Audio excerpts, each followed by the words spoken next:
Headwaters is supported by the Glacier National Park Conservancy.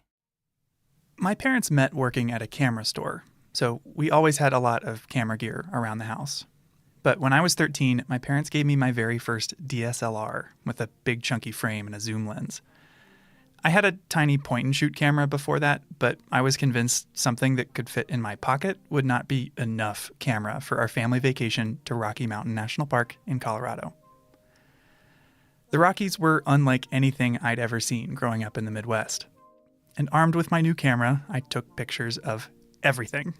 The view from every scenic pullout, every wildflower, photogenic cloud, or notably large pine cone. But one picture from that trip that stands out in my memory is a photo I took of a moose.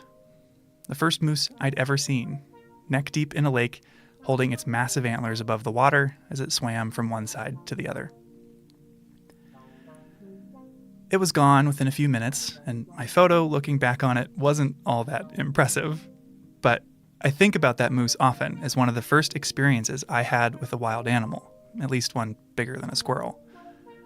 It kickstarted a fascination I still have with the natural world and an appreciation of the power that photography has to capture moments like this. Wild animals in the wild. It's no wonder that cameras are one of the most common accessories you see around Glacier today. They are the lens, pun intended, through which many of us see and remember national parks. But cameras are also increasingly being used by scientists to study the same animals us visitors feel lucky to see. Especially remote cameras, which trigger when they sense movement. These camera traps, as they're called, can reveal glimpses into a side of Glacier that we can never see. How wildlife behave when there are no people around. We are in the car. Where are we going? We're driving up the road out of East Glacier that heads towards Two Medicine, looking for a camera.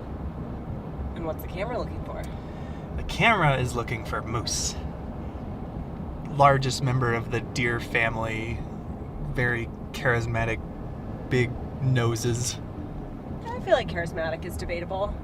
I love moose.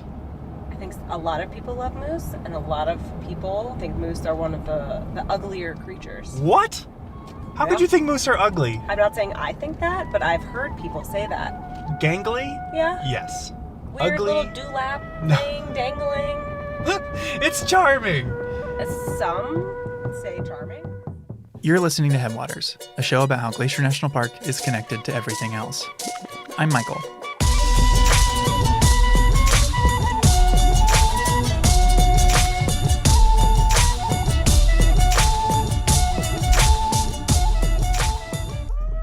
In this episode, we're zooming in on two different animals, one big and one small, one you may have seen and one you may have never heard of. They'll help us understand the increasing use of cameras in the field of wildlife biology and reveal that even if you leave no trace, you have a bigger impact on the natural world than you might think. We're turning just before the Two Med entrance, going off the pavement. Ooh. Perry and I went out for a day to check on a wildlife camera with Landon McGee. So my name's Landon McGee. I'm a master's student at the University of Montana in their wildlife biology program. I'm an enrolled member of the Blackfeet tribe. We were joined by one of Landon's technicians, Ethan Rowe. The two of them are working for Blackfeet Nation Fish and Wildlife, leading a moose study on the Blackfeet Reservation and the eastern portion of Glacier National Park. You know, they love kind of wet areas. People call them swamp donkeys just because they kind of similar body structure, and they like to hang out in the swamps and wade through the ponds and eat kind of some aquatic vegetation. You can find them along stream bottoms, creek bottoms, river bottoms. And Landon, who has been placing cameras all over the place this year, was nice enough to take me and Perry to the easiest to reach camera in his whole study. Start walking. Yeah, so we're just going to head about 50 yards into this big aspen stand here. So. Great. Sweet. We'll follow your lead. I mean, this looks like moose habitat. Yeah.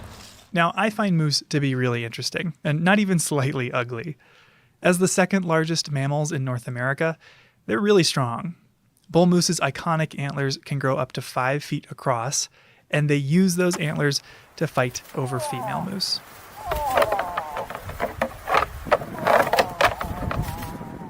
which is a great excuse to remind folks to stay 25 yards away from moose and other non-predator wildlife in the park. Like any other animal, give them their distance, just let them do what they need to. It's, the added stress of people trying to get up close just puts more stress on them that they don't really need. And so. But at the same time, moose are seen as gentle giants. We see them as being so friendly that they usually have Canadian accents in movies. Like the Disney movie, Brother Bear. Look, I am sorry. If I was driving, this never would have happened, Oh, eh? just stop You never it. let me drive, you never let me do nothing. Oh, trample off, eh? I said I was sorry. Let it go. I can't believe you totaled a mammoth, eh? And maybe this blend of strength and friendliness can help explain why moose are so popular. We ran a People's Choice Awards contest on Glacier's Instagram a few years ago, and moose were voted the most popular animal in the park, beating mountain goats and grizzly bears. But despite all their charisma and their massive size, we don't actually know much of anything about how they're doing as a species around Glacier.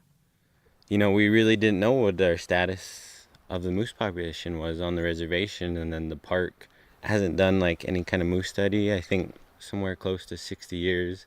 So they really didn't know anything about their moose population currently either, and so Blackfeet had listed it kind of as a species of interest. And yeah, I guess, snowballed into this project. I checked. There haven't been any moose studies in the park in 60 years. But Landon's changing that. His study is measuring the moose population on the Blackfeet Reservation and much of the east side of Glacier. And to do that, he placed cameras like the one we're at today throughout his study area. And all of the cameras were placed at random. Sitting down and trying to pick, 100 camera locations of where, would be good spots, it would be very time consuming and hard to do. And of course, it introduces a lot of bias. And so having this truly random sampling allows you to get into places you thought you'd never go your whole life. I know there's been a few that I've been to, both summers so far. And so we're visiting this easy-to-reach camera to make sure it's still working. Landon's technician, Ethan, walked us through the checkup. So when we're arming the camera, we like to put it waist high.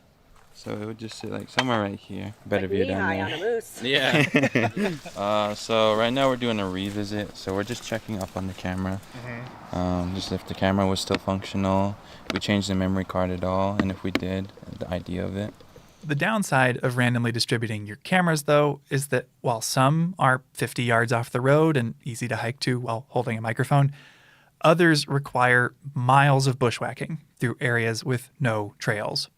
Honestly, it sounds a little heinous, but that hasn't deterred Ethan. Hikes are a big plus of it, Are you sure? So I really enjoy the hike sometimes, even though I like to complain along the way. I think when I'm done with it, I really tell Landon, really appreciate it out here. With these randomly placed cameras set far enough apart to avoid double counting the same moose during a certain time frame, Landon can run all the data through a computer model to estimate how many moose live here. And the data isn't just a bunch of ones and zeros. It's pictures, which for Landon has been fun to look through, but a lot of work. With, dozens of cameras out at a time, like how many pictures do you capture over the course of a summer? last year we did 100 cameras, and I think with all those we had just a little over 2 million photos. 2 million? Yeah. Thinking about that, these cameras are set to both motion detection, so anything that walks by, grass blowing, anything will set it off. But it also takes a picture every 15 minutes, part of a time-lapse function on the camera. So it has both those modes going the entire summer. So 2 million. How do you go through that? a lot of time bent over at a computer. Blowing grass, waving branch, blowing grass. Moose? He had some research assistants to help sort through these images, and some companies are even marketing AI tools that promise to speed up the process. But despite manually sifting through 2 million photos, Landon was excited about the results. I guess looking through the cameras last year, there was a lot more sightings than I had anticipated. We were a little worried that we weren't going to get a whole lot of moose detections just because of how, just having these cameras in the middle of nowhere, and what are the chances of a moose, walking by my camera in such a large area. Landon emphasized that one of the things he loves about these photos is you get to see how moose behave when there's no one around to watch. One of the cooler photos or videos we had on the video cameras we had out last year was a moose calf nursing, and you could hear like the sucking noise of the calf just going to town. Oh my God. That's amazing. Yeah, it was cool. It's probably the best video I have. This is the audio from that clip.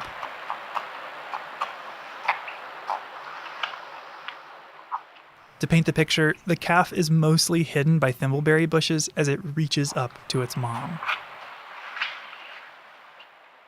An adult female moose can easily be 6 feet tall and weigh 1,000 pounds, while a newborn calf weighs as much as a small dog, like a corgi. And just getting, that first-hand view into, what their life looks like when nobody's out here. There's probably been some areas where they've never seen a human or big gray box strapped to a tree, and so seeing what they do and how they interact with that, it's been pretty cool. I guess just as a baseline, why use cameras as a tool in the first place instead of going out in the field and sitting around all day? Well, a lot of the stuff that I'm trying to do can be accomplished with more invasive techniques like collaring, capturing, chemical mobilization, helicopter. All that's just really invasive, kind of stresses the animal out a lot and also costs a lot of money. As with so many things, the biggest factor is cost.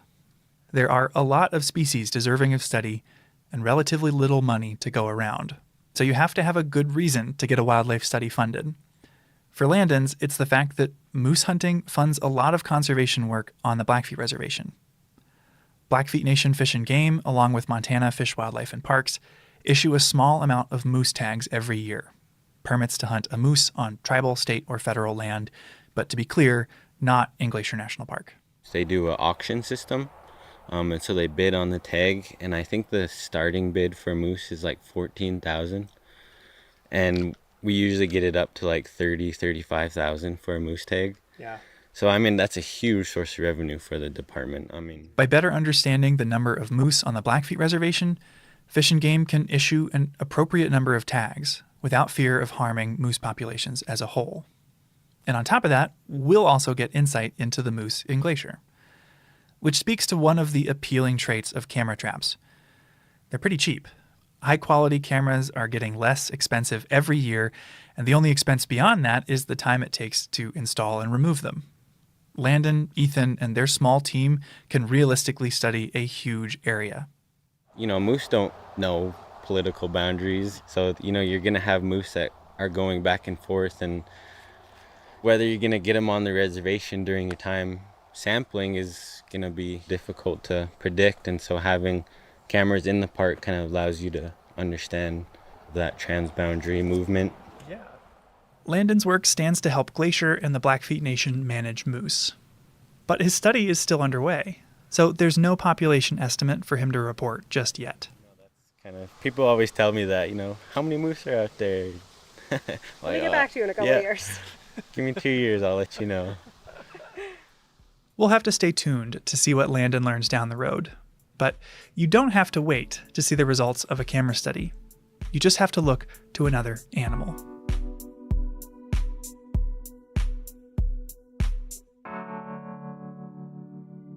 So they have these very specialized adaptations for living in the deep powdery snow environment. I don't know, they're cats. Cats are kind of weird. This is Alyssa Anderson. Starting in 2019 as a grad student at the University of Montana, Alyssa led a camera trap study of a mammal in Glacier that is far more elusive than moose, the Canada lynx. Have you ever seen a lynx in person? I have only seen a lynx associated with a live trap for research, so I consider that to be cheating. I did work for one winter trapping for research. You walk up to the trap, and they just, I had one lynx that literally, I think it was singing death metal to me.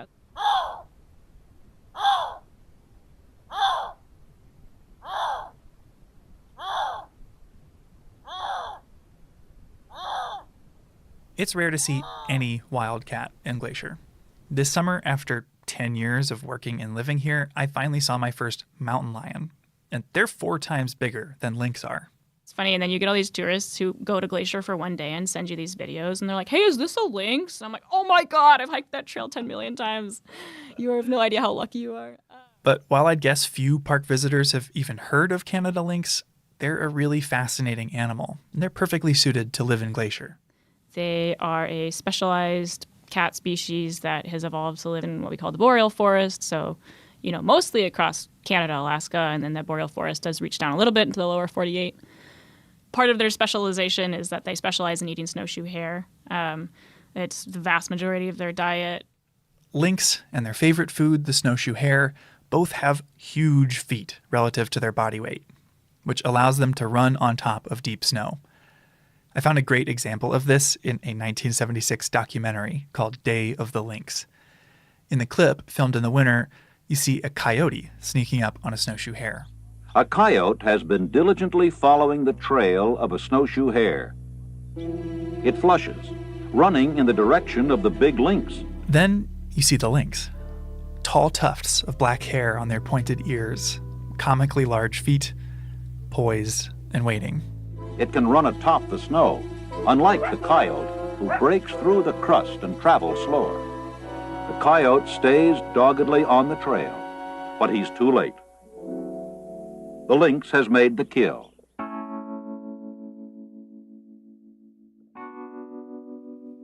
Glacier has seen less and less snow over the years since the park was established. The park gets 30 fewer days each year of freezing temperatures compared to 1980, the equivalent of a month that used to be freezing cold that now isn't. So for lynx, this cold-adapted animal, climate change is a huge concern, big enough that they were listed under the Endangered Species Act. Their threatened status encourages groups like our very own Glacier National Park Conservancy to fund lynx research, like Alyssa's. The main facet is what we call an occupancy survey. So where are we detecting them? What kind of areas are occupied by lynx? Landon is studying moose by counting them, since he's doing a population estimate. In contrast, Alyssa's study wasn't designed to count lynx, but to figure out where they live and where they don't. And she focused her cameras on park trails. Like a lot of carnivores have been found to use human trails. You have a higher probability of detecting by putting cameras on trails. They can get anywhere much faster on trail. Yeah, and so having cameras on trail means that you can put cameras out without using any kind of bait or lure, and still have, decent probability of detecting carnivore species or these like more rare elusive species. Landon's randomly placed cameras make sense for his population estimate and works well in part because moose are 6 feet tall. Lynx, on the other hand, are just 2 feet tall and would disappear in a lot of Glacier's brush. Focusing on trails is a great way to spot lynx. It works great for Alyssa's occupancy study and helps her avoid most of the bushwhacking that Landon has to do. But she still used a lot of cameras. So we used 305 cameras for the lynx occupancy study, 4 cameras per cell across the whole park, basically. And searching through these images, it wasn't just lynx she got pictures of. I think my favorite was porcupine. I think we got, 13 porcupine. Wow. Which is the same number that we got bobcat. We got hardly any bobcat, and more porcupine than I expected. Porcupines are another poorly understood animal in Glacier. Ever since the 80s, they've been an increasingly rare sight, and nobody's really sure why. Data from Alyssa's lynx-focused work could contribute to separate research on porcupines or other species in the park. So we also have this big trove of data on every other species of wildlife that happens to use trails in Glacier, which is a really cool and powerful part of cameras, I think. But of course, she also saw a lot of lynx. In total, they captured 404 images of lynx, and the cats showed up on 25% of the cameras she put out throughout the park. Many images were simply lynx walking by, but others were more unique. But we did get one set of photos of a lynx walking by with 3 little kittens running around in front of her with their little tails sticking up and just looking cute. So that was cool. We got one photo of what looks like to be a juvenile snowshoe hare of the year running in front of the camera being chased by a lynx, which was super crazy. Really lucky. Oh, and I'm sure they run out of frames. You never know what happened. Yeah, I don't know who, but they were very close, like within 2 feet of each other. So I have a feeling that young one didn't make it. But. And this study in Glacier adds to a larger body of research in northwest Montana. The audio of a lynx vocalizing that we shared earlier came from a monitoring project looking for rare carnivores in the Swan Valley south of Glacier. It was shared with us by the Southwest Crown Collaborative and Swan Valley Connections. Knowing where lynx live now allows us to notice when and how they're impacted by climate change and other stressors, and that'll help the park manage for their success. And these photos have also been exciting for park visitors and employees because they're a window into the hidden lives of our wildlife. We got a handful of wolverine, I think maybe 12 or something, and that's always fun. You never see so many of these animals, or very rarely, and it's just a really cool way to just, see what all is around you and using the same trails that you're using. It's sort of funny. There were a couple times when you'd just going through the photos, blah, blah, blah, blah, blah, and organizing and be like a grizzly bear. Or even once, I think, a lynx, within minutes of a human. Really? Like on the exact same spot. You're like, wow, I wonder how that worked out. Yeah. The Day of the Lynx, during what we call the Day of the Lynx. But Alyssa's research also revealed another, more surprising conclusion. Yeah, so basically more or less half of the park, the east side of the park, stayed closed to the public in 2020. Because of the timing of Alyssa's study, 2019 through 2021, her work overlapped with the arrival of COVID-19. And because of the pandemic in the summer of 2020, half of Alyssa's study area was closed to the public. As a precaution to limit the spread of COVID, the Blackfeet Reservation shut down, and the park, who shares a boundary with the reservation, closed its eastern entrances to support that precaution. Areas west of the Continental Divide remained open, but eastern entrances like St. Mary, Many Glacier, and Two Medicine were closed. This posed a roadblock for Alyssa's research, but there was an agreement that allowed for limited administrative use, so long as nobody stopped on the reservation, even for gas. And Alyssa's research made the cut. So we were very fortunate and grateful to be able to continue our work on the east side during the summer of 2020, and it did provide a really unique opportunity, sort of more of an experimental design. It was a perfect setup for an experiment she never could have arranged otherwise. 1 year of data with wildlife and people, and 1 year with wildlife and no people. We had cameras out in the same exact location during the same time period, different years, but June 15th till August 15th or whatever in 2020, and also in a year when the park was open to the public and there were thousands of people and hundreds of people every single day walking in front of those locations. So we were able to compare wildlife activity and presence and detection in those two different scenarios. Right away, comparing the open and closed years revealed a pattern. For the most part, most of the findings were that when there's fewer people around, the animals were being detected more frequently or at more different places. I think some of the ones that were strongest were elk and coyote. Coyotes were seen way more often when there weren't people around. Coyote kind of surprised me, honestly, because, they're kind of a generalist species and they can, get used to stuff. And I mean, you see pictures in some communities where they're riding the subway. Yeah, right? So you'd think they'd be more kind of comfortable. Yeah, that kind of surprised me that they had such a strong negative reaction to increased human use. That same trend was observed in a lot of animals, including lynx, moose, bighorn sheep, and black bears. Although it wasn't true of every species. Foxes were the opposite. The probability of detecting a red fox was higher in the summer with people on trail. So, one theory could be we found more foxes because we were finding fewer coyotes, and coyotes are dominant over foxes. And so that's, an explanation. I think that's super interesting. This is something I feel like I and a lot of folks have an anecdotal understanding of. It feels like deer like to be around people, whereas you're encouraged to make noise on trail so you won't run into a bear, as bears generally don't want to be around us. But when that personal experience becomes a statistically significant research conclusion, it made me reconsider the impact I have on this place. It's tempting for me to imagine if you're following all the principles of leave no trace, hiking up to Avalanche Lake, you're not disturbing anything. The park is kind of behaving as it would be if you weren't there. And your paper seems to imply that that's not true. even if you don't hit an animal with your car, or you're not hunting an animal, or you're not throwing rocks at an animal, or your dog's not chasing an animal, simply by existing on the landscape and walking on trails, I mean, we do have an influence on wildlife activity patterns and space use simply just by being there. This hits at the core of the Park Service's mission, to preserve and protect the natural world here while also providing for the enjoyment of visitors. Two goals that seem to be in tension with one another, a dual mandate at odds with itself. So it's a really interesting conundrum. I think you were saying sort of the dual mandate of the park, right? I'm certainly not going to advocate for closing the park forever to people. I think that's insane. Right. I think it is kind of interesting to imply that that's necessarily bad. I don't want to say that that's necessarily bad. Like, humans have existed on this landscape with all of these animals, forever.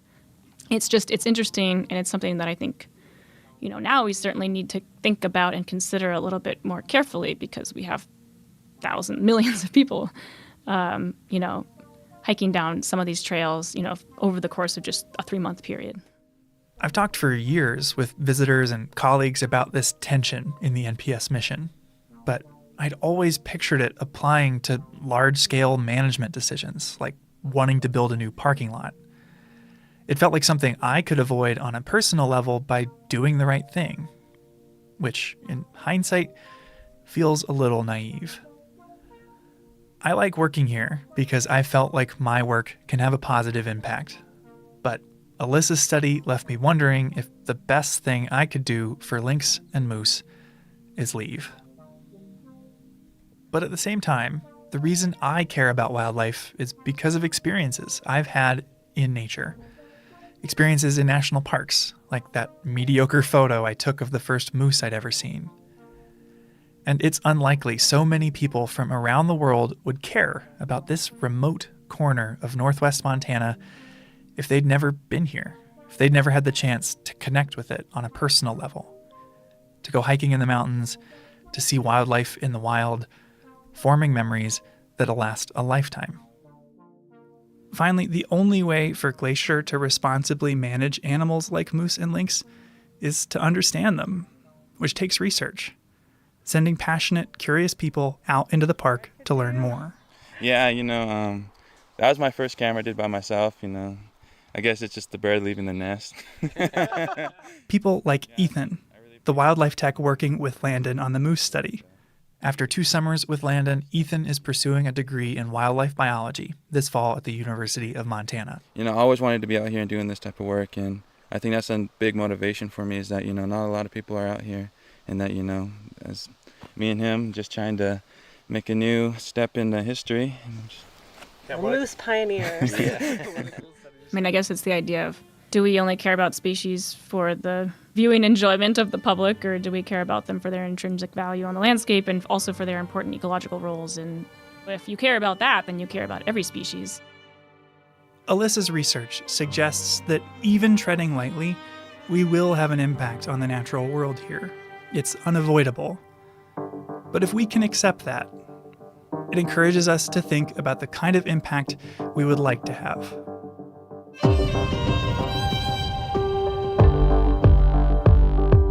Headwaters is a production of Glacier National Park and is supported by the Glacier National Park Conservancy. We could not make this show without them. You can learn more about what they do at glacier.org. Headwaters is made possible with help from Lacey Kowalski, Melissa Slottick, and so many people throughout the Glacier community, especially the natural and cultural resource teams. We're grateful for all of you. Our music this season is by the brilliant Frank Waln. The show's cover art is by our sweet friend Stella Nall. Check out Frank and Stella's work at the links in our show notes. Special thanks this episode to Landon McGee, Ethan Rowe, Alyssa Anderson, Mark Beal, John Waller, and Swan Valley Connections and the Southwest Crown Collaborative for sharing their amazing lynx growls. Besides sharing this episode with a friend who might appreciate it, you can help us out by leaving us a rating and review in your podcast app. Thanks for listening.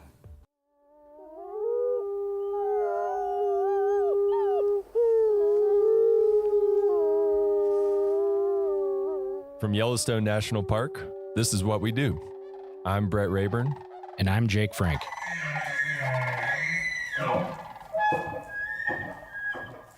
So I have a question for you to kick this off. Okay. What's the biggest fish that you've ever caught? The biggest fish I've ever caught, I used to live in Alaska, and I went halibut fishing, and I caught like a 40-pound halibut. Okay. That's the biggest I've ever caught. That's way bigger than I thought you were going to say. I was expecting, and that's like a much less impressive size. Well, that's a fairly unimpressive halibut. Okay. So for that species, anyway. All right. Well, you've got me beat. Are you big into fishing? No. About the only fishing I do is when I'm fishing through the freezer for frozen cod that I get from the store. So that's about as much as I do. Before you cook it, do you like hold it out way in front of you and have someone take a picture so it looks bigger? I have been known to do that. All right. Yeah. Follow my Instagram for all that content.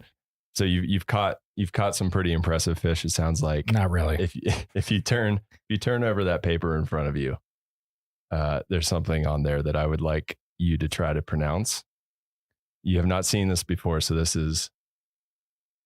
Joe, right. Let's see. Can I sound it out? So, Encore Heinkus Clarkey Lewisy. Was that how I was way off? I actually don't know. This is like one of those trivia questions I don't even know the right answer to. So sure, you did well. All right. That's better than I would have done. This scene, but my guess is that this is the binomial name for the Yellowstone cutthroat trout? Yes, that is the scientific name for the West Slope cutthroat trout. The West Slope, not the Yellowstone. Yep. Okay. All right. And so today we're going to talk to somebody who probably can pronounce it better than you just did. Although I still think that was a pretty good guess. Our guest today is Pat Bigelow, a fisheries biologist who spends a lot of her time on the waters of Yellowstone National Park. So welcome, Pat. How's it going? Hey, Brett, and hey, Jake. It's going great. It's a beautiful day today. Yeah, it is. And you did pretty good, Oncorhynchus. Oncorhynchus. All right. So I was in the wheelhouse. Yeah. I loved the Lewis E. Clarkey. Is that how you say it? Or is it a long I? That works. Lewis E. Clarkey. Yep. That's awesome. All right. I wonder where that came from. I don't speak a lot of Latin. So I guess we'll just jump right into it. How long have you been working as a fisheries biologist? Well, as any job, how long have you been at Yellowstone National Park? I've been here in this job for 23 years. Wow. I've been working in fisheries for 36 years, probably. So fresh out of middle school. Yeah. Exactly. Yeah. I was really fortunate that I got some great opportunities early in life. Very cool. And so how did you get your start here 23 years ago? Actually, my first fish job was here in 1979. Wow. Okay. I was in Bozeman working a summer job, and I went down to the unemployment office to see, if I could just get something better. And there was a poster up on the wall for Young Adult Conservation Corps in Yellowstone National Park. And I jumped at it. It sounded interesting. I came down here. We had I don't know if you guys are familiar with the Yak Camp, but when we were actual Corps members, we had a girls' dorm, boys' dorm, and a dining hall. And 6 Corps members to a room. You each had a bunk bed, a foot locker, and half of a clothes locker, and no dividers or anything like that. You definitely felt like you had just been recruited into some kind of institution. Some ways it is that, maybe. Yeah. But it was great because we had 100 Corps members who all worked for different offices in the park. And I was very fortunate, a friend of mine and I that started at the same time, to work with Fish and Wildlife Service. And back then, Fish and Wildlife Service did the fisheries work in Yellowstone. When did that change? That went from fisheries to Park Service? Yeah, to Park Service. I think it was in 96. Okay. So Fish and Wildlife Service started here even before the Park Service because of the unique fisheries opportunities and the Yellowstone cutthroat in particular. Mm-hmm. And then they established a research station in the 50s. They had a hatchery here early on, early 20s, 30s, into the 50s. And then after that, they kind of went more to a research station. And then they had a management office, which is who I worked for, that advised the Park Service, kind of like a fish and game agency, mm-hmm. Advises the state on how to set their regulations. Fish and Wildlife Service kind of kept the Park Service up to date on their. And my history is not great, but if I remember reading, it's even before the National Park Service, there was like the predecessor to the Fish and Wildlife Services who stocked the lakes and did a lot of the fishery stuff in Yellowstone. Correct. U.S. Fish Commission back even as early as 1889. Yeah. We're doing some stocking in Yellowstone National Park. Wow. Yeah. A lot of history. Yeah. Yeah. Yeah. Fisheries history in the park is really kind of a reflection of fisheries management history for the country. Really. Mm-hmm. Wow. Yeah. Yeah. That's awesome. So when you started, did you know, it sounds like you kind of just saw a poster and, and got a little lucky in that way. Did you know that there were jobs where people worked with fish in national parks? I hate to say, I probably shouldn't even tell you this, but when we can edit it out if we need to. When I first moved to Bozeman, one of my coworkers said, well, have you been to Yellowstone Park yet? Because I was trying to figure out what to do for the weekend. And I said, what do you mean a park? Is it, like Ferris wheel? Yeah, does it have slides? I've had visitors ask me where the zip lines are. So yeah, I think that's well, to be fair, they're in West Yellowstone. So that's true. And I want to say I was very young then. So sure. Lots to learn. Yeah. So you were pleasantly surprised that there were actually jobs where you could do that. It was awesome. Cool. And one of my first full weeks working for the Fish and Wildlife Service, they were doing their annual survey on Yellowstone Lake of the cutthroat trout. And so it meant spending a week on a boat gill netting on the lake. And we spent a night in the Park Service cabin on Peel Island because we were doing work in that area and we wanted to stay close to it. And unlike typical weather on Yellowstone Lake, it was bluebird days and flat, calm water the whole full week. And then the cutthroat that we were catching, if you haven't ever seen a cutthroat trout, they are a beautiful fish. Can you describe them for those of us who haven't seen one? So they're called cutthroat because they have a red slash on either side under their jaw. And they, kind of a typical trout. They have, the same, body form, and then black spots more on the tail, and you get less as you move forward toward the head.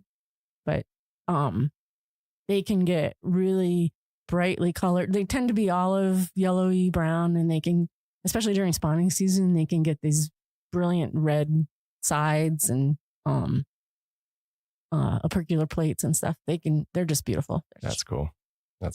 When we came out on the boat this summer, when you guys were doing your research, you were pulling out some hogs. They were huge. Yeah. Yeah. So you've caught a fish bigger than Jake's 40 pound. Not a cutthroat. It's all about competition here. So describe to us like a typical day. So obviously there's going to be a lot of variance, but if someone asked you what your typical day like is as a fisheries biologist, what was it like? What would you tell them? Well, so it does really vary a lot. Obviously in the winter, we're not doing a lot of field work. We are in the office kind of processing everything that happened last year and trying to plan ahead for next year, which includes hiring, which can be a lot of work. Doing a lot of presentations to let people know what we know and where we think we need to go next and all that kind of thing. But the field work in the summer, all my work is on Yellowstone Lake, and it's a beautiful lake. I oversee some contract work on the lake, which is 3 to 4 crews, sometimes 5, of netters to try to depress the lake trout population. Lake trout are an invasive species on Yellowstone Lake, and they'll eat the cutthroat trout. And so we're trying to eliminate them. We're not likely going to eliminate them, but hopefully we're going to suppress them to the point where they're no longer having an impact on the cutthroat trout population. And so we have these gillnet crews that will put out miles of gillnet and lift it every day to remove the lake trout. We also have a telemetry operation where we purposely put acoustic tags in male lake trout and let them go. And then kind of relocate them so we can give that information to the netters to help zero in on their day on, where to put their nets and stuff. And so that term I've heard that I heard it with something else though. It's like invasive species. You can you put a tracker on them, then they go to where they betray their friends. This whole idea of like a Judas species. Like, can you talk a little bit about that? That's that always made me laugh. The idea of Judas fish is you put a tag in them that you can follow, and they take you to where their friends are and betray their friends.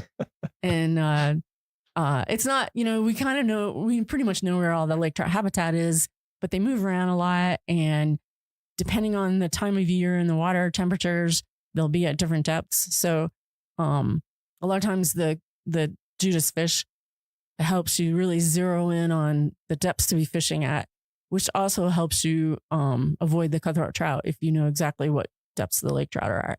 And so if I'm on a boat where we're doing the tagging, we'll collect lake trout from the netters that are still in really lively condition and do surgery and implant. First, make sure they're males. We don't want to tag the females because they're the ones with the reproductive potential. So we want to make sure we kill all the females, and then implant the tags, make sure the fish recover so that they'll behave normally when we release them and let them go. Or if it's actually tracking the fish, we have 2 hydrophones in the water on either side of the boat, which helps us give a direction to find the fish so we can zero in on their location. And so then you're basically on the lake driving predetermined transects all day until you pick up a fish, and then you zero on that fish, and then you continue on your way. And for the listeners who haven't seen Yellowstone Lake or been to it, it's a huge lake. So that's not an easy task. Yeah. It takes us about 4 days to cover the whole lake. Yeah. Wow. And we don't actually even cover the whole lake because we avoid the really deep habitat because we aren't expecting to see any lake trout out there, and we're not going to set nets there anyway. And then I think good backstory is we talk about lake trout being invasive versus the Yellowstone cutthroat. I mean, I guess is there a reason why we as managers prefer one over the other? Why are we trying to get rid of lake trout? So the cutthroat trout, Yellowstone cutthroat trout, like I've said already a couple of times, they're just beautiful, but they are the native species in Yellowstone Lake. Yellowstone Lake is the most important population of Yellowstone cutthroat trout for that species, and just sheer numbers. And they evolved with only one other native species, which is the long-nosed dace that is, gets to maybe 6 inches and is very much along just the shorelines. That's the fish I would catch. So the cutthroat trout are naive when it comes to larger fish predator, piscivore. And the lake trout are native to the Great Lakes area, and they're also a beautiful fish, but they are a voracious predator. And so you take a really naive fish and then a really excellent predator and put them together, and it's just not good for the cutthroat trout. Mm-hmm. And the lake trout, I think the oldest one on record was 62 years old. Lake trout? Not from Yellowstone, but just species wise. So if we weren't out there taking out the lake trout, nobody else would be either. They reside deeper in the lake. They live longer. They get bigger. They have a lot higher reproductive potential than the cutthroat trout. And if left unchecked, they would decimate the cutthroat trout population. And when you say no one else would get them, you mean other predators, right? Bears and fish or bears and birds and otters and all that kind of stuff. Right. Like birds and otters, most predators tend to target the fish when they're shallow, and the lake trout don't spend much time being shallow. And then when the lake trout get big, they're too big. Like an osprey might try to grab a big fish, and then I haven't seen this personally, but one of my coworkers has seen an osprey grab even a cutthroat that was too big for it, and then it couldn't fly off, and it actually drowned. Oh wow! Because they have a hard time letting go of a fish once they get their talons through it's it. like the monkey with the banana. Yeah. In the barrel situation. But yeah, lake trout. well, they're impressive in their ability to eat other fish. They can eat a fish. The only thing that stops them is how wide they can get their mouth open, and they can eat a fish 2/3 their own size. Holy moly. Yeah. Can you do that, Jake? No. Yeah. It's like a 150-pound fish. Burrito. That's a big burrito. Yeah. So you obviously know a lot about fish. And so that's an important skill to have as a fisheries biologist. What, aside from that, or maybe not even aside from that, what do you think is the most important skill for someone who thinks that that's a really cool job and might be interested in applying for jobs like that? It's probably similar to most jobs. I think the most important thing is to have a passion for what you're doing and a positive attitude and be flexible in what you're doing day to day.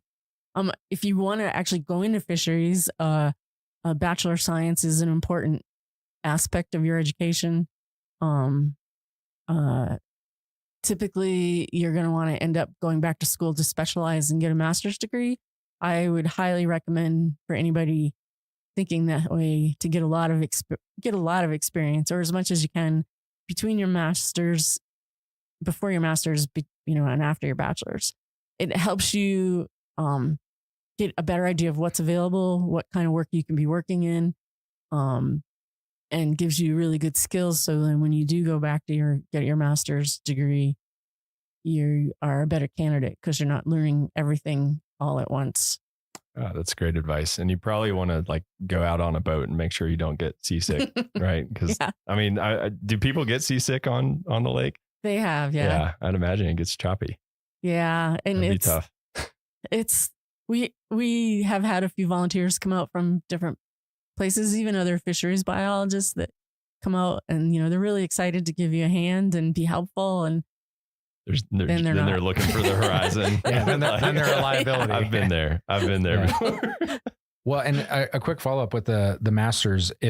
Does it matter if you're specializing? Like, say if somebody's like, my goal is to work in Yellowstone, do they need to get a master's related to the species that are here? Or can you, if you happen to be, say, getting your master's in some other fish species, does that qualify you? Like, can you learn what you need to on the job, or does it really help to focus in on the actual species that you'll be studying in the park that you want to end up in? I think the broader the education you have, the better.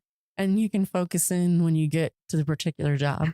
Because the other thing is, even though Yellowstone might be your goal, that might not be your next step. Gotcha. So yeah, that's good advice. And then also, it's good to think outside of the box sometimes too. And if you have more familiarity with other habitats, other species and stuff, that you can bring in maybe a new perspective that somehow is different than what people have thought of before. Mm-hmm. Cool. Yeah. Well, and it sounds like your typical day is pretty cool, especially in the summer when you're out on a boat. What is your favorite part about your job? You can probably tell I love Yellowstone Lake. So being on the lake is awesome.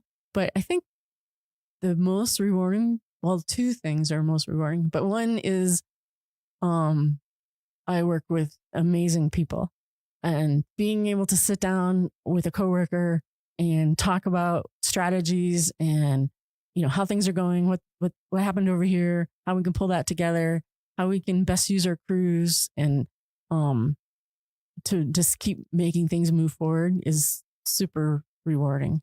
But then also taking somebody, we typically have student volunteers every summer, and they typically don't have much for experience. So taking somebody who really knows nothing about what we're doing and bringing them through a season and seeing them increase their skills and increase their confidence and get more sure about what they want to do and be excited about protecting the resource, that's pretty awesome. But then the other part is actually seeing the work that we're doing make a definite impact on protecting Yellowstone Park's resources. That's really rewarding as well. Yeah. Well, and we'll let you slide, even though you gave us 3 favorites. Yeah, we said one, but we got 3. It's okay. That's your one mulligan for this podcast. Okay. Oops. So with that, this is the hard question. What is the toughest part about your job? That's a really good question too. You can get frustrated with the inability to do things as quick as you want because you have to go through proper procedures to make sure, just because I think something's really good to do doesn't mean it is. So there's a lot of checks and balances that you have to go through. Surprisingly. Red tape? Yeah. And then, so that can be really frustrating. And then also, supervision can be really challenging. It's important to be able to work well with people and not just work well with them, but communication is such an important aspect of all parts of life. And even though everybody communicates every day, it just amazes me that we all have so much more to learn on how to communicate better.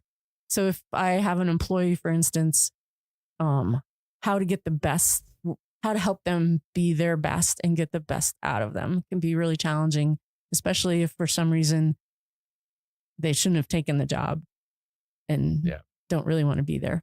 Yeah. And you mentioned earlier that you're doing hiring right now. How many people are a part of your operation? So in the fisheries program, we have Todd Cool's our leader.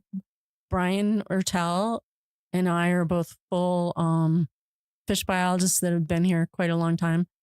Andy Pachani is a new streams biologist who's doing great work. And then right now we have 2 student biologists. They're in the Pathways program, Cody Vender and Drew McDonald. And each of us hires, with the exception of Todd, but each of us that are in the biologist series hire 2 technicians and 1 intern for the summer. So you guys are a big operation. Mm-hmm. Yeah. And then on top of that, we have the contract crew that does a lot of the suppression netting, not all of it, but most of it. And they will have up to 20 people. Yeah. And there's a lot of time, effort, and money that go into the fisheries program. Yeah. Yep. And Cody and I work on the lake mostly. Brian Ertel and Andy cover streams outside of the Yellowstone Lake area. Is that kind of how you divide it up? It's like the lake. They're the ones that get seasick, and then everything else.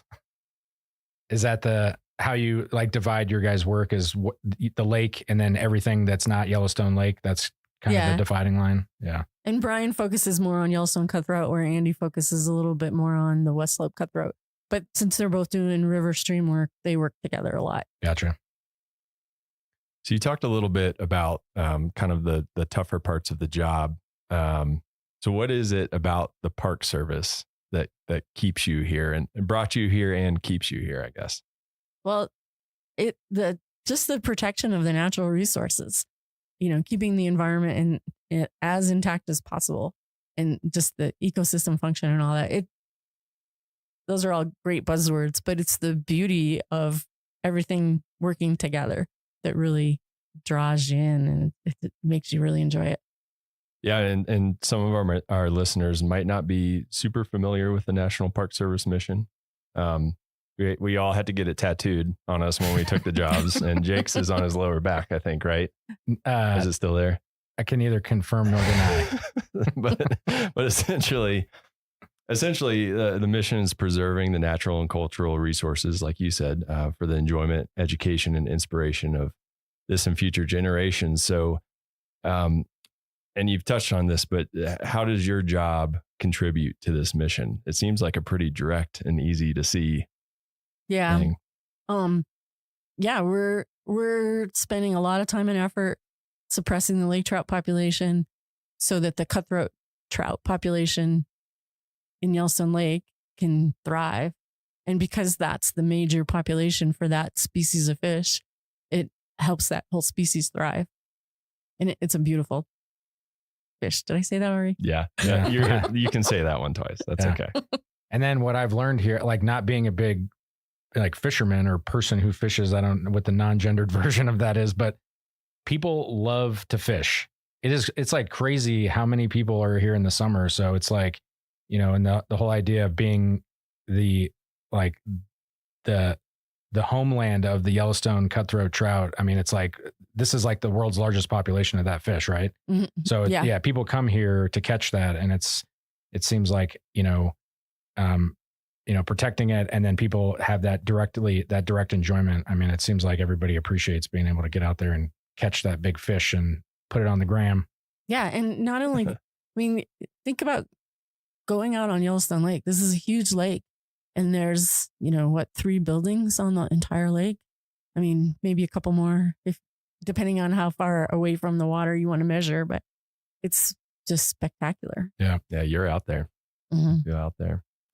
All right. Well, before we wrap up, we're going to get into what we call the nitty gritty here. So I don't want to scare listeners away. There's a fair warning. There's going to be some government jargon, but fear not, we've got your back. So we have an introductory episode, along with some links that we're going to put in the show notes that will explain all this in detail. So that said, for people interested in this type of career, and you've kind of already talked about the education aspect of it. So if I want to be a fisheries biologist, what's your job series in USA Jobs, series and GS level, and all that nitty gritty? So my GS level is GS 11, and my job series is Fisheries Biologist 0482. And then, like a lot of the seasonals that we're hiring this summer, they are fishery biological technicians (fisheries), and because there are a lot of different biological technicians, and they're all in the GS 0404 series. Awesome. Cool. And aside from the education aspect, is there any other formal training that someone needs to have to apply for this position, or? Not formal. A bachelor's is great. But like I said, the more experience you can get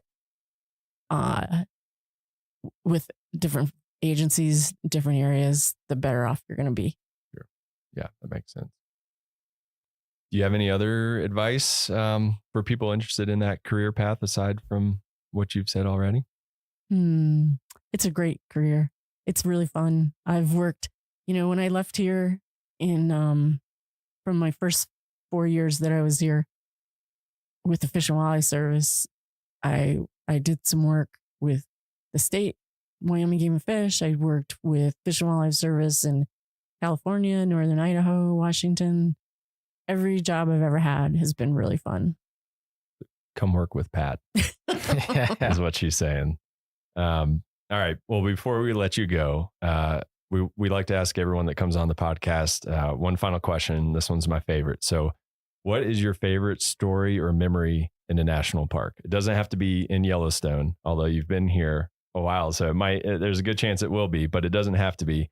It can be, a trip you took during annual leave or something. But do you have any defining story or memory from a national park? There's so many to choose from. This one's really fish related though, so I'll share it. We were doing a snorkel survey on the Olympic Peninsula, and we were snorkeling Chinook salmon, which get quite big. Spring Chinook salmon in particular, they like to hide their head. They're kind of like a little kid in that if their eyes are covered, they think you can't see them.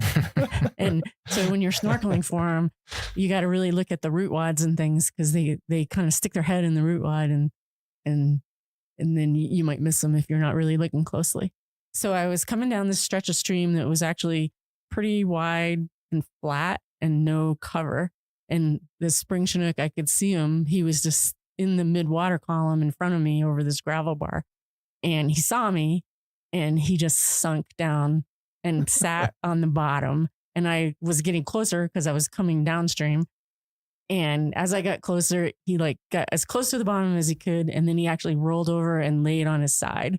Until I did. Yeah.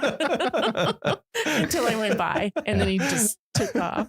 That's Yeah, awesome. if he was wearing a turtleneck shirt, he would have slumped into it. It was just so funny to see him actually trying to hide where he had nothing to hide. That's amazing. And you'd never heard of that type of behavior before, or is it just something you hadn't seen before? I had not heard or seen it. So it just made me laugh. That's awesome. So you're making scientific observations on your on your vacations even. Actually, that was work. Oh, that was work. Well, work vacation. Yeah. Sometimes the line gets blurred. Right? Can I tell you my favorite question? Yeah. That you've ever been asked, you mean? Yeah. Somebody once asked me why all the Civil War battles were fought in national park. That is a great question. What is that? That's a causation. What's the whole thing? Correlation, not causation. Yeah. What was your answer? I honestly thought they were kidding, so I started laughing. So you just laughed. And I said, "Well, people were very civil back then." And then I could see by the look, he wasn't kidding, and so I got real apologetic real fast. I think that happens to all of us. You get caught off guard with the question because people joke with us all the time. Yeah. They ask us silly questions. So, well, and especially like the people with dry humor, that's like really hard to tell. It's like, I don't know what to do with that. Yeah. Well, awesome. Well, Pat, thank you so much for joining us. It was really cool hearing about your job and learning a little bit more about fish too. So I'm excited to go fishing. I think when the season starts.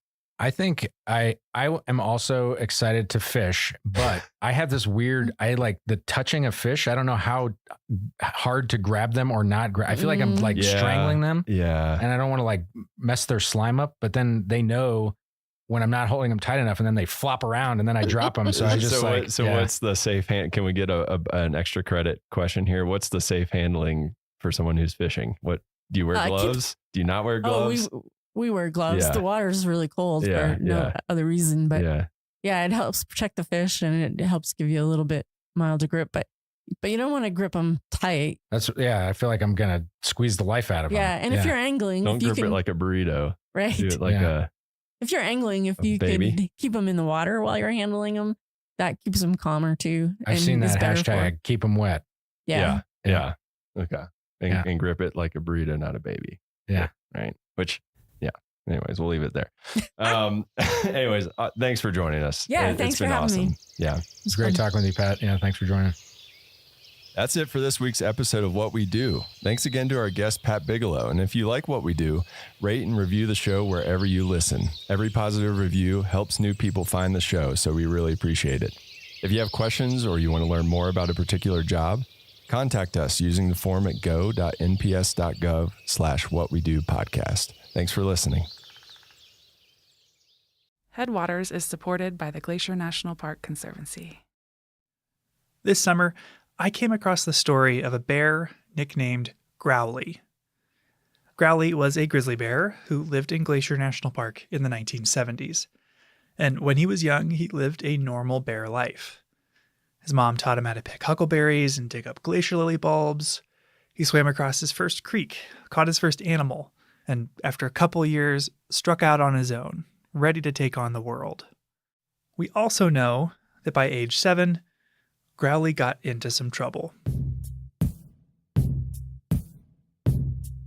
You see, when you're a bear trying to pack on the pounds before winter, you've got to eat a lot. And if you want to eat, say, 150 calories, you could find and pick 150 huckleberries, or you could eat one Twinkie. Bear management records from 50 years ago are light on the details, so we don't know exactly what Growly did, but we do know he was labeled a, quote, problem bear, a term often used to describe bears who associate people with food. More often than not, problem bears aren't malicious or uniquely ill-tempered. They're smart. They know that they need a lot of calories to survive the winter, and happen to live around humans who leave a lot of food lying around.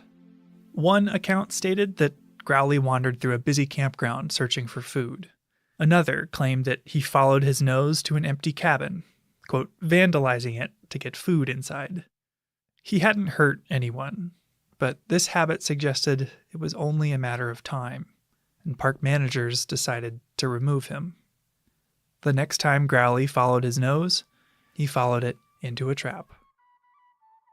For some bears, this is where the story ends. But for Growly, this was just the beginning. Growly would soon leave Glacier and would go on to change how all of us recreate in bear country and play a part in the creation of bear spray.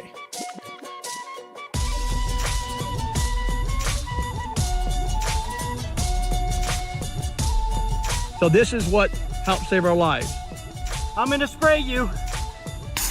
Yeah, she took 2 steps into the cloud and made a 90-degree turn and ran out of there.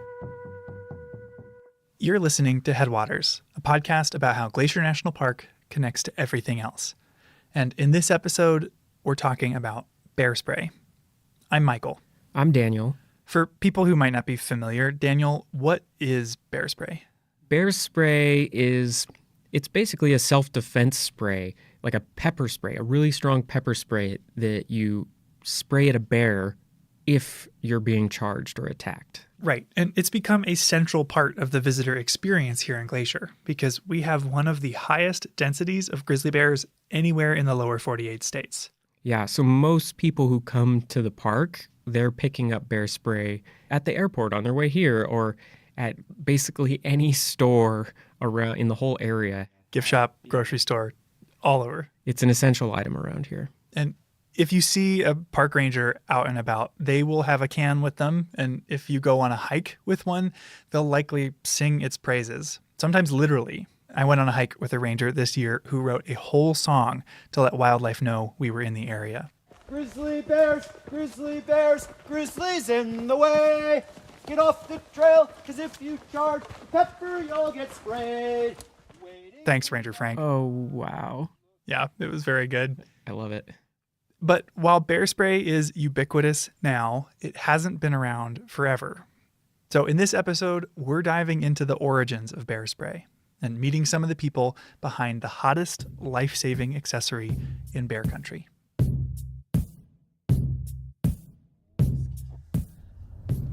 I think it's this red-roofed building. My first question for you then, Michael, is what actually is bear spray? What is it made of, and how do they make it? Right, how do they make this stuff? And that was my first question too, and it turns out we don't have to go far to find the answer because a lot of bear spray is made locally, right outside of Glacier. Where are we at? We are at the Counter Assault Bear Spray Factory in Kalispell in the Flathead Valley.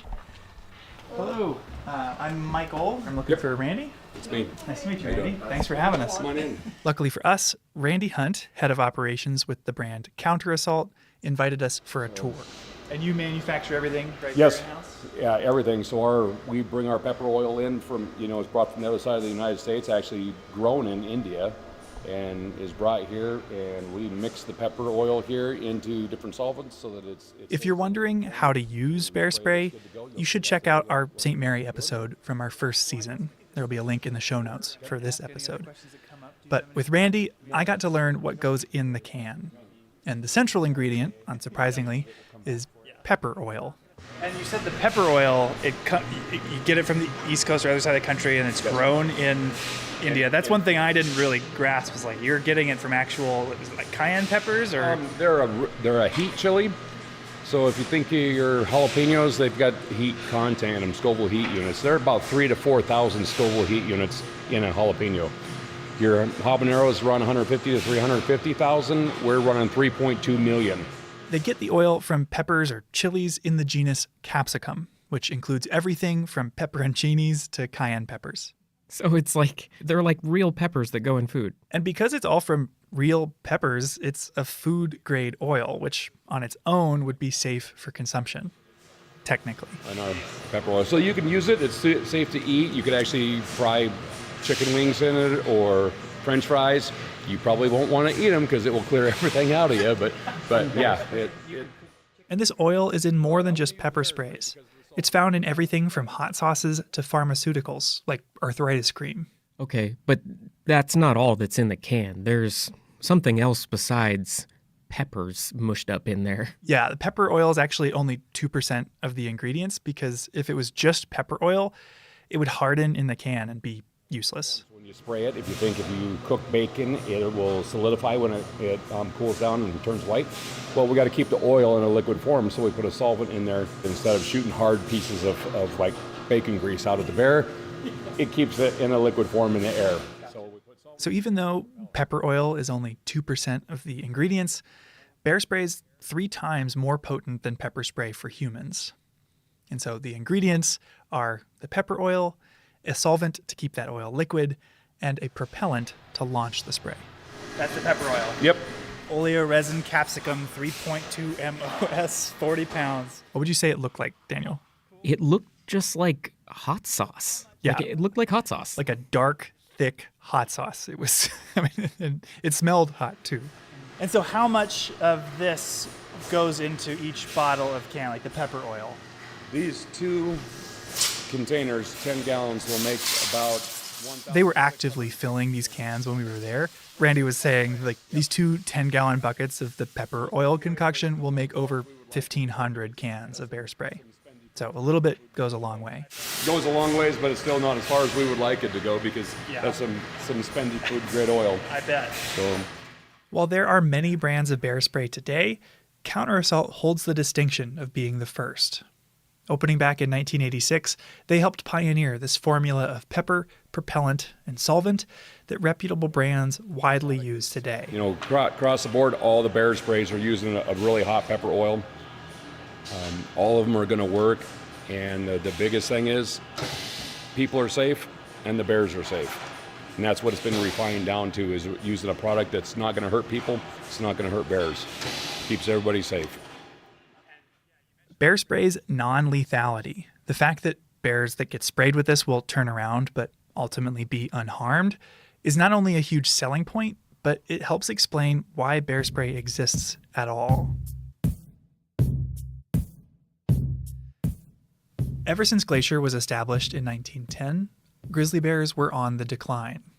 When the U.S. was founded, there were an estimated 50,000 grizzlies in the lower 48 states, living everywhere from Canada to Mexico, between Iowa and California. But by the mid-1900s, Euro-Americans had all but exterminated them.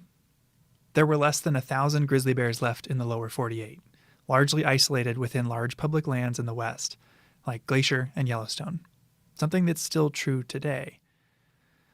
But while national parks are often seen as safe havens for wildlife, the relationship between Glacier and grizzly bears was fraught in the mid-1900s. Grizzlies, or bears in general, were a huge attraction for park tourism, but not in the way they are now. Right. This was an era where a very typical part of the visitor experience was to feed the bears, like out of their car, throwing out pieces of bread alongside the road, feeding bears. Yeah, like this animals as a spectacle approach. The second director of the Park Service, Horace Albright, was actually a huge fan of feeding wildlife in parks. He encouraged the creation of bear feeding platforms in Yellowstone, and Yellowstone even opened a zoo at one point for people to come look at captive animals. Wow. So it really was a different relationship than the one we have with wildlife today. And predictably, it had some consequences. Like, encouraging bears to seek out humans when they're hungry seems like a disaster waiting to happen. And it eventually led to tragedy. In 1967, 2 visitors camping in separate areas of the park were killed by grizzly bears who'd come to their campsites in search of food. These shocking deaths later came to be known as Night of the Grizzlies, and were the first grizzly fatalities in Glacier's 50-year history. In response, Glacier completely overhauled all of its bear policies. They closed some campgrounds, outlawed giving food to wildlife, and installed bear-proof trash cans. They also found and killed the bears responsible, and faced a lot of pressure from the public and even some policymakers to kill more. The park superintendent at one point issued a memo. Here, Daniel, can you read it? Okay. When a grizzly bear appears in any area of visitor use, it will be immediately destroyed by a park ranger.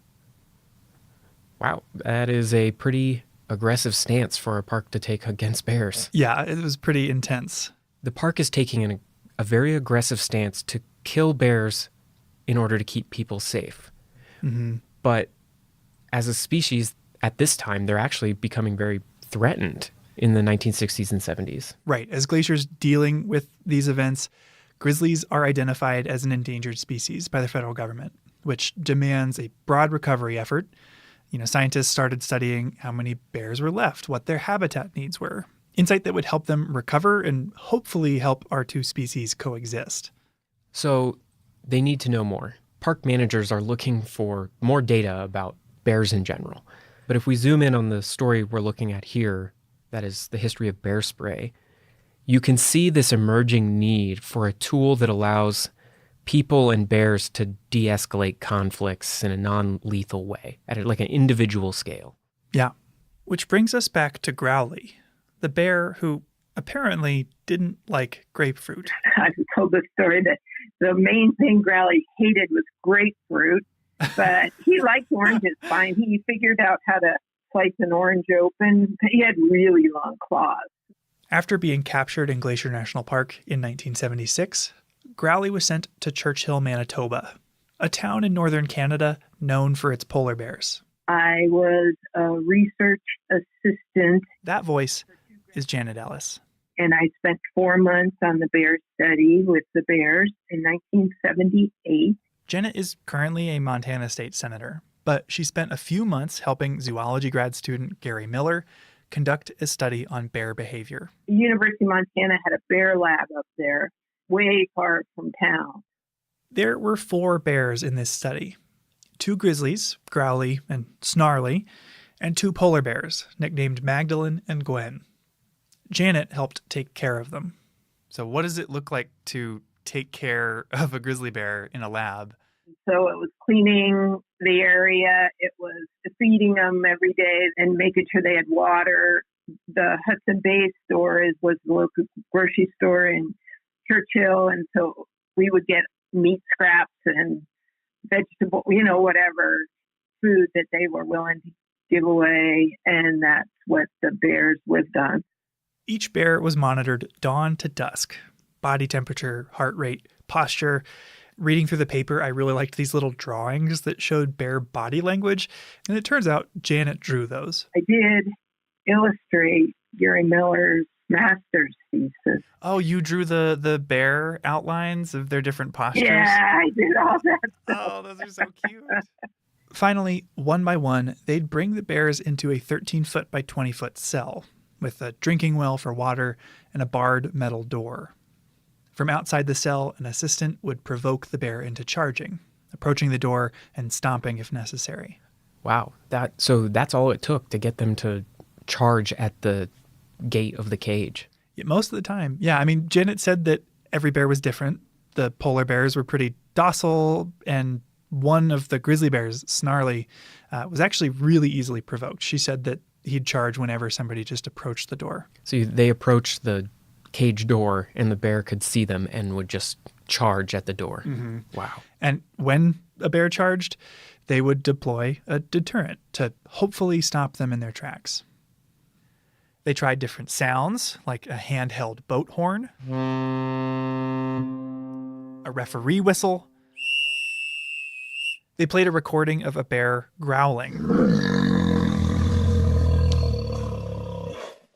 It was actually a recording of Growly, the bear, growling, which might be how he got his name. And they tested a popular item marketed to alert bears to your presence. Bear bells. Here's an excerpt from their research, read for us by a voice actor. Twice, when small bells were tested on Growly, he slept through the test. The bells were of the type that are sold to hikers in Glacier and Yellowstone national parks to warn bears of their approach. In these tests, the assistant stood at the door of the cell and rang the bells. Growly was not more than 6 meters away and never woke up. The idea that small bells will warn grizzlies before approaching clearly needs reevaluation. I've definitely heard a lot of bear bells on the trail here in Glacier, but the problem is I don't hear them until the person's like right next to me on the trail. So yeah, they're just not loud enough to really alert a bear. Yeah, I've heard that, the thing you're bothering the most by wearing bear bells is yourself. And it wasn't just sounds. They tried strobe lights, they waved a giant piece of plywood, and they sprayed bears with chemicals or irritants like onion juice and Windex. Oh, wow. And they also deployed a product called Halt, which was a pepper spray developed for postal workers who were getting bitten by a lot of dogs in the 50s. Wow, they were throwing everything at these bears.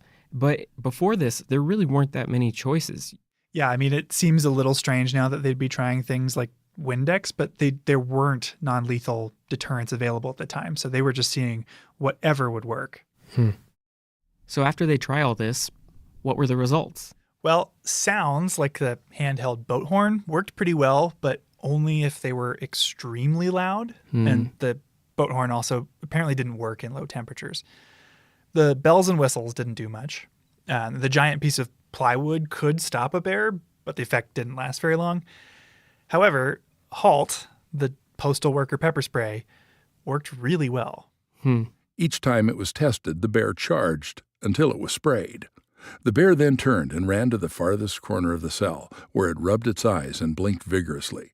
In one case, Snarly went to the water well and washed his face with his paws. That's the only thing that would stop a charging bear.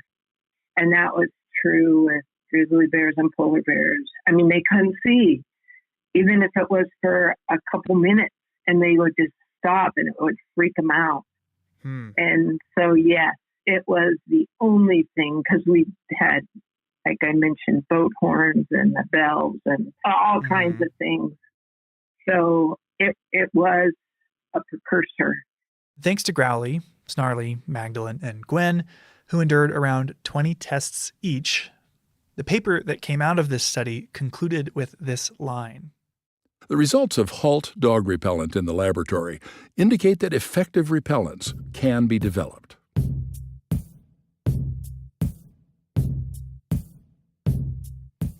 So the study up in Churchill, it showed that this dog pepper spray works pretty well. I mean, was that it? Did they just then package it up and sell it as bear spray? There were a few steps in between. So the University of Montana was funding the study Janet was a part of. And with this conclusion that a deterrent could be developed, they started funding a follow-up study. I'm guessing that at University of Montana, they were using different bears.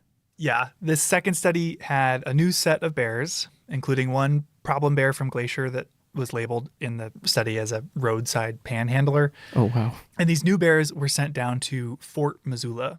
Who led this follow-up study? So the student that was working on this study was named Carrie Hunt. And it's funny, newspaper articles that you read about Carrie go out of their way to highlight that she is 5'1", 115 pounds. And just like the first study in Churchill, is provoking these 500-pound grizzlies into charging in order to test these deterrents. So this had the same premise as the first study? Yeah, very similar. A magazine actually interviewed Carrie about the experience. Hunt stepped to the barred door of the bear's cell. By stomping her feet, she provoked almost all the bears into charging. More than once, concrete dust flew from the hinges as a huge bear rammed the cell door. Even though the situation was controlled and there was no way I could get hurt, it was still frightening. The power and aggression of an angry, charging grizzly is overwhelming. If the bear charged, it received an application of the repellent being tested. A lot of the things they were testing were very similar to that first study. They did sounds, like in this case, rock music.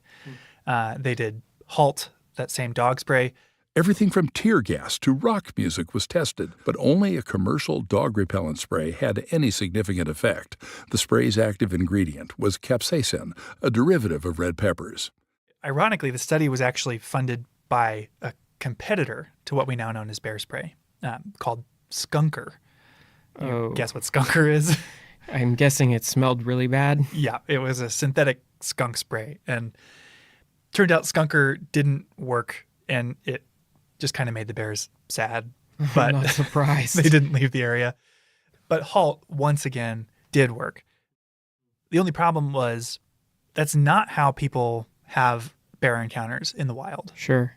You know, and this tiny can of pepper spray designed for a dog that's biting a postal worker, like, it doesn't shoot far enough. It's not strong enough. And so Carrie highlighted that, you know, this is a really promising thing to follow up on, but it would need some refining. It needs some iterating to turn it into an effective bear deterrent for public use. So now there's two studies that are both showing that some kind of pepper spray is probably going to work pretty well to stop a charging bear. Yeah. But to work in the real world, it needs some modifications. Right. And this result started to trickle out into like local Montanans that either were connected to the university in some way and found its way to a guy named Bill Pounds. After hearing Carey's results, he reached out and offered to help refine it. And eventually, that collaboration turned into Counterassault. Over the years, it's been refined. It's got different propellants. It's got different concentrations of the pepper. The IGB. One of the big things that they worked on was the delivery method, how the spray would leave the can. Yeah, you mentioned the spray. That was one thing I realized I hadn't mentioned, because like some of the earlier brands were shooting 6 feet in like a pencil thin stream, like wasp killer. Right. So that stream, you're not going to hit a bear from 30 feet away in the eyes, especially when you're in a panic yourself. I mean, I don't care who you are. You're going to be in a panic when a bear is charging that shit. They wanted that shotgun pattern, as it's called, a fog pattern. Okay, so this is part of the process we saw. They're taking a canister full of the ingredients and they're putting like a spray nozzle on the top of it that shoots the bear spray out into a fog or a cone. Yeah, exactly. And through testing and conversations with bear biologists, they refined that fog into a spray that would last 7 seconds and shoot 30 feet. That fog is going to get in the sinuses. It's going to get in the eyes. They're going to inhale. It's going to get in all the mucous membranes, the lungs. That's what changes their senses, and they just stop. It's a shock to their system like it is ours. There were some obstacles along the way before bear spray was widely adopted. There were fraudsters making weak knockoffs, and some serious misunderstandings, like thinking you used it like bug spray, or that it was a spice rub you could buy at the grocery store. When I first heard about bear pepper spray, I rushed right down to Albertsons to see if that store stocked it.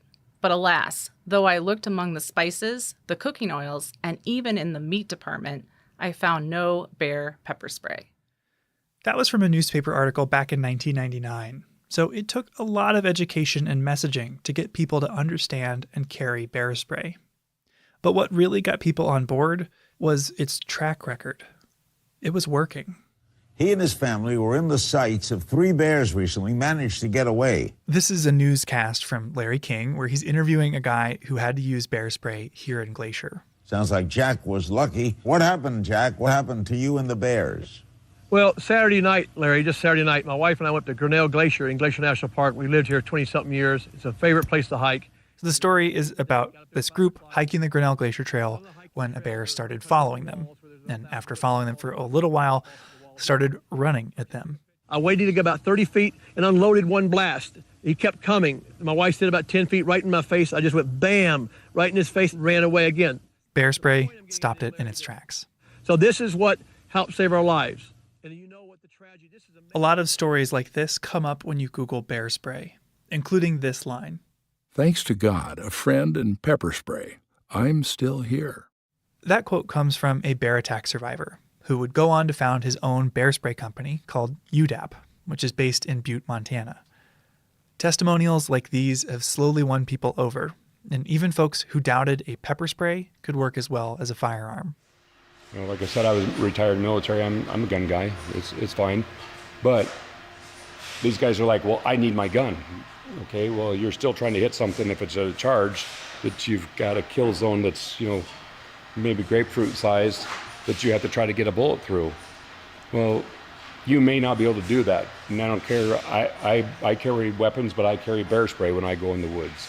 And because of this effective track record, the Glacier suggests all visitors to the park carry bear spray. Montana Fish, Wildlife, and Parks recommends all hunters carry it too. So how many cans do you put out from here in a year or a month, Now, in 2021, we did 375,000 cans of bear spray. And it's just education. That's what's helped.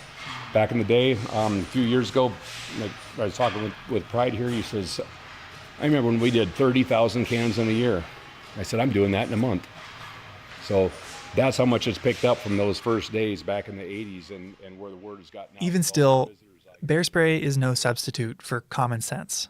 Being safe in bear country involves storing food properly, making noise on trail, hiking in groups, not just grabbing a can of bear spray and calling it a day. Yeah, I've actually heard some bear experts talk about the downside of bear spray is that people think they just strap it on their back and then they're safe, and that it actually discourages the kind of awareness and mindfulness of bear safety that you need to have in mind. You don't want to get complacent.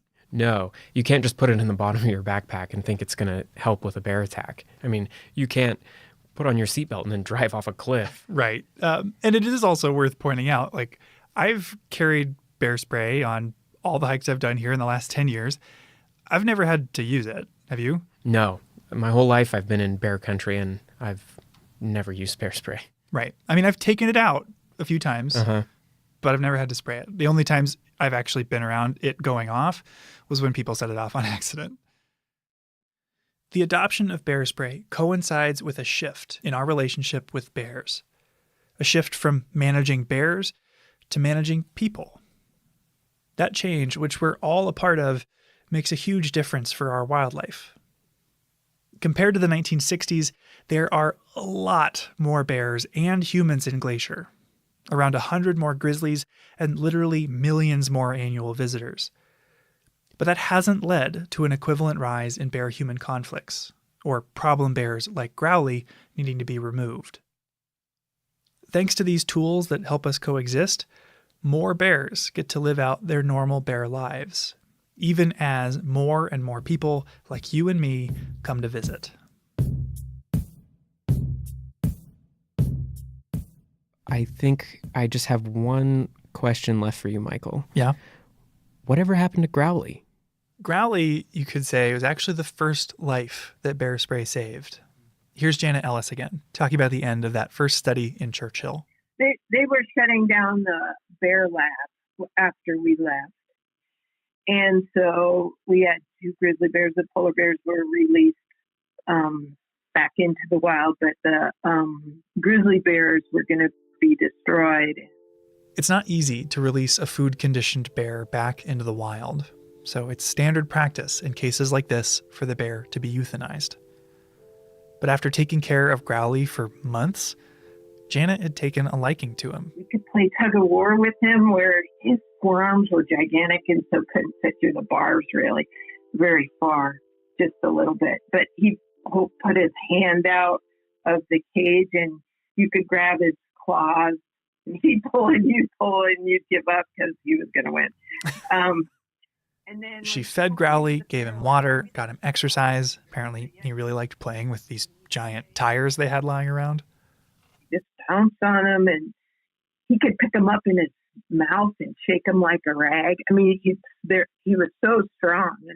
So when it seemed like Growly was going to be euthanized, she started writing letters to friends and family. Well, I wrote various relatives to see if they had any ideas. And it was my dad, it was an attorney in Columbus, Ohio, that talked. There was a city councilman, I think, that was in his law firm. And then he knew somebody else who was head of Parks and Recreation. And they knew Jack Hanna. You know, it was that sort of thing. Through her dad's network, Janet reached Jack Hanna, the director of the Columbus Zoo, and coincidentally, the guy you heard Larry King interviewing earlier, because years later, he used bear spray on the Grinnell Glacier Trail. Anyway, they asked Jack, if we can raise enough money to feed Growly for a year, would you take him?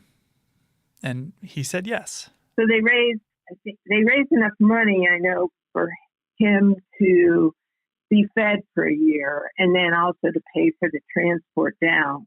The only problem was Janet had to take him there herself.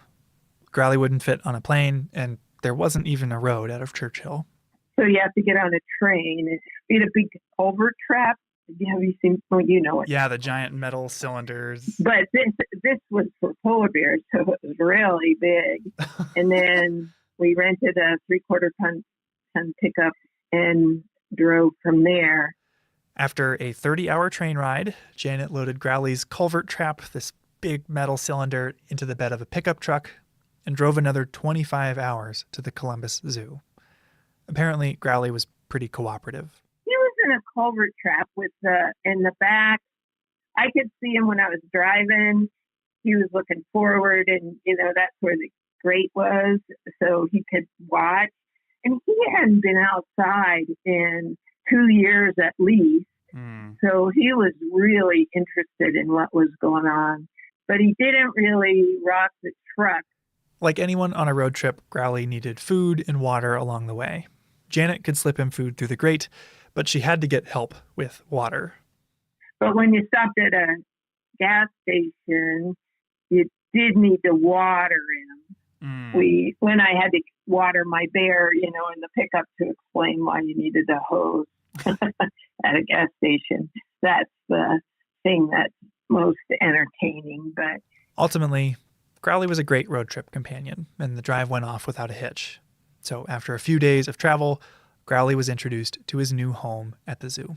they had trees and boulders, and he wanted a day bed. He just rearranged the whole thing, and they had to put wire around the trees so he wouldn't destroy them. Yeah, he had his own opinion on redecorating his new home. I grew up in Columbus and spent a lot of time as a kid at the Columbus Zoo. So there's a real chance Growly was the first bear I ever met. And I might have run into Janet there too.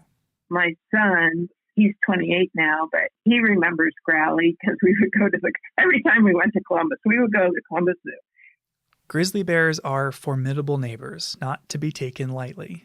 And in the 20th century, their future was uncertain. Some Americans argued they should be destroyed entirely, that our two species could not coexist. But tools like bear spray have proven that wrong. Today, we have access to an easy and effective tool to diffuse bear encounters that doesn't harm the bear. And while no deterrent is a guarantee, Growly showed us that bear spray works. Seeing him at the zoo, I didn't know about the cabins he vandalized, or the summer he spent in Canada enduring boat horns, onion juice, and pepper spray.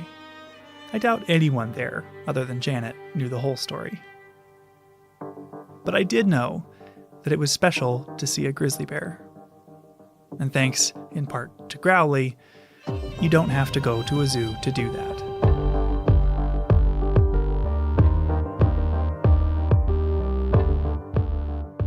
That's our show. Headwaters is a production of Glacier National Park and is supported by the Glacier National Park Conservancy. We could not make this show without them. You can learn more about what they do at glacier.org.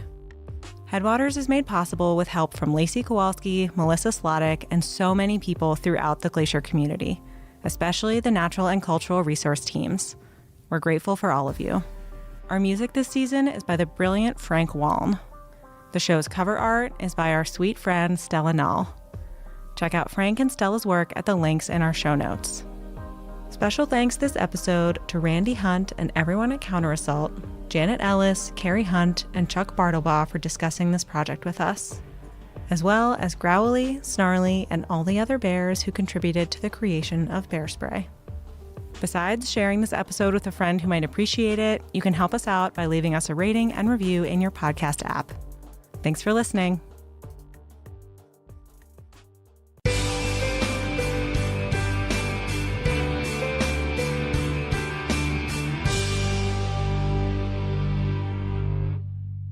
Surrounded by carpets of wildflowers in the summer, Lunch Creek flows down a natural rock staircase from the striking backdrop of Pollock Mountain. It was named for its popularity as a lunch stop for early visitors to the park and remains a popular stop on the road today. No formal trails exist here, so please enjoy the area from the paved parking. Over time, park visitors have continued to venture off the road and up the creek, exploring the area, and in the process have created a network of social trails into this sensitive and fragile habitat. In order to protect the area from curious feet, Glacier National Park has performed extensive revegetation work to rehabilitate Lunch Creek and eliminate the traces of trails by replanting native vegetation. Please notice the signs marking these rehabilitated areas and do not venture in them. If you're interested in the process of revegetation, plan on visiting the park's native plant nursery at the headquarters area in West Glacier. Each year, as projects are identified, native seeds are collected prior to the disturbance, grown in the nursery, and then returned to the disturbed sites when the plants are mature enough to survive on their own. This helps to maintain the genetic integrity of specific locations around the park and provides the plants with the greatest opportunities to survive in the wild. Every Tuesday throughout the summer, tours are conducted at the Native Plant Nursery at 10 a.m. Join us at the nursery for this interesting look at an important aspect of Glacier's natural resources preservation program. It's Thursday, August 10th, 2017, and I have the day off. For context, we were both rangers here in the summer of 2017. Yes, and the job of leading guided hikes, campground talks, and staffing the visitor center is very rewarding, but can also be exhausting. So when the weekend rolled around, some friends and I planned a relaxing backcountry camping trip. We got a permit for the backcountry campground on the west shore of Lake McDonald, one of the few backcountry campgrounds that you can paddle a canoe to. So we loaded our gear into dry bags, packed our life jackets, and set sail for some R&R. The campground itself is known for being sunny. It burned over in a wildland fire in 2003, and the remaining lifeless and limbless trees offer little in the way of shade. That's an understatement. So we set out in the afternoon, thinking we'd arrive after the heat of the day had passed. The first half of the paddle was nice and sunny, but the further we went, the clouds began to roll in. With each stroke, the sky seemed to grow darker, and we paddled faster and faster and faster to reach the shoreline. We thought we'd beaten the weather as we pulled our canoe ashore, but a clap of thunder echoed off the mountains and signaled the night that was yet to come. As we frantically assembled our tents and shabby burritos, the storm arrived. Rain came in a torrent, instantly soaking me through my jacket, and we hung our food up so we could retreat to our tents, but then the wind began to pick up. In my memory, what came next was a loud, deafening blur. Rain pelted the ground and began to sound like angry radio static. The wind was strong enough you had to brace yourself against it or be blown over. It began to topple the trees around us, and as they crashed down left and right, we ran to the lakeshore for safety as lightning and thunder reverberated up above. But just like that, it was over. The air was calm, the rain had stopped, and we breathed a collective sigh of relief as we returned to the soggy rice and bean burritos we'd put away. As we ate, we tried to make sense of what had just happened, pointing out the trees that had fallen down, comparing how well our jackets had worked, but only then, with mouthfuls of burrito, did we notice a column of smoke across the lake. Smoke that would eventually grow to become the Sprague Fire that burned 17,000 acres and the Sperry Chalet.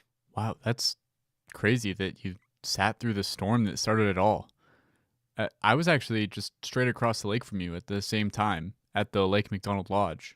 I was supposed to give the evening ranger program up at the Lake McDonald Lodge auditorium that night. It was super stormy as I drove up from APGAR. And while I was getting ready for my talk, the power went out in the building.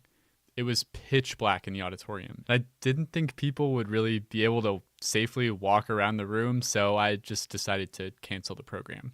So if you were trying to attend the ranger program at the Lake McDonald Lodge auditorium on August 10, 2017, I'm very sorry, you'll have to catch me another time. When I canceled, I stood outside the building to let people know that the program wouldn't be happening that night. It was at 8:36 p.m., a few minutes after the talk was scheduled to start, that lightning struck the hillside above me and ignited the Sprague Creek fire. With no program to give, I drove back down to my office in APGAR. There were lots of people just standing around and watching the flames. So, in a routine that would become common over the coming months, from across the lake, I watched the fire glow against the dark night sky. I was still wearing my ranger uniform, so I stayed on the beach there for hours, answering questions from concerned visitors. The fire became a spectacle. At night, people would gather to watch it burn.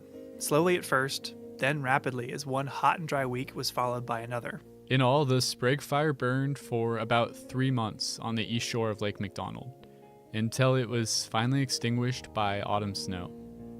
Here on Lake McDonald, wildfire is a fact of life. For plants, animals, and people alike, if you want to exist here, you've got to learn to live with it. In this episode, we're going to learn about something that's becoming an everyday concern for people around the American West. What happens when people and wildfire come together?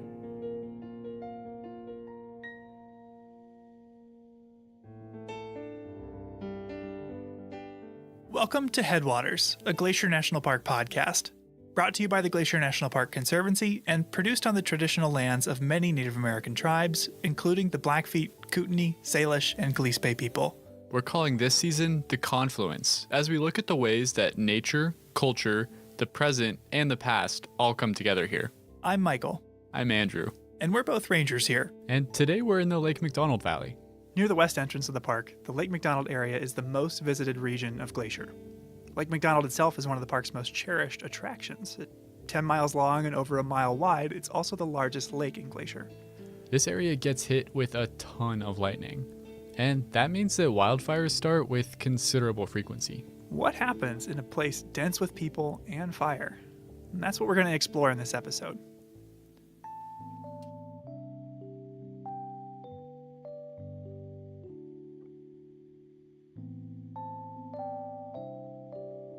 To start out, I wanted to talk to someone who knows the park as well as anyone, even better than most rangers. My name is Chris Peterson, and I am the editor of the Hungry Horse News. Oh yeah, Chris. Hardly anything happens in Northwest Montana without Chris writing or at least knowing about it. Seems like he's been here forever. How long has Chris been around? Since 1998, which would make it, this will be my 23rd summer. I've seen his byline a lot, but he's a photographer too, right? Yeah, you're right. After graduating college, Chris started working for a small town daily newspaper in New York, where he started to pick up photography. Back in New York, at the Daily, you had to shoot your own photos. So my photos were terrible. I was an awful photographer. Didn't know what I was doing. And so I started shooting Buffalo Bills games. You know, at a Buffalo Bills game, there's like 85,000 people there, but there's also 120 photographers.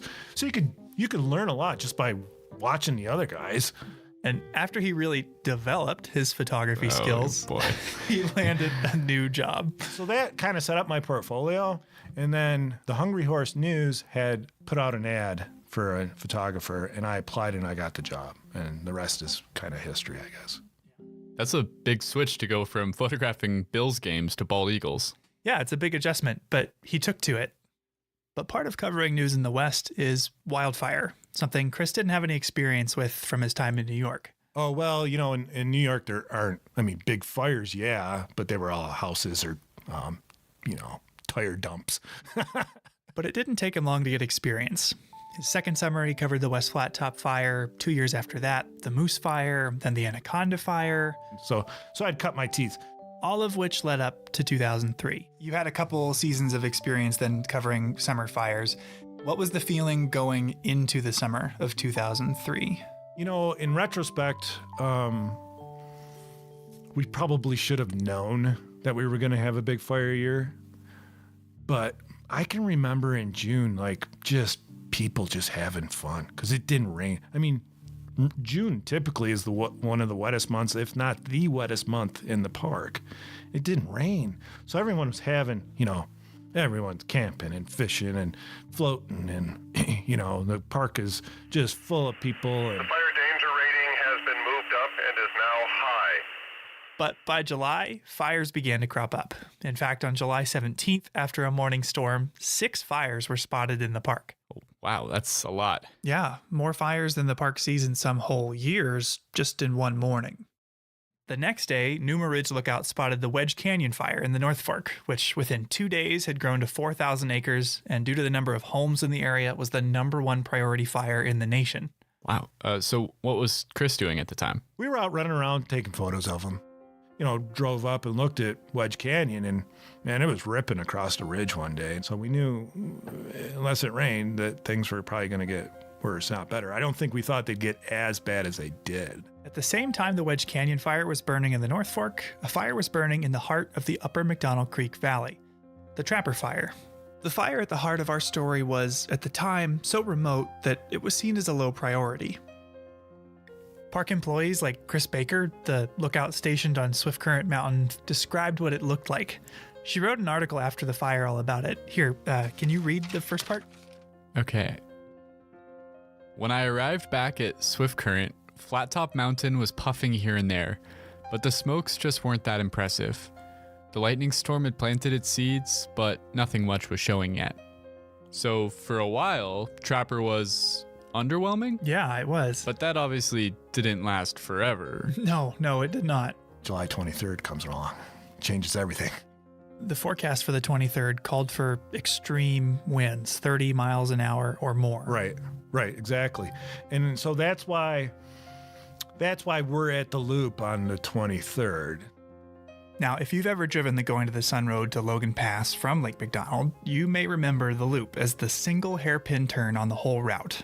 As the road turns back on itself, you've got 8 miles left till Logan Pass as you rise above the trees, getting a view of the McDonald Creek Valley, and Chris hoped the Trapper Fire. Okay, it's a pretty windy day. Let's get up there, see what's going on. Let's take a look at it. His instincts were right. Chris Baker, the lookout at Swift Current, watched the Trapper Fire grow that day.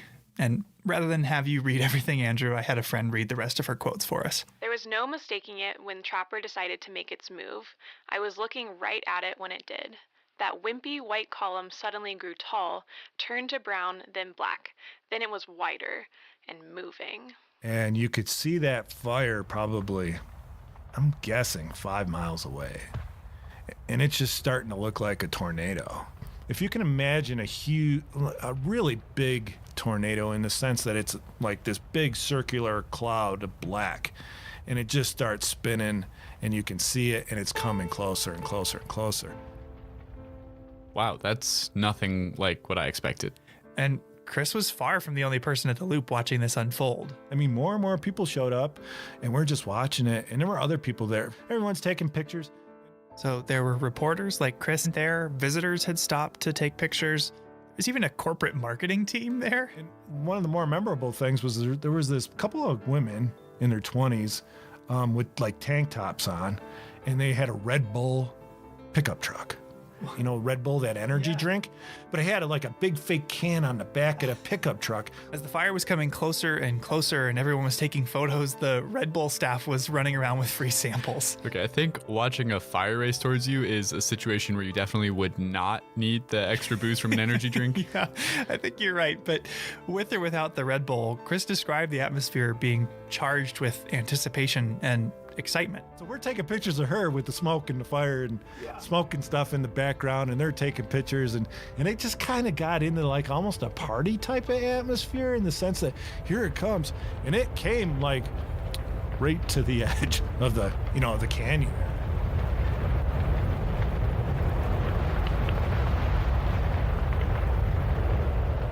And it was just a freight train.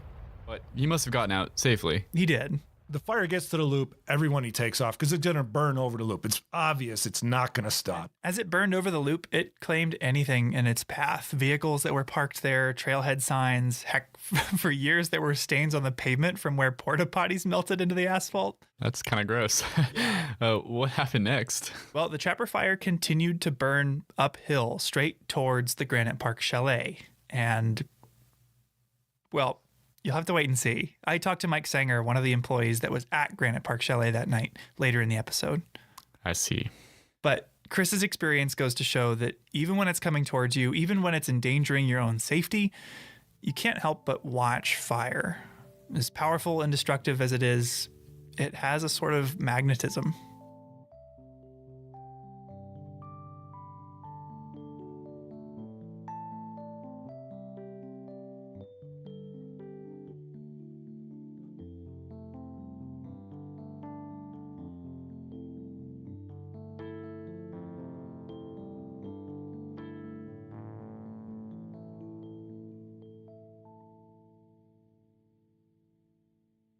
My name is Tony Cashola Sr. I'm a director for the Salish Kalispel Culture Committee for the Confederated Salish and Kootenai Tribes. People interacting with wildfire here is not a new phenomenon. In fact, it's been happening for thousands of years. To learn more, I decided to talk to Tony and Cashola Sr. about the role that fire plays in the traditional Salish way of life. We talked about how, from Tony's perspective, not enough people understand the significance and value of fire. This misunderstanding of our environment makes fire more dangerous. And he talked about how national parks are a place where we can learn to connect with the natural world. So Tony, if we have listeners from other parts of the country or the world who aren't familiar with the Salish people, what do they need to know about Salish history? According to the stories from our elders, the Salish speaking people have been in this area since the last ice age. My group, my band of Salish are the most eastern Salish speaking people here in Montana. And our Aboriginal territory consisted of about 20 2 million acres. And then came along in 1855 when more settlers and homesteaders moved into our area.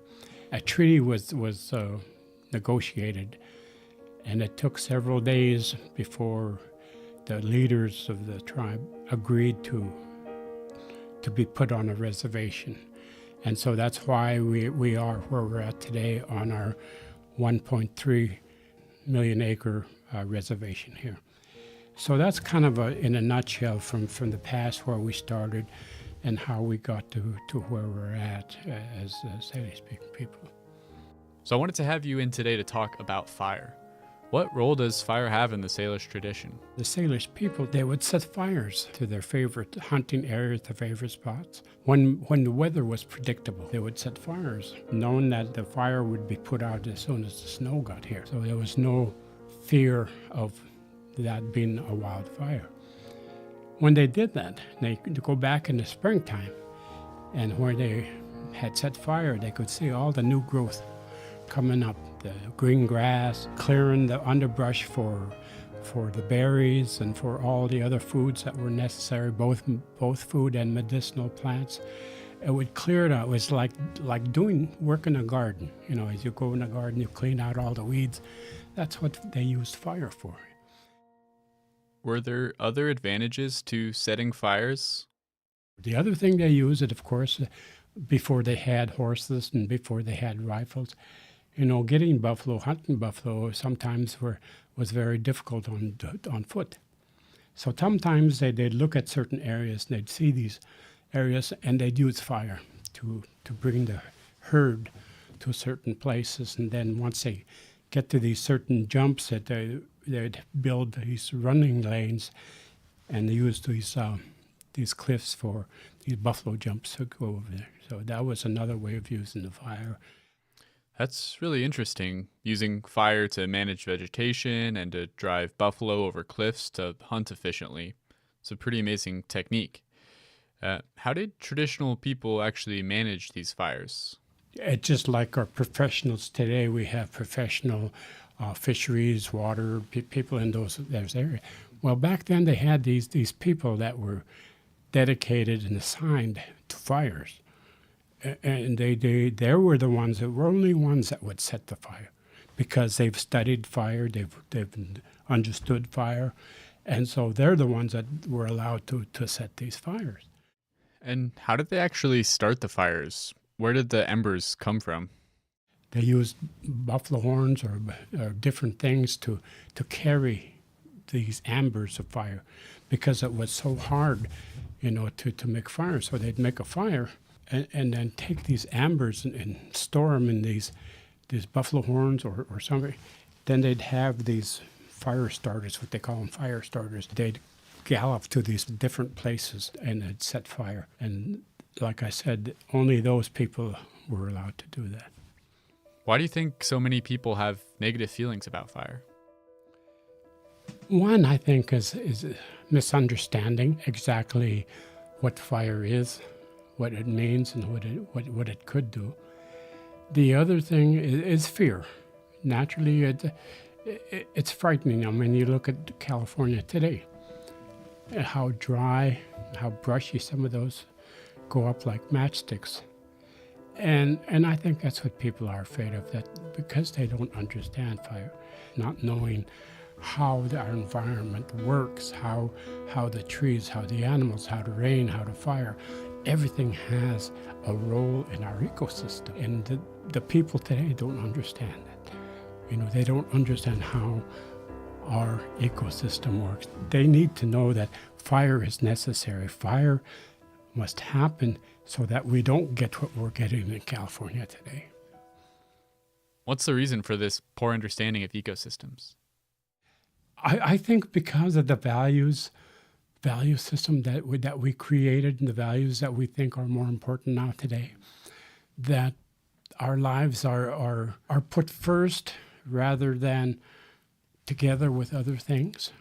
You know, everything goes hand in hand.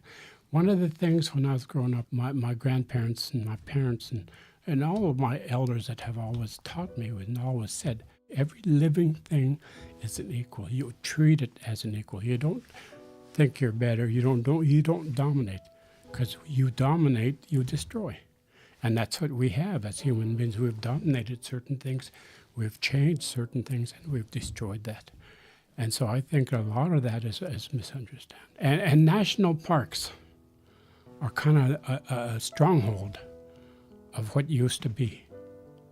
So national parks are places that continue to be very important, especially to me, especially to natives that understand what the park is, because it used to be this whole country. And there's still a need for parks. There's still a need for the areas like this, for our spirituality, for our well-being, for our minds.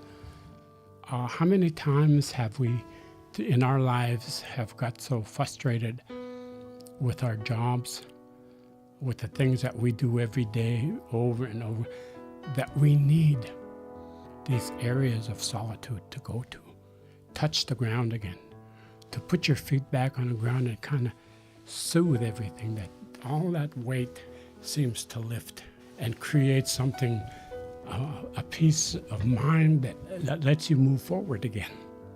We need these places.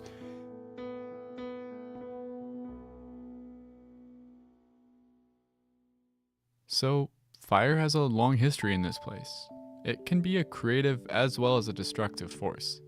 And whether you like it or not, it's a factor that has to be considered in deciding how to manage this park. To learn more about what role wildland fire plays in the ecosystem here, I decided to talk to Dawn LaFleur. My name is Dawn LaFleur, and I am the vegetation management biologist for the park. What does a vegetation management biologist do? What does that entail? It basically manages the vegetation for the park. So that's anything from forest management, basically making sure we have healthy forest ecosystems, as well as maintaining native plant communities. So whenever we have disturbance, human-caused disturbance, we go in behind the disturbance and utilize native plant materials that we've collected and grown at our native plant nursery. So basically trying to manage the native vegetation as well as the invasive vegetation to maintain healthy ecosystems. I met Dawn on the site of the Howe Ridge Fire, which in 2018 burned about 14,000 acres on the west shore of Lake McDonald. It was 1 year after the Sprague Fire, which we talked about at the top of the show, and on the opposite side of the lake. At times it can be a bit noisy here now that there's not much of a forest to shelter you from the wind. That was a pretty intense fire. It was very intense. It was very unusual. We had the extreme fire behavior happen at night and came down here very fast, very quickly, and burned very intensely.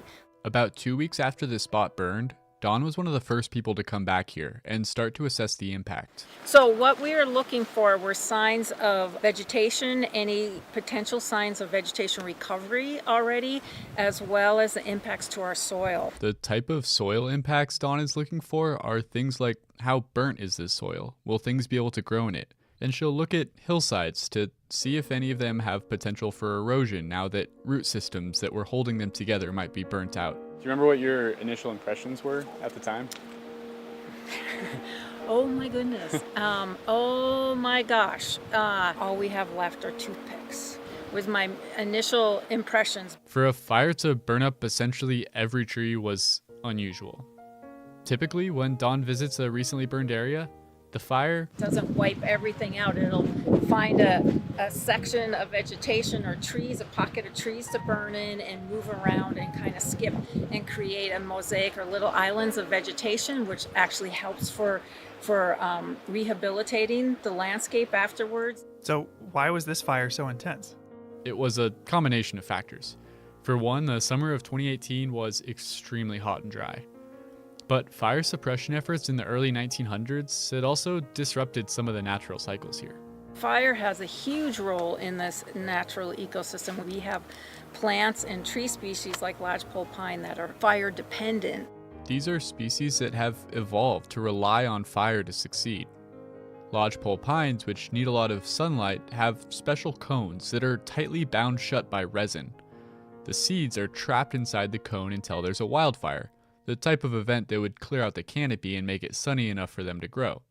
When fire passes through, The cones get heated up and release their seeds. in Dawn's career, she's witnessed summers get warmer and drier, and the snowpack disappearing earlier in the spring, allowing soil and vegetation to dry out. These effects are changing the role that fire plays in the ecosystem. What it is climate change. We're getting drier and hotter sooner. And then the other thing we're seeing is with the extreme fire and not enough moisture in the spring, what takes advantage of those open niches after a fire are non-native plants, the opportunists. We're seeing a lot more non-native invasive plants coming into our burned areas than we have had in the past. But Dawn hasn't lost hope. She still has a clear and optimistic vision of how this area can recover. My hope would be in 5 years we should have conifers that are 3 to 4 foot tall. A good diversity of conifers. I would hope a lot of larch in here because they tend to be fire resistant. It'd be wonderful to see pockets. I don't expect it all across the landscape up here, but little pockets of moisture where we could see cedar hemlock coming back. And this would be completely green, and you've got woodpeckers utilizing the snags and everything. We would be standing here and we would have vegetation over our heads. Sounds lovely. Less. And as we get more vegetation established, that will outcompete, as we get an overstory, it'll outcompete these newly established invasives. So much more native plant diversity. Protecting plant diversity in Glacier National Park is a collective endeavor. Dawn can't do it alone. She asks that when people visit here, they take a moment to think about how their actions will affect the plant life around them. Stay on the trail. Definitely stay on the trail. Walk in the mud. Don't go around mud holes. And don't pick the flowers. Oh, yeah. That's a big one.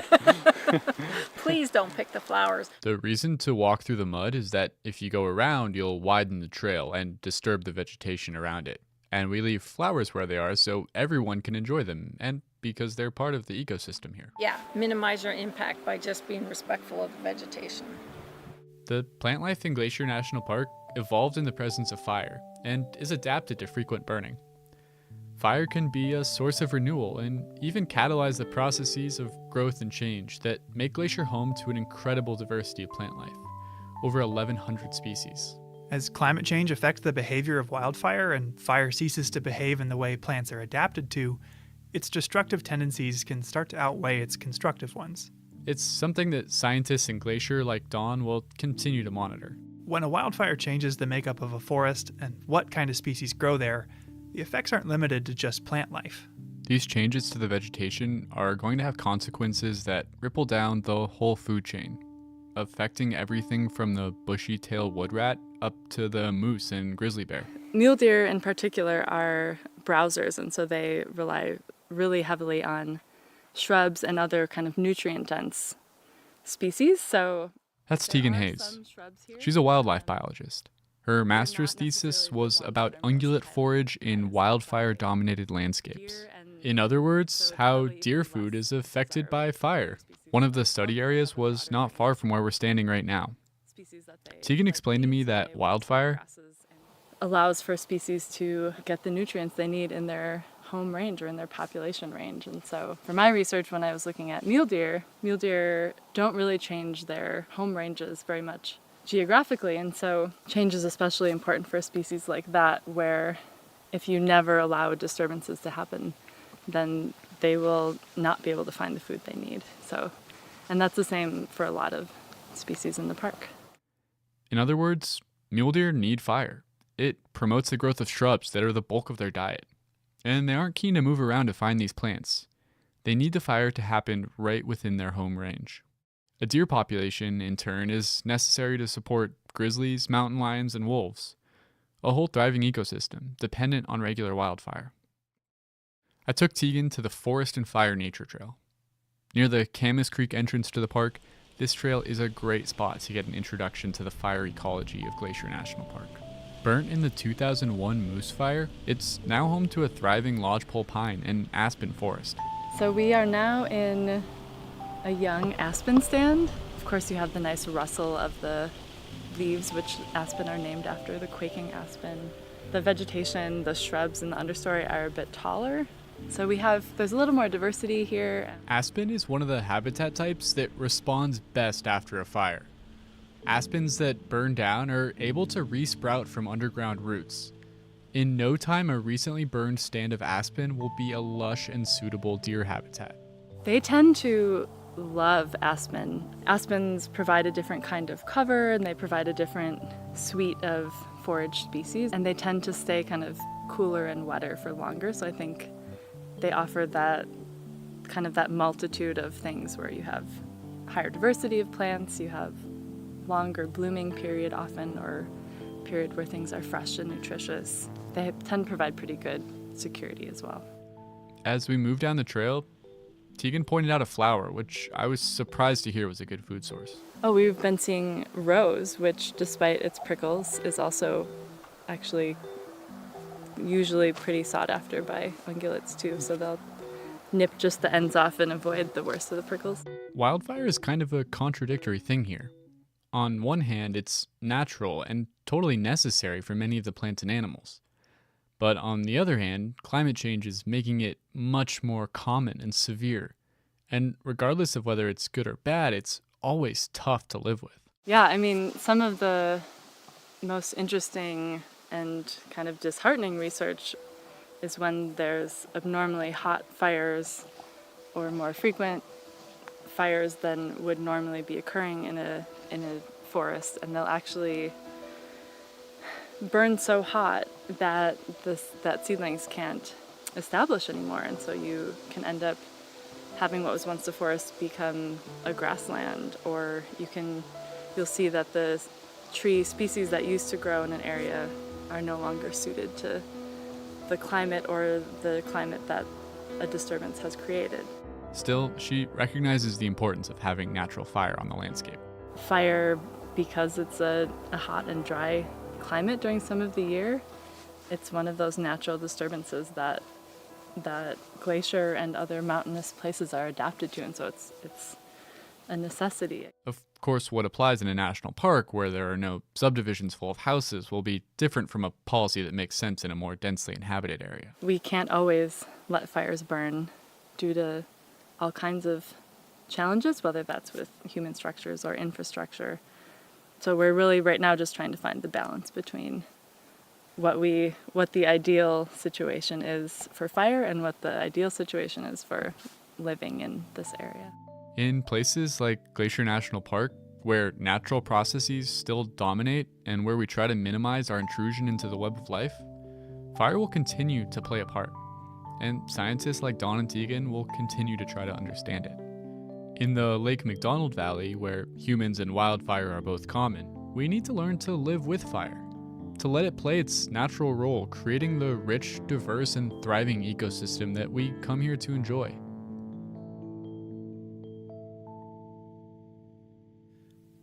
We'll be right back with the conclusion of the Trapper Fire saga after this break.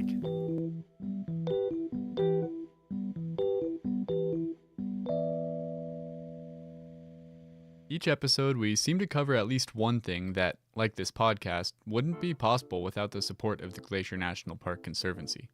With the help of some friends over there, we got the number of Executive Director Doug Mitchell and decided to call him up out of the blue to ask about these projects. For this episode, we wanted to ask about Sperry Chalet.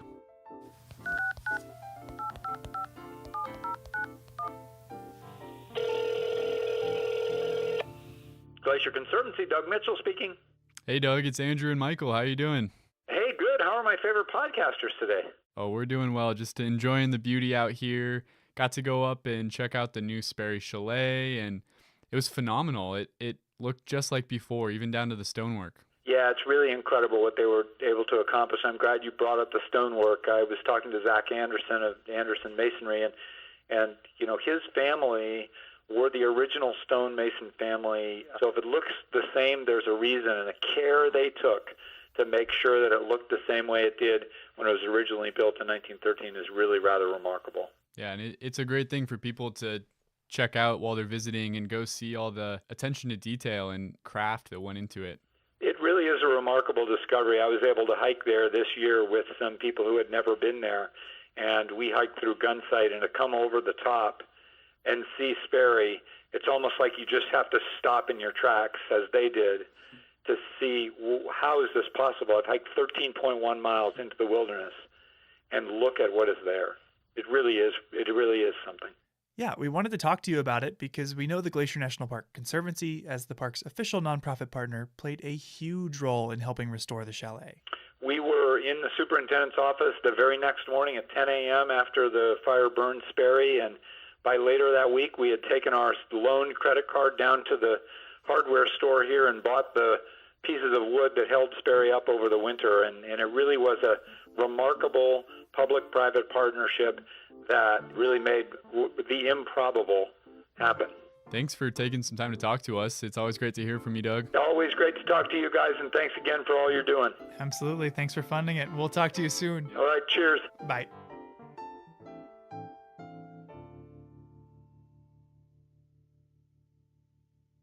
So we just heard from Dawn and Tegan about how plants, like lodgepole pines, and animals, like mule deer, can benefit from the presence of fire in the ecosystem.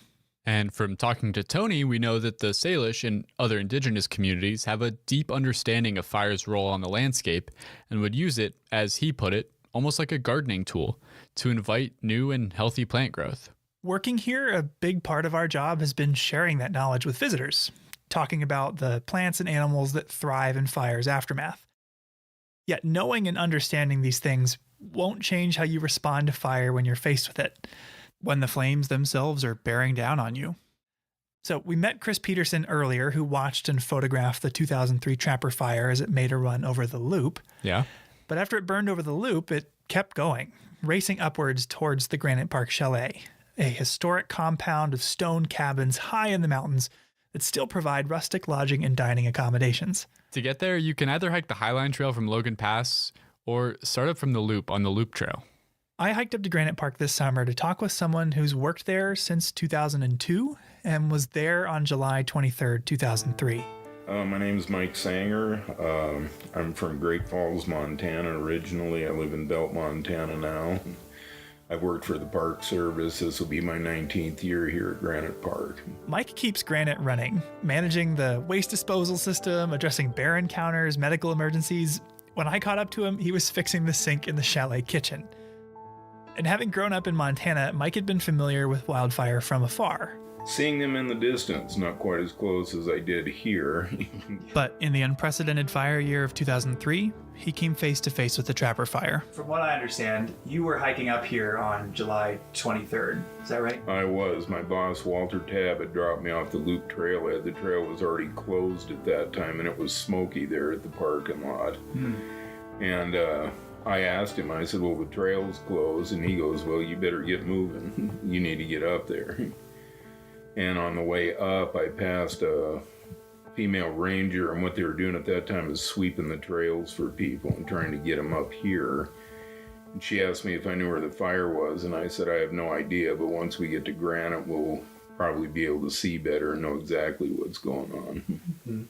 As I understand it, Mike's up there for a week or so at a time, then rotates out with a partner? Exactly. He was originally scheduled to hike back in to tap out his partner on the 23rd, but was sent up that day with a different goal, to help protect the chalet itself. And we made really good time getting up here to Granite Park. Yeah, goodness. When did it sink in that it was going to be a problem? When I got up here and I saw fire hoses strung out all over the place, and Chris Berkey, my partner, was here, and I asked him, I said, where's the fire? And he pointed towards Flat Top, and it was immediately apparent that we had a problem on our hands. So they had to fortify the compound. With limited time and supplies, that meant converting their finicky drinking water pump into a sprinkler system to keep the buildings wet, an approach that they weren't confident would work at first. We went down to start the pump, and it took 2 or 3 times, and you had to talk nice to this thing, and Chris pulled it, and the first time it went off, and we're all high-fiving. But celebrations could wait. As the fire grew closer and closer, conditions only worsened. It was really horrific for quite a while because we had no idea where the fire was. The winds were horrific. I mean, they were blowing probably 70 plus miles an hour, and we were having embers starting to come down. And what we did is we pulled all the railings from the chalet. We were trying to reduce fuel in case the fire did get here. What did it sound like? You know, a lot of people paraphrase this with tornadoes and everything else, but it sounded like a freight train.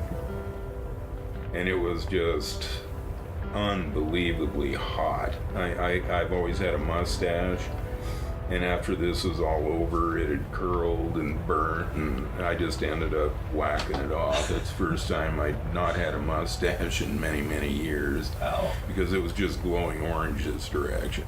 Around the same time, Chris Baker from Swift Current Lookout was choked with smoke. I can remember using the word surreal a lot in my journal that afternoon. It didn't take too long before my vista towards the west was nothing but amber billows of smoke and embers.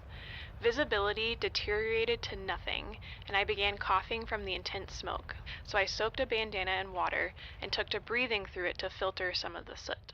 Oh my gosh. Yeah. Yeah, it's a scary situation. It is. In the face of it all, Mike and Chris were doing everything they could to protect the chalet and everyone in it. And we charged our hoses. We had everybody inside the chalet sitting on the floor. We had the tables up against the windows because the wind was horrific and it was blowing ash and embers all through the area. And we charged the hoses and started wetting the roof. How many people were in it?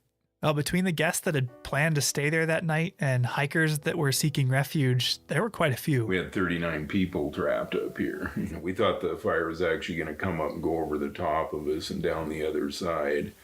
Why it went up Swift Current Pass, I have no idea. You know, every bearing that we had and the wind was blowing directly at us, and fires like to run uphill, so I was quite sure the fire was going to come up and over us, and instead it made a turn and went up over Swift Current. It missed them? Somehow they were saved. The fire avoided the chalet, and falling embers were effectively combated by the hoses and sprinklers they'd set up. Because it could have really gone south for us, and it really could have been a horrific thing. And, you know, through God's graces or whatever, the fire didn't come over us. Chris, we each made one brief phone call to our wives, and said, we don't know what's going to happen. We just wanted to call and tell you right now we're all right, and we're doing the best we can. And while they didn't know what the next day would hold, they allowed themselves to breathe a small sigh of relief. Chris and I came in here. It had been a long day for both of us. He was due to go out that day, and I'd hiked up or ran up here that day. And his wife had brought him a little bottle of black velvet whiskey, so we each had a drag off that, and it actually felt a little better. And he goes, let's get on with it. And I said, all right. After feeding and finding beds for everyone at Granite, the two of them stayed up all night watching the flames. We'd take turns. There was a chair between this building and the chalet and one in front of the chalet, and about every hour we'd switch. Also up all night was Chris Baker, watching the flames from her vantage point at Swift Current Lookout, 1,000 feet above the chalet. Night fell, and finally I could see the fire appear through the smoke as 1,000 points of flame and torching trees. I remember just staring a lot in unbelief. Sleep wasn't even an option. This was history, and I was privileged to have a front row seat. It was a long night and a close call. Thankfully, no one was hurt, and the chalet was saved. Mike and his partner Chris Berkey were even honored by the Department of the Interior with Valor Awards for their heroism and bravery. But Mike's a humble guy. If you have the chance to meet him, you might hear him tell stories of that night. Sometimes the chalet even asks him to give a program about it to their guests. But you won't hear him bragging. He's seen firsthand the power of fire and worked in its aftermath every year since. But even then, that night standing guard after hours of fear and uncertainty, he could see a beauty in the flames. And the one thing that struck me is once it got dark and you could see the fire, you know, despite what was going on, it was actually kind of pretty to look at. And, you know, I don't mean to sound morbid or anything, but it was. It had its own kind of natural beauty to it. A month later, the Trapper fire had died down, and Chris Baker reflected on the fire as she hiked down from Swift Current Lookout for the last time of the year.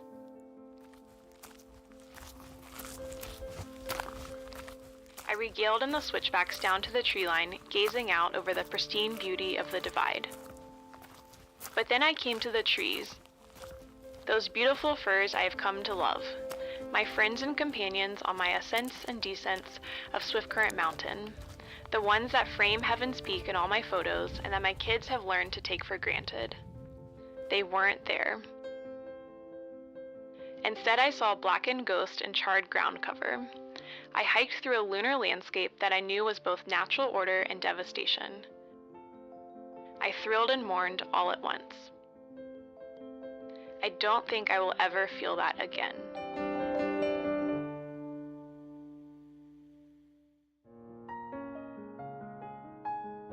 Our last story of the day is about the important role that fire plays for archaeologists here.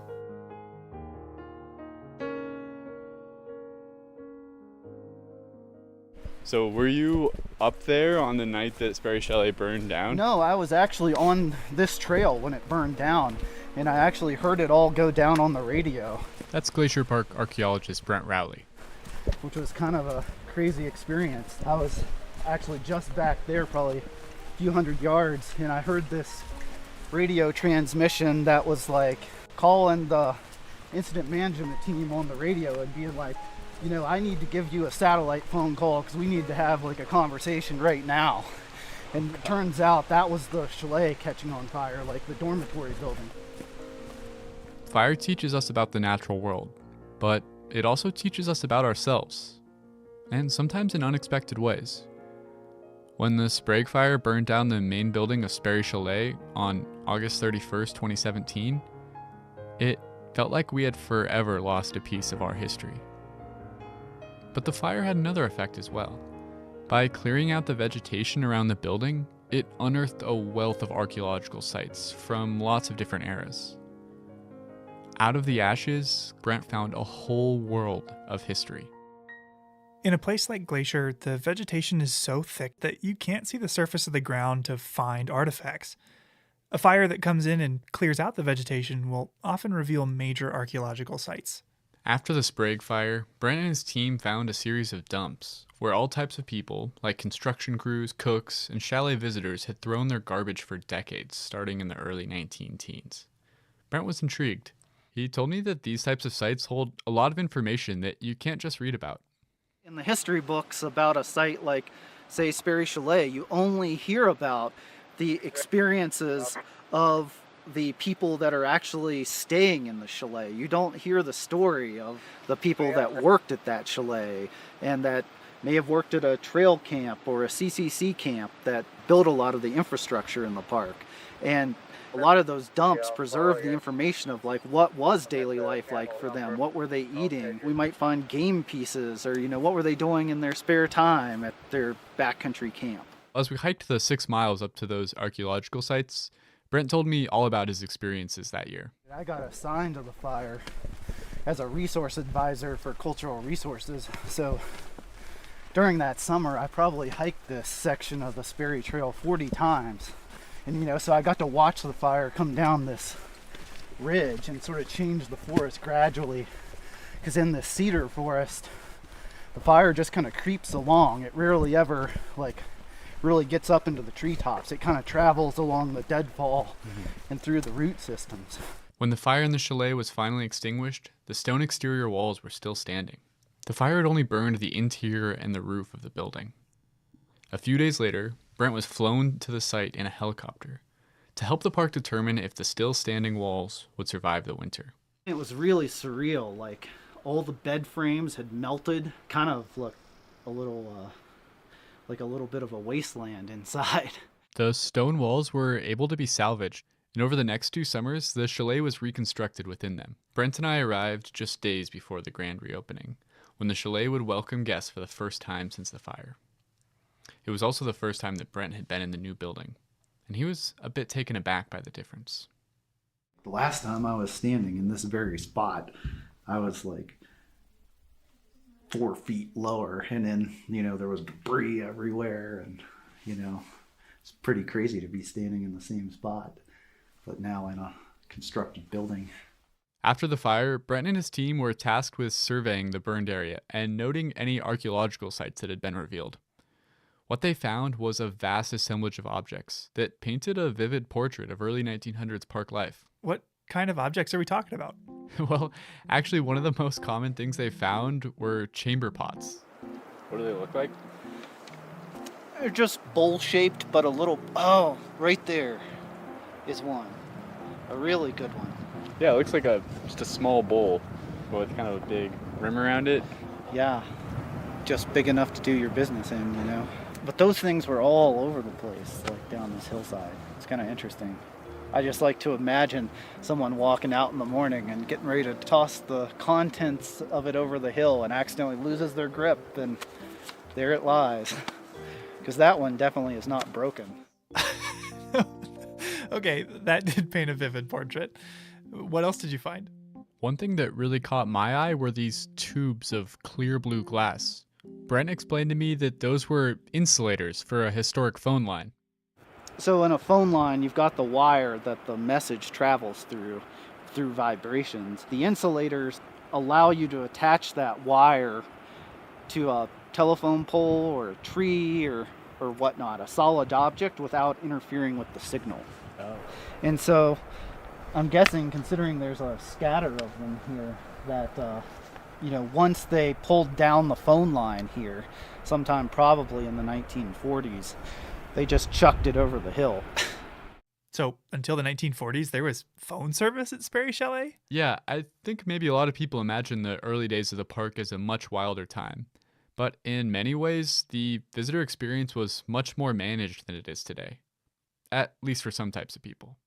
So I think out here on this point, there was some sort of tent camp set up, and I don't know exactly the dates of the tent camp, but I think it was certainly early on in Sperry Chalet's history, so probably 19-teens, maybe even into the 1920s. And so there's a lot of really diagnostic artifacts that have actual Great Northern Railway logos, and that differentiates it from, like, say, a worker camp for the workers that built the chalet or maintained the chalet, because those higher end ceramics would be what you would serve the very wealthy guests oftentimes that were coming to the chalet, whereas in a little bit we'll go to a worker camp and they were eating out of cans.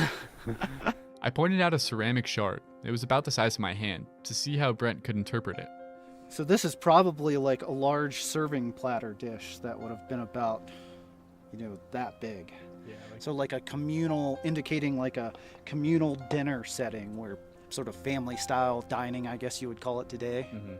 Oh, that's interesting. From just that small piece, he was able to figure out about how they dined. Yeah, what was most interesting about spending the day with Brent was seeing how these little pieces of what seemed like just garbage gave him really deep insights into how people thought and behaved a long time ago. I don't know how this dump got here, but it's one of the most interesting assemblages of stuff. This is it all spread out because it's all jammed in that crevice. Mm-hmm. And there's everything from an assortment of condiment bottles, like this is probably ketchup. There's a medicine bottle. Here's one of those coffee ration containers. There's poison bottles, like multiple of them. So it's like a really strange thing. Like, I don't know if this was like kind of where maybe some workers at some point were camped out. Like the poison bottle in particular, I mean, kind of throws me. I'm like, that tells me, I feel like that it's got to be related to workers. Wait, okay, what was the poison for? Yeah, I was wondering the same thing. Brent told me it was probably to poison rodents of some sort, maybe mice, pack rats, or a particularly aggressive marmot. How do they find all this stuff? There's a couple different ways these sites get discovered. This one, a firefighter showed it to me. Okay. But usually, yeah, when we survey areas, we do transects. One of the main things that Brent has found here is the class distinctions between the different people who use this area, and how this manifests even in their trash. Up at that tent camp, everyone was always eating off of, fine ceramics and being very proper, I guess you would say. And here it's like you just open up the can and eat out of the can sort of thing, which is more indicative of, I guess, lower class status, like a worker rather than someone that's on a very expensive vacation. Do you know what would have been in these cans? some of them, see, like a can like this where you can tell by the openings. So see, this had to be liquid. And in fact, I think this was probably a milk can. So they slit that one open. So when we record these can sites, we always record what type of openings they have, because it can tell you a lot about what was in them. Wow, so we can learn something from even just the way a can was opened. Exactly, there's so many levels to it. Brent even says that the way that trash is hidden can tell us what era it's from. In the 19-teens, the way everybody all over America treated their waste was to throw it over the cliff or over the hillside or into your pit toilet. Later on, though, people started, the ethics started changing of like, you need to hide your garbage. You put it in a centralized garbage dump. And here, obviously, they've tried to hide it. So it's probably after that ethic changed, which really started, in the 1920s and 30s. A desire to learn about people whose stories aren't always told has motivated Brent's career from the very beginning. The first excavation he was a part of, on a plantation in West Virginia, showed Brent the significant differences in artifacts from enslaved people versus slave owners. This technique of using historic artifacts to understand how people were treated in the past is an idea that still drives his work today. In Glacier, you can learn a lot about indigenous people's history prior to European settlement, and we can learn a lot about what people were doing in this landscapes by what artifacts they leave behind. And those people were often, are often not included in the history books. And in fact, I hate the term prehistoric or prehistory because it implies that indigenous people don't have history. It's just their history is documented in different ways by oral history and also by the archaeological evidence that their ancestors left behind. There are countless stories covering thousands of years of history buried in archaeological sites all around Glacier. Some of these stories will be lost forever if these sites are disturbed. So please leave historic objects where you find them. Brent says that objects are best at telling their story when they stay in their original location. Once they're removed from the site, they are kind of just meaningless objects, but when they're in the context of the site, they tell the story of like what sort of products people were using as they visited Sperry Chalet. Our discussion was interrupted by a mountain goat grazing on the forbs that had sprouted up where fire had cleared the canopy and finally allowed sunlight back onto the forest floor. We had to step off the trail to let the goat pass. And I went to work for the... Oh, crap. There's a goat coming. Hey. Move aside. Move aside. Don't eat my poles either. As we sat there talking about the history of the area, a new chapter was already being written. As Brent and I moved out of the goat's path, it was hard not to think that we needed to do the same as the goats and flowers here, to learn from what we couldn't control, and to flourish in the sunshine that followed.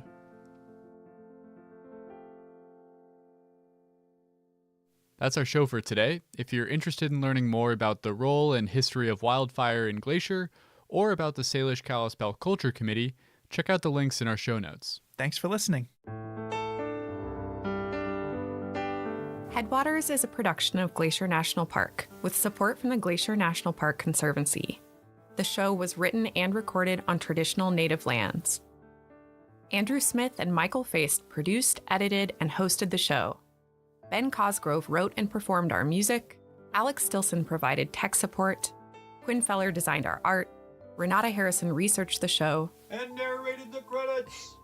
Lacey Kowalski was always there for us. And Daniel Lombardi and Bill Hayden were the executive directors. Support for this show comes from the Glacier National Park Conservancy. The Conservancy works to preserve and protect the park for future generations. We couldn't do it without them, and they couldn't do it without support from thousands of generous donors. If you want to learn more about how to support this podcast or other awesome Conservancy projects, please go to their website at glacier.org. Of course, you can always help support the show by sharing it with everyone you know, your friends, your family, your dog, and also leave us a review online. Special thanks this episode to Chris Peterson, Tony Incashola Sr., Don LaFleur, Tegan Hayes, Mike Sanger, Sarah Peterson, and Brent Rowley.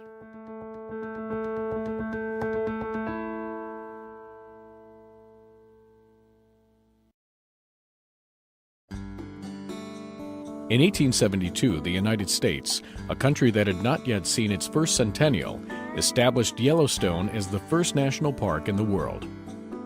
President Ulysses S. Grant signed Yellowstone into existence, and a new concept was born. And with it, a new way for people to preserve and protect the best of what they had for the benefit and enjoyment of future generations. Yellowstone Lake is one of the largest high-altitude lakes in North America, and is centered over the Yellowstone caldera, the largest supervolcano on the continent. In the southwest area of the lake, the West Thumb geothermal area is easily accessible to visitors. Geysers, fumaroles, and hot springs are found alongside and even in the lake.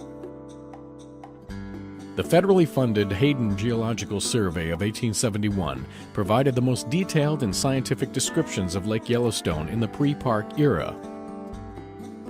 The Hayden Party, 34 men in all, launched Annie, the first boat to sail on Yellowstone Lake, and began exploring the islands and shoreline. The first photographs of the lake were taken by William Henry Jackson, and paintings by Thomas Moran, along with the Geological Survey, played a prominent role in convincing the U.S. Congress to pass legislation creating Yellowstone Park. Yellowstone Lake is the foundation of the greater Yellowstone ecosystem, the largest remaining nearly intact ecosystem in the Earth's northern temperate zone. It provides the key ingredients to a large and complex food chain that sustains many of the animals for which Yellowstone is so famous. In 1894, the Lacey Act was passed by Congress, giving full protection to wildlife in Yellowstone Park, with the exception of wolves and coyotes. This act paved the way for future wildlife and environmental movements. From the days of the Hayden expedition to the present, Yellowstone Lake continues to be a source of rich, diverse, and sometimes surprising information that is rare among the world's Great Lakes. Lake Yellowstone and Yellowstone National Park, in all its preserved glory, is like no other place on Earth, and must be seen and experienced to be believed and enjoyed.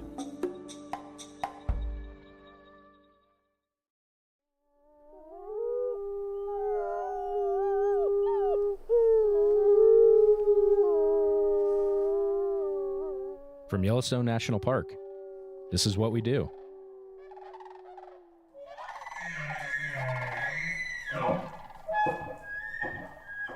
Hey, everyone, and welcome to the What We Do podcast. I'm Jake Frank. Our team of 4 will be interviewing 10 people over the next 10 weeks to take you behind the scenes to share stories from people who work for the National Park Service in the world's first national park. So first things first, hi, team. Hey, Jake. Hey, Jake. How's everybody doing? Awesome. Good. Why don't we do some quick team intros? So if we do, let's say, your name, your title, maybe your division, how long you've been in Yellowstone, what your favorite hobbies are. And maybe if there's any other parks you've worked at. Miles. All right. I'm Miles Barger. I'm the Publications Program Manager here at Yellowstone in the Division of Resource Education and Youth Programs. I've been in Yellowstone for about 3 years this time around. I worked here earlier in my career as well, and I've also worked at Denali National Park and Black Canyon of the Gunnison National Park and at Harper's Ferry Center. You can look that up if you want to know what it is. Brett, what about you? Yeah, so I'm the newbie here. I've only been at Yellowstone for about 2 years so far. Before that, I was at Shenandoah National Park for 12 years. And I'm the digital media specialist here, which basically deals with the website, social media, the NPS app, and digital exhibits in the visitor centers. Ashton, how long have you been here? Well, Yellowstone's actually my first park, and I've been here for about 4 years now as a digital communications specialist for the superintendent's office. So working on similar types of things as Brett, web, social media, and the like. So what about you, Jake? I'm the old guy here, apparently. I've been here a little less than 8 years. Got here in 2016. I've worked at a handful of parks. I started in the Tetons and then went to Glacier, then Carlsbad Caverns, then up to Denali. Miles, me and you, whoop whoop. Yep. And then worked for Rocky, also Miles, whoop whoop. That's right. So Miles is I've been following Jake. Yeah. And then Yellowstone, and then I got my first permanent job in Glacier doing media, and then came here permanently. I also am a digital communication specialist like Ashton. I also work in the superintendent's office with Ashton. But it seems like everybody here on the team, we're all involved in media, web, social, photography, videography, kind of a little bit of everything. Podcasting now. Our resume is getting longer the longer we're here, so it's good stuff.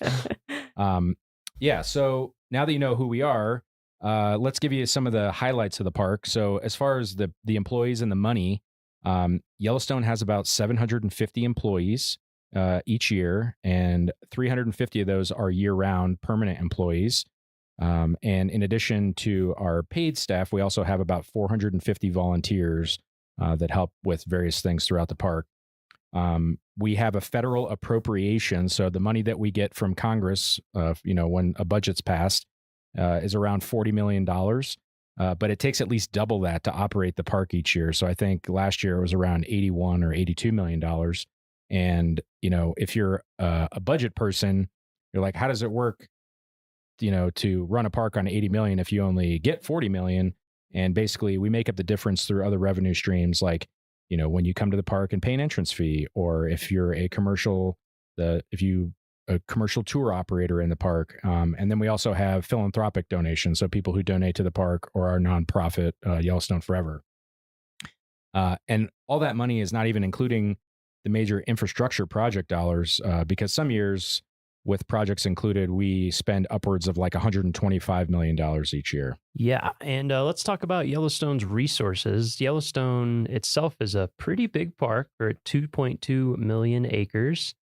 Not the largest park in the lower 48. I think we're second. Death Valley is 3 million or something, but we are pretty big, 2.2 million acres.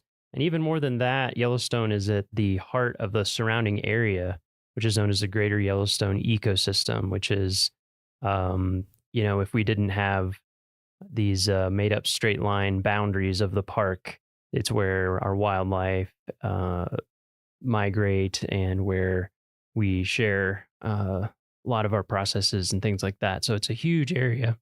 Geologically speaking, Yellowstone is an active volcano, and it sits atop a cooling magma chamber. And when water is heated by the cooling magma chamber, we get hydrothermal features like geysers and hot springs. So that's, I'd say, wildlife, and those are what we're most famous for. And the geysers and hot springs are what Yellowstone was originally set aside to protect. And Yellowstone's actually home to 10,000 hydrothermal features and over half the world's active geysers. Yeah, so if the volcano goes off, we'll be the first to let you all know. I don't think we'll be able to let them know. We'll broadcast live as soon as that happens to let you guys know. So make sure that you subscribe so that you can find that out.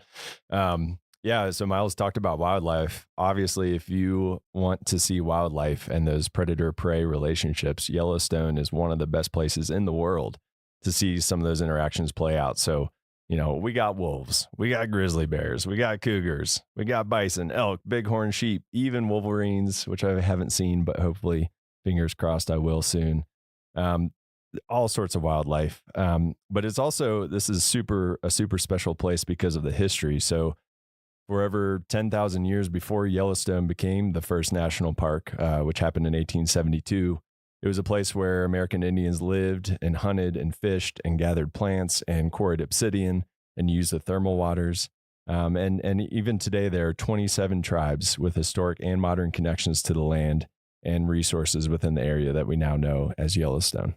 Yeah, and in addition to tribal history, Yellowstone is also home to a combined 25 historic sites, landmarks, and districts on the National Register of Historic Places. There are a lot of really neat historic buildings and landmarks and things like that all throughout the park.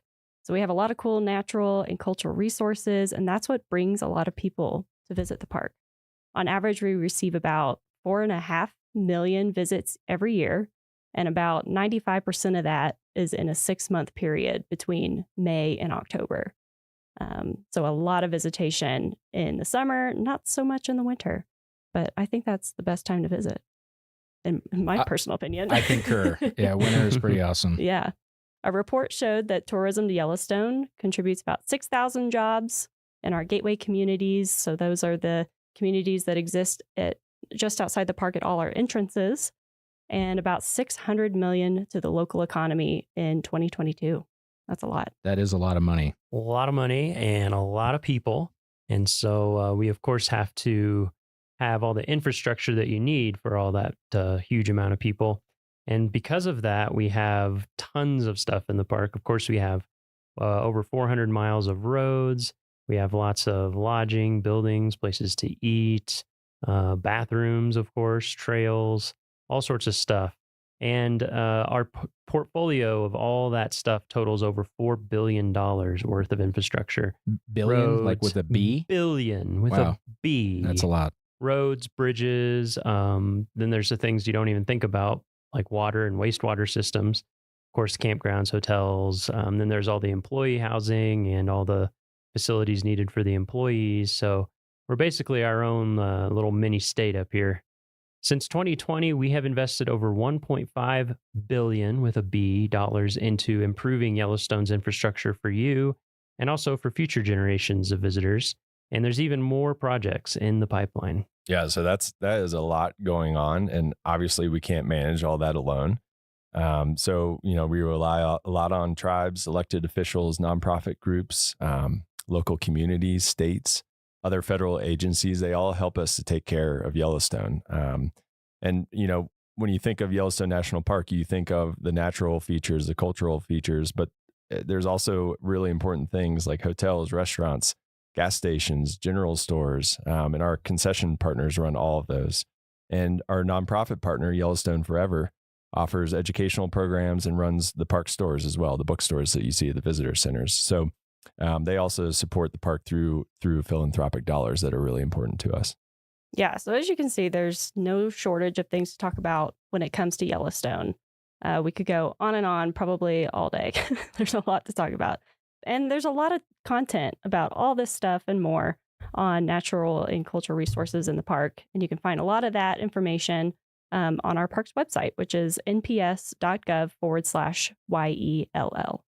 Yeah. And then, with all of that great information about the natural and cultural resources, we realized that there wasn't really any content around the non-historical human resources of the park. Obviously, we have a ton of history of the people who, were here in the past, but not a lot about the people that are here right now who do the work to keep the lights on in the park year round. And that's when we came up with our idea for our What We Do Wednesdays social media campaign in 2019. And since then, we've been highlighting our employees and what they do through photos and stories on our social media platforms. It's been really well received both internally and externally. We have coworkers all the time. They're like, wow, that was cool. I didn't know that so-and-so did that. And so we thought, hey, why don't we, try to develop some longer form content, and boom, now we got a podcast. What We Do podcast is our new brainchild. Yes. And it's a pretty awesome brainchild, I think. So with this podcast, we're operating under the assumption that if something is interesting to us, then it'll also be interesting to you, our listeners. And that being said, one of our intended audiences is current and future NPS employees too. So we intend to cover some information that may get a bit jargony, like how to get jobs in Yellowstone and, all the things that make Yellowstone work. And if you know anything about government agencies, we love acronyms and special terms. TLAs. That's right. Exactly. TLAs. Yeah. 3-letter acronyms. So to help you out with all those TLAs and other terms, we've created a web page with a glossary of terms and definitions. And you can find that at go.nps.gov/whatwedopodcast. Yeah, I'm probably going to be referencing that sometimes. I literally had a meeting yesterday that was a BMA IDT. That was that was the calendar invite. No, but generally speaking, here are 3 things that we think that you should know about jobs in the federal government. So this is kind of the insider's look into getting jobs in the federal government from those of us who have done that a few times. And the first thing that you really need to know about is usajobs.gov. This is the website where all government jobs are posted to. So if you're interested in applying for jobs at Yellowstone or in the National Park Service or in any federal agency, really, you need to get familiar with that website. So after you listen to this episode, after you hit subscribe, go to usajobs.gov, create a profile and check out what jobs are on there, because there is a lot going on there, especially across not just the National Park Service, but the federal government in general. So highly recommend that you use the resume builder if you've never applied for government positions before. Resumes are a little bit different than they are in the private sector. They're not the one pager that you often use in the private sector. They're a little bit longer because you have to prove why you're proficient in all the skills required for the position. So that's why I recommend that resume builder. It kind of helps get you started when you haven't applied for a government job before. And I'd also recommend that you set alerts for saved searches for positions that you find that you're interested in. So if you listen to an episode and we interview someone that is doing a job that you think is really cool, go on usajobs.gov and maybe set an alert so it'll email you anytime that job comes up. We could go a lot more in depth about writing resumes for government jobs, but that would take way too long here. Boring. We're not going to do that. But just know about usajobs.gov. That's a huge first step. Yeah. And the second thing that we think you should know about jobs in the federal government is there are 3 main types of positions. So you'll see seasonal positions, term positions, and permanent positions. So first, the seasonal positions, those usually last for a specific amount of time during the year. So for example, in Yellowstone, we hire seasonal workers for the summer and winter seasons, and those can last about 5 or 6 months or so. I think it's 1,039 hours is the max. So Yes. 1 hour short of 6 months. Mm-hmm. And then the second type, those are term positions, and those are usually project-based. So maybe a park needs to hire someone to help with a specific type of project going on in that park. They'll hire this person, and that term position usually lasts for like 1 year, but it usually will not exceed 4 years. And then lastly, permanent positions. And those are your typical year-round permanent jobs, which is what all 4 of us who are on this podcast today have here in Yellowstone. We're very lucky. Very lucky. Yeah, and the last thing are pay scales. So there's 4 types of pay scales in the government. We have the federal wage schedule, the law enforcement officer general schedule, the general schedule, and the executive and senior level. So wage grade or WG, these are like our trades and our craft and labor employees. And the idea is that, those wages are connected to the wages that are in the same where the park is located. So if you're getting paid the same amount for the people that are doing the same kind of work in your area. And that's like the people who are in our facility maintenance and operations division. Law enforcement officers, obviously, those are our park rangers, the ones that carry the sidearms that are in, and they're out there, protecting the visitors and the resources. And then the GS is basically everyone else in Yellowstone minus 1 person. And that 1 person is our superintendent. We have, once you've risen to a certain level in government, you can apply it to the senior executive series. And there's only a handful of parks that even have SES positions. I think it's like Yellowstone, Grand Canyon, Yosemite, Everglades, and a few other parks. They have SES superintendents. Otherwise, most of those positions are at regional or national levels. But within the first 3, each pay scale, so whether you're wage grade, GS, or LEO, there's 15 grades, so 1 through 15, and then each grade has 10 steps, 1 through 10. So for example, you might hear someone say like, I'm a GS 11-4 or 11 step 4, and that means they're on the general schedule, grade 11 step 4. And the reason we explain all this is because all of this information is public knowledge. So when you apply for a job, you can actually see what you'll start at and what you can max out to. It's all public information on the Office of Personnel Management site, or OPM. I don't want to get out of this without using an acronym. All right. So Yellowstone is a big park. It's got a lot of employees and a lot of important issues going on all the time. That's part of the fun of this podcast. Even the people who work here, we don't know everything that's going on. That is definitely true. I feel like I learn about new projects or jobs or things on a regular basis. Absolutely. Yeah, and with 750 employees, I've already met a few coworkers that I didn't even know I had doing this podcast. So it's been a lot of fun. We hope you enjoy those conversations as much as we have, and kind of develop an appreciation for what it takes to keep Yellowstone, this huge national park, up and running. And, maybe some of our listeners will be our future coworkers. Who knows? That would be awesome. That would be cool.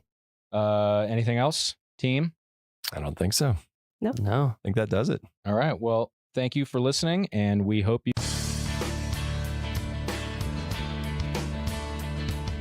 Welcome, and thanks for tuning in to this USGS Corecast. I'm Marissa Lubeck. The mountainous expanse of the Greater Yellowstone ecosystem is known for the native wildlife of its national parks and picturesque private lands. Grizzly bears live in this area of the Northern Rockies, making it one of the largest strongholds for grizzly populations in the United States. Recent research by the Interagency Grizzly Bear Study Team provides new insight into grizzly population dynamics and the hazards that influence bear mortality within this ecosystem. I'm here with Chuck Schwartz, USGS biologist and lead of the study team, to discuss these findings. Thanks for speaking with us, Chuck. You're welcome. What is the current status of grizzlies in terms of an endangered or threatened species? How are they doing with population numbers, and what does this status mean for the Greater Yellowstone ecosystem? Grizzly bears in the continental United States are listed as threatened under the Endangered Species Act. They were listed in 1975 and remain listed today. Grizzly bears in the Greater Yellowstone ecosystem were actually delisted in 2007, but they were put back on the list following a decision from the district court judge. Bears in Yellowstone represent one of 6 populations in the United States that still exist today. They've been eliminated from about 98% of their historic range, and they only occur in smaller pockets in a few remaining mountainous areas of the western United States. In Yellowstone, there's probably somewhere around 600 grizzly bears, and the population, since it was listed, has been growing at a rate of about 4 to 6% per year from about 1975 through today. They now reoccupy habitats in the ecosystem where they were basically eliminated in the late 18 and early 1900s. Previous grizzly studies have suggested that human activity can affect bear populations in certain ways. What new findings about grizzly hazards have come from your recent research, and how much of a role do people play? One of the things that we know for grizzly bears in general, and this is pretty consistent across all of North America where grizzly bears or brown bears live, is that if you're a bear and you're no longer dependent upon your mother for care, so excluding cubs and yearlings, there's about a 90% chance that your cause of death will be directly associated with humans. Bears die in accidents on roads.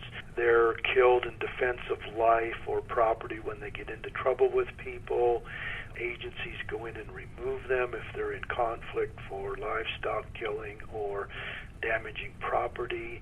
And so what really drives bear demographics is humans. What our studies show, and they repeat some of the previous work, is that roads in developed areas, for example, impact grizzly bears. Essentially what we did was we took radio-collared bears, we looked at where those bears lived, and then whether they lived or died during our period of study. And we took the bear's home range, and essentially what we showed was what we call human disturbance variables strongly influence whether a bear is going to live or die. And so bears that live in very secure areas that have little or no road density or very few developed sites in the form of campgrounds or lodges or facilities that have attractants for bears. Bears that live in areas that don't have these human developments typically have very, very high rates of survival. As the amount of human development increases, it becomes more hazardous, and they tend to die at higher rates. Some of the new findings that we have shown is that ungulate hunting also is hazardous to bears. We know, for example, that an important food of grizzly bears is ungulate meat. And so in one way, when a hunter kills an elk and cleans that elk, bears use that as a food source. So that brings bears into close proximity with hunters, and on occasion they do get into trouble. They are killed in defense of life.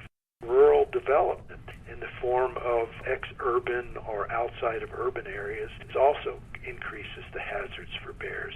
And so when we have large ranches, for example, that have been maintained as open space for agriculture, but the human activity on that land is very low, when those lands are developed into ranchettes divided into 40-acre parcels that each get a house, it also becomes much more hazardous for grizzly bears to survive in areas like that. There's a saying that biologists have is a fed bear is a dead bear, and so these kinds of developments just increase the probability.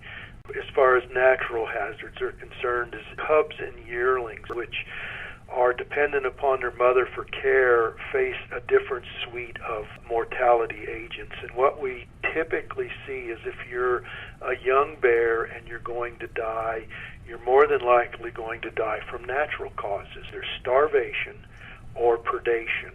And in the instance of starvation, in some years when we have poor food production, these little cubs don't get enough nourishment and they starve to death.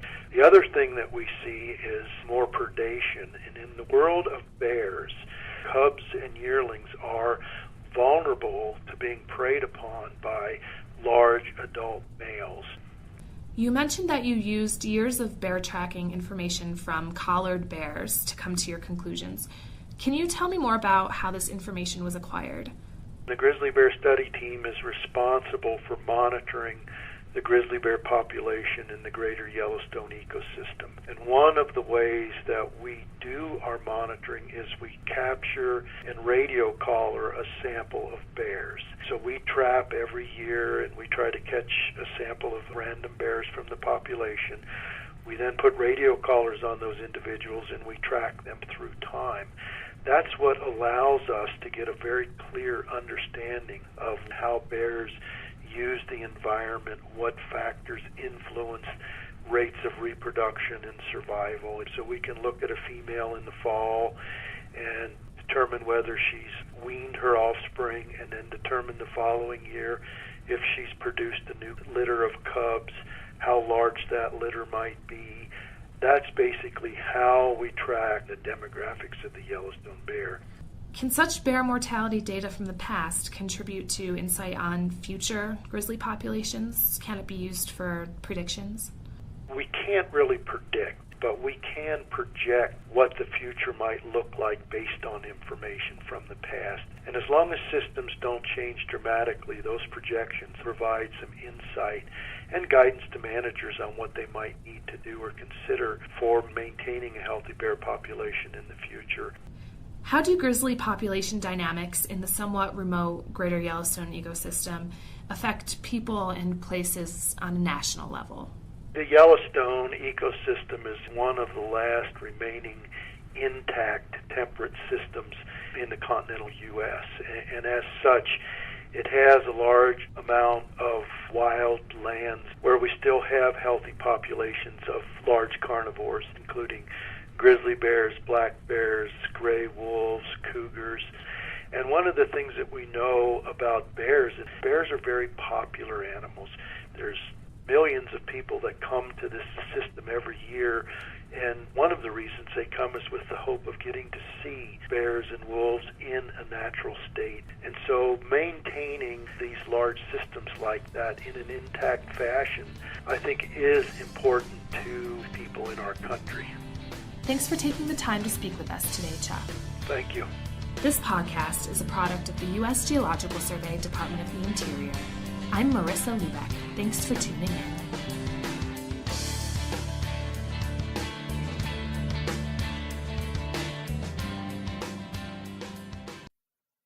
Hello, Rocky Mountain National Podcast listeners, our podcast pikas out there.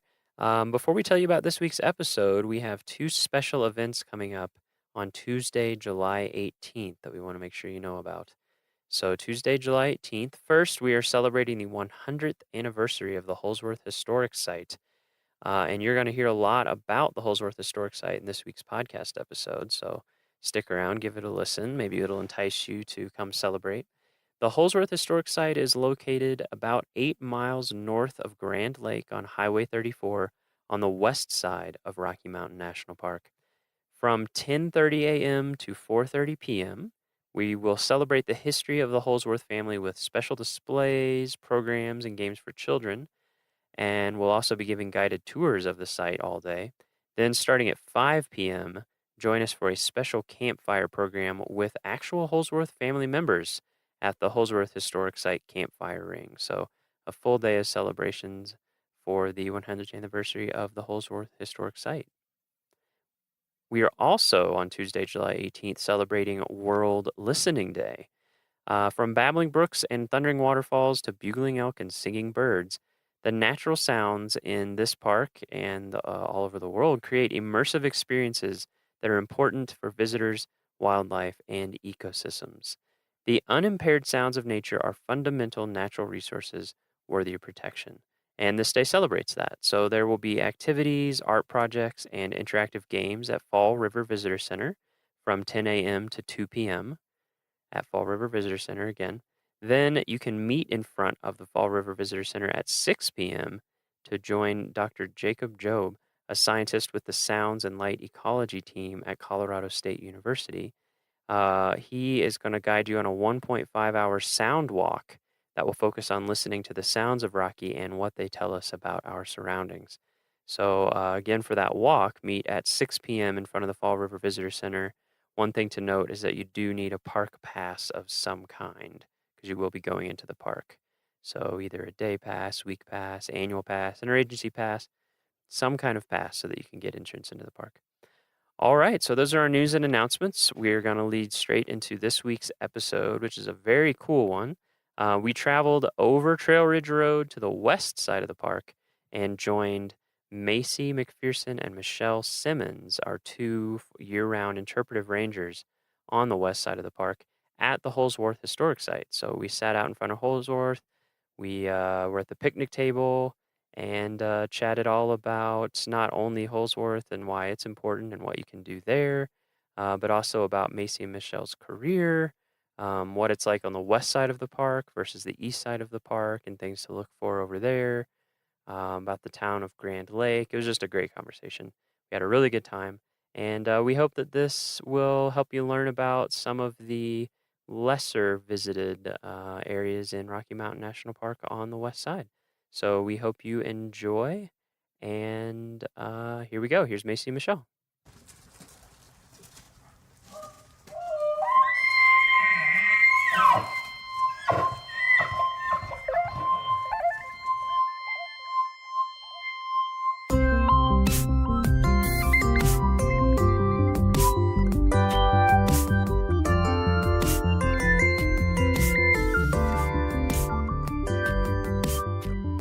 Okay, we are here at Holsworth Historic Site. Is that the full name? Mm-hmm. Yes, Holsworth Historic Site. Yeah. Could you give us your names and your title, what you do at the park? My name is Macy McPherson, and I am one of the interpreters here on the west side of Rocky Mountain National Park. Mm-hmm. And I am Michelle Simmons. I'm the district interpreter here on the west side of the park, so I oversee the kind of the visitor communication education operation here. And Macy is selling herself short because she is actually my right-hand person, the only other permanent interpreter year-round here on the west side of the park, and she is amazing. She also is the lead out here at Holsworth Historic Site, so it's thanks to her and the volunteers she works with that we have this wonderful place open to the public. Mm-hmm. So we have two permanent interpretive rangers on this side of the park. We do. There are two of us that work There year-round. all two of you. All two of us. Yep. And a number of wonderful seasonals who help us out in the summer. And then again, some of them in the winter with our ski and snowshoe programs and education programs in the schools. But no, thank goodness Macy is here. Goodness, Michelle is here. Yeah, and for our podcast listeners who have listened to previous episodes, episode 1, we interviewed Kathy Brazelton on the other side. So, Michelle, you're like the Kathy of this side, the district. In some ways. In Kathy some is ways. the East District Right. interpreter or East District naturalist. Right. I'm the West District naturalist, and I'm told sometimes known as the Wicked Witch of the East and the Wicked Witch of the West. Wow. So, okay. no comment there. But No comment. Okay. That's funny. All right. So today I want to talk about west side of the park versus the east side for sure. I'm sure that'll come up, and then also talk about Holsworth, where we are, and we can start with Holsworth Historic Site. So since that's where we're sitting, could you give us just a real quick overview of what Holsworth is? The Holsworth Historic Site is a homestead that was homesteaded by the Holsworth family, Mhm. and then it was turned into a dude ranch and a working ranch through 1974. Mhm. And so today it gives visitors an opportunity to come and see what life was like 100 years ago. This year, the main cabin is 100 years old. It was built in yeah. 1917. Centennial. It's a centennial of the Holsworth. Holsworth. Yeah. Yep, coming up here and homesteading. Uh-huh. And we have a lot of family heirlooms here at the site, so visitors actually get to have a one-on-one experience with real artifacts, which you Mhm. don't get in a lot of places. And they get really amazing one-on-one tours with volunteers who know a lot about the history and kind of give visitors a glimpse into the past here at Rocky Mountain. Mhm. yeah, and expanding on what Macy said about the artifacts, one of the neat things about the story here is that when the site was sold to the National Park Service, actually via the Nature Conservancy, when it happened back in the 70s, the Holsworth sold it with their belongings intact. So you really do, when you walk through the cabins and you look in the cabins, you're seeing it as they left it, and you're really catching an authentic glimpse of Mhm. what homesteading life was Mhm. like out here. Yeah, that struck me the first time I visited here, which was 3 years ago now, I think. Yeah, you just felt like you were walking into somebody's house. It was really neat. Mhm. Didn't feel like you're walking into a museum or anything like that. You're just like, oh wow, okay, that's cool. I'm glad that they convinced them to leave all their stuff. We have a lot of visitors who say that same thing, or they say, wow, this looks just like my grandma's or my Uh-huh. great-grandma's house. Like some of the same artifacts are in here that are in my relatives' Mhm. home. So it really helps them connect, like, oh, wow, people actually did live here at Rocky Mountain. Mm-hmm. Yeah, and it was one thing that I enjoyed was all the taxidermy, all the various projects, just because it was like, it just kind of gave you a feel for Tell them about how that came to be. yeah. So there are a lot of taxidermy There's a items lot. out here. Yeah, for people who haven't And visited, number one, you should come visit. And yeah, it's just like there's an coat incredible, racks, lamps. coat racks made with feet of animals, lamps. Exactly. There's all kinds of different types of items, and there's actually a whole taxidermy shop where all of Papa or John Senior Holsworth, he has all of his tools and everything are still here. And one of the reasons why he started taxidermy was because he got in a really bad wagon accident just right at the bottom of the hill here when they first homesteaded up here, and he couldn't really work anymore, and so he went back to school long distance. Like to correspondence courses to Nebraska, Ah. and which I'm still puzzled of how you do that in the early like, how do you 1920s. get stuff here? Right. That's amazing. And so in 1924, he got his taxidermy license officially, and it's hanging up in the taxidermy shop for folks to see. Mhm. So, yeah, they turned a pretty tough situation into something Yeah. really, really interesting and a great opportunity for the Yeah. family to still make a living out here. Yeah, some of the stuff in the taxidermy shop is really neat. It's Is that really a neat. deer that's in the case? There's a deer in the case. There's Like a also full-size a full-size deer, body. and it's kind of white because Uh-huh. it's been bleached by the sun. Yeah. So that's why it's hidden in the back now. And there's also a couple birds stuffed back in there. Mhm. And then yes, in the mama cabin, there's a lot of Yeah. deer and some elk, and then a literal footstool, Yeah. Yep. which you'd have to see in person to really A appreciate. footstool made out of feet. Yes. Yeah. So they first came here then in 1917, correct? When they Yes. built the first cabin. Yes. So paint the picture. What was what was homesteading like here And in tell 'em why they 1917. came. Yeah, and why Because did they that's interesting. come here? Yeah, so if you can try to imagine being a family in Denver in 1916 and operating in a saloon, Colorado was one of the first states to pass prohibition. And so this family, the Holsworths, lost one of their main businesses in 1916. And so they had to start all over again. They had a huge change happen to their family and had to figure out what to do, what to do. They were in their early 50s. So they had to really start over in the middle of their lives. And they still had one son at home who was 14, Johnny Jr., and they decided to come up and homestead. John Holsworth Sr., Papa, had homesteaded before in his younger years, but it didn't really work out for him up here in the county. So they decided to try again. And luckily enough for them, there was still homesteaded property available up here on the edge of Rocky Mountain National Park in 1916, which is pretty incredible to think about. So the park was already a national park, but where we are right now was not parkland. And so 1917, they came up here and built a cabin and started working the land, which is what you had to do to homestead. And then really quickly after that, Papa injured himself. So that 14-year-old son, who had been probably 15 or 16 at the time, had to take on everything, farming, building the cabins, keeping up all the work. They cut ice off of Grand Lake for a living in the winter, but also to keep their food cold. So there's a lot of work year round. And so this place was very different, I imagine, back then compared to today. There wasn't a paved road. Fall River Road wasn't open yet, or Trail Ridge Road. Grand Lake was a little community, but there wasn't a lot there. So it's just under 8 miles south of us. So they had to somehow get back and forth to town, even in the winter. Seems very remote. Very remote. Very remote. So they were tough. And just hard winters. Very hard winters. Up here. When you come out here in the winter nowadays, you're snowshoeing on a good 4 or 5 feet of snow. Yeah. So I can imagine it was pretty incredible back then as well. Too. I just can't imagine trying to homestead out here. I know. Just like trying to grow food or anything. Well, and indeed, the homesteading part, particularly the ranching and trying to raise cattle or horses, proved to be a real challenge. And like many of the homesteaders in the valley here that made it work, they discovered as the park became more popular that it was far easier to make a living in the recreation industry than it was actually being, relying on ranching and cattle. And so they did. As the park grew in popularity, as Fall River Road did open, and then eventually Trail Ridge Road, they made their living by building more cabins and catering to tourists who would come through here, offering lodging, offering home-cooked meals. Johnny Holsworth, Johnny Jr., catching fish down in the Colorado River, which is here on the property, and serving visitors.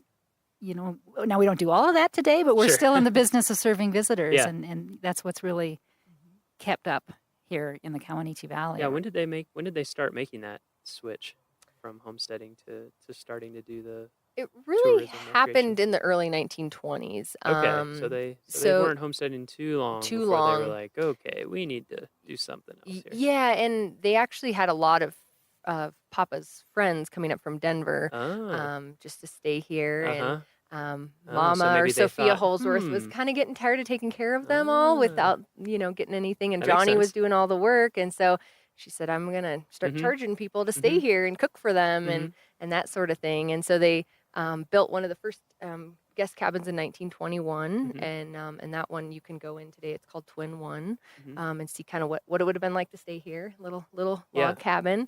And Mama Holsworth would cook and really great German food. She was a German immigrant as well as really? John Holsworth Sr. They both immigrated into America separately, but met in Denver, and very strong German roots. So she had some apparently great German food coming out of that kitchen. Wow. That sounds great. Come stay back here for how long would people stay? Just totally varied, or was it more long term? I don't know exactly how long they would stay. I know in the 20s they charged $2 a night or $11 a week to stay here. Wow. And that included food and whatnot, and probably horses to go on trips, Wow. pack trips with. I could handle that. Yeah.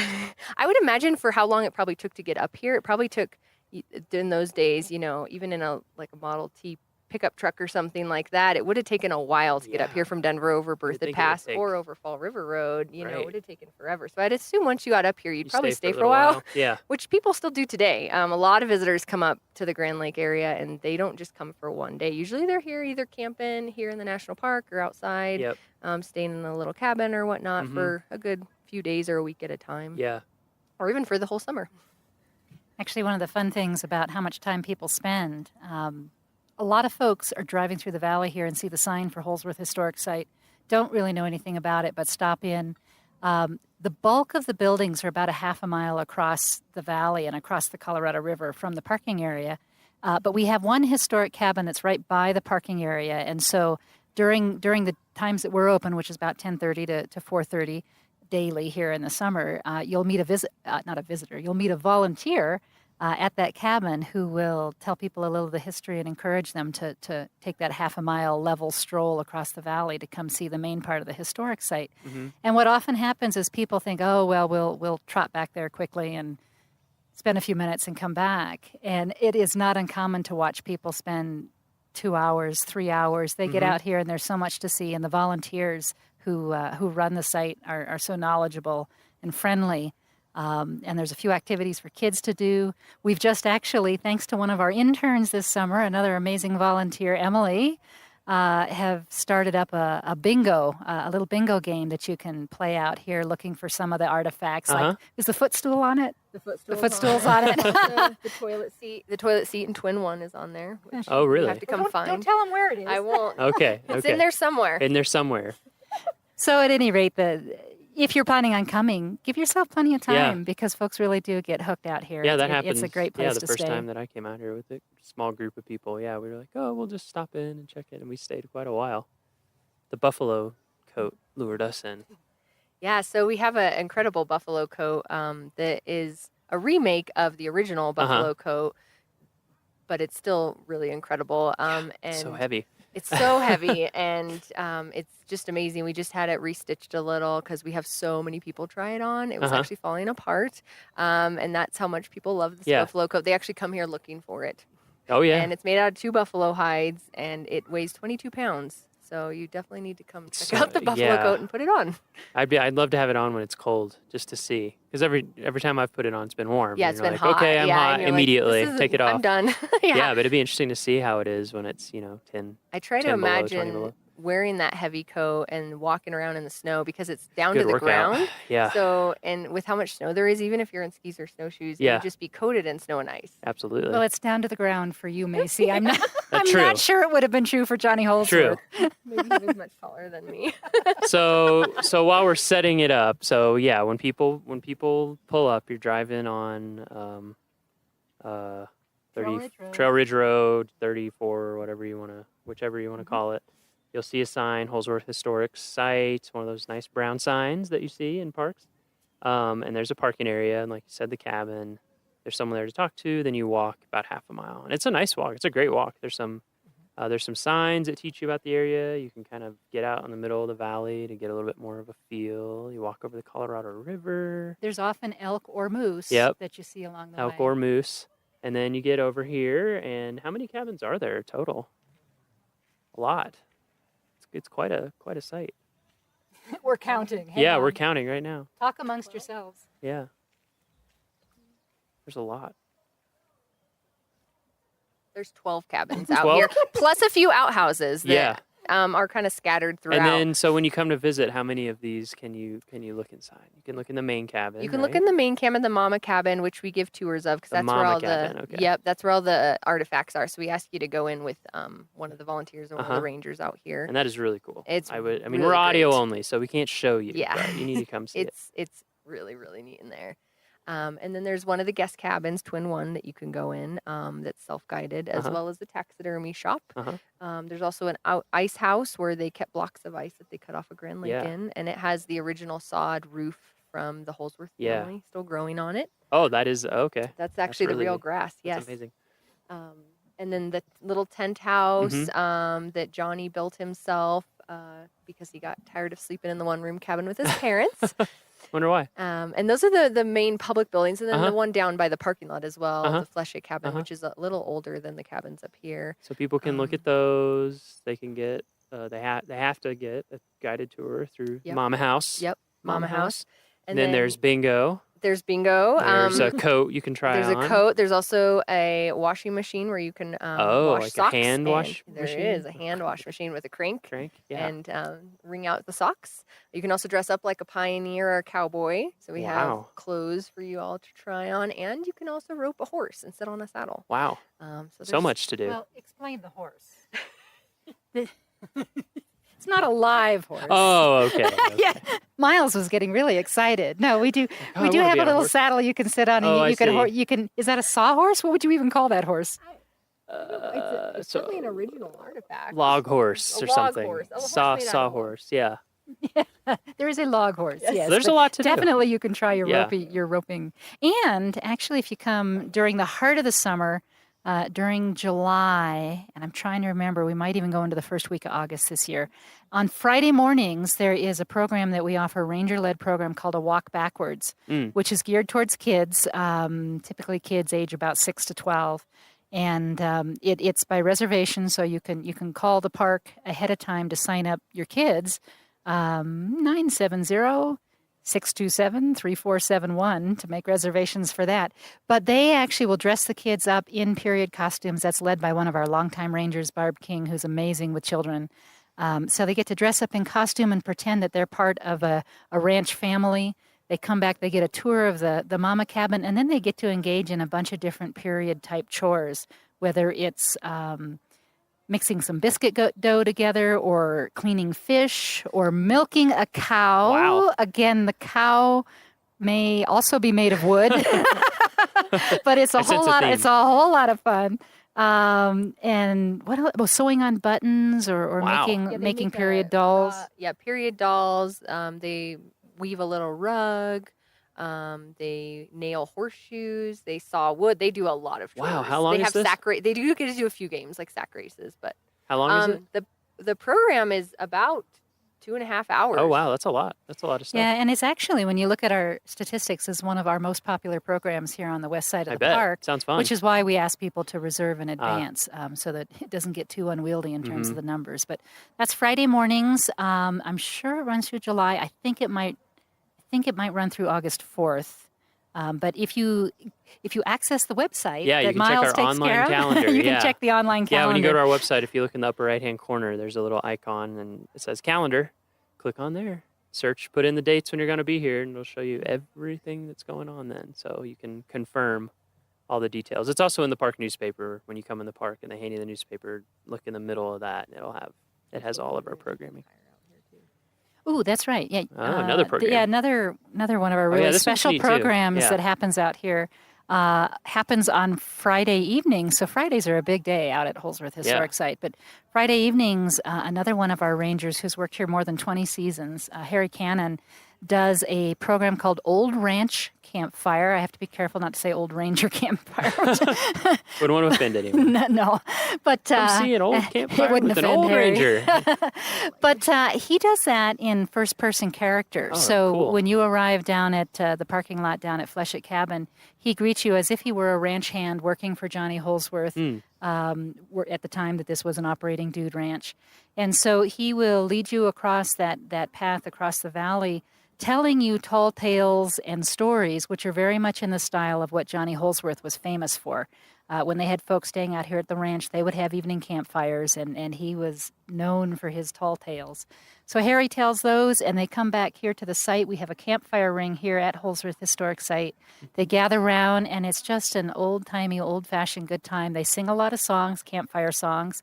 Marshmallows are roasted, and more tall tales are told. And it's a really fun, feel-good, Sounds great. family-friendly type program. And again, that goes into early August, I think, on Friday evenings. And again, look at the website for the details on that. But that is not to be missed if you can help it.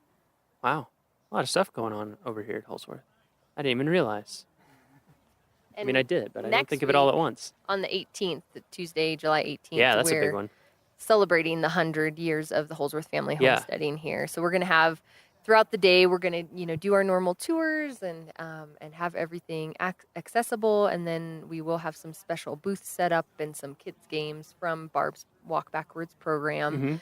Mm-hmm. And in the evening, around 5 p.m., we're going to have a campfire with some of the Holsworth family members. They're Mhm. going to come out and tell some stories and answer our questions. So Mhm. if you're in the area on July 18th, that would be a great time to stop by the Holsworth Historic Site. Yeah, come on by. We've had a couple hundred.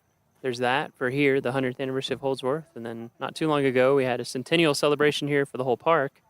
So this wasn't part of, when did the Cowanechee Valley area become part of Rocky Mountain National Park? Well, It's okay. it changed little by little. Uh-huh. Slowly, the park accumulated some of the private Just in in-holding parcels? lands Okay. and parcels. Yeah. 1975 is when the Holsworth property, which was almost 800 acres at that point. Oh, wow. I didn't realize it was that big. Yeah, they accumulated a lot of land That's a over lot. the period of them living here. Yeah. And so it was called the Never Summer Ranch at that period. And so the whole Never Summer Ranch was turned over to the National Park Service in 1975. Mhm. So that was a good chunk of the Cowanechee Valley, but there's still, even today, are a couple in holdings Mhm. in the valley, and we're still acquiring land here and there. Yeah, didn't one just recently get acquired? And yeah, Yeah, there's just a few Just a few, right? private in-holdings here, people who own property since before the time that the park was established. Mhm. And there was, I think it was the Johnson property. That's right. That was acquired with the help of the Rocky Mountain Conservancy Mhm. just a couple of years ago. And so, yeah, these things, as they become available and as we have willing owners, Right. there's an attempt to try and Right. make the park whole in terms Mm. of the boundaries of the private property. Mhm. So more sites that people can go visit. That Mhm. particular one is kind of in an obscure location. Hard to get to. Yeah, kind of hard to get to. It's not on the main road. Mm. But what that protects it from, though, going forward, is that a private owner could sell to another private owner who could look at things like development. Whereas when it does get purchased and given to the park eventually, it ensures that it'll be preserved in a natural state for generations to come. Yeah, forever. Hopefully, yeah, at least that's what we're supposed to do. Yes, Yeah. indeed. So, what else? We can come back to Holsworth as things come up. Are there other key things you want to make sure we hit before we talk a little bit more broadly? I'm going to give one more pitch for the volunteer program out here because this site would not exist in a way that was accessible to the public if we didn't have volunteers. We usually have a staff of about 6 volunteers a day that it takes to operate this place and do the tours and provide wonderful service for the public. So, moving forward year by year, we're always looking to recruit volunteers. Yeah. We even have a couple of cabins on site here that are used as housing for Oh. some of the volunteers who get to Wow. experience what it's like to live in a rustic area Sounds great. off the main roads. With no internet and very minimal cell phone coverage. Yeah, pretty idyllic though. But we You're do not too each far year. from We have 2 or 3 or 4 volunteers that live up here on site and help us out 4 days a week, both at Holsworth and doing a lot of other things. So we typically do recruiting over the winter and then have everybody in place for training in the summer and to get us through the summer season. But watch volunteer.gov is the website where those options are posted, and we're always looking for wonderful people who want to share this story with the public. Yeah, I'm glad you brought that up. We recently recorded a podcast with Lindsay, our volunteer coordinator, and we were just talking about all the many different ways and programs that are just would not run without our volunteers. And I think this is a great example. We're getting sometimes now 400 or 500 people a day here at Wow. Holsworth Historic Site, and I can't remember what our visitation was for last summer. Got to be in the 30,000. And those are visitors that wouldn't have the chance to experience this if it weren't for the really amazing Yeah. volunteers who dedicate so much time. Yeah. So give much back time. to the national park. Yeah, I remember the first time I came here. Maybe she's here today. I met someone. And she'd just been volunteering like full time for I don't even remember how many summers. Yeah, It was yeah, incredible. yeah. It was like a full time job. Yeah. She just loved it so much, and not just being out here and volunteering too, but how much I could tell people were really into it, like really into the story, and how much research they'd done and binders they'd made, and just so much love and care and support that they put into it, Yeah. and to talking to everyone. It's really nice. Okay, that's a good thing to cover. So I just want to talk a little bit more about the Kawanichi Valley and the west side of the park, and what do we mean by the west side of the park, and all that sort of stuff. So, what do we mean by the west side of the park for our visitors who may not know? Well, of course, the park is divided not exactly halfway, but pretty close by the Continental Divide, by the main range that runs through here with all the high peaks, and so both geographically and logistically, it makes sense for the park to sort of have an east district or east districts and a west district. During the summer, to get from our visitor center and offices here on the west side of the park to where Miles is over at headquarters is an hour and a half or longer, depending on moose jams. Right. Yep. Exactly. Yep. Up over the top, and the reality is that in this high mountain elevation habitat, that road is closed most of the year, usually from about mid-October to Memorial Day, weather dependent. Right. And so that time of the year to get from here to there is about 3.5 hours. So there is this geographic kind of separation that makes it logical to have sort of a west side of the park and an east side of the park. It's just practical for that. And so there. It's all one park. We a lot of things you'll find similar, in terms of staff and programming and things side to side. But there's also some differences. Certainly, the Estes Park, the east side of the park, being closer to all the Front Range cities like Denver and Boulder and Fort Collins, bears the brunt of the visitation. 80%. Yeah, right? well, something like that. I think in terms of how people enter, I'm not sure. I think, right. That's just entrance station. So, but a lot of those people, not all of them, but a lot of those people who enter on the east side do come all the way across Trail Ridge Road and come down here. But it is a percentage of them. It's not all of them. And so one of the differences you'll find is that the east side of the park is busier than the west side. Now, in the past few years, the west side is getting busier and busier, and so we're finding some of the same challenges with full parking lots and busy visitor centers as the east side. But still, if you want a chance at having fewer people during your visit, the west side would be a good target to come over here and see some of that. We have this wonderful historic site, which is kind of unique in the park. Yeah, for sure. Not that there aren't historic areas over there, but there's not a place like this where you can go on tours through an intact. Yeah, it's usually like something was here, or here's a sign of what it looked like, or something like that. It's not, oh, there's cabins that you can see people's stuff, see their... Another one of the attractions is the headwaters of the Colorado River. Yeah, that's a big one. Which is huge, obviously one of the major rivers in the United States. And it starts from, little rivulets flowing together to form stream up here at the head of the Kawanichi Valley. So it flows through the Kawanichi Valley as it heads. Yeah, that's really cool. Yeah, starts its journey.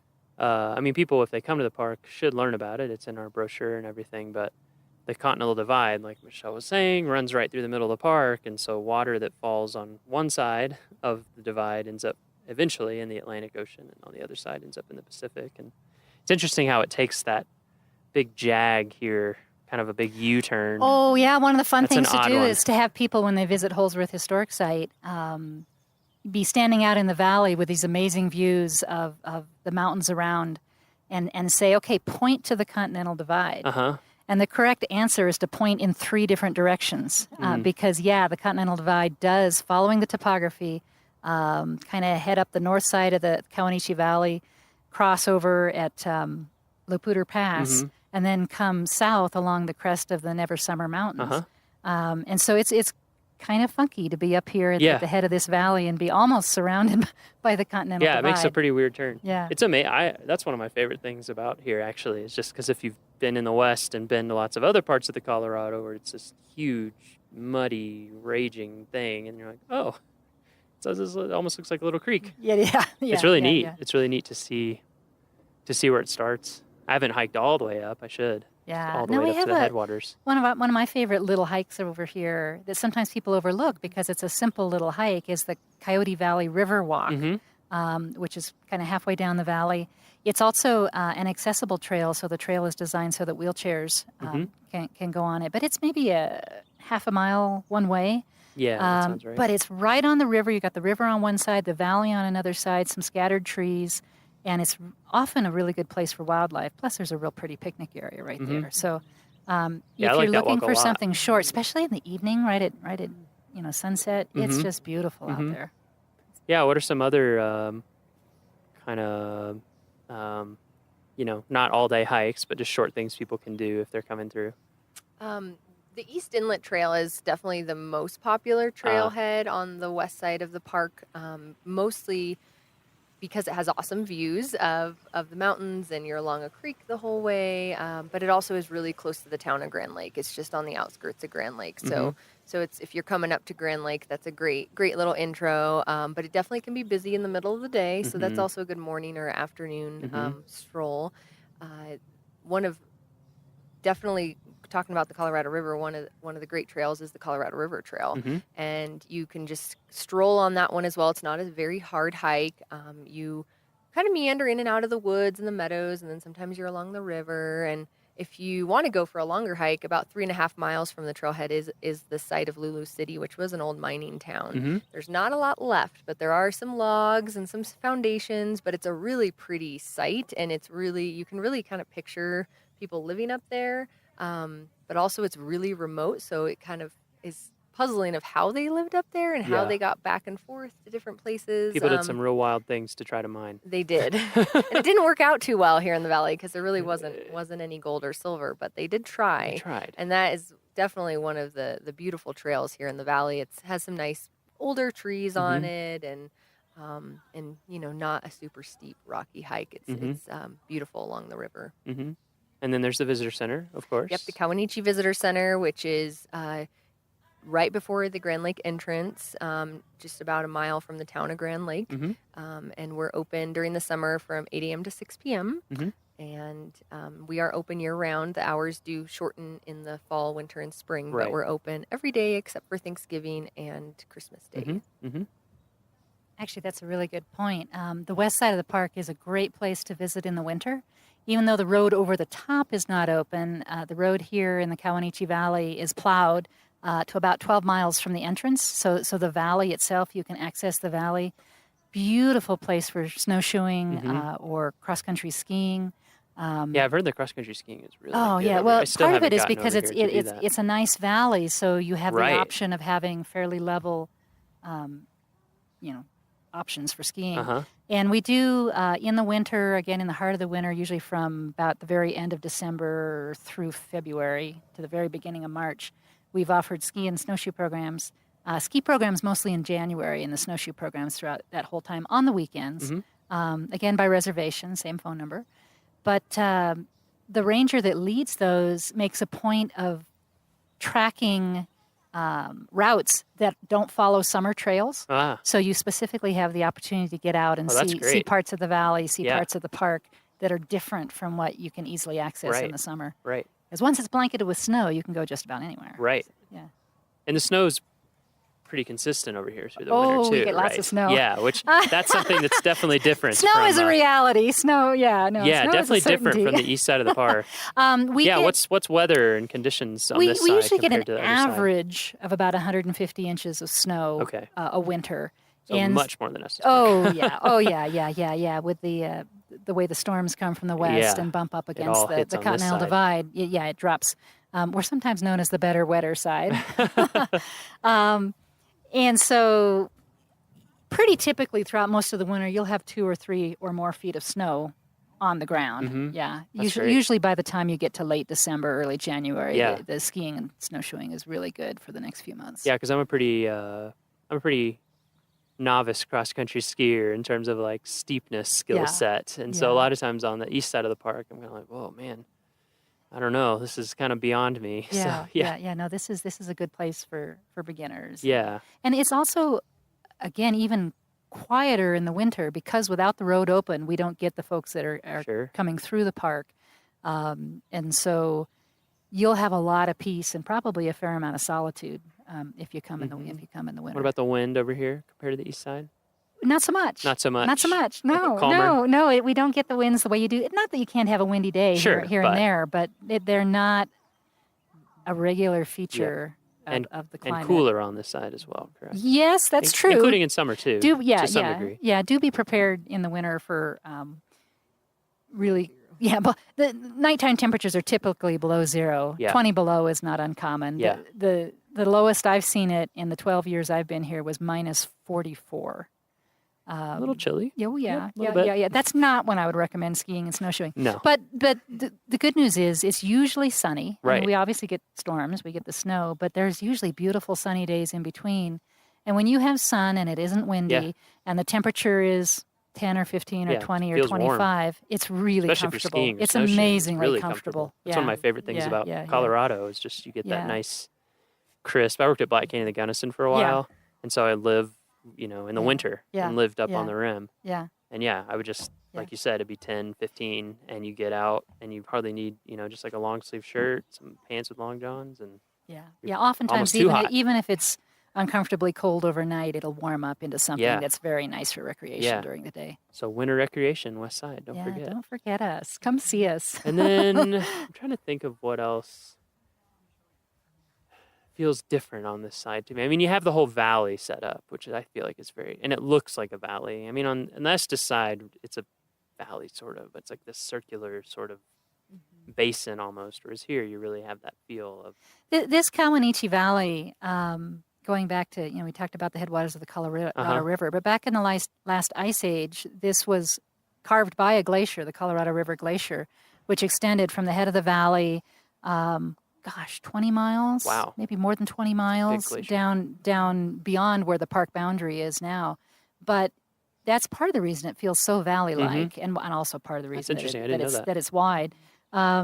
The glacier was 1,500 foot thick, and one of the fun things here is as you stand on the floor of the valley and look up at the sides of the valley, you see these lumpy ridges up and down, and those lumpy ridges are the lateral moraines, the side of the glacier where the debris and the rocks that the glacier was carrying melted out to the side. I've never noticed that. Oh, man, no. So you can get a feeling for just how deep the ice was by looking up above you at the lumpy ridges. Yeah. And then if you head south of the park, as you head south on Highway 34, you drive alongside Shadow Mountain Lake, which is a reservoir adjacent to Grand Lake. But as you drive along Shadow Mountain Lake and get to the southern end of it, there are some lumpy ridges there and some little crescent-shaped islands. And the crescent-shaped islands and the lumpy ridge represents kind of the terminal moraine. And as the glacier receded and would pause in its melting, it would build up these little ridges, which are now the islands in Shadow Mountain Lake. So the geology, there's glacier geology on the other side of the park too, but here it's got this really nice, well-defined, it's just so big, massive it's valley. just massive. It almost. Well, you worked up in Alaska too. Yeah, I did. Yeah, it's interesting being back down somewhere where the glaciers are pretty much all gone and being in like a post-glacial landscape. Exactly. And thinking about the two and what it would have looked like filled with this huge glacier. Yeah. It's pretty incredible. Yeah. And then the Never Summers as well, which is the range that is really prominent when you're in the Kawanichi Valley. It's to the west of the valley. I think is really neat too because it's all volcanic, correct? Yes, and one of the neat things, actually a couple things that I thought of when you were talking Never Summer Mountains, the Never Summer Range. We're in the Kawanichi Valley. We have the Tanahutu River. Good names. Yes, a lot of the names here, certainly on the west side of the park, and I know some of them on the east side too, but date back to a tour that was taken with a group of Arapaho Indians who mentioned their names that they had for some of these features. So Kawanichi Valley, the term Kawanichi refers to coyote. Tanahutu means big meadow, which we also call Big Meadow. Funny about that. Yeah. Tanahutu River runs through Big Meadow. There's Anahu Creek, which was named after actually a racehorse. The Native Americans would have races here in the valley. And there was a horse that to get warm, would back up towards the fire. And the name Anahu means warms himself. Oh, okay. But when you mentioned the Never Summer Mountains, that actually comes from an Arapaho word too, which I'm sure I won't pronounce correctly, but it's along the lines of Nichibichi, and it translates never no summer mountains. And so when whoever translated it into English, they decided to drop the double negative, and so now we have the Never Summer Mountains. But a lot of the topography over here still reflects the Native American heritage. So that's kind of neat. Yeah, that's really interesting. Yeah, the Never Summers are just just so cool. Oh, and you mentioned volcanic. Yeah, they are. They're definitely igneous. They were a range that erupted as a volcano. What is it? 24 million years ago, I think is what geologists say. So they're recent. I mean, that sounds like a long time, but in mountain for a terms, geologist, that's really quite recent. And the other really unique thing geologically about them is it was really one eruptive cycle. With a lot of volcanoes, they'll erupt, they'll erode, they'll erupt, they'll erode. You get layers and layers. This was sort of a one-time event, which gets geologists excited. Must have been a big event. But when you look at the mountains now and the beautiful rugged snow-capped peaks, most of the summer, never no summer, you are actually looking at the inside of the volcanoes. You're not looking at the volcanic rock that came out. You're looking at the igneous granitic rock that was part of the magma chambers on the inside that cooled and hardened. What's happened is that in the years since, particularly with things like glaciers in action, the lava that erupted and cooled has already been worn away. It's already so I always like to tell kids when we have school groups that you're looking at the guts of these volcanoes. You're looking at the inside. There are places you can still see a little of the ash that erupted from the Never Summer Mountains at Lava Cliffs. Lava Cliffs. Up on Trail Ridge Road. There's some places, if you know where to look across the valley here, you can see some outcrops. Just where stuff was ejected way far away. Specimen Mountain. But when you look at the Never Summer Mountains themselves, you're actually looking at intrusive igneous rock rather than extrusive volcanic rock. Yeah, that's cool. It definitely, when you see them, hopefully that'll help give listeners a better understanding. Because when you see them, they do look different. If you pay a little attention, these versus the main mountains in Rocky, it's like, it looks pretty different. And when you drive over Trail Ridge Road, except for those few outcrops, you're looking at rocks that are much, much, much older. Right. Metamorphic rocks and other granites, but that are just way older than the Never Summer Mountains. And in terms of wildlife over here, pretty similar. We're starting to get some moose on the east side now. Yeah, we're sharing our moose with you. Yeah, you're sharing. They're exporting some moose. The moose are doing this on their own. They're exporting themselves. They're finding their way through and over the mountains onto the east side of the park. But we definitely have a larger population over here than on the east side of the park. So the odds of seeing a moose are higher on the west side of the park. I find that they're much easier, more commonly seen early in the summer. Right now, as we're recording this in early July, this is a pretty good time. June, they seem to be everywhere. Do you think they move up into the mountains later in the summer, or we're not really sure? What the time of the year I find it hardest to find them is September, October, right? And I don't know if that's because it's the rut and they're more shy, busy with that, or if it has to do with hunting season in the forest around us. Right. But certainly, I think you've got a higher probability of seeing moose June, July than late August, That's September, good to know. October. Yeah, one of the first, other than coming over here for a brief tour and going to Holsworth and stuff, one of the first things I did on this side is I hiked up North Inlet all the way and actually went up to Lake Nanita and what's the other one? Nakoni, yeah. And then up and over that saddle and then up into the upper end where there's no trail and came down through there trailless. A lot of moose sign. Yeah. Oh, yeah. A lot of moose sign up in there where there aren't any trails. Yeah. And if you come in the winter, I can just about guarantee you'll see lots of moose tracks. Whether you see moose, right? maybe not, but you'll definitely see moose tracks. And moose are amazing. Yeah. I love moose. And of course we have elk over here. Lots of elk over here. I'm trying to think what else. Is there other things that would be unique? We see a lot of river otter signs in the winter. We don't rarely ever see the otters, but in the winter along the Colorado River, because the river is mostly frozen over, but when you're kind of standing on top of it, you can hear it bubbling underneath you. And there are a lot of river otter tracks and slides where they're sliding down hills, and you can even see holes in the ice where they've broken through into the river. That is very especially walking out from the parking lot here at Holsworth out here to the cabins in the winter. Cool. Wandering along the river, there are a lot of otter tracks. Wow. But we really, really actually see the otters any time of the year. I need to come check that out. I would love to see that. That'd be really fun. So, Michelle, you said you've been here 12 years on this side of the park. And Macy, you're a newcomer, right? Yes, I'm a newcomer. I got here in May of 2016, so I've been just over a year. Okay, and where were you here? Where were you before here? I was at a little park in New Mexico called El Malpais National Monument. A little different than here. A little different. Yeah. What other parks have you worked at? I've also worked at Grand Teton and Glacier as a seasonal. Okay. And then I was permanent at Great Basin and Grand Canyon. Oh, Great Basin. Yeah. Wow, that's cool. Yeah. That's a very cool park. It's a very cool park. Yeah, I have not gotten to go. I've only gotten to work on the map. And it made me want to go. It's really neat. There's such low visitation there. They only get like 80,000 visitors a year. So it's a real wilderness type of park, but it has some amazing features. Yeah. Bristlecone pines and really cool caves. Yeah. And yeah, it's definitely one not to be missed if you're out in the middle of nowhere, Nevada. Yeah, exactly. Yeah, that's everyone that I know who's worked there or been there. It's like, oh yeah, you definitely. It's a great park. You got to go. It's amazing. So how has the west side of Rocky compared so far to other places that you've worked?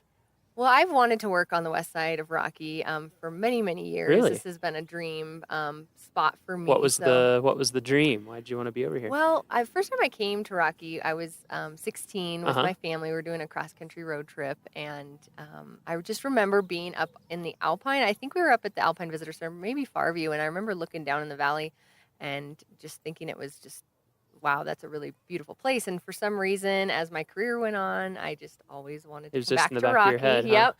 And yeah, this is definitely one of the most beautiful places I've gotten to work, but also one of the most fun jobs I've ever had. I absolutely love it here. It's definitely one of the best places. Yeah. What do you like? What do you like about the work? What makes it so fun? It's the supervisor. Other than your supervisor. Of course. Of course. That's the number one reason. Yeah.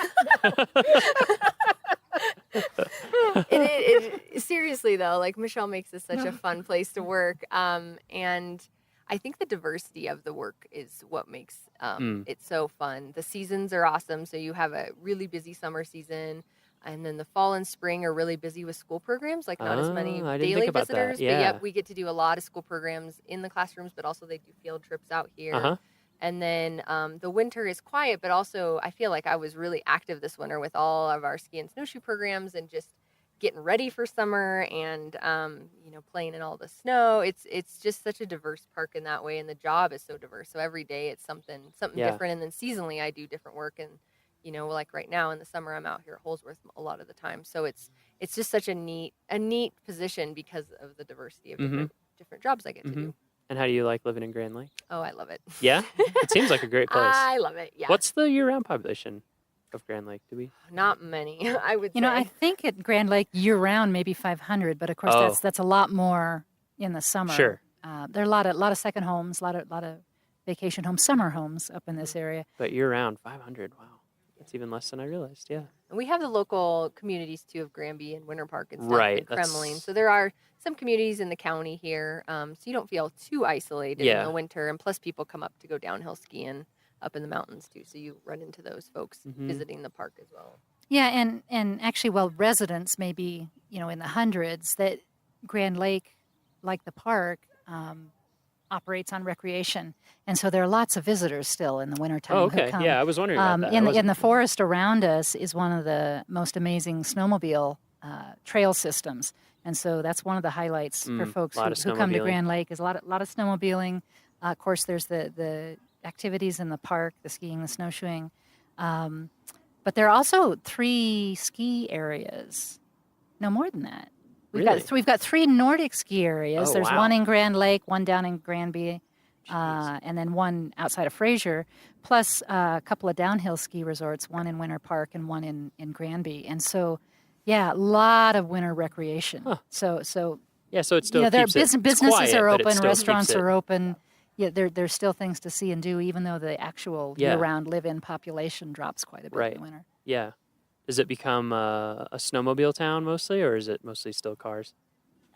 Or just a mix? They actually, in Grand Lake, don't plow the streets to where they'll melt off because they want to make it snowmobile friendly. Yeah. So I'd say it's both. I mean, vehicles are just fine. Yeah. But you'll see snowmobiles pulled up at the local restaurant or whatever. So. And so you've been here for 12 years, Michelle. Where were you before? Before this, I was at Sitka National Historical Park up in Alaska. And On an island? On an island off the coast of Alaska. Off the road system. Yeah, it was funny because when they interviewed me for this job here on the west side of the park, they actually flew down the 2 finalists for this position. Wow. Because in part they were worried about the people understanding the remoteness of this area. And I was going, you have a road. Yeah. I can you drive you can get here to Denver in 2 other hours? places? Yeah. Wow. Yeah, so it was that was kind of fun. This was coming to the big city. I never got to go down to Southeast Alaska. I was always up in Alaska was amazing. Central, yeah. How long were you there? We were there about 5 years. In interpretation as well? Yes. I worked in the park there. Actually, the last few years I was there, I was the chief of interpretation. Okay. So that's kind of fun to be in charge. Yeah. And then before that was Lake Mead National Recreation Area down in the desert. Lake Mead by Boulder Dam and Hoover I've Dam. been around there. And before that was Lava Beds National Monument in northeastern California. Oh, yeah. A hidden gem. Yeah. Kind of like Great Basin. Right. And then before that was I started as a volunteer intern right out of college at Death Valley National Monument, as it was back then. Yep. Yeah. So I love Death Valley. Yeah. Oh, one of my all-time favorite places. I got to do their map. It was great. I've talked about it before on the podcast, so I won't drone on and on. You name dropper. It was amazing. It was such a fun place to get to map. Just it's so bizarre and diverse. Yeah. From, way below sea level to like 11,000 plus foot telescope peak, and you're standing there in salt, and we were there in the middle of the winter, it was like 85 and you're looking up at snow. It's pretty fantastic. And just all the weird formations. Yeah, incredible Devil's geology. Golf Course, Incredible geology. Yeah, I remember when I got there, I'm sure, I shouldn't say I'm sure. I bet this person was still there when you were working there. I can't remember his name, an interpreter. He's been there for a really long time. But anyway, I was like... Yes, listeners, this is what rangers do. Yeah. Do you know so-and-so? Yep. Have you met so? Oh, you work there. You must know so-and-so. Oh, yeah. Yeah. Yeah, when I was talking to Lindsay... It's as bad as a family reunion. When I was talking to Lindsay, she had worked on a small, like a pocket cruise company up in Southeast Alaska. And I mentioned, oh, yeah, one of my best friends my entire life did that too, that I worked with in Alaska for a few summers. And she was like, what's his name? I said, Eric Toussaint. She's like, yeah, we know each other. We work together all summer. So happens all the time. So you've been here for 12 years, all those other places. What about you? What do you think? You've got Macy has the new experience. You've got the 12-year experience. Oh, well, this has been an amazing place. Yeah. You don't spend 12 years in one place unless you've really fallen in love with it. True. Some of it is, the people I work with. I have wonderful staff members like Macy and the seasonals. One of my seasonals has worked at this park for over 40 years. Whoa. 42 or 43 years. Wow. And she's amazing. And so... Seasonal, yeah, seasonal. She's a teacher the rest of the year. That's so amazing. It works out really Yeah, well that's for her. great. But this is just a very, very special place because it's somewhat smaller in size and in visitation and in staff than the east side. People on this side of the park do tend to have a more diverse role, like Macy said. It's less specialization just because the size is smaller, so each person tends to do more things. So that the diversity is fun, but it also makes for kind of a family atmosphere on this side of the park. Those of us who are division leads over here actually work in the same hallway, so there's a lot of interaction between specialties, and that's really fulfilling. Yeah.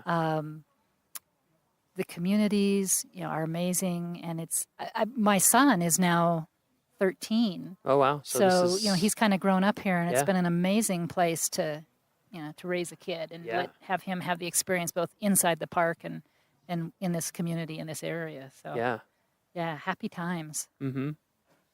Yeah, it seems like a great town. That's another thing. When people come over, going to Grand Lake, of course, visit has a very different feel than like Estes and the east side of the park. Very, very different feel in a lot of ways. Yeah, it's interesting how diverse different Park Service sites are. Oh, even district to district. Yeah, exactly. Because like you said, even in a lot of the bigger parks, there's almost always one or more smaller districts that are just so much more quiet.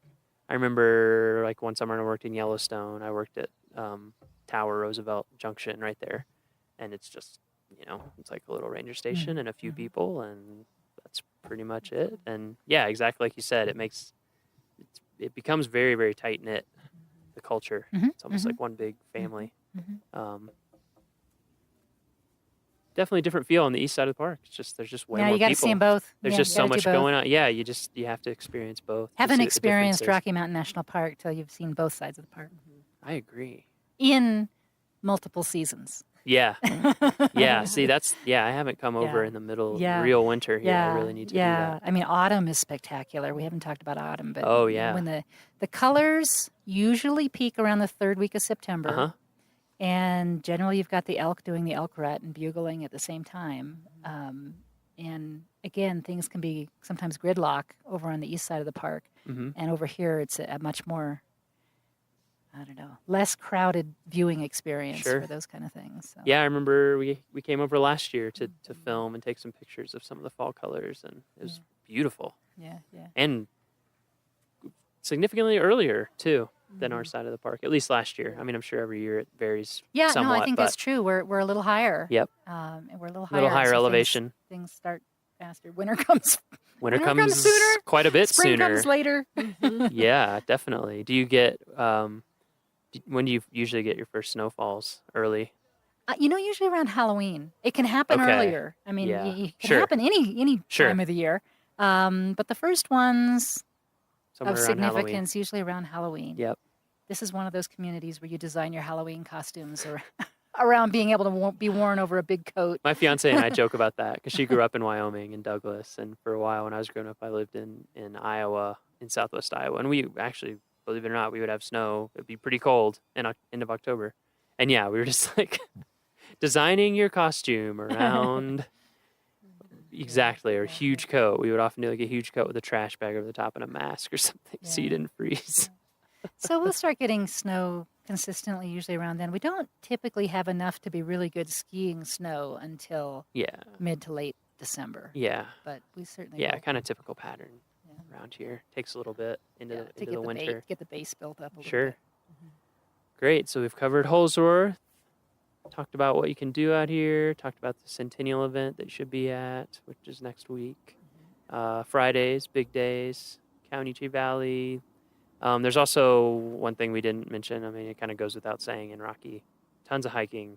Oh, yeah. I mean, so much hiking. It's beautiful from this side. I feel like a lot of times the approaches are longer to get up into the mountains. If you want to get to a really nice lake over here, you're probably going to have to go at least 5 miles. Yeah, you're in for a longer day for sure.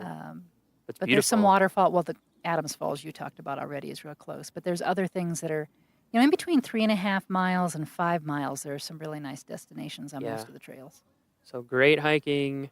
And don't be afraid to come any time of year. Yeah. There's great stuff all year round. And it doesn't shut down in the winter. You no, can't go over Trail Ridge. It does not. You can't go over Trail Ridge. Trail Ridge does close, but park stays open, town stays open. There's tons of stuff to do. Absolutely. And if you do come in the summer, and we'd love to see you, actually tell us if you listen to the podcast. That would be fun. But if you do come in the summer, similar guidelines now as to the east side of the park. Plan to come early in the morning or later in the later afternoon or evening if you want. That's good. To be sure that you can get a parking spot. That's a good thing to cover.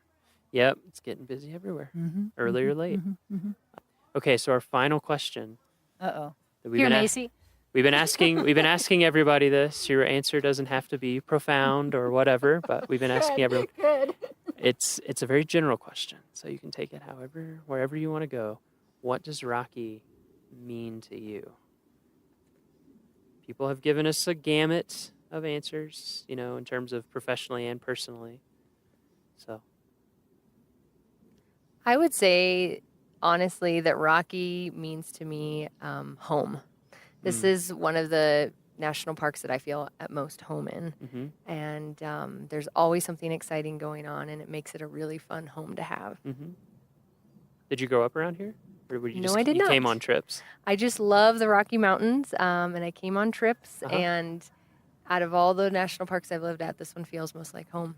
Oh, that's great. How about you, Michelle? I'm going to have to wipe away the tears first.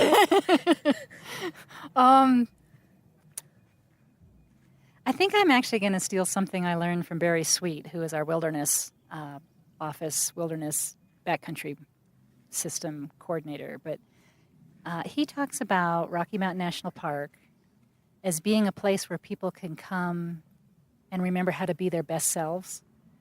How when you get out of the everyday routines and you get out of the, whatever business or whatever pressures you have, and you come and you spend time in this place, whether it's, touring the road and seeing the scenery from the road, or whether it's getting back on a backcountry experience, a wilderness experience, it gives us time to kind of reflect on who we are and what we're about, and remember our best selves. And I love that. It's true of our national parks in general, and it's really true here at Rocky Mountain National Park. You can come to Holsworth and you can learn about how people overcame setbacks and persevered and created something wonderful here. You can spend time in the natural world and contemplate what things were like if you were standing under 1,500 foot of ice. But yeah, I think it lets us remember some of the good things about who we are, about the country we live in, about what we can be. Great. All right. Thank you guys so much.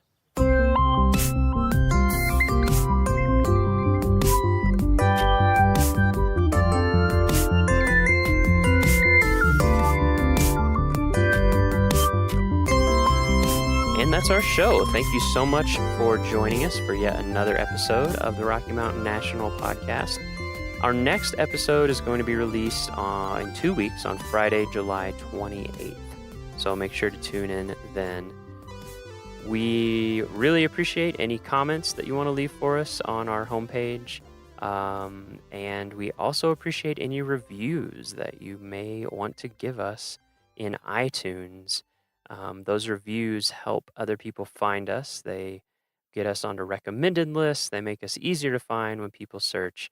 And of course, the best thing you can do is spread our podcast through word of mouth. We just had an article in the Estes Park Trail Gazette that you can find online highlighting the podcast and this project. And we're just trying to get it growing and going and in more people's ears and minds. So if you enjoy it and you think you know other people who might, please let them know to subscribe and hear all our episodes. For show notes, transcriptions, and to learn more about our show, visit our homepage at go.nps.gov/RMNpod. That is go.nps.gov/RMNpod. Each episode gets its own post on that page, and you can actually leave comments for each episode. The Rocky Mountain National Podcast is a product of Rocky Mountain National Park, one of 417 units of the National Park Service that preserve America's heritage for all, forever. Thank you so much for joining us again. We hope your next 2 weeks are awesome. We hope ours will be too. And we will see you next time. Bye for now.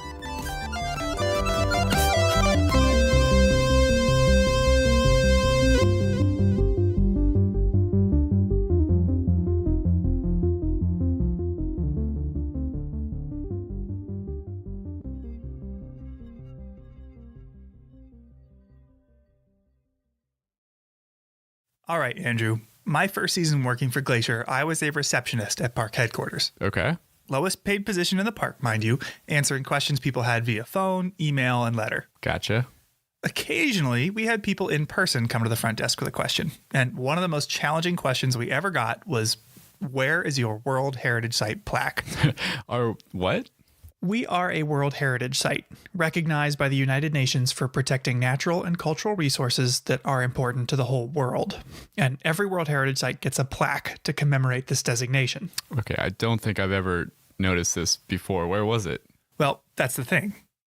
Nobody knew. I told them I'd never heard of it, and neither had my coworker. So they described to us a 2-foot by 3-foot bronze plaque, and we started asking around. We asked our boss, who coordinates exhibits around the park. He didn't know. We asked facilities management. They didn't know. We asked the superintendent. Nope. We asked everyone in headquarters and started calling all over the park to see if anyone had any idea where it might be. And then it turned out it was in Canada. Oh, that explains it. Glacier National Park's northern boundary is the 49th parallel, also known as our border with Canada, and right across the border in Alberta is Waterton Lakes National Park. and the World Heritage Site plaque was displayed at a pavilion in Waterton. So I wanted to call up somebody who works there. You know what? That's a great question, and I don't know that I fully know the answer to that. We've recently redone the pavilion in Waterton, so I don't know if that plaque is actually still visible there or not. That's something I'll have to go look for now. Exactly. That's Natalie Hodge. My name is Natalie, who works for Parks Canada, the Canadian counterpart to the NPS. I am the interpretation coordinator in Waterton Lakes National Park. Waterton, a literal stone's throw away, has been Glacier's neighbor since the very beginning. Yeah, Waterton was actually created in 1895, and it was originally titled the Forest Park Reserve. 2 years before Glacier was established as a forest preserve in 1897. Wow, that's really early. Not to mention that Parks Canada, the Canadian counterpart to the NPS, also beat us to the punch. Parks Canada was actually founded in 1911, and it actually became the world's first national park service. Predating the National Park Service by 5 years. The two parks, administered separately in their respective nations, oversee a contiguous landscape that doesn't recognize the political boundary that separates them. There's many jokes about animals not needing a passport in order to go back and forth between the two nations. We've seen black bears go back and forth across the border with no issue. Sometimes same with moose as well. Now, that elusive plaque that I mentioned. Yeah.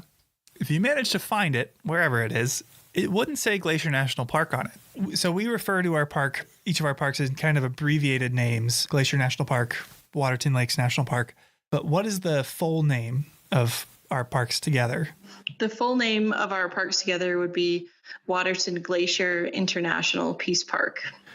Our two parks share more than an international border. Waterton and Glacier National Parks agreed that this incredible landscape deserves our cooperation, setting aside political divisions to cooperate in the management of everything from invasive or endangered species to wildland fires. For example, if there's a fire in Waterton Lakes National Park, often fire crews from Glacier will come down and help, and then vice versa. And while there are over 100 international or transboundary parks and protected areas today, back in 1932, we were the first ever international peace park. Which, on top of signaling management cooperation, was a symbol of goodwill between nations, a statement of unity that in 1932, in between two world wars, must have been refreshing. With a passport, Waterton is just a few hours away from most places in Glacier, and there are a lot of ways to experience it. Yeah, there's some remarkable hiking opportunities in Waterton that range from short trips to all-day outings. And a personal favorite of mine is to visit some of the phenomenal restaurants in Waterton townsite. Yeah, we don't have quite the same variety down here. But Natalie leads what I think is the coolest way to see the place, a way to really experience the international part of our title, the International Peace Park hike. I have definitely been fortunate over the years and have been able to lead that Peace Park hike, and it's probably one of the coolest elements of my job working for Parks Canada. The hike is unique, really, in the sense that participants start out hiking in Canada, get to cross an international border by foot, and finish the hike in the United States. And our audience members are generally quite excited about the opportunity to be able to hike in two countries in one day. It's so cool. They even hold a little hands across the border ceremony. And this is where participants line up on either side of the international border, and they shake hands as a sign of peace and goodwill with those across from them. And this is a long-standing tradition of the hike, and it's been ongoing since the creation of the hike in 1978. The International Peace Park hike, or IPP, is 14 kilometers long, or just over 8.5 miles. You essentially walk the length of Upper Waterton Lake to wind up back in Glacier, where you'll finally catch a ride on the International, a 200-passenger boat that's ferried people across Waterton Lake since 1928. Yeah, and from having taken that ride myself, it really stands out as one of the most unique experiences anywhere in either park. Yeah, I agree. Even just looking into the other country, let alone getting to hike or boat into it, is powerful. Now, again, you do need a passport to visit Waterton, and you need a reservation to ride the International or to join the IPP. But no matter what you do on your visit, seeing both sides of the border will only enrich your experience. So the next time you come to visit, make sure you visit our sister park. Keep that spirit of goodwill alive, and maybe, if you're lucky, you could even find that plaque.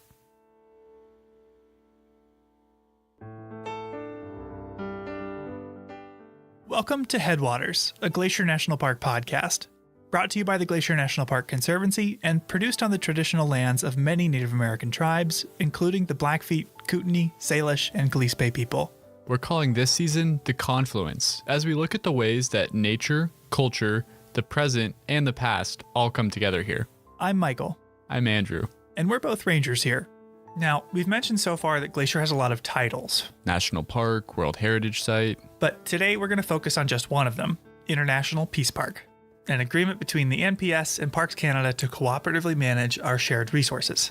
And no place better represents the International Peace Park than Goat Haunt, one of the most remote and least visited regions of Glacier. Okay, real quick, what's with the name? Goat Haunt? Yeah, it's kind of an archaic term, but a haunt is a place where someone or something hangs out. So essentially, Goat Haunt is a place where the mountain goats like to hang. Oh, I see. Well, odds are, even if you've been to Glacier before, you probably haven't made it to Goat Haunt, and for good reason. Yeah, there are no roads leading to it, and the shortest hike to get there is 22 miles. Shortest hike from the US, that is. So you could either backpack for a few days south of the border, or you can drive to Canada. Yeah, Goat Haunt sits at the southern tip of Upper Waterton Lake, one of the largest lakes in either park, which stretches across the border into both Canada and the US. Meaning Goat Haunt is just about 3 miles from the Canadian border. Yeah, so people overwhelmingly access Goat Haunt from Waterton Lakes National Park. Well, now I understand where the name comes from. Waterton Lake, Waterton Lakes. Okay, whatever. Yeah, so some people get there on foot, like on that International Peace Park hike, but most people arrive to Goat Haunt by boat. Including even the rangers that work there. Yeah, talk about a commute. So in this episode, we'll be looking at what it means to be an international peace park, how it happened in the first place, and how it has affected those that live and work here. All right, Andrew, where is our border with Canada? I think it's about 20, 30 miles north of here as the crow flies. Yeah, well, could you be even more specific? Where is the border? It lies on the 49th parallel. Yeah, exactly. The 49th parallel was first proposed as a border by the Hudson's Bay Trading Company in 1714, which is a story for another day, but it was ultimately adopted by the US and British governments, because at the time, Canada was still under British rule. Now, British and American teams surveyed the border in the 1860s, with brief interruptions for the Civil War, and monuments were erected that cemented a border nearly 4,000 miles long. But did you know that that survey was actually wrong? Wait, really? Yeah. The border was first surveyed when we still thought the Earth was a sphere, but it's actually an oblate spheroid. What? Essentially, it's a sphere that bulges at the equator due to rotation. All that to say, the original line doesn't perfectly follow the 49th parallel. Really? No, it's close, but it's not exact. Spheroid and all, it does transect present-day Waterton Lakes and Glacier National Parks. And visiting the border between the parks today, you'll notice the only thing separating the two countries is a swath of cleared trees, a 20-foot wide unvegetated line continuing into the horizon. And as far as this area is concerned, the most meaningful discussions of that symbolic boundary occurred not in the halls of Congress or Parliament, but on the trail and around the fire. Two of the earliest proponents of a jointly managed park were John Kootenai Brown and Albert Death on the Trail Reynolds. Big fans of nicknames. Yeah, Brown was the first superintendent of Waterton Lakes National Park. And Reynolds was the first ranger stationed in the present-day Goat Haunt area. Yeah, and it was these two that hatched the idea that two parks in two countries could be managed together. And the story of their friendship is an origin story of the Peace Park itself. We actually know an awful lot about John Kootenai Brown. He was raised by his grandmother in Ireland during the Great Famine and led a colorful life after leaving home. He joined the Royal Militia in 1858, but never saw combat.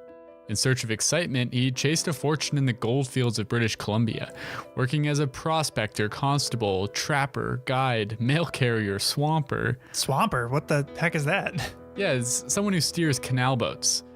50 years later, he had garnered a reputation for knowing the region as well as anyone, which led to his appointment in 1910 as the first supervisory forest ranger of Kootenai Lakes Forest Reserve, which is now our northern neighbor, Waterton Lakes National Park. At age 70, he earned $75 a month to manage the whole area. Wait, only $75? That's like the highest ranking position in the whole park.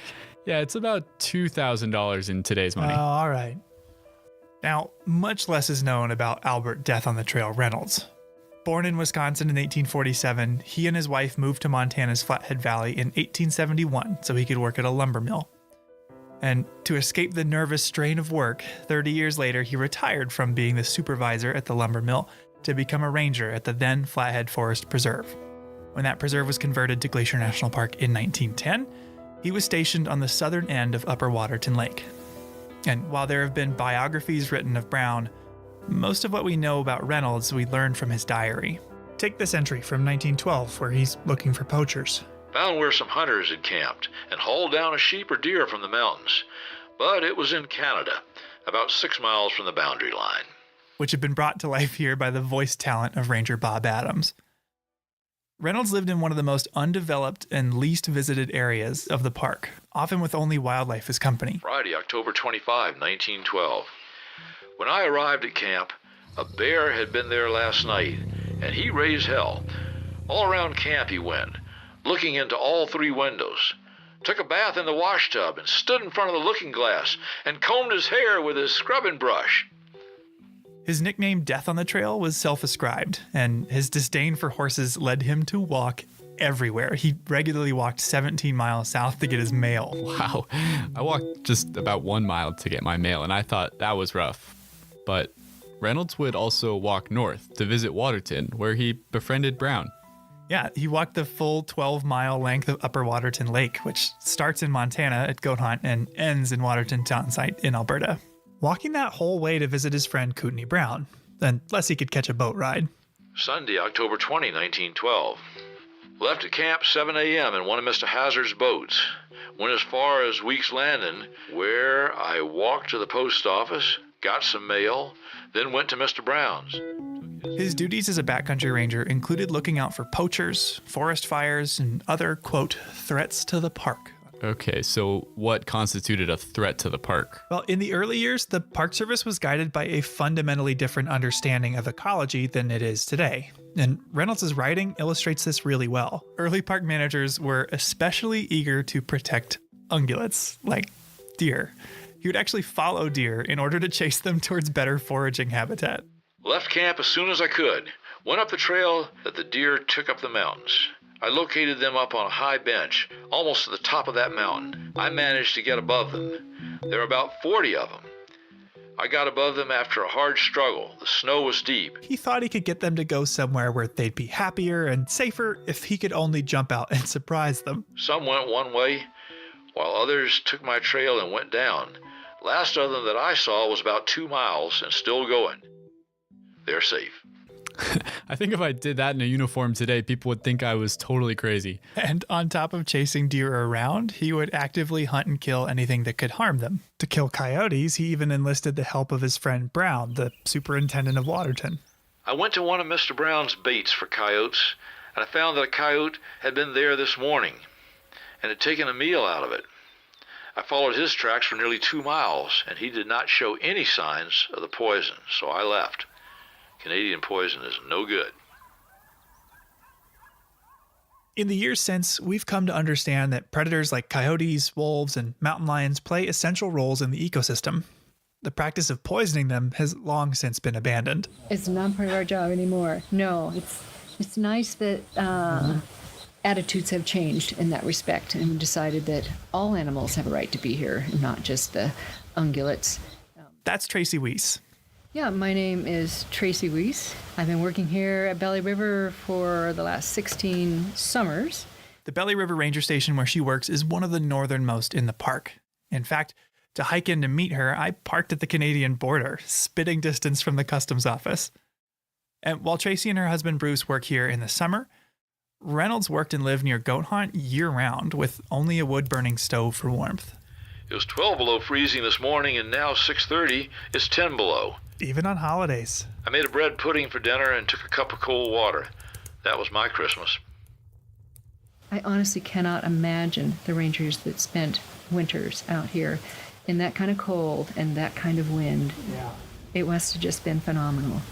But rain or shine, Reynolds would travel north to visit Brown. December 27, 1912. The snow was deep and soft. The wind was awful. Took till 4 p.m. to make Mr. Brown's. From what we can tell, the two were fast friends. Even though Brown, who wrote poetry and spiritual musings, never seemed to write much about Reynolds.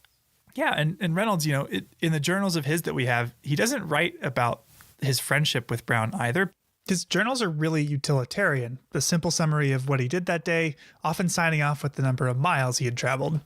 But even still, Reynolds wrote often about his trips to visit Brown. Wednesday, December 4, 1912. Left camp 9:15 a.m. with Mr. Brown. He went as far as Weeks Landing with me to see if I got safe over the river. I had to break ice about 100 feet before I got into the main stream, but I made it okay. They collaborated for work, they shared notes, they sought one another's advice, and they socialized. And as you know, Andrew, the winters here can be pretty drab. Yeah, cold, gray skies, socked in. Which, by all accounts, gave them plenty of time to discuss the philosophical facets of their jobs, like the artificiality of the lines separating the two parks they were sworn to protect. One person who met Brown and Reynolds was Samuel Middleton, an Anglican reverend in Canada. And after meeting the two rangers, he wrote about their discussions of the boundary. Emblematic of the trouble with dividing the two parks was Upper Waterton Lake, which lay partially in the United States and partially in Canada. Reynolds suggested that geology recognized no boundaries, and that as Waterton Lake lay in its glacial cirque, no man-made boundary could cleave its waters apart. It'd be better then to accept nature's creation by removing the boundary line and acknowledging one park, one lake, in its own territory. And Brown agreed. He said that since the lake could not be physically divided, it was senseless to divide its management. This was a powerful idea at the time. A subtle suggestion, through the lens of a landscape, that a political boundary could not divide us. This idea of theirs to jointly manage the two parks would not come to fruition in their lifetimes. Of all the days I ever saw, today has put the cap sheaf on them all. Talk about wind. It has been a corker. I had to face it every step of the way, 18 miles.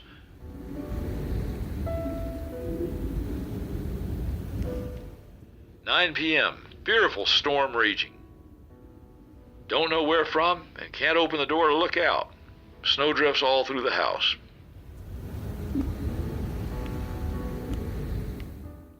Reynolds was clearly an incredibly tough person with a fortitude that's hard to fathom today. Wednesday, January 15, 1913. Went up to the lake.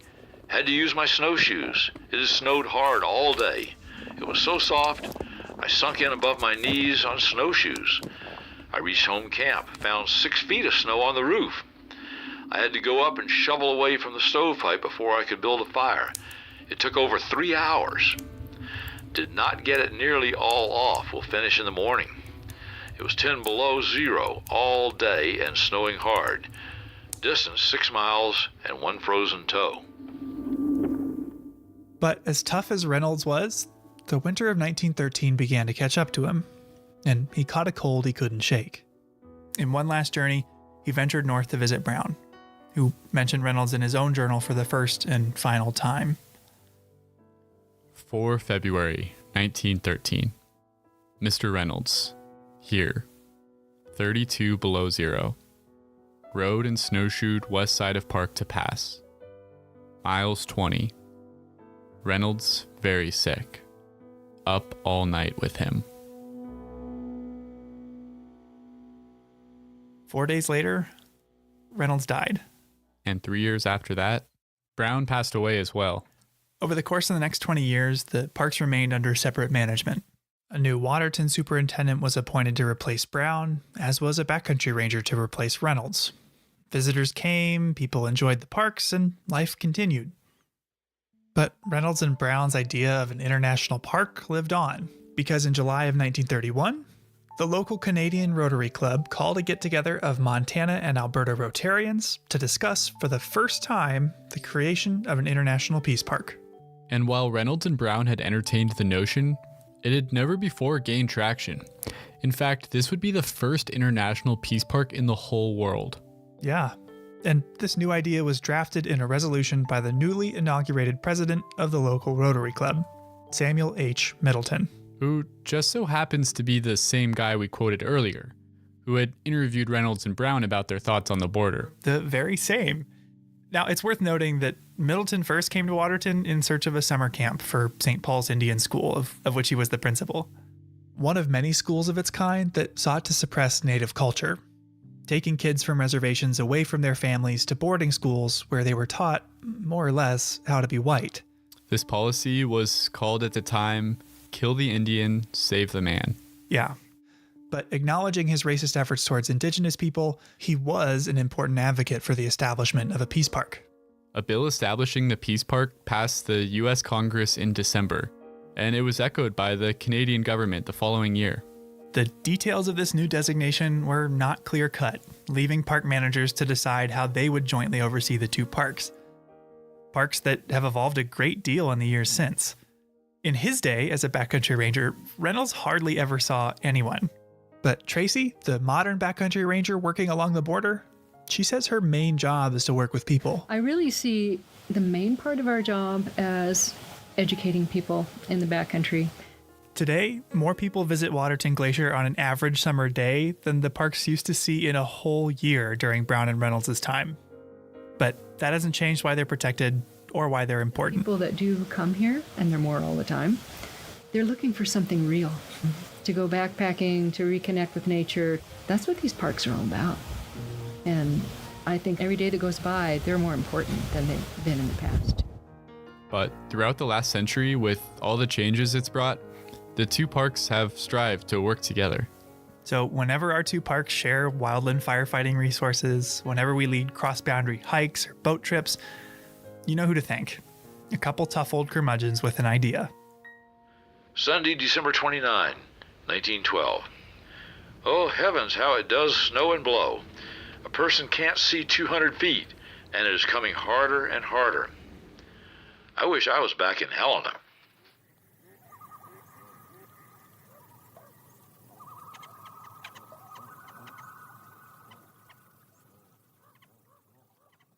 So, Michael, we've been talking about the International Peace Park today. What does Waterton Glacier International Peace Park mean to you? Selfishly, it makes for a pretty awesome place to work. You know, I've got to hang out with a lot more Canadians than I ever did. And the coolest visitor center around here is the Alberta Visitor Center. I feel like Wilson from Home Improvement, like peering over the fence at my neighbors, because from a lot of trails in the park, you could actually see Canada.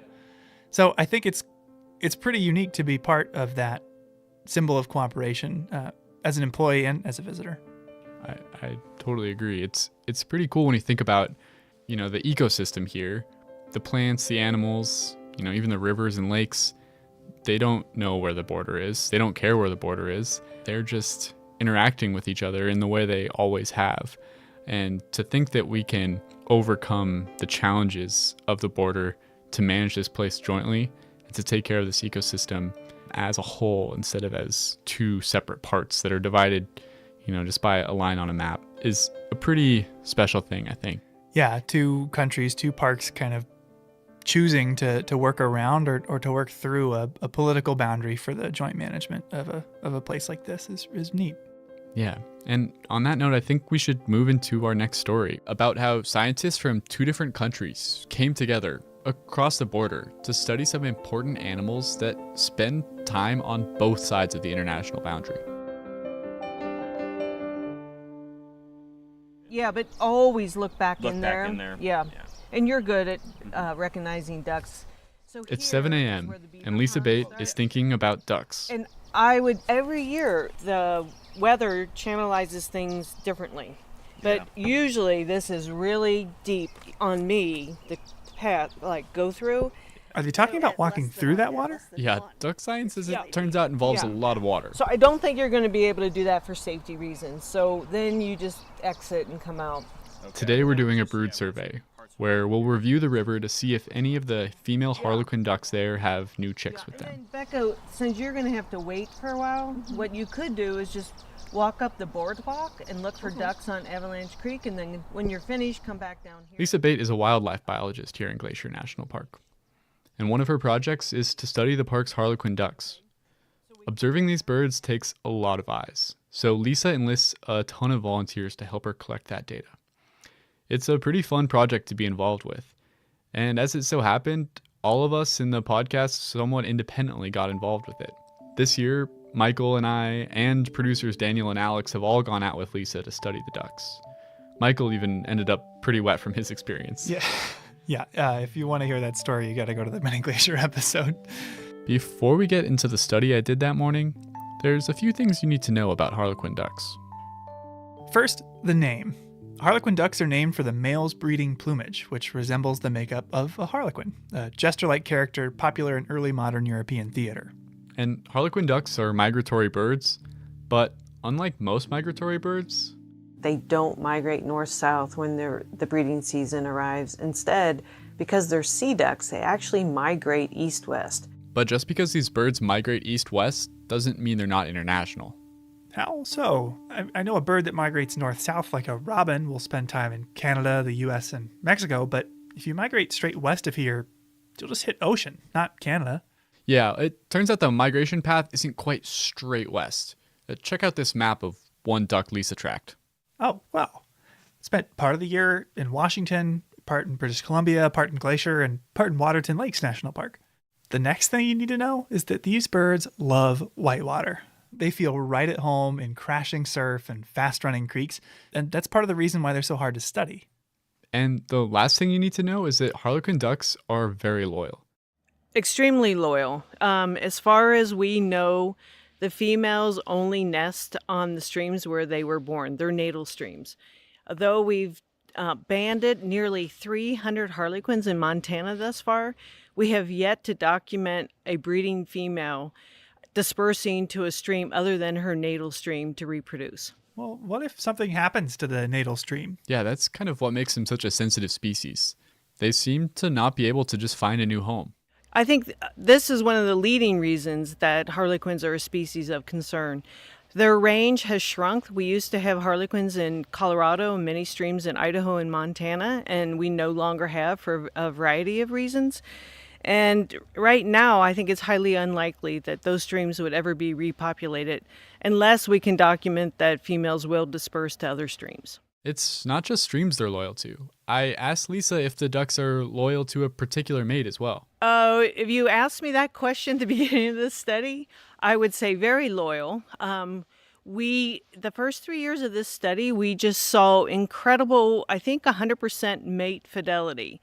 Since then, we have seen some so-called divorces, but I'm working on a paper with some Canadian biologists, and they just documented a female with a certain mate 1 year, the next 2 years with a different mate, and then in the 4th year, she returned to that original mate. So we know that sometimes things happen, we don't know why. And if a duck's mate dies? We've documented times when the female died, and the males have already migrated back to the coast, but the following years, those single males will come back here looking for those females. And we've seen 3, possibly 4 males return looking for their females. I assume that's what they're doing. And we have one male who I know now has returned 3 years in a row, always single, never with another female, and never with the original female. And we just assume that that female has died. I can picture the Hallmark movie now. Lonely duck wintering on the coast and spending the summer searching the Rocky Mountains for his missing mate, looking for a love he'll never find. And Lisa told me that there's about 33% more males than females on the wintering grounds. So these single males are pretty unlikely to find a new mate. At the beginning of her research, Lisa didn't really know how many ducks there were here. When I first started this project, I thought maybe there were 40 pairs of harlequins throughout the whole park. And you can't tell because they look identical. It wasn't until we started putting colored bands on them that we realized that we had more ducks just on Upper McDonald Creek drainage alone than we realized. So to tell individuals apart, you've got to catch them and put a unique band on their leg. Biologists have developed lots of ways to safely catch birds, but none of them could really account for the challenges of dealing with a bird whose preferred habitat is whitewater. In the spring, when both males and females are in Glacier, the water on the creeks here is dangerously high and fast. Wading out into a raging creek to try to catch a duck was potentially deadly, so for a long time, we knew very little about these birds. But it's not just raging waters that Lisa has to deal with. There's some years that we're walking over like 40-foot deep avalanche drifts still. So there were lots of challenges, but there was a lot of pressure to understand these birds better because they seemed to be disappearing. Biologists throughout the western half of their range have all documented a decline or a shift in distribution. But today when I joined Lisa, we weren't catching any ducks. We were just counting them. We broke into teams to comb every foot of the creek and observe if any of the hens had chicks. If we found any chicks, then later in the summer they could be caught and get a ban before they migrated back west. But this wasn't just walking down a trail. To stay along the stream was a lot of bushwhacking. Yeah, and it gets really bushwhacky when the water's high. And at some point we're going to just start walking in the creek because it'll be a lot easier than bushwhacking. Okay. Because the bushwhack is like through hawthorn and real fun stuff like that. And eventually we just went right into the water. We walked in the creek through water that was above my knees. Well, did you find any ducks? We did. Lisa and I saw 7 harlequin ducks that day. And we were able to collect data on other birds as well. We saw some American dippers and spotted sandpipers. The sandpipers had just had little babies, and they were about the size of a piece of popcorn. They were so tiny and fuzzy. Popped popcorn, though. Popped yes? popcorn, Okay. yeah. So we actually ended up seeing a lot more pipers and dippers than harlequins.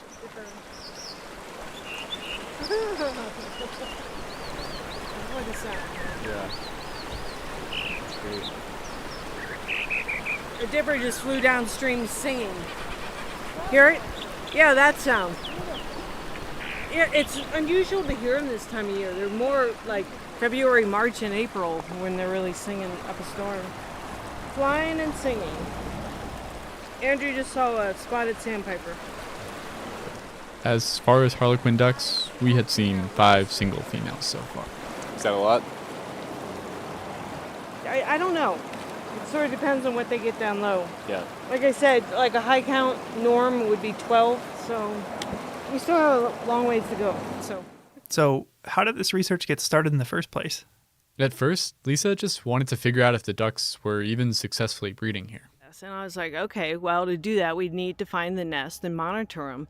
And so we started like looking for nests, and we never found one. I think in 20 or 30 years of surveys here in the park, only one had accidentally been found when someone almost stepped on one. They were walking along the shoreline. So I'm like, well, how are you going to monitor nests if you can't find them? Luckily for all of us, we're not just in Glacier National Park, we're in Waterton Glacier International Peace Park. Waterton Lakes National Park and Glacier National Park, every year we have Science and History Day, and a full-day science conference where experts from both sides of the border present what they've been working on. In my first year as a biologist here, I met Cindy Smith. She's the retired conservation biologist in Waterton Lakes, and I knew that she had done research on harlequin ducks in Banff National Park. So I was lucky enough to meet her and introduce myself, and I was like, hey, I'm thinking of doing some research on harlequin ducks and trying to find their nests. I said, we just aren't having any luck. I was like, how did you do it? And she's like, telemetry. You have to put radios on them. And she was totally right, because when we first started trying to find their nest, even with radios on, I mean, I think it'd be a 1 in a billion chance trying to find those nests because they're so cryptic, they're so hidden. And some of them literally were like 2.5 miles up off of another drainage and on a cliff and a burned habitat. I mean, But to put radios on them, first you have to catch them. So Lisa and Cindy, an American and a Canadian biologist working together, developed a mist-net method of capturing harlequin ducks. So that must have been what I saw. Yeah, do you remember how it worked? Well, Gerard Bird, who joined us on the Grinnell Glacier hike in the Mini Glacier episode, and a friend of his paddled an inflatable kayak full of a couple people and a pole across the creek. The pole had a rope attached, so there was the near end and the far end, one that stayed on shore and the one that went across the creek in the boat. And when the crew on the far side of the creek got out, they pulled the net taut. Oh, that makes sense. So no one had to be in the water. No, that you floated across, but you stood on either side and pulled it tight. And because harlequin ducks, unlike mallards that fly way up in the air, Harlequin ducks fly down low, right over the water, so they go straight into the net. Okay, so what would you do if you caught one in the net? So the net is suspended on a cable that runs from one end to the other. And if they catch a duck in the net, the crew on the far side will twist their pole to close it, disconnect it from their side, and then the near side crew will pull the net all the way along the cable until the duck is in their hands. And then they can handle it on shore without having to get into the water. Yeah, precisely. So what was your job then? Oh, I had a really critical, a very important duck catching job. Oh, yeah? What was that? I sat probably a half mile up the road just looking at the creek with binoculars to see if ducks were coming. Okay, that sounds pretty important. How many ducks did you see? None. Well, okay, no, I saw mallards and I saw some mergansers. I saw mergansers. But no harlequins. They didn't come down the creek that day. Well, hopefully you still felt useful. I did for all the lofty ambitions I had of catching a duck that day. Lisa valued, all the effort we put in. Lisa reminded me that even if you don't find any ducks, knowing that they're not there is useful data for her too. People get disappointed when we don't see many ducks or zero ducks, and I always remind people that 0 is a real number too. It's a sad number, but it's an important number. And even though you didn't see any ducks that day, this method has been incredibly successful here. We have not had any serious injuries to any people, and we have not had any injuries or mortalities to any of the birds. And we have probably captured 250 birds now. Do Lisa and Cindy still work together? Yeah, they do. In fact, Lisa spoke really glowingly of their collaboration. Cindy Smith has been a mentor of mine for years. She's amazing, even though she's retired. As she told me, she's retired from bureaucracy, not biology. So I've worked with her on a number of publications, and she still mentors me on several projects. That's a real Peace Park success story. And the success isn't just with the science they've done. We're not just colleagues. She's become a very close friend. A friendship that's been able to thrive across the international border.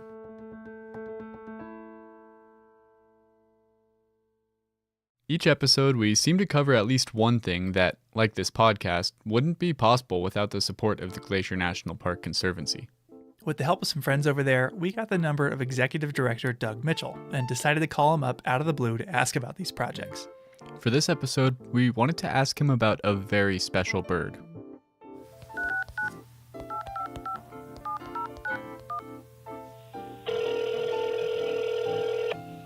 Glacier Conservancy, Doug Mitchell speaking. Hey, Doug, it's Michael and Andrew. Hey, fellas, how we doing today? We are doing great, but we have a question for you. Are you much of a birder? I am not much of a birder, but I am anxious to learn. Okay, well, we've got a great little bit of audio trivia for you. We're going to play a bird call and want to see if you can guess who that call might belong to. Okay, I'm up for it. I'm ready. All right, here we go.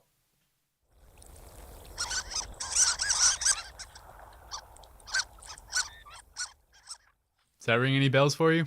I'm going to default to one of my very favorite projects in the park, and I'm going to say Harlequin duck. You got it. You nailed it. How do you know about Harlequin ducks? I have come to know Harlequin ducks, to be honest, through my work here at the Conservancy. We actually got to see a few of them with Lisa Bate. Boy, count me jealous. I have not, to my knowledge, seen one. My wife has. She watched a mom Harlequin duck kind of teach her young to navigate the rapids there on McDonald Creek. It was, as she said, a really neat experience. Yeah, they're a very, very special, beautiful animal. So are you involved with Lisa's research at all?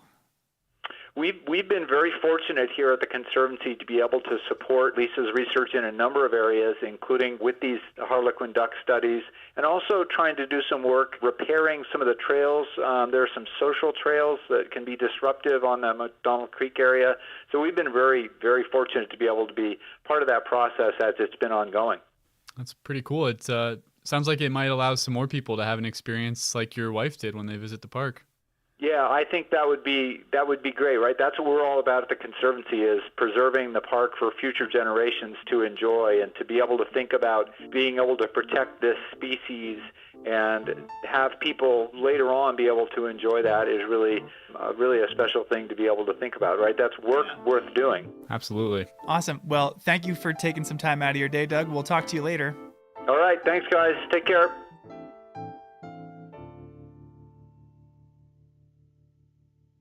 So, Andrew, neither of us grew up in Montana, right? That's correct. I actually grew up in Washington State. Yeah, and I grew up in Ohio. So the fact that we not only met, but became friends is something that just flat out never would have happened if it weren't for Glacier. Absolutely. Over the course of a year, this place serves as an intersection of people all over the world. A couple years ago, I was working as a ranger up at Logan Pass, and a guy asked me if I was the same Andrew who had refereed his kid's soccer game like 6 years ago. What? And I was. No way. So the Peace Park provides a unique opportunity to meet other people and experience cultures on both sides of the U.S.-Canada border. Just by virtue of having the Alberta Visitor Center near the west entrance here, we've had the chance to meet and befriend a lot of Canadians over the years. From the little things like celebrating Canada Day on July 1st to having them go out of their way to get me Canadian candy, ketchup chips, or Fruitopia that you can't find down here. The International Peace Park is like a confluence of two countries coming together into one unique thing. I mean, it's a lot of fun. And just in this episode, we've heard a few examples of employees befriending their counterparts from across the border. But I want to close us out today by meeting some folks that took the whole cross-border friendship thing to the next level. You know, I would say we got the full story from the Peace Park perspective. Meet Justin and Kim. Yeah, I'm Justin McEwen. And I'm Kim McEwen. We're currently at our home in Calgary, Alberta, Canada. Some Canadians? Well, yes and no. I'm from Ohio. And I grew up in the prairies of Canada in Saskatchewan. Oh, I see where this is going. Justin and Kim both worked in Waterton Glacier in the early 2000s. Justin, how did you wind up working here? My uncle was park superintendent down in Waterton Lakes National Park, so I had some exposure of going out there and visiting him and my aunt. It was a job and lifestyle that appealed to me at sort of a younger age. Appealing enough that around the time he went to college, or university as they call it up there, he got a job with Parks Canada. Started at Elk Island National Park and then moved down to Waterton Lakes. What did he do at Waterton? He was an interpretive ranger just like we were, leading guided hikes, campground programs. You know, I can probably look back on it and say it was like the best job I ever had. And Kim, how did you wind up working here? So my dad decided to come out and play park ranger from Ohio. I missed him and I came out to work for the boat company in 2003, the year before Justin and I met. What was the name of the boat that you captained? What is the name of the boat? The Morning Eagle is on Lake Josephine, and on Swift Current Lake is Chief Two Guns. Oh, so she worked at Many Glacier. What is memorable specifically about the job of being a boat captain? If I think back now, like, it seems like it should have been a more difficult job than it was. It didn't feel difficult to drive these boats, and I really enjoyed like giving the talk on the boat, and I liked making people laugh. You're getting sometimes to show people bears for the first time, and the hotel there employed a lot of young people, and so you're just around a lot of other basically university-aged people. It's like summer camp for adults. I think they call it college down in the United States, dear. And Canadianized. And they actually met at work. We actually met on the boat dock at Many Glacier. It was one of the other boat captains that was like, he's cute, you should go for a hike with him. Justin, a Parks Canada interpreter, was milling about in Many Glacier in the first place for his job. Yeah, so this would be part of a long-standing exchange within the Peace Park whereby a Parks Canada interpreter would go down to Glacier National Park and deliver a program every Friday evening, and then a counterpart, an interpretive ranger from Glacier National Park, would come up to Waterton to the Falls Theater to provide exposure to each other's parks within the International Peace Park. But work wasn't the only reason he wanted to go to Glacier. Pretty soon after, I think I invited myself to come for a hike with Justin in Waterton. And yeah, after that first hike, it was basically like, it was a thing. It was the start of a relationship. Well, that's adorable.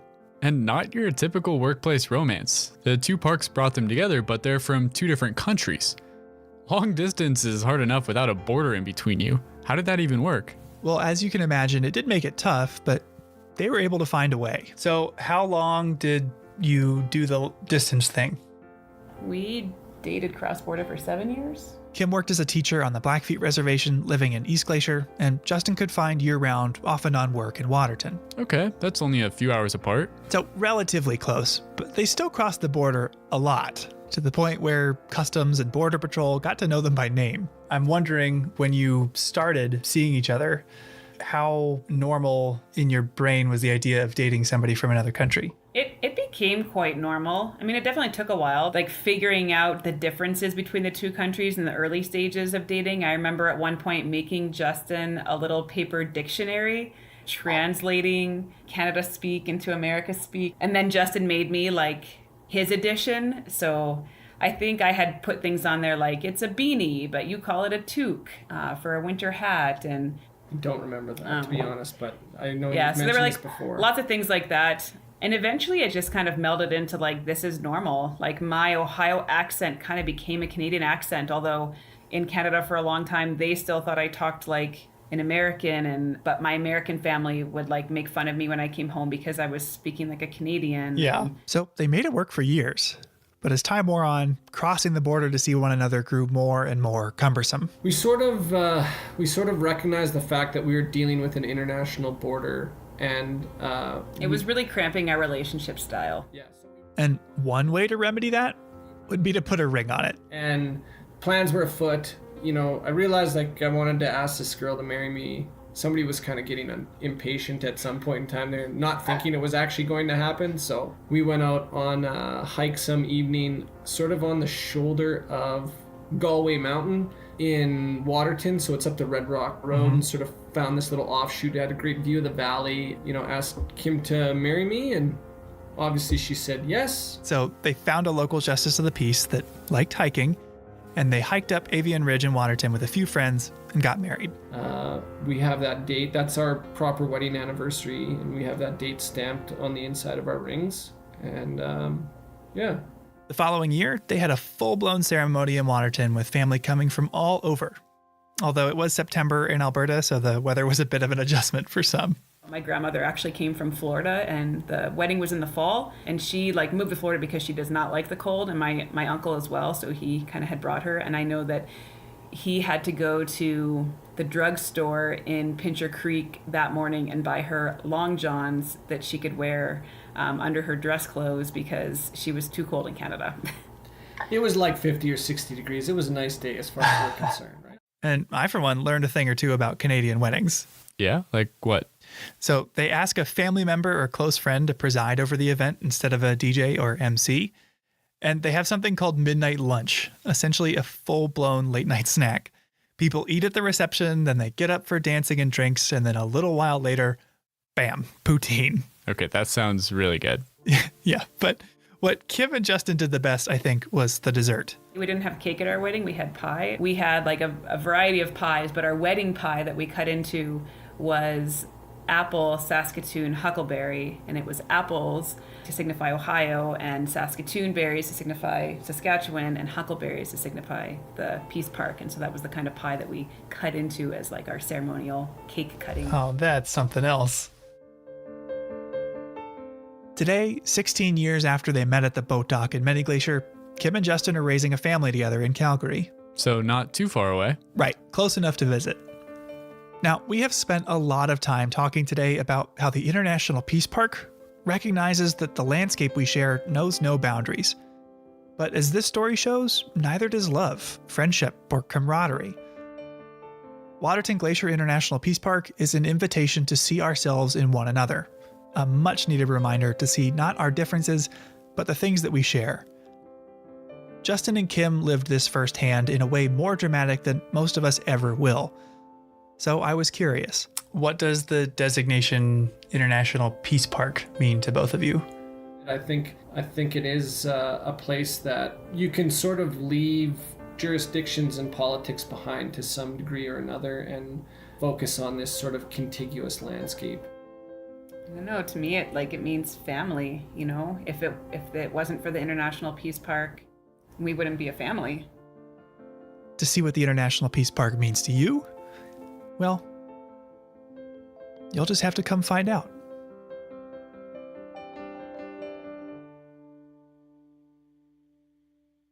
That's our show. For more information on the International Peace Park, on Waterton or Harlequin ducks, check out the links in our show notes. Thanks for listening.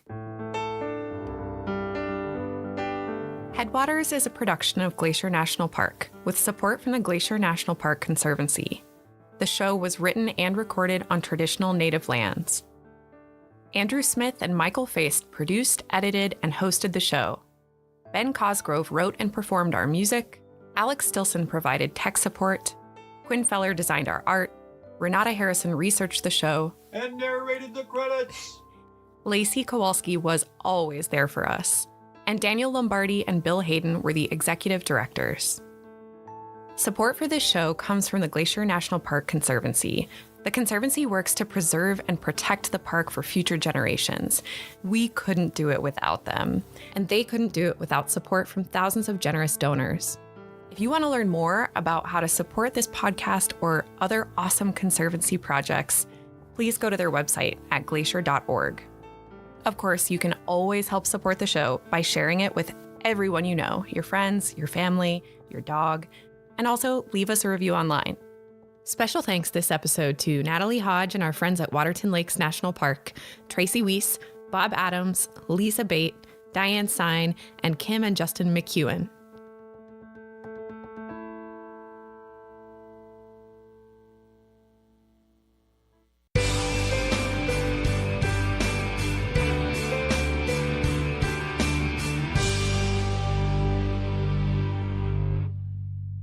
Jackson Glacier Overlook is just a short walk up the Going to the Sun Road from the Gunsight Pass Trailhead shuttle stop. For visitors just driving the road, this is the best view of a glacier they will get. The bluish-white ice of Jackson Glacier is about 5.5 miles from this viewpoint. This glacier has changed dramatically over the last 100 years and is much smaller than the one seen by early park visitors. In fact, it is now split into two glaciers, Jackson and Blackfoot, as it has melted over the decades. Although the glaciers in the park today are small compared to their Ice Age counterparts, they do work the same as the larger versions. Glaciers form when more snow falls in the winter than melts in the summer. As snow accumulates over many seasons, ice forms. And the weight of the ice and snow causes the bottom layers to compress and become more flexible and less brittle than the top layers. As the glacier starts to move downhill under its own weight, it becomes a frozen river of ice that slowly flows across the land, eroding and shaping the bedrock into unique landforms. When less snow accumulates and less ice is created, the glacier's forward movement no longer keeps pace with melting, and the glacier melts back and retreats up the mountain. That is what is currently happening to all the glaciers in the park. In 1850, at the end of the Little Ice Age, it is estimated that there were 150 glaciers in the park. By 1968, they numbered only around 50. Today, there are 26 glaciers, many of which are just small remnants of what they once were. For many years, scientists have been studying global climate change, and it is clear that ecosystems like Glacier National Park are undergoing dramatic changes. While the Earth's climate has undergone cooling and warming cycles in the past, if current warming trends continue, scientists predict that the glaciers in Glacier National Park will be completely gone by the year 2030.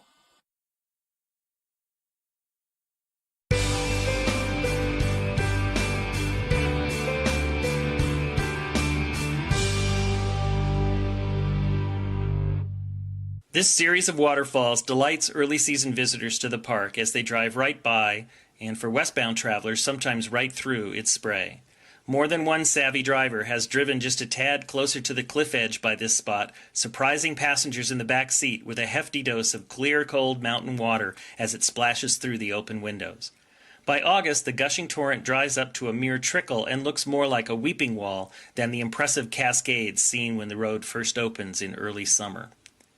Most people don't realize that this entire series of waterfalls is a remnant of the construction of the Going to the Sun Road.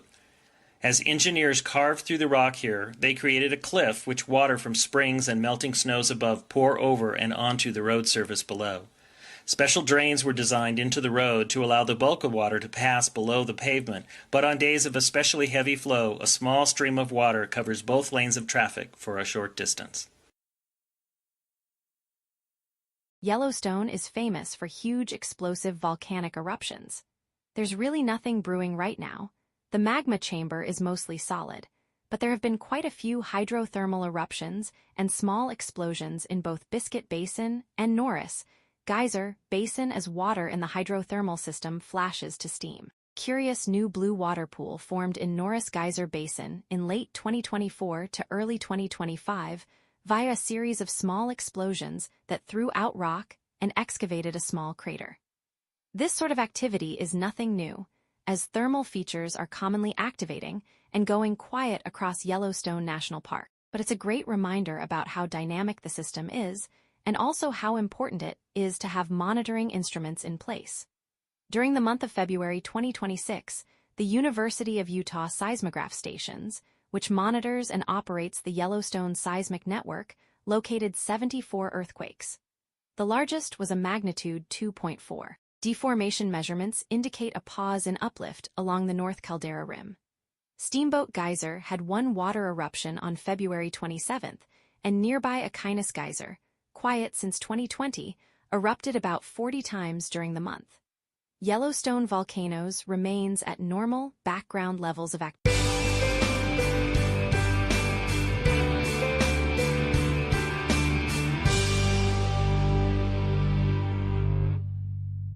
The St. Mary Visitor Center is the eastern gateway to Glacier National Park and is a main orientation point for many visitors, with rangers on duty throughout the summer providing trip planning and other information about the park. If you find yourself on the east side of the park and you have a question about something you've seen or heard while you were here, this is the place to stop and find the answer.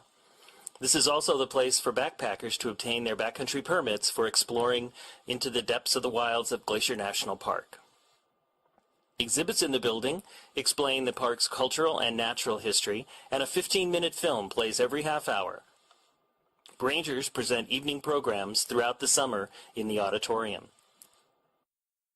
The building itself has an interesting story to tell. In the 1950s, the National Park Service embarked on an ambitious 10-year program called Mission 66 to upgrade facilities throughout the country's parks. The St. Mary Visitor Center remains a classic example of the architectural style prevalent during this program. If you look closely, you'll notice that the building's lines reflect the mountains in the background. In the years since Mission 66, many buildings and parks around the country have changed or been remodeled or in some cases torn down. That makes preservation of buildings like the St. Mary Visitor Center all the more important. These buildings help to tell the story of one of the most significant initiatives in the history of the National Park Service. One thing you'll notice right away about St. Mary, it's almost always windy here. So the building needs repainting often to keep up its appearance. And over the years, the original colors were painted over in shades of tan and brown. Recently, it became time to repaint the building again, and historians researched the original records and rediscovered the original colors used during the Mission 66 construction of the building. Its exterior has now been returned to its original appearance, allowing the building to once again showcase one of the most important building projects in National Park Service history.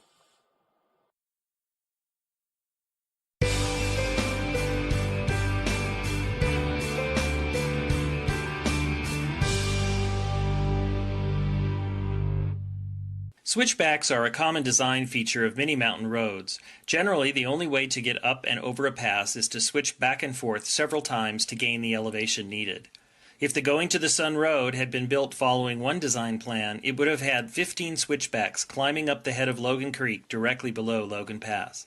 Imagine trying to plow that road every spring. Snowplows would continually be pushing snow onto already plowed areas over and over again.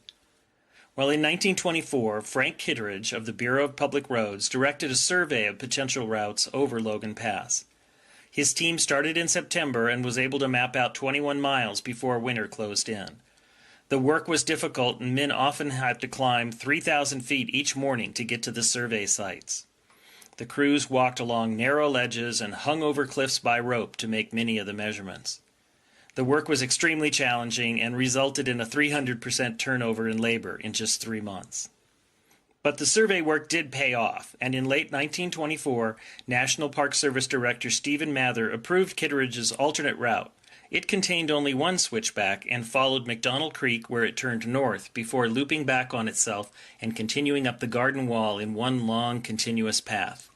The current route allows for greater views of the park and blends well into the landscape. The work of Kitteridge and the Bureau of Public Roads resulted in a partnership with the National Park Service to construct roads throughout the national park system. The Bureau of Public Roads became the Federal Highway Administration, and today that partnership still continues.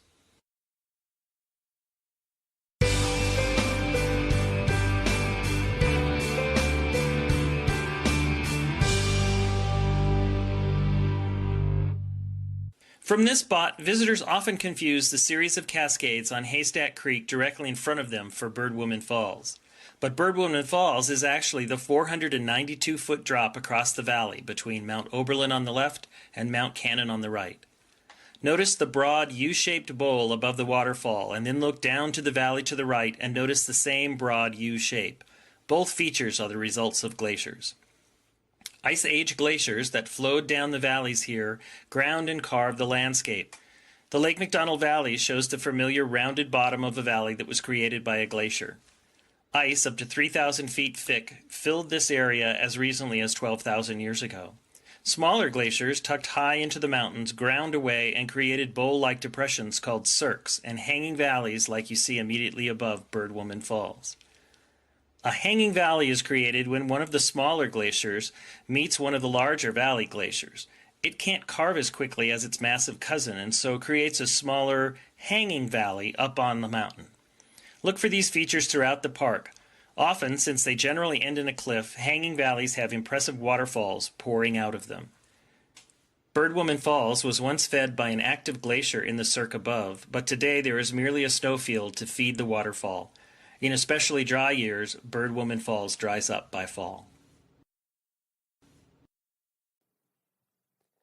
Hello, you rockin' Rockieites. Guess what? Today is this year's autumnal equinox, which means it is officially fall. It's felt like fall for a little bit, but now it is official. And you can feel it. The aspens are turning gold like crazy at higher elevations and even some lower elevations. The air is getting more crisp and cool and is about to take a turn for the chilly.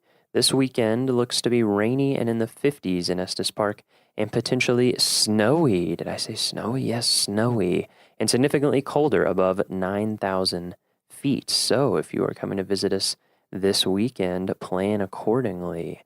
And of course, the clearest auditory sign of fall, and we love our auditory signs here in podcast land, elk bugles. In the spirit of bugle time, today we're bringing you an interview with Hannum Abules.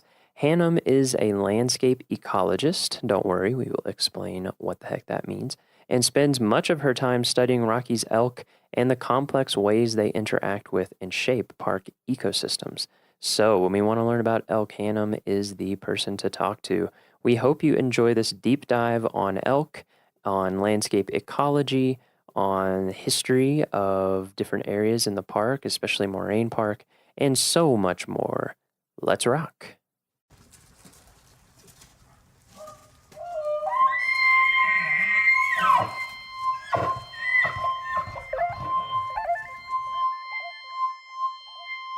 All right, so we're here in Moraine Park, and we are here with, could you give us your name and your title? My name's Hannum Abules. Uh-huh. Hannum with an M. Hannum with an M. Not Hannah spelled incorrectly.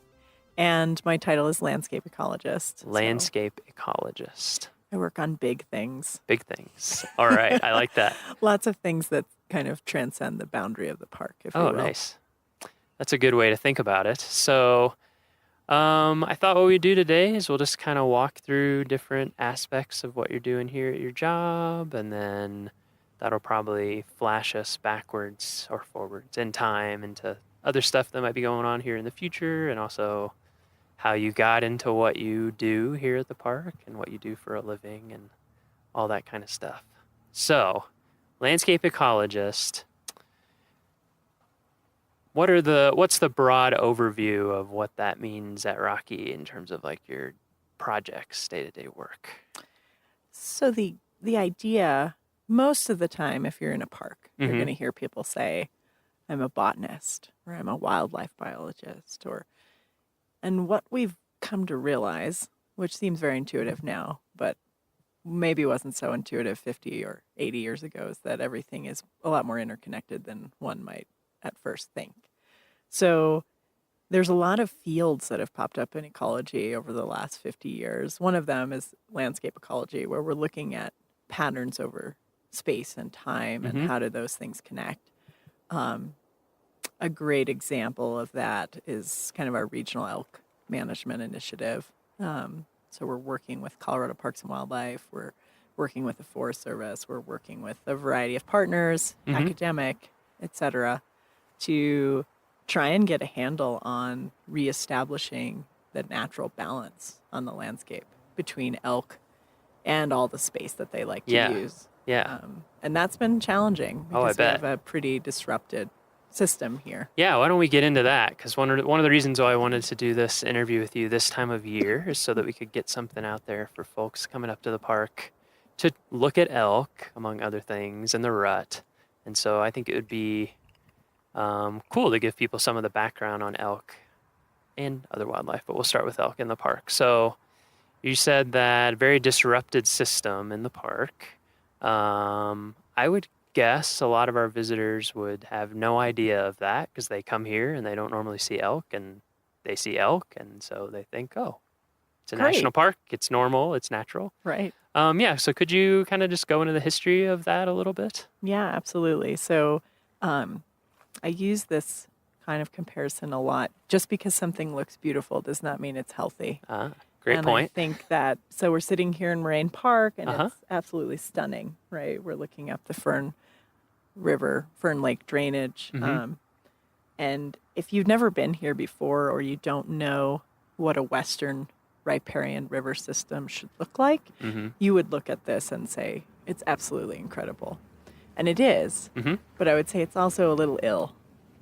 It's got a touch of the flu. And so what has happened on this landscape over the last 120 years are a lot of things that are incredibly unnatural. And I always ask myself the question, and I think folks that are aficionados of nature and like to visit parks and should be thinking about, are we managing for a picture, or are we managing for a process? So are we happy if we just have a picture that looks healthy, even though the underlying foundation of that is falling apart? Or are we really trying to manage for healthy, sustainable processes that are going to give us these beautiful landscapes for a lot longer time frame than just right now for our one visit or our one experience at that place? That's a great way to put it. Do we want to manage for pictures or process? That's nice. I like that. So I think that's an important thing to think about, you know, because if we go the instant gratification route, well, it looks great. So, hey. Sure. So what we're trying to do is to reestablish the functionality of the ecosystem. Right. And that's hard to do. But there are a lot of things we can do to make it a lot better than it is. And so that's really was the impetus for our elk and vegetation management plan. You know, elk at the turn of the last century were completely extirpated from the park. Right. There weren't any left, so they'd market hunted them out of here. Right. Yeah, so I think that will surprise people. So extirpated means locally extinct, is that right? Yeah, so so we had a healthy functioning elk population, then people showed up with firearms, with market hunting, with all this kind of stuff, and it didn't take very long before there were no elk in Rocky Mountain National Park area, right? Right. At all. And that was by, like you said, the early 1900s or even late 1800s. Yeah, and I don't remember the exact date of that, but somewhere in there. And around the same time, humans also got rid of all the things with teeth and claws. Right. Right? Yeah.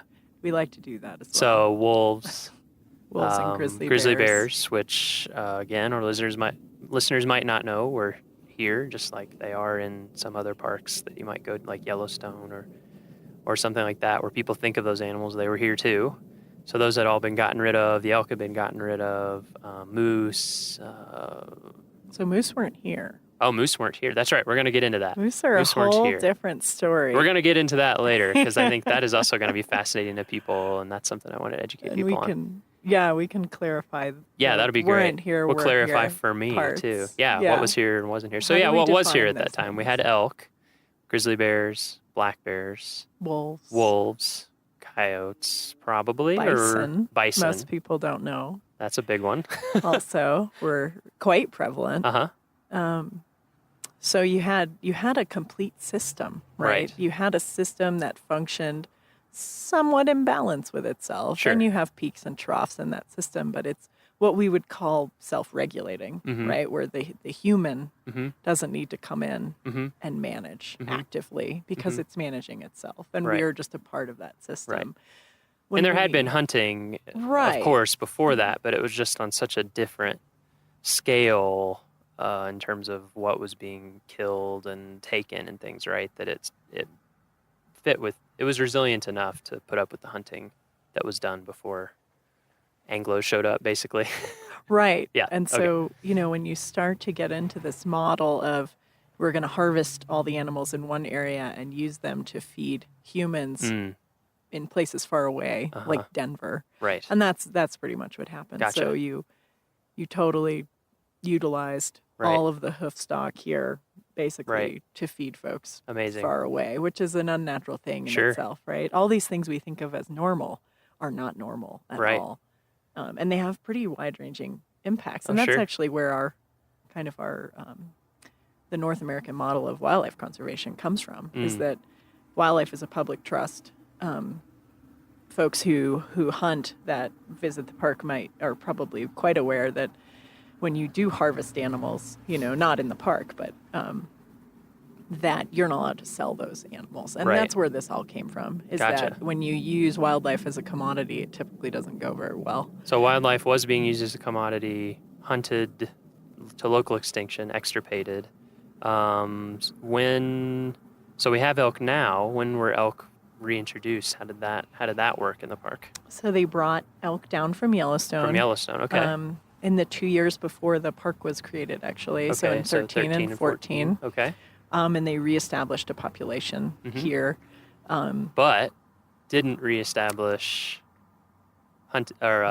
predatory population, right? Exactly. So they just brought the elk back. Right. No grizzlies, no wolves. Which has been most of the story of the 20th century, is we hunted many, many things to local extinction in many areas of the country. And then we restocked some of those species and not others. The ones that we liked. The ones we like. The ones we like wanted. hoofed things. Yeah. We don't like things with teeth and claws. And when I say we, I mean human beings. Right, sure. As a culture, not the National Park Service or anything like that. So from those, the 1913-14 reintroduction, 1915 Rocky Mountain National Park is created. What happened? I mean, of course, there's ups and downs, but the general story over that next many decades where we didn't have hunting and we didn't have any predators in the park who could actually take down an elk. What was the kind of consequence of that? Play through that for us. So anytime you have an animal that has evolved with predation, right? The reproductive rate of that animal is going to be such that is designed to replace itself with predation. Right. So you remove what we call the top-down control. And what you have now is a reproductive rate far exceeding what is needed to maintain that population, right? So that happens, what happens there? Population goes through the roof. Sure. In the early days, elk were culled in Rocky. In the park? Because even at that time, people started to note habitat impacts. Interesting. And it wasn't done the way we would go about management today, where we have extensive base of science upon which we make decisions. They just said, hey, there's a lot of hoofed animals out there. We're seeing things are getting eaten down. We're going to do something about that. We're just going to remove a certain amount. We're going to remove some animals. We're going to remove some. Just right. However many we feel like is about right. Maybe let's say. Right, and that's certainly not ideal either, right? Because we'd like to make our But that's interesting that even at that time, it's interesting that even at that time they were seeing like, oh, this is having negative impact. We need to control this. And a lot of folks were ranchers and farmers at that time, and they're used to looking at a site maybe that they had cattle on, and they'd be able to evaluate, is this suitable, sustainable range, et cetera. Yeah. Some of those things certainly have overlap between, understanding habitat health and range condition for livestock. These are hoofed animals. They're ruminants. They consume forage. Sure. You need a certain replacement of Sure. that feed out there in Mhm. order to So when did that have these that things culling function. stop?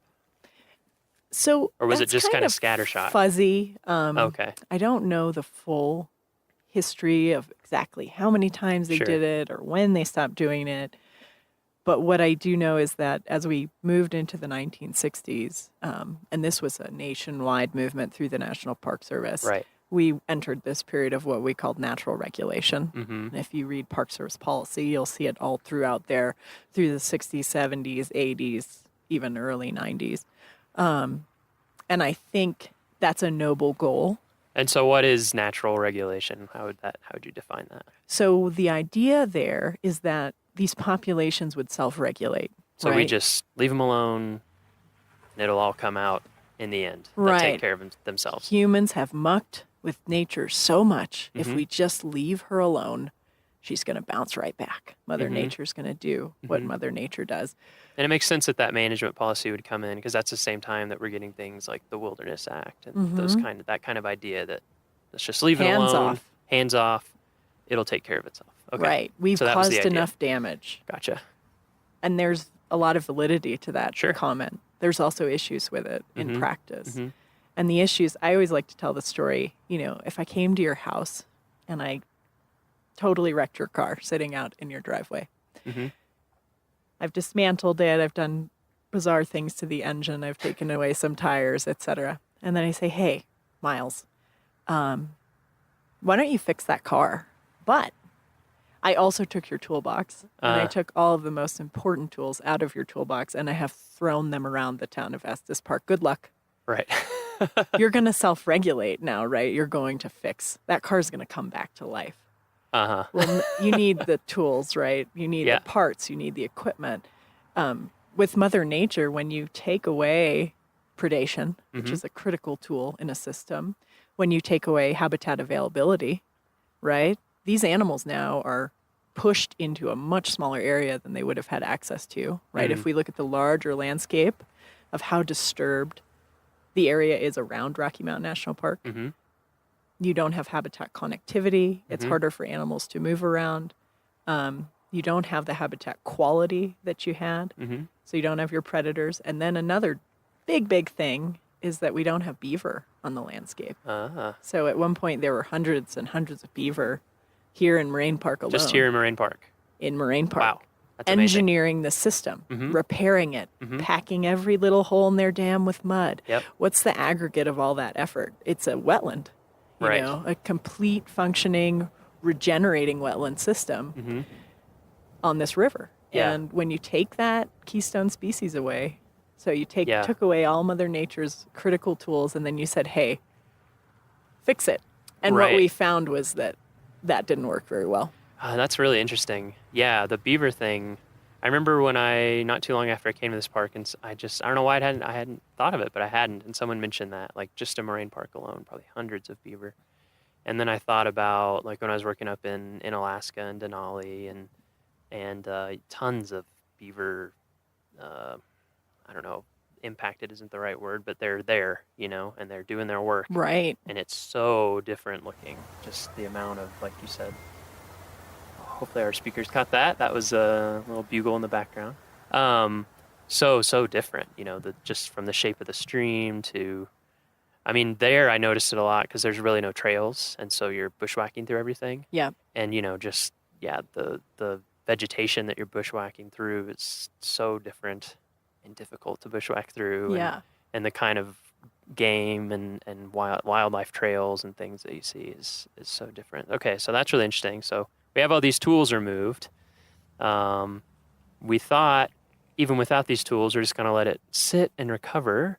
So what did that do in terms of the elk population in the park and the effect that it had on the landscape? We can talk about in general or Moraine Park in specific, however we want to do it to help kind of Sure. paint the picture for people. So, with this concurrent decline in beaver, Mhm. you also had a dramatic increase in the elk population, Mhm. a completely unnatural increase. And so by saying we're going to let nature take its course and we're going to let it be natural. Yeah. And I still hear that a lot today, let it be natural. And I say, well, what is that? in my mind, that's the proper functioning of a system, Mm-hmm. not an elk roaming around without a GPS collar on it necessarily. Mm-hmm. So if we think on a macro scale, what is natural? And so we ended up on a very unnatural trajectory, and we ended up with the most concentrated, highest density of elk ever recorded in a free-ranging population. Whoa. Right here in Moraine Park. Wow.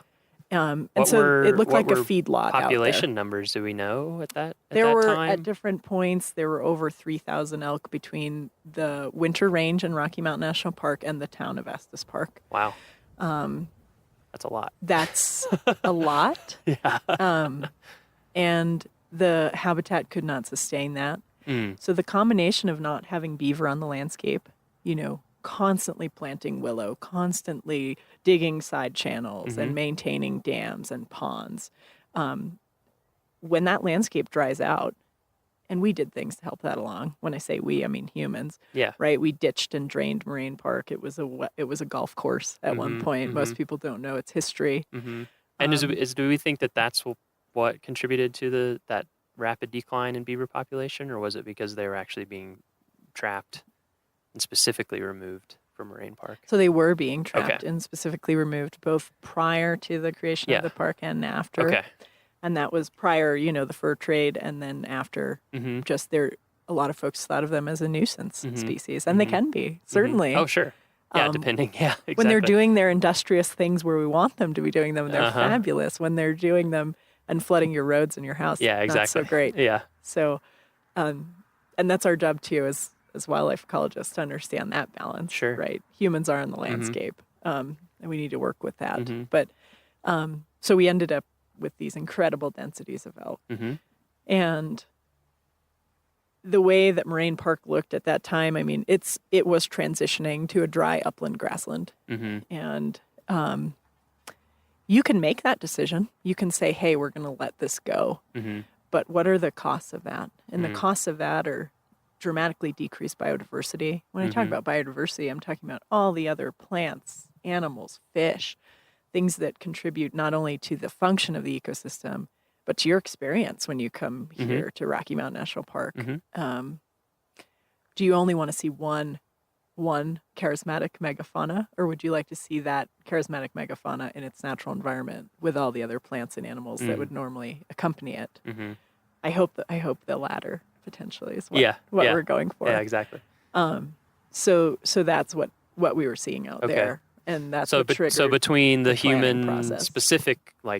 specific hands-on human impacts and then the secondary impacts of reduced beaver and then this exploding elk population, basically it was getting dried out, and also vegetation was getting eaten at a rate that just couldn't sustain. And so we end up with, like you said, a dry kind of grassland that's just way less biodiverse. Okay.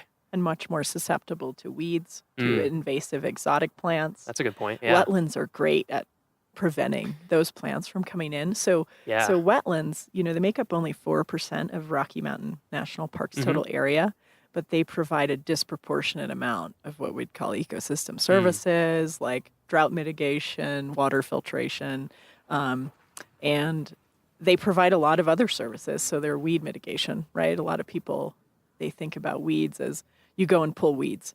Yeah, you can do that. And you can also create environmental conditions that are not conducive to weeds in the first place. Exactly. They just can't take root. Yeah. So we're trying to really manage these systems holistically and say, where do we get great bang for our buck? And we get that through riparian restoration. And I think that's why we've put, some might say, disproportionate amount of effort, into Moraine Park, Horseshoe Park, Upper Beaver Meadows. Okay, so just summarizing really quickly. So we've talked about all these impacts, talked about kind of how things are looking, that we've really dramatically changed Moraine Park over time. And like we were saying earlier, it might make for pretty pictures. You have this nice open field and there's elk out in it, but from a more complete understanding of the history and how it could be, maybe should be, it's not as pretty and healthy as it might appear. So that's where we were. So when it comes, so now we're talking about you were just talking about the amount of effort that we've put into managing some of these parks. So just kind of walk us through what that effort has been over the last 10, 20 years, I guess. Yeah. What are the things that we're doing, have done, and are doing that maybe wouldn't be super obvious to visitors, but that they can learn more about, or there actually are signs of if they just start looking around for? Yeah. Yeah. So, we went through a couple decade research process. Couple decades of research. Nice. To figure out truly what is the carrying capacity of elk on the winter range, because that's where a lot of the damage was occurring. And when I say winter range, I mean Moraine Park, Horseshoe Park, Upper Beaver Meadows, which also happen to be really popular places for visitors, but they were getting hammered. So what is that carrying capacity, and how many elk could we really sustain? And if you had an environment where you had natural predators, how many elk would you anticipate to see out there? Because that might be your sustainable level. That might be your carrying capacity. And so we've partnered with a variety of universities, partnered very heavily with Colorado State University and USGS and other organizations to figure out all this stuff to the best of our ability, using the best science available. And I think what some folks don't know, or even some folks here who work for the park, is that this is really an incredible example of science-based adaptive management in the National Park Service. And what we have done here and are doing here is a template for a lot of other places. Not that it's without its flaws, certainly. Everything has its flaws, but the process leading up to what we now have and call the Elk and Vegetation Management Plan was pretty extensive. And so we determined at that time, how many elk do we think we can have on the winter range? And we survey that using both ground-based and aerial survey methodology. Okay. How do those work? We estimate the population every winter. Oh, every winter. Okay. How is the ground-based, and then how do those two work? What's the process that you go through to do that? So initially what had been happening is multiple times a winter we would conduct just aerial survey. Okay, so you would go out in a helicopter? In a helicopter, okay. Yep. And count, would you do a grid type system? Right, you're going to fly transects. You're going to look for groups of animals. And what you're going to do is try and count and classify those animals. And when I say classify, I mean cows, calves, bulls, spikes. When we look at something like the cow-calf ratio, how many cows per calf, or how many calves per cow, that's going to tell us information on the population growth rate, right? How quickly is this population doubling, tripling, et cetera? It can tell us what the future might look like. Or are they declining? In which case we should be concerned, because we certainly want to maintain a robust and healthy elk population. So that's what we do from the air. And then what we've been able to do, because we got to know our elk so well through these many decades of research and research that is ongoing still. It's interesting when you talk to people who've been observing animal populations for a long time, how intimate how well they get to know them, like you're saying. Yeah. You'll know exactly which group is going to be where and how they might behave versus another group. Yeah. And so because we know that so well, we were able to design a ground-based survey methodology, which we're now leaning on a lot more heavily than the aerial work. And that's nice because we try to minimize the number of times we put planes in the sky. That certainly can impact someone's visitor experience if they're happen to be in the park that day. Yeah. It's also a lot safer and a lot cheaper to survey from the ground. How do those ground surveys work? So we have a predetermined number of routes, and we survey those every morning for 3 days, the second week of every month. Okay. October through April. Okay. And we're able to get some very robust, pretty solid population estimates for the winter range. And we look at both the winter range in the park as well as the town of Estes Park. And if folks are interested, a lot of that ground survey work is volunteer-based, so they can get in touch with our volunteer office. Yeah, another volunteer thing. Yeah, we had Lindsay on the podcast a few episodes back and talked about, we tried to cover all the things volunteers do, and I don't even know if we touched on that one. So yet another thing that volunteers do and that you could do if you wanted to get involved. It's massive. I mean, just the quality data that we're able to produce, and we would never... we would have to fly a lot more if not for the effort of our Yeah. volunteers. And it's just been incredible. Yeah. I think it's a great citizen science Oh, based yeah. project Yeah. that's being used for, again, like some pretty advanced Yeah. modeling. So this isn't just go out and look at animals. Yeah. These guys are really producing some of the cornerstone data for our management objectives. So that's how you're getting data on elk population over time and dynamics of, like you said, different classifications and all that. Mhm. So how does that fit in then with the rest of the plan?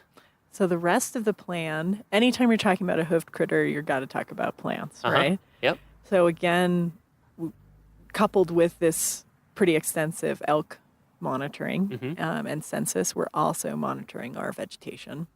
And how is that vegetation coming back? Is it coming back? And how is it responding to our management actions? We talked about elk. What we didn't talk about were the habitat fences that you see behind me. Right. Yeah, we're sitting right in front of one. Yeah, you can definitely talk about that if you'd like. Yeah, so Good opportunity. they are certainly were controversial at one point. And I can understand why. It's not something you're really excited to come to a national park and see a fence. Sure. But what we can say now with confidence is that these things are working. So the idea was that we would protect some of the most vulnerable areas and eliminate elk browse from those areas entirely, because our model showed that if we didn't do that, we would lose our aspen and we would lose our willow and they would not come back. Wow. So aspen are a part of this as well. So these fences that people see out and about, we call them exclosures. And that's because unlike, well, I guess a lot of fences keep things in and out, but these are meant to keep out elk and any other large... Moose. Yeah, elk and moose. To keep them out, but to allow space, depending on the fence, you'll see different techniques, but between the size of the fencing or space under the fencing to allow other animals to move in and out. But Right. It's basically protecting the vegetation inside of the fence from being browsed by elk and moose. Yep. Okay. And Makes sense. so every year we collect data on that to make sure that the decisions we've made are actually working, which sounds very intuitive, but monitoring programs are very expensive. Sure. And they take a lot of effort to implement. So what you'll see a lot nationwide, globally, people will implement a conservation project, but they don't have the resources to try and monitor that afterwards to see, is it really working what we did? And we're hitting that side of things hard. And what we can say is, with the aspen fences, it's working really well. We're getting great recruitment, meaning little youngin trees are popping up all over the place in there. Willow, and you can see that for yourself. Yeah. Oh, yeah. I mean, when you, if you haven't yet, listeners, when you go around the park, look for some of these fences and look inside of some of them. And I mean, the difference is, you don't have to be a scientist to see the difference in a lot of the fences at this point. Of course, you're monitoring it, like you said, from the very beginnings of these things all the way up and doing it much more detailed. But it is cool that you can even just see it with your naked eye.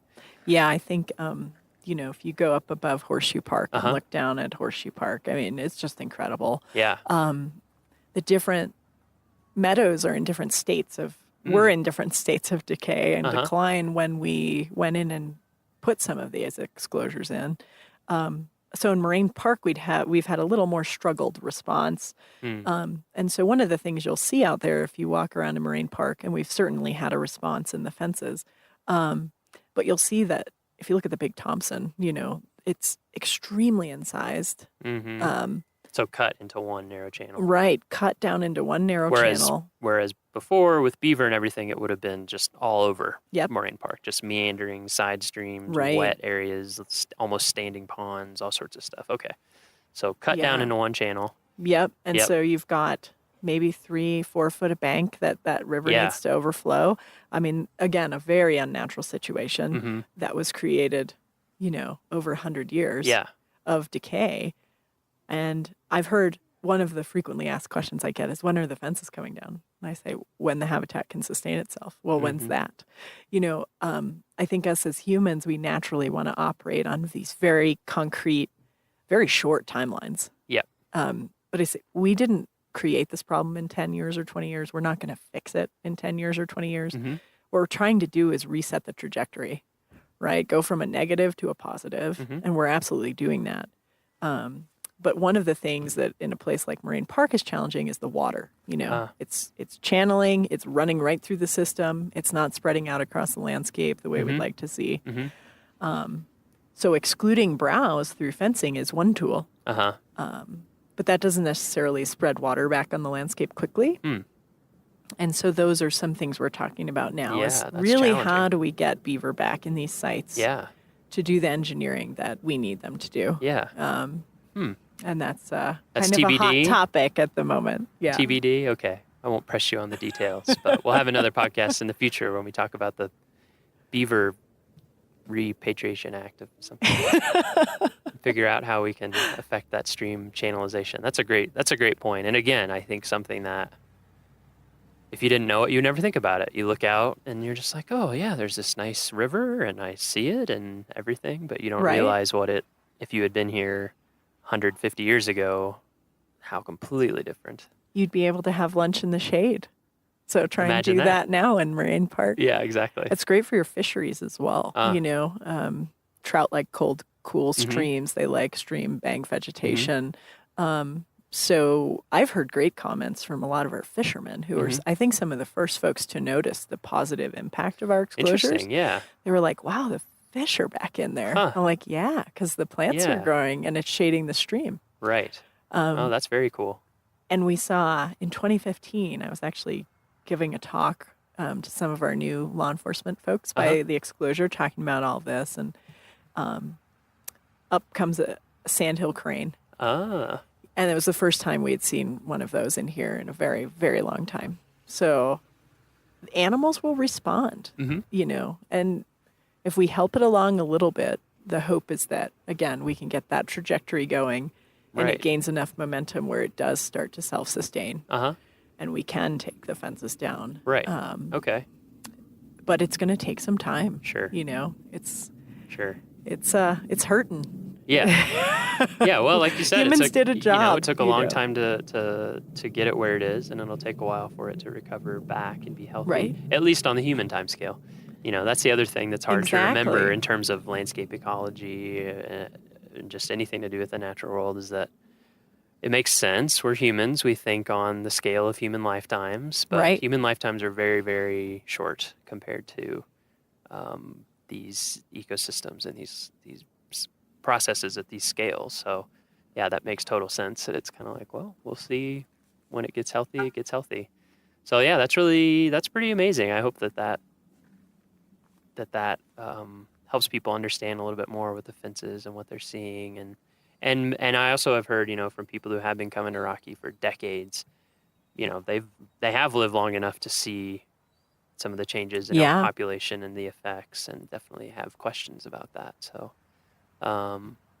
what else about the elk and vegetation management plan do you think would be good to cover for listeners to know? So we've got a couple projects that are ongoing right now. One of them is long-term chronic wasting disease. Yeah, could you talk? Yeah, what monitoring, chronic surveillance, wasting looking at disease? the health of our elk population, which is different from the habitat side.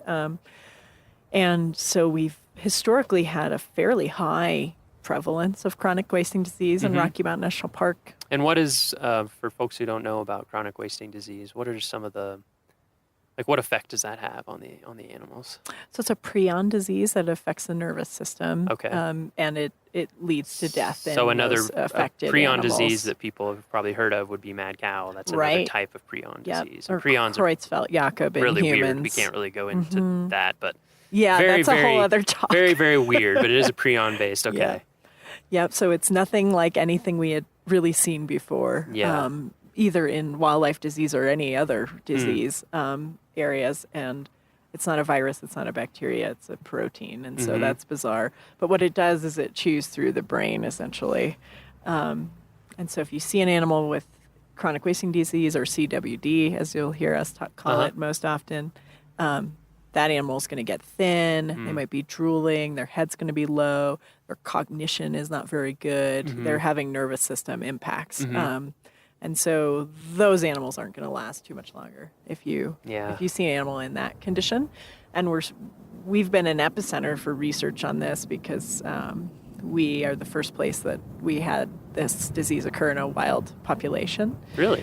And it's interesting. And we've had fairly high rates of it compared to the surrounding area. And there's been a lot of discussion over why that might be. At this point, we don't have great data to back up the whys. Yeah. But some of the things that we think about are because we had such a highly concentrated population, they're unnaturally stacked on top of each other for so long. This disease can persist in the environment almost for unlimited time frames. We don't know how long because we haven't been able to look at it for that long, but for decades, certainly. Wow. So if you put a whole bunch of animals in a contaminated space, what might happen? You know, so that's another typical issue when you have overpopulations of species is you end up having disease issues, right? Because the rates of transmission are just much higher. Yeah. Makes sense. And so we don't know that that's why. But these are just some things we talk about. And this is great. I'm glad we're talking about this stuff because this is another thing that I love in general. I mean, just for my own personal edification, but I think it's great for visitors to realize with parks or with any kind of science is like there are some things that we're pretty confident about and we're, and then there's things where we don't know. Yep. And that's why we're doing science because we're trying to figure it out. And so I always think it's cool to remind people that like it's not a done deal. We can't tell you all the answers to everything in the park. There's plenty of stuff that we're trying to figure out too as it goes along. So it's really interesting. Absolutely. So chronic wasting disease is a component of this and is something that is being studied. Right, and we look at how might that affect our population levels over time. Is there a time in the future where you get to a space where you're worried about elk populations? Right, yeah. That conversation has been had in other places. Right now, our populations of elk, both on the east and the west sides of the park, and I'm talking regionally, right? Because we're one little 25,000 acre nugget, right? Which might sound big to people, but big. for animals like elk, it's not that big of an amount of space. Yeah, if I can walk across Rocky in 2 days, what does that mean for an elk? Yeah. So I think folks miss that sometimes as well, because scale in nature is very different than the scale you and I might be used to. Absolutely. Where a 4,000 square foot house sounds enormous. Yeah, right? exactly. Yep. So that's important because we are looking at elk on a regional basis. We're looking at these herds where they move, and they all only use the park during portions of the year.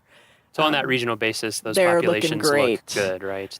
We think they're within a good range. Right now. And another common question I get is, where'd all the elk go? I've heard people say that the Park Service culled thousands of them. That's not true. The big story here is really that the wintering animals redistributed and they're utilizing the Front Range a lot more during the winter, which is actually a very natural pattern of elk behavior. Right. Why would you stay at 8,000 feet in the winter when you can go down to 4,500 or 5,500 and eat grass all day? So again, suspicions about that. Well, they brought elk into the Estes Valley in 1913 and 1914, and those animals had no roadmap in their head. So did they just stay up here? Maybe. Maybe, yeah. Maybe. So, or maybe they were, confined because of all sorts of things. In terms of regulations. You had a lot more agricultural production on the Front Range back then. Now you've got lawns and gardens, and so the elk are living high on the hog down there in the winter. That's super interesting. Yeah, so they're fine. That to they me just is moved. a great example again of how things that we take for granted as being natural. It's like, well, like with elk, I've heard that as we think of them, and a lot of times now we'll think of them as mountain species, but it's like. No, they're not. prairie animals. They're prairie, yeah. Exactly. They're grass eaters. Elk are actually primarily grass eaters. Even when they have willow to munch on, they'll only eat 10 to 15% of their diet. They want grass. They are grass eaters, so it's totally natural for them. So we didn't call to thousands utilize of the elk. prairie. A lot of the elk on their own, they were like, "Hey, there's nicer weather and more stuff to eat down here in the winter, we're going to come down here. So they redistributed on their own. Makes total sense. And that's another, exactly what caused them to figure that out again. Colorado Parks and Wildlife did have a couple of high harvest seasons in areas around the park in the early mid 2000s. We did put up the habitat fencing. We did do a very, very limited amount of culling back when there were still a lot of animals wintering in the park. And we have done a lot of chronic wasting disease research. Folks can speculate all day long. Why did that lead cow finally decide to go down Route 34? Right. We'll never know. You don't even know why your best friend does stuff that they do. You can't read someone else's mind. Explain my family. So yeah. But at the end of the day, what they've done is what's healthy. So great. Yeah. They're moving around more. They're migrating more. They're doing what large migratory species should do, is engage in seasonal migration. Yeah. So that's exciting. Yeah. It's certainly causing, on a human-altered landscape, there is no action that is without issue, right? So there are elk kind of human conflicts occurring in some of our foothill communities that were not occurring that much before. So the saga continues. Sure. Well, it's a relationship, we got to both put in our own effort to make it work. Exactly. Right? Exactly. So, while we're in Moraine Park, while we're talking about elk, while it's the rut, while we have the busiest weekends of the entire year, in large part because people want to come watch the rut, I thought we could just touch on some of those issues and questions really quickly, because I feel like through no fault of anyone's, they're just not used to being around these animals.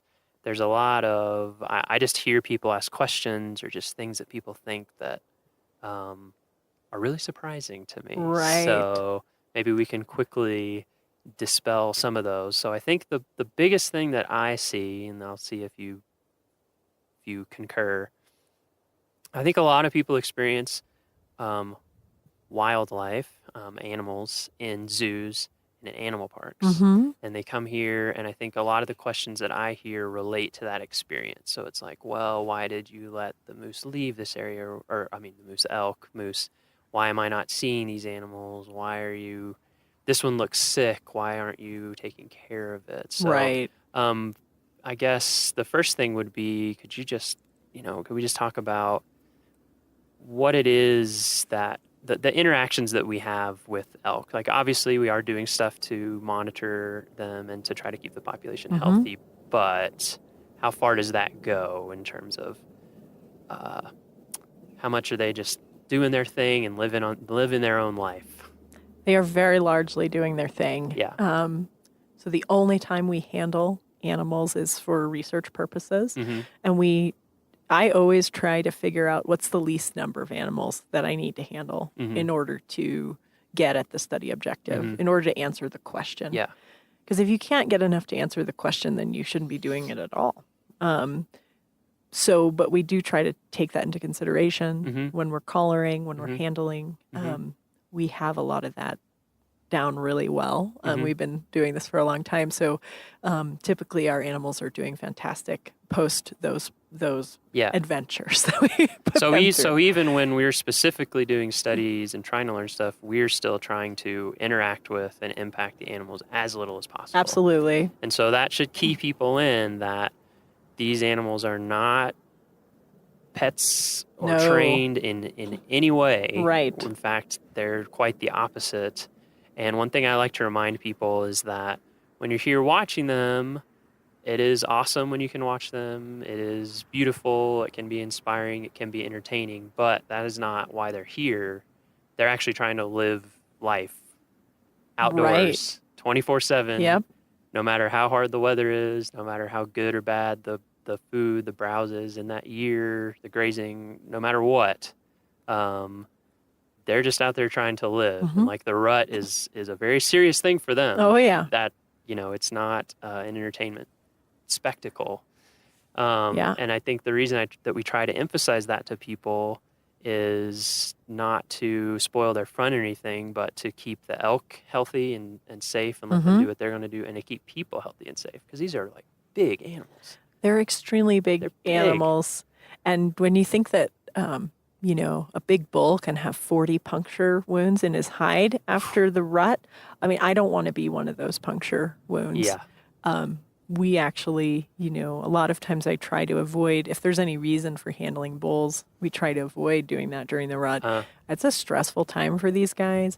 They're expending an incredible amount of energy. Yeah. And then they've got to get through the winter. See, that's the other So thing it's that not a fun deal. I remember years ago someone mentioned that to me. They were like, a lot of times the biggest, strongest, healthiest, most bad to the bone looking elk that you see out there in the fall are going to have the hardest winter because they've been fighting and they put so much energy into growing that rack. They've put so much energy into looking strong and splendid, and then they're getting puncture wounds and they're getting maybe broken bone and they're just getting worn out and they're not eating. And so, they have to go into a winter of, if anyone's been to, like, of course, we're saying they're moving down a lot, some of them in the winter, but if anyone's been up here in the winter, if you haven't, come up, hang out in Moraine Park when it's, howling wind. And, I mean, just getting out of your car for 2 minutes to take a picture, like, oh, man. Yeah. And they're out in that all day. So, we actually good thing have to remember. A group that winters up on the tundra. Oh, what? I didn't realize that. That's crazy. About 40 animals or so. What? So again, as much as you can try to explain behavior and what they're going to do, and there's always anomalies. There's always somebody who's saying, I'm doing my thing. They found some niche that's working for them, for that group of animals. But I think people really need to be respectful of these animals, respect their space. Yeah. We don't manage them in the sense of zoo animals or perhaps, your livestock that you have at home. They don't go in a corral. Right. They don't get fed. We don't supplementally feed them. Right. If they get sick, they are sick. They're sick. Yep. If they get injured and they're going to die, they're going to die. They are wild animals. Yes. And so a lot of folks, I hear comments kind of like, we want to have it both ways, and we need to keep our wildlife wild. If we do have a really, really rough-looking chronic wasting disease animal, sometimes we may make the decision to euthanize that animal. Just to put it out. They might only have a couple of days to live. Yeah. But that's rare. I've had incidents with vehicle collisions where people, we should euthanize it. You'll be amazed at how tough these guys are. We want to give them every chance to live their life the way they would have. So typically, unless they're having a really hard time eating, getting up, performing basic life functions, we're going to let that animal have a shot at doing what he or she was going to be doing.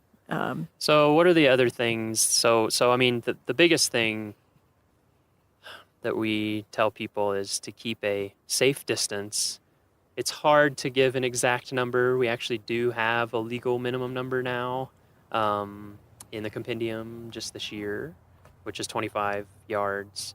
But of course, that, like we were talking about earlier, they're wild animals. That varies. So in terms of people keeping a safe distance, how would you like them to think about it? And a hoofed critter, and I'll talk about moose too, and I'll just lump them in here because they're going to be rutting after the elk. And they're even bigger. And typically even less tolerant. Yeah. They can cover 25 yards awful quick. I have a lot of experience conducting ground capture of these animals. And that's not a lot of space. It's not a lot of space at all. So I think keeping note of the animal's behavior and their demeanor. If they start to pay attention to you, you're too close. Yep. And that could be 40 yards, especially with moose. But with these bulls that are in the rut, whether they're elk or moose, and they vary behavior just like we do. Absolutely. Yep. So you can have one person with an incredible amount of tolerance, right? They're from New York City and they're used to being on the subway with 8,000 of their closest friends. Yep. Or, you could have someone that has pretty wide buffer around them where they feel comfortable. Yep. And these animals are the same way. Yep, they're all individuals. Yep. They're individuals. They're going to make different decisions. And folks are used to their dog, very expressive, right? Hoofed animals are not so expressive. If you're used to being around horses, maybe you might be able to pick up on some of these things. They do similar things. They might just lay back an ear. They might just kind of clench up their jaw a little bit, and they might stop chewing. If those things are going on, they're noticing you. Mm-hmm. And it's probably not for a good reason. Mm-hmm. So it's wise, just be cautious, have Yep. a good time, don't Yep. get hurt. Yep. Um, Unless people think that people don't get hurt, they do. we had people get hurt in the town of Estes Park Yesterday. yesterday. Two different people. Two different So- people were hurt. I don't know all the details, but Yeah. it didn't sound good.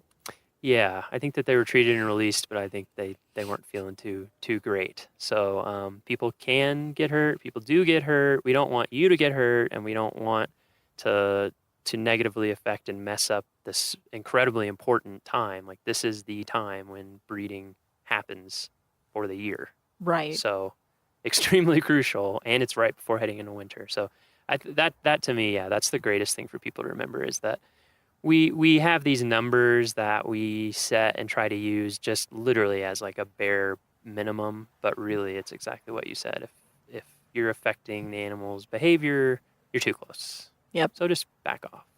And we know, and I'm a photographer, so I get it. We know everyone wants great wildlife shots.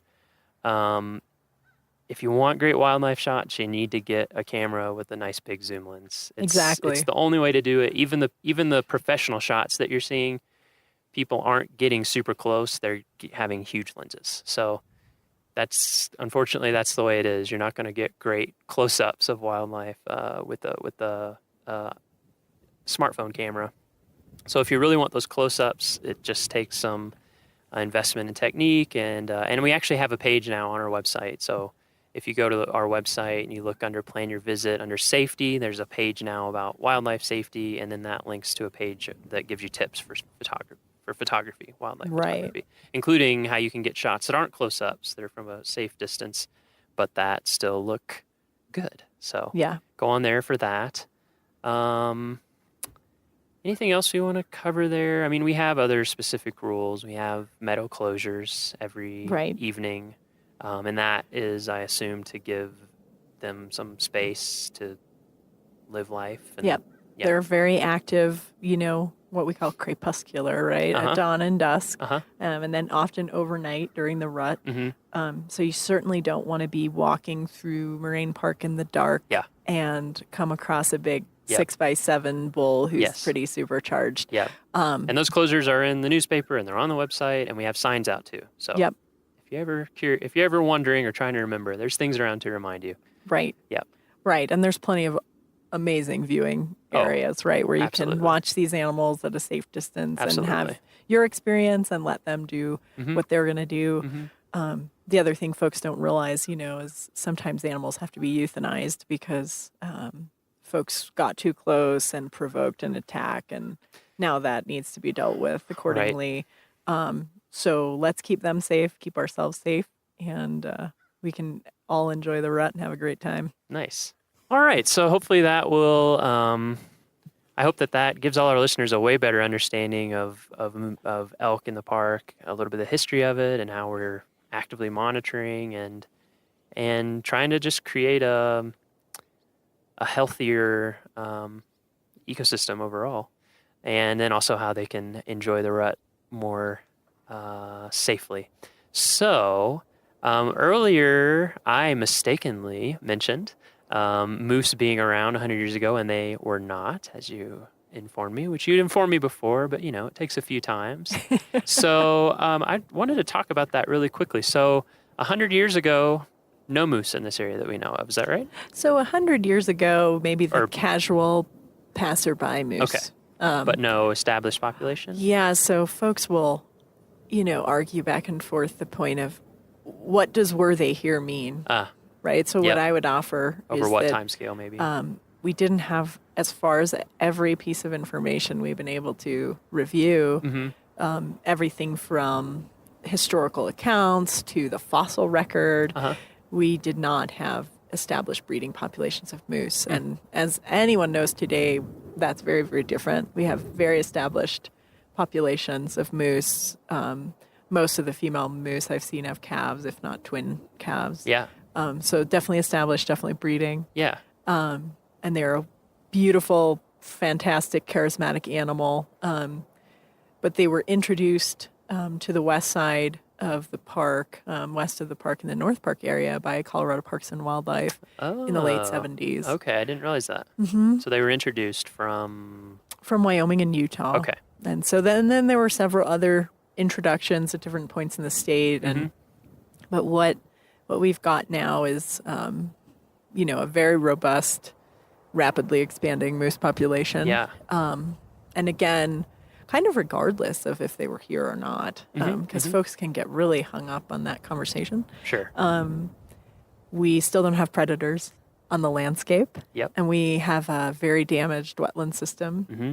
And that's what moose love. And moose are what we'd call wetland obligates for much of the year, where they exclusively they are browsers, right? Yes. Not grazers. Yes. And if you look at their face, you can kind of see some of the unique adaptations there. So they're experts at stripping aspen and willow. And those are, of course, the two species we've focused on for restoration. Yep. That are kind of cornerstone species of wetland systems. Yeah. Riparian systems. So we don't know much right now, but in order to know more, we're kicking off a 5-year research study. Cool. That's going to look at not only estimating the population, it's going to look at what are the home range of these animals, what does their seasonal movements look like, what's their baseline health condition. So we'll be testing for chronic wasting disease, which is very rare in moose but can occur. We're looking at body condition score. We're doing some blood work. So we're starting a pretty big study on what is the status of our moose in the park. And that just started this fall, is that in right? August? In August. Yep. Nice. So we have a few animals collared on the west side of the park and an animal collared on the east side of the park. And we're going to get kind of a lot of that seasonal movement information. Very cool. So in technology. 5 years, we're going to know a heck of a lot more about moose in Rocky than we do now. Yeah.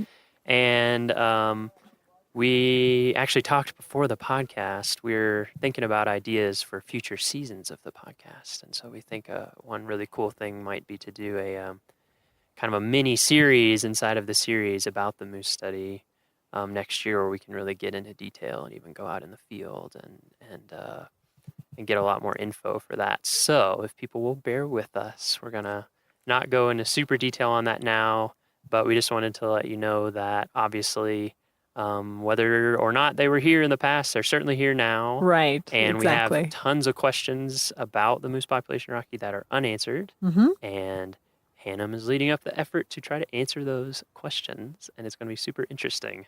So we will check back in on that as we go along.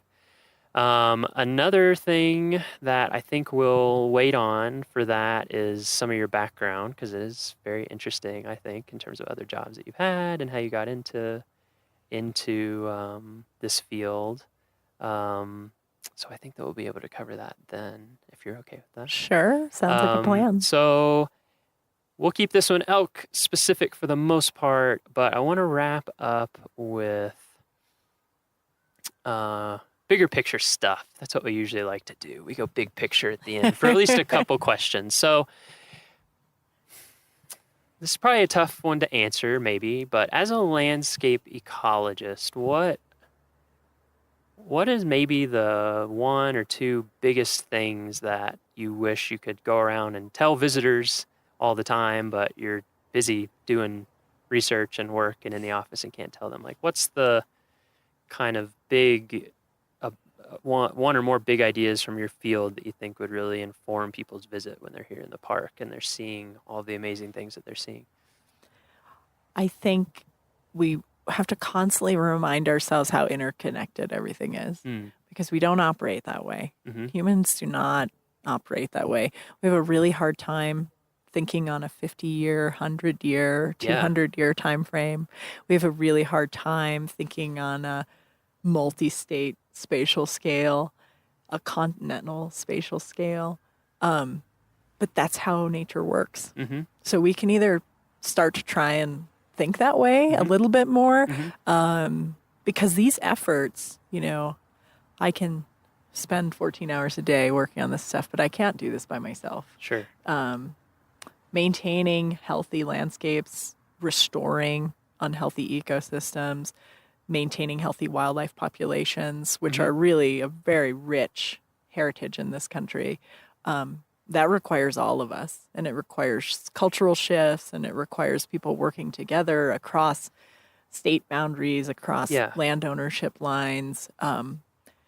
And if we're willing to do that, we can do some incredible things. And if we're not willing to do that, we risk losing a lot. Mm-hmm. Yeah, that's a great point, and I feel like that's something that has started to emerge in terms of communication with the public to national parks, but I think it's great to emphasize more and more, which is if you come to Rocky, if you love Rocky, it's not a contained thing. Like, right. Everything that happens around it matters. If you live near here, it matters. If we want to keep it as healthy and beautiful as it can be, we have to think way outside the boundaries, and we have to partner with everyone down to the individual level. So awesome point. Yeah. And then the last big picture thing that we like to wrap up with is, how long have you been at Rocky Mountain National Park now? Almost 2.5 years now. Okay, so similar to me. So it's interesting. We've had some people who've been here for 30 years. We've asked this question, and some people have been here for a year and asked this question. But so far, your time at Rocky, what has your time at Rocky, or what does Rocky mean to you? What has it been like in terms of, it can be your professional life, personal life, both, whatever. What has Rocky meant to you so far in your 2.5 years? So Rocky was actually the first big Western park that I'd ever seen. Oh, when was that? And that was in 2005. Okay. And I was driving out to go work on a ranch north of Steamboat Springs from the East Coast. So I'd traveled all over the world, but I'd never come to the Western United States. And it just blew my mind, right? Sure, I always say I was a young kid with an old truck and a new pair of boots, and it really stuck in my mind, and I never envisioned that this many years later I would be kind of heading up, some of our pretty keystone adaptive management projects. Yeah. And I think that's really what drew me back here, out of a myriad of different opportunities, is that again, something I think even folks who work here don't realize, some of the stuff that we're working on in terms of ecosystems management and long-term recovery is really a template for a lot of other places. And we have a really strong science base for what we do, which, as we talked about earlier, that wasn't always the case, right? Folks would say, there's too many elk, we'll shoot some elk. We don't do that sort of thing. And there are a lot of places around the country and around the world that are trying to engage in this adaptive management model where we feed science into our decision-making process, and we're actually making decisions based on data as opposed to what we think might be happening. And so for me, that was really a big draw to come back here.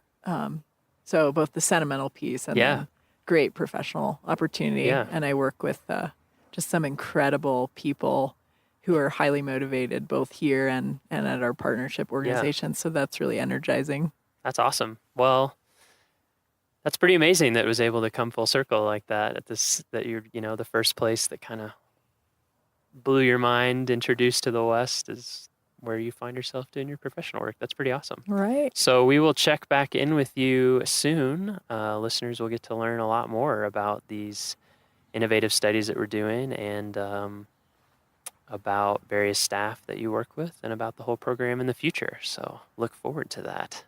Thanks so much for joining us. Thank you, Miles. Yeah. All right.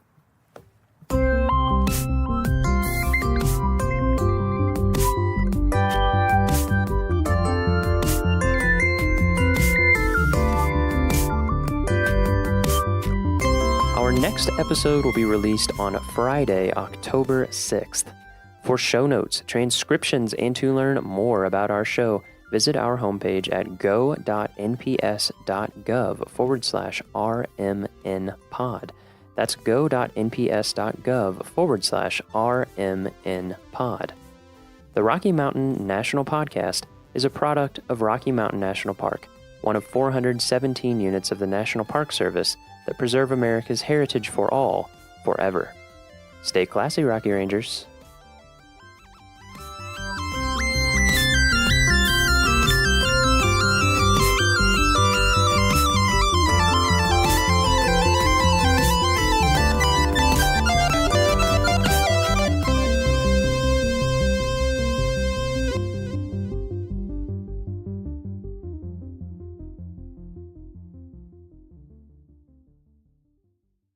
Headwaters is supported by the Glacier National Park Conservancy. Have you ever met somebody for the first time, introduced yourself, and had a nice conversation, only to walk away and immediately forget their name? I have. It feels like one of the great shared human experiences to have that guilty conversation with yourself. Was it John? Jim? Shoot. Which makes it all the more surprising when you meet someone who seems to be immune to that phenomenon. Someone like Chuck Cameron. My name is Chuck Cameron. There's a squirrel. There's a little squirrel. All right, one more time without the squirrel. Without the squirrel. My name is Chuck Cameron, and I'm a wilderness ranger here in Glacier. Chuck has been a ranger at Glacier longer than I've been alive, and he's a bit of a local legend. Even so, after meeting me once for 30 seconds at a party during my first season here, he remembered my name months later, shook my hand, and was happy to see me. Which felt nice, because I'd heard Chuck's name a lot.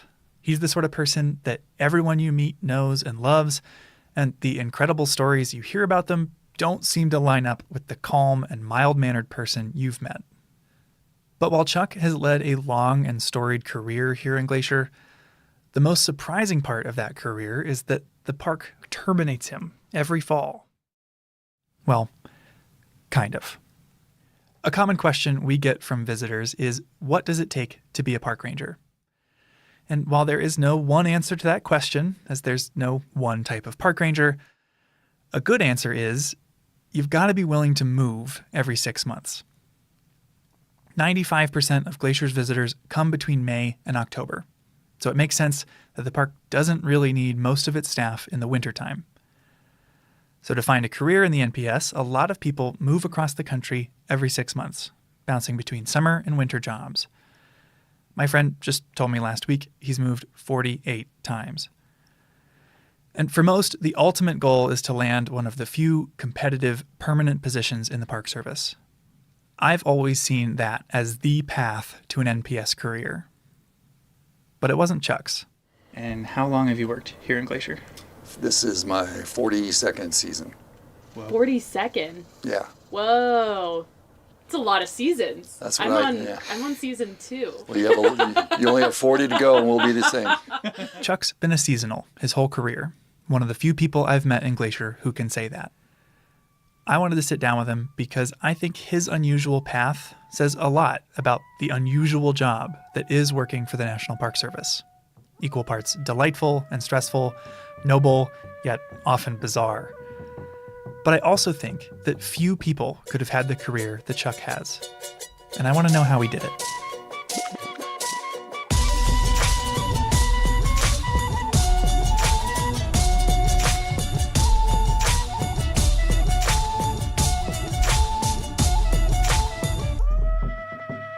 You're listening to Headwaters, a show about how Glacier National Park connects with everything else.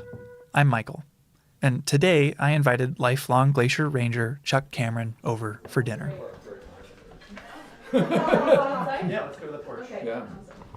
Chuck's a laid-back guy, very tall, with a warm smile, and he's easy to get along with. You can tell just by looking at him. He showed up to dinner wearing an Aloha shirt, cooler in hand. Serve yourself. We've got pulled pork and coleslaw sandwiches. The plan my fellow producer Gabby and I came up with was to sit around the campfire with Chuck and share stories. But unfortunately, a much larger fire had just started, a wildfire 7 miles away. So we were under a strict burn ban. No campfires. So instead, I made pulled pork sandwiches and we settled down on a porch with a view. Thank you. That was delicious. You're a wilderness ranger now. What was the first job you had here in the park? I worked on the trail crew as a laborer in Many Glacier in 1982. Was that the first time you ever came to the park? It's the first time I'd ever been to Montana. Whoa. Really? Yeah. From where? Well, I worked actually at Rocky Mountain National Park in 1980 and 81, right out of college. But I was looking at the map and I saw Glacier National Park. And I liked the sound of the name. It just sounded cool. And it was in Montana. And I've never been here. So I threw in an application and they called me up and offered me a trail crew job. There are 745.9 miles of trail in Glacier. And each year, the park hires 50 to 60 people across 12 different crews to maintain all that mileage. They clear dead and downed trees, brush the trails to minimize how much thimbleberry and thistle you have to walk through, dig drains to move water off, and make steps. Honestly, they do a lot of work that often goes unnoticed.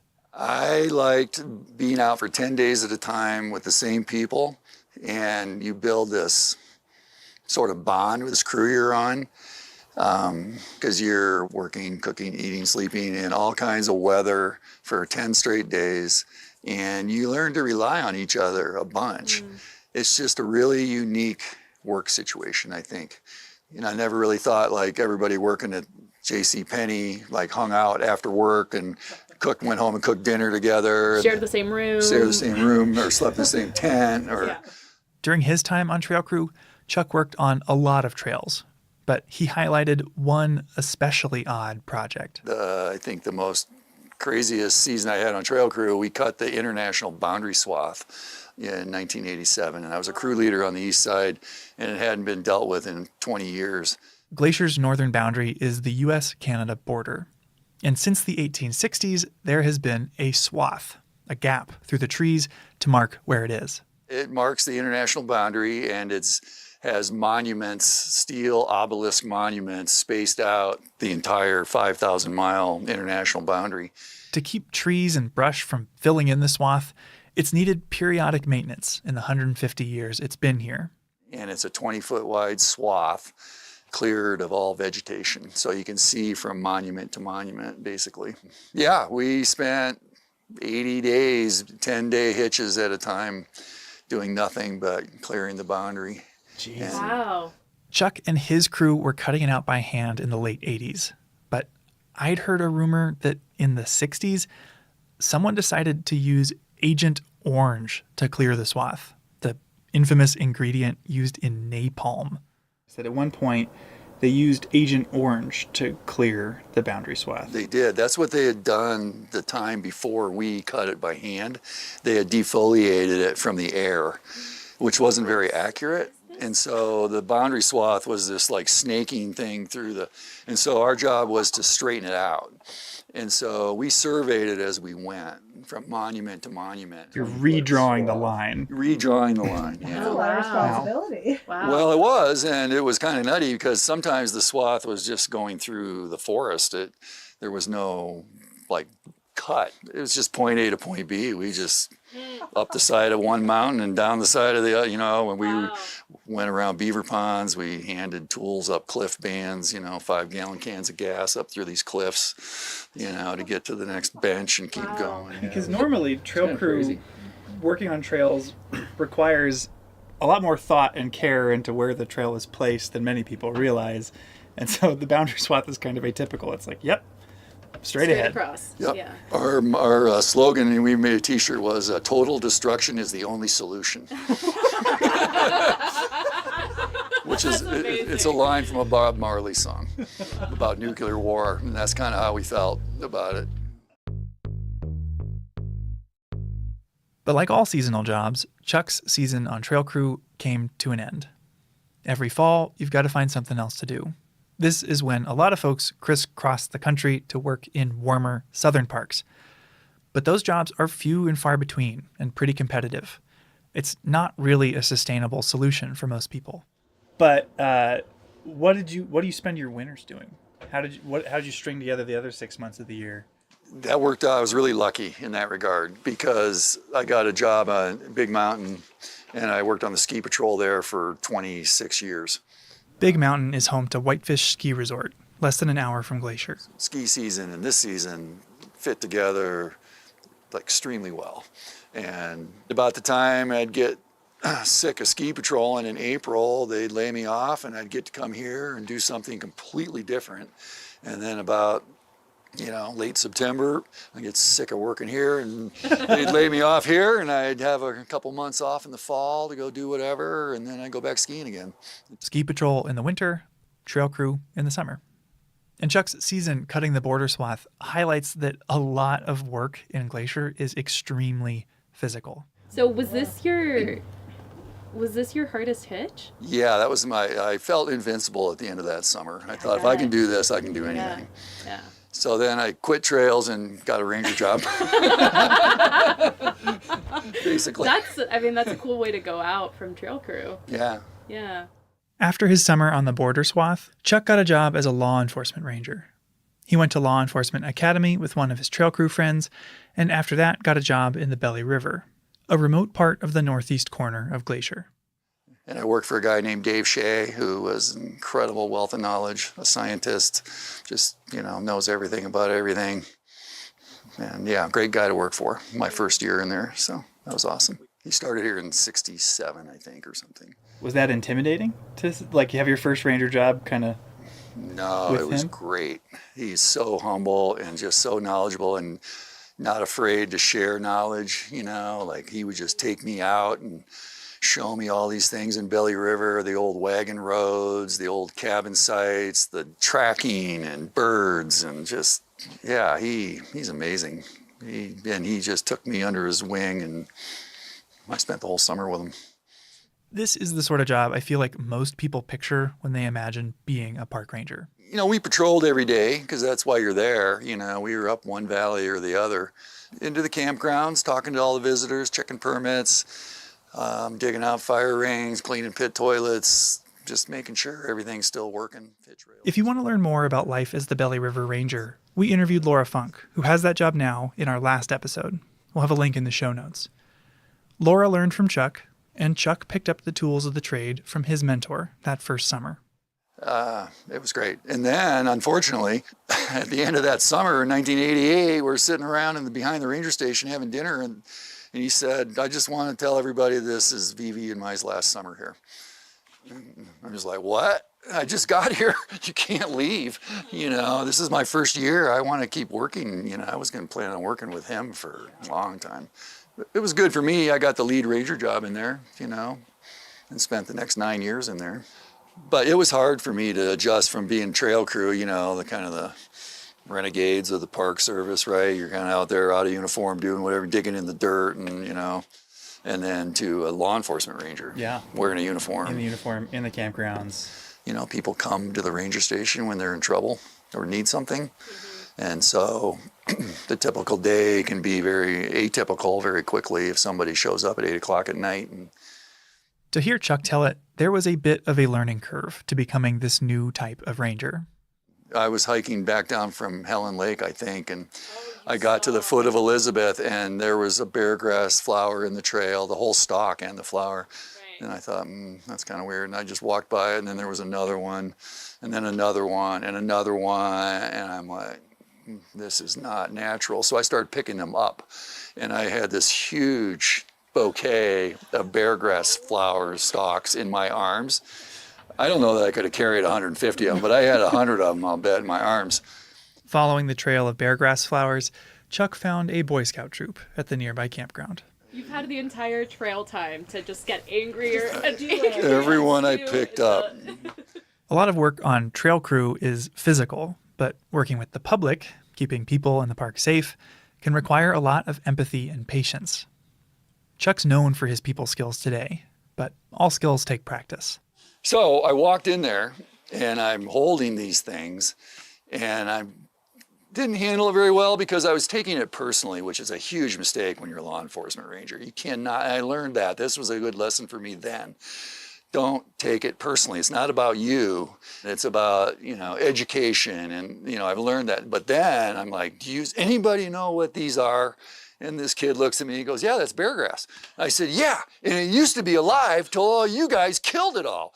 And I look over, and this kid has got his jackknife out, and he's carving his initials in the bench he was sitting on in the campground. And I'm like, can you knock it off? Can you quit doing that? And he looks at his buddy, and he goes, I don't think he likes us. Very astute. For ripping up 150 beargrass flowers, the troop leader got a $50 fine. Chuck's the first to say that he took that incident personally because he cares about the park and the Belly River. He was essentially its caretaker, after all. We saw some great northern lights over the years, the stars, the full moon.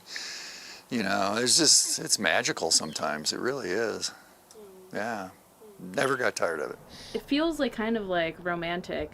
Do you remember it that way? Did it feel that way, or was it sort of tougher and rougher than what we imagined? No, I think the anticipation was always really great. Mm. It's just like, wow, first trip up to Elizabeth Lake or up to Helen or wherever you were going, and knowing nobody'd been in there maybe since October. Mm-hmm. Stuff like that just made it really adventurous. Yeah. What I liked about it. Yeah.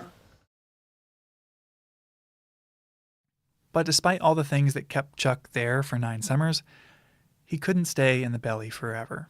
All this to say, what pulled you out of the belly? Life. So I was in there, I left there in 96, but I got married in 94. I had bought land in 89, and by that time in the mid-90s I was starting to try to build a house, and my wife got pregnant. And so I was in Belly River with a pregnant wife trying to build a house outside of Whitefish, and it just wasn't working out that well. For context, the Belly River Ranger Station is a 3-hour drive and 6-mile hike from Whitefish. It was too hard to do that. And so I decided to leave after the summer of 96 and work on the house. And our son was born in January of 97. But my wife and I climbed Mount Merritt while she was pregnant with our son. So that was pretty cool. That is unbelievable. Yeah, I have a really good picture of us sitting on the summit of Mount Merritt. Now that he was closer to home, Chuck moved on to another position, bear crew.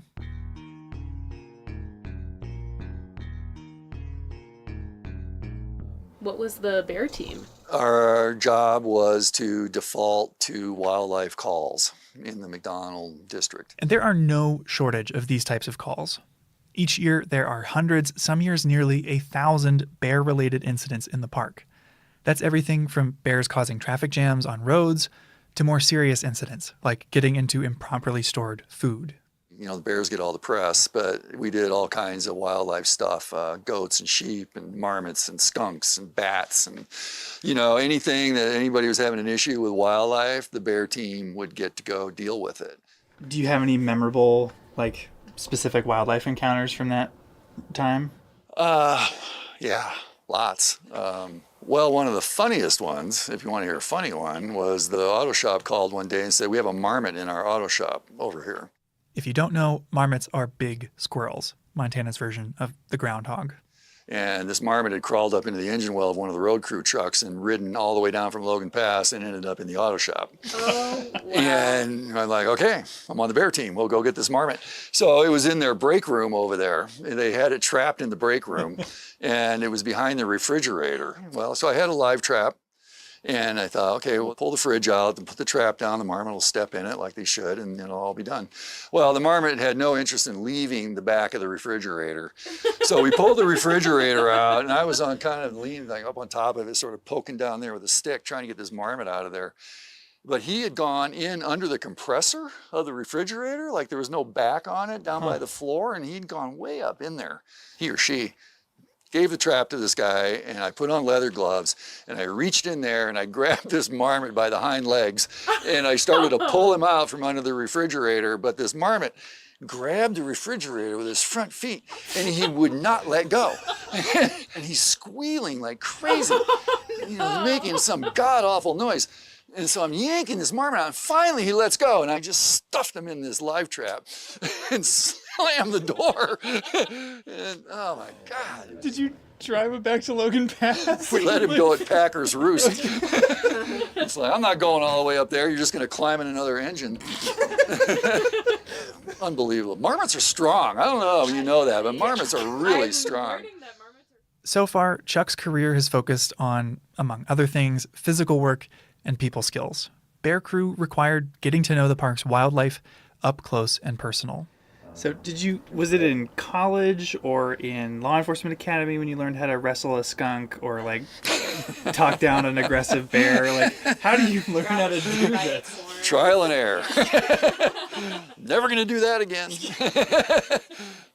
I don't know. You get thrust into it and you just sort of do it, figure it out. I wasn't afraid to ask questions. If we had something that I needed to talk to the biologist about, I would certainly go talk to the biologists about what do you think we should be doing here. But I didn't go to school for wildlife biology or anything. I have a liberal arts degree, so I wasn't college training by any means. It was on-the-job training, basically my entire career here. Finally, I wanted to ask Chuck about climbing. He has a shout out in the Climber's Guide to Glacier National Park, which is essentially the local mountaineering Bible. When did you climb everything? Because it seems like you've climbed a lot. I tried to climb every peak in the Belly, and I didn't quite get there. But yeah, well, when you're in there 9 years, you have a lot of time to climb, right? Actually, my boss in there told me that if you don't climb Mount Cleveland this summer, you're fired. Mount Cleveland is the tallest peak in Glacier, and it's been the site of some infamous accidents. He said that visitors are climbing these mountains.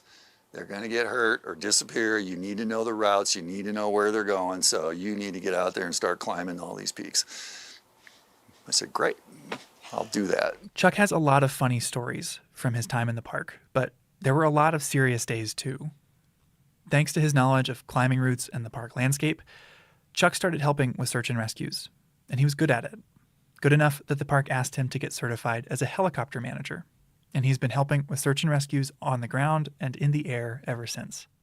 Had you had interest in going into search and rescue, or was it sort of just like a function of being law enforcement in a national park?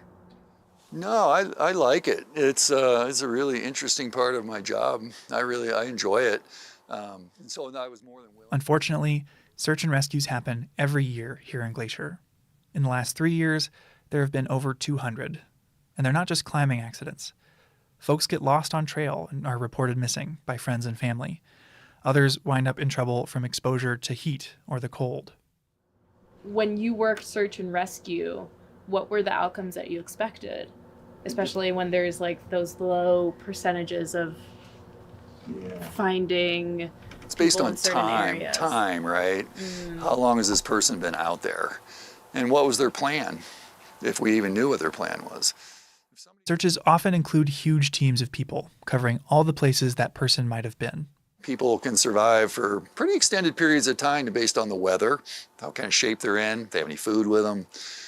But if they fall 500 feet off a cliff, they're not going to survive. And so if you can search an area really thoroughly, day one, everybody's like, we're going to get this person. Day two, we're going to get this person. Day three, they're still viable. We know this person can still be alive. Once you get 6, 7, 8, 10, 9, 15 days down the road, and it's like, this person's probably not alive anymore. You never want to feel that way. You always want to know that they're still alive. You can find them. It drives you crazy when you can't. It's like, where are they? They still could be alive. Now, where are they? I came across an incident that a guy, he was trying to get to Longbow Lake in the North Fork. Oh, yeah. Oh, you knew who it was? I found him. Yeah. He was a baker at the Pole Bridge Mercantile, and he went on a hike to Longbow Lake and never came back. And so we started looking for him. And we had ground teams, and Longbow is above Akakola. It's off trail. We had a helicopter in the air. Chuck was actually assigned to a ground team with the subject's nephew. And they sent us up on the ground, up this creek drainage. Oh my God, it was horrendous bushwhacking. And we're just beating the bush, going up this creek and yelling this guy's name, and we're out there yelling, thinking, he's not out here. This is stupid. And then we hear, all of a sudden, hear a voice up in the woods. I'm like, I looked at this guy, I don't remember the kid's name. Did you hear that? He goes, yeah. So we start yelling. The guy's, Dan, we hear this voice, yeah. I'm like, holy crap. And so we bushwhacked our way up to where we heard this voice, and there he is. And he has this huge gash in his head. He'd been out 48 hours maybe at that point. Had no recollection of what happened to him. It appeared to me he fell off a cliff or something from his head trauma. Once we found him, I think everything that was keeping him going left. He was just like, I'm rescued now. I'm just like done. And anyway, we're in the middle of this lodgepole thicket, basically, an alder thicket. was like, okay, now what are we going to do? The trees were so dense, they couldn't lower a litter for the guy down through the trees, let alone land. So instead, Chuck asked for chainsaws. So anyway, they flew us in a couple chainsaws, and we spent like 2 hours cutting a landing zone out of the woods right in the middle of wherever, 40, 50 foot diameter hole out of the woods maybe in a couple of hours, and we brushed it all down. And this allowed the helicopter to land and take the guy to the nearest hospital. And he ended up in the hospital for like 11 days. He had a brain bleed. Yeah, he had a major issue going on. He wasn't going to make it maybe another day, but he made it. He made it. He's alive and well. Chuck's colleagues are quick to say that he's the kind of person you want involved in a search and rescue because he cares so much, even if the result is ultimately to give a family closure. And thanks to folks like Chuck, most search and rescues in Glacier end like this. Maybe someone's a little banged up, but they're alive.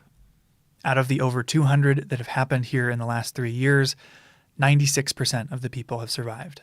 It must have felt pretty good. Felt great. Found one alive. Saved him. Yeah, it was awesome. But I did miss the Willie Nelson concert on Big Mountain that night, though. Which I had tickets to. You saved a life, but you also missed a Willie Nelson concert. Missed Willie Nelson on Big Mountain. Through all of the search and rescues, the bear jams, and stubborn marmots, Chuck stayed seasonal. Made it easy for me. I didn't have to move. I built a house. I had a family going. I didn't have to find a job. I didn't have to think about what I was going to do at the end of the season, which is really stressful. And I lived that life for a while on trail crew. And it gets old, you know, you got to pack, you got to go find a place to live, you got to find a job, and it's stressful, and it drives people out of being seasonal in the Park Service, I think. But for me, it was easy because I never had to move. I just drive east in the summer and north in the winter, you know, from my house, and it was no big deal. And while he dodged the difficulty of moving every 6 months by settling down in Whitefish, moving isn't the only hard part about these jobs. Seasonal positions usually don't provide full benefits. They don't come with a retirement plan. Each year you come back, more of your friends move on, off to another park. And there's a limit to how high you can climb the career ladder as a seasonal. We talk about seasonal turnover and like how hard seasonal life can actually be. And so why stay through it all? I don't know, you know, I've never really been, I'm content a lot. I'm not necessarily the grass is greener over there kind of person. I've never even applied to another park, ever, since I started working here. It's worth noting, Chuck has support and stability at home. His wife has a year-round job in fire communication. But at work, Chuck points out that as you move up the ladder, you can lose a lot of the duties that drew you to the job in the first place. Yeah, I like being in the field. You get a permanent job here, and not all of them, but in the Ranger Division, if you go permanent, you're going to be pushing paper a lot more than you are when you're not permanent. Of the Rangers I've known who are longtime seasonals, all of them had a permanent career on the side. Teachers and professors who have the summer off, or even a lawyer who can choose their own caseload. All of them found some way to squeeze in being a seasonal ranger. All of them except Chuck. I tell people I made a career out of not having a career. Basically. I wouldn't trade it for anything, though. No regrets. You know, there's some great permanent jobs here, don't get me wrong, but there's just the way overloaded people working here, and it's just, you see it, you know, and I just never wanted to try that. Yeah. But I'd say if Chuck has a secret to how he stayed seasonal so long, it's how much he loves this place. And all of it, too. The scenery, the wildlife, the plants, and the people. I just like it here. I just like the whole persona of what Glacier is. Always have, from the minute I got here. And don't get me wrong, I've had some bad days here. You know, there's been some days where I'm just like, oh man, I got to get out of here, you know, but that just doesn't last long, you know. Yeah. We owe it to the park to take good care of it and do the best we can. I really firmly believe that. And so whether it's small world stuff or big world stuff, and there's big world stuff going on like climate change and all that. My world's very small world. You know, I pull weeds. You know, I clean out fire rings. I pick up trash. I educate visitors. That's a huge part of it. Super important part. Building advocates for the Park Service. If I can get somebody to like buy into the idea of the Park Service and advocating for it, you know, success. Well, I think that is a nice segue into the rumors I've been hearing about this maybe being your last season. Is that true? It is true. It's not a rumor. I'm wrapping it up. It's not called retiring when you're seasonal. What is it called? Quitting. They're going to try and hire me back, and I get to say no. Chuck loves Glacier, and it's clear Glacier loves him right back. He invited us to his retirement party, which happened a couple months after our interview, and we arrived to find every parking spot full, cars lining the road to the venue, and people from every stage of his career who'd shown up to celebrate. Here are just a few of the nice things they had to say about him. He's humble. He hates leading, but everybody looks up to him. He's trusted. He spends more nights out camping in the park than his colleagues half his age. He's a mentor, a moral compass, and he never forgets a name. And over again, we're going to miss him. Chuck's career captures what it's like to work for the Park Service, and he's been a role model for a lot of the people who work here today. Our last question for him, what comes next? You know, I've been stuck in the glacier rut for so long, I've never even been to the Cabinet Mountains. You know, there are all kinds of little mountain ranges around Montana. We got like 54 state parks. I've only been to like 3 of them. I just want to go look around and see what else is out there, you know, and maybe just have the time to do it and feel like doing it. I guess on the same question of reflection, was your career everything that you expected, or? I don't know that I had any expectations. I think it was just this new adventure to Montana. You know, we'll just go check it out, see what happens.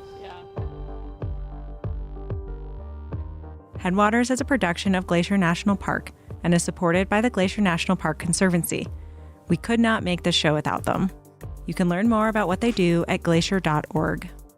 Headwaters is made possible with help from Lacey Kowalski, Melissa Slottick, and so many people throughout the Glacier community, especially the natural and cultural resource teams.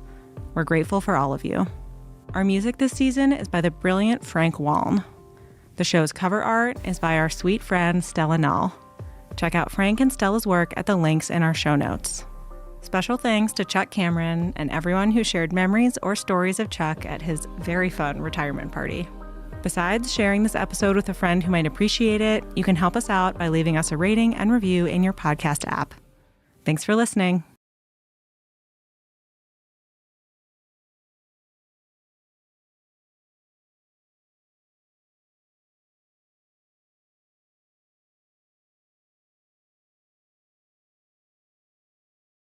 Yellowstone is the world's first national park, and everybody in America is very proud of that.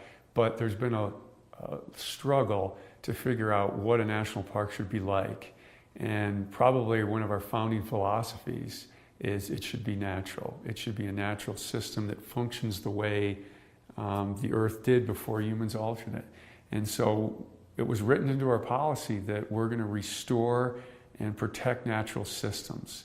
And the early managers of Yellowstone didn't really know what natural looked like. So we've been struggling towards natural our entire history, and that definition has evolved.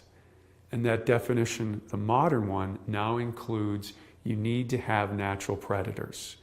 And so we tried to eradicate them: wolves, cougars, coyotes, bobcat, lynx. We did that in the early part of the 20th century because we thought that was the ideal. We didn't have a complex mindset about policy in terms of natural. And so we restored wolves because the Park Service policy changed towards what is a natural system that includes large carnivores like wolves. We also had the Endangered Species Act come about as law in 1973 that says we cannot wipe some species off the face of the planet. And wolves are very much under that umbrella too. So the best answer as to why wolves were restored to Yellowstone is it makes it a natural system. It was the law, but finally people wanted it.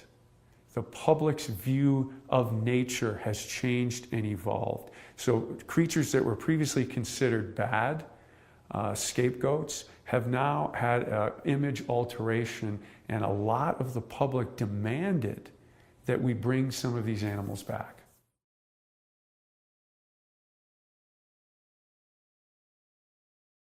Well, most ecosystems are best when they're balanced. And I think it's safe to say that Yellowstone, without wolves and other carnivores, now keep in mind, cougars were also eliminated and they came back on their own, and bear numbers declined, and that affected the balance of the ecosystem. And so ecologists refer to this as biodiversity, but emphasize the word diverse. Having a lot of different kinds of things at moderate numbers is better than having a lot of any one thing. And prior to wolf recovery, we had a lot of elk, we had a lot of coyotes, and we had very little things like willow and aspen and songbirds and beavers. And so the entry of wolves and other carnivores, because bears have increased and cougars have come back too. So now we're a carnivore-rich system, and we've restored that top layer of the system. So really the simplest way to look at it is all the parts of the system now are in place, and they're interacting differently. And I hesitate to use a value judgment-laden word, but it's healthier this way than we had certain parts of the system before that were absent.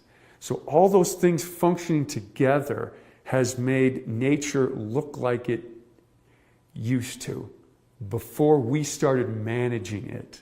And those management intentions were good. We just didn't know enough about it. And so we have this makeover in Yellowstone now. We've brought carnivores back, wolves being the most high profile, and it's changed the way Yellowstone looks.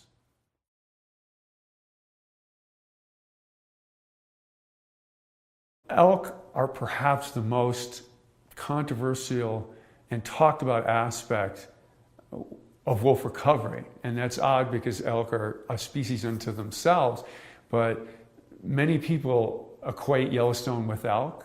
That's arguably our most famous species. They've been debated and studied since the late 1800s. Elk are iconic in the West as a huntable species. And so elk are very important, and wolves eat elk. So do cougars, so do bears, so do coyotes. A lot of things eat elk. People eat elk. And so the system in many ways hinges on elk. So what wolves and other carnivores do to elk is very important. And very simply, prior to wolf recovery, predation pressure by natural carnivores was very low. No wolves, no cougars, few bears. Bears were here, but their numbers were lower. And that caused the elk population to grow to very large numbers. In fact, a lot of ecologists and scientists criticize Yellowstone for having too many elk. The effect of elk was so dominant on the ecosystem that they suppressed other things. To the point where managers outside the park were hunting elk at high rates to try and depress this burgeoning elk herd. With our wolf recovery in the mid-90s, with natural cougar recolonization, with growth in the bear population after decades at low numbers, predation pressure has increased, accompanied by the management practices outside the park where people were hunting elk. All of these things together have caused the elk population to decline. And the Park Service considers that a success story. And that's hard to describe to a lot of people, especially some people who can't understand how less is more. We live in a culture where more is always better, but fewer elk brings about that ecosystem balance, that biodiversity that the Park Service seeks as natural. And that's a very important goal for the Park Service. And so having these large carnivores, and Yellowstone may be the place in the world that's got, in North America, that's got the best mix of diversity and density of large carnivores, that will affect the elk population to lower. But we're arguing as a Park Service that that's more natural or healthier, which is defined as better for the system. And this is a very hard thing to convey because a lot of people liked a lot more elk. It's better hunting. And so this is a complex relationship. But wolves have contributed, not solely, to a decline in elk.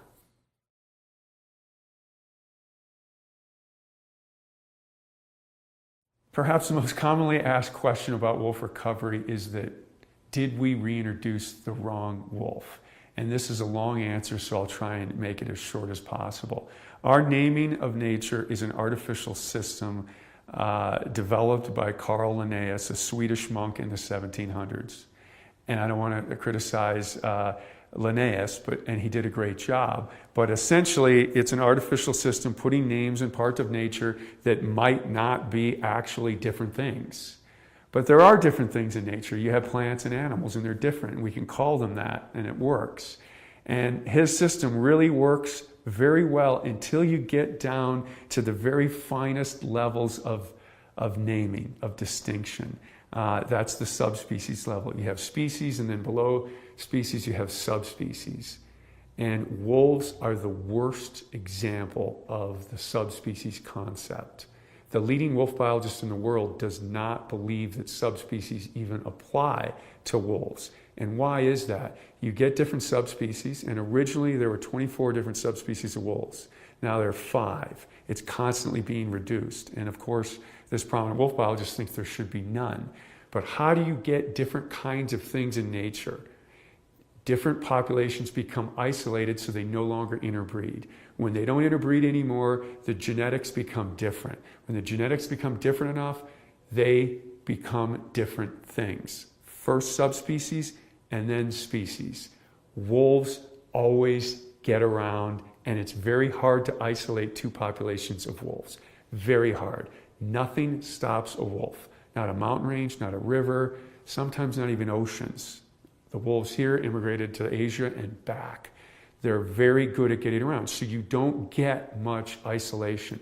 The best genetics show that wolves in Mexico to wolves in the Arctic are on a continuum of change from south to north. So there's no place we can go in and say, this group of wolves is different from that group. That's a genetic analysis. And the Mexican wolf can interbreed with the Arctic wolf very capably. So did we reintroduce the wrong thing? No. Were the wolves that we put here slightly different from the wolves that existed here 100 years ago? Probably. Nature's always changing. We looked at the weights of the handful of wolves, 31 from Canada, which is a very small number, and they were slightly larger than the wolves that existed here 100 years previously, 6 to 8% larger. That is well within the natural variation of wolf size across the continent. So despite this frequently asked question that these Canadian wolves are unnaturally large and they're therefore at a very big advantage to killing these elk because these elk aren't used to such a large predator, of all the arguments not to have wolves, and there are some good ones, they're tougher to live with, that's an absolutely good argument. The idea that we put something in here that's exotic or different is perhaps one of the weakest.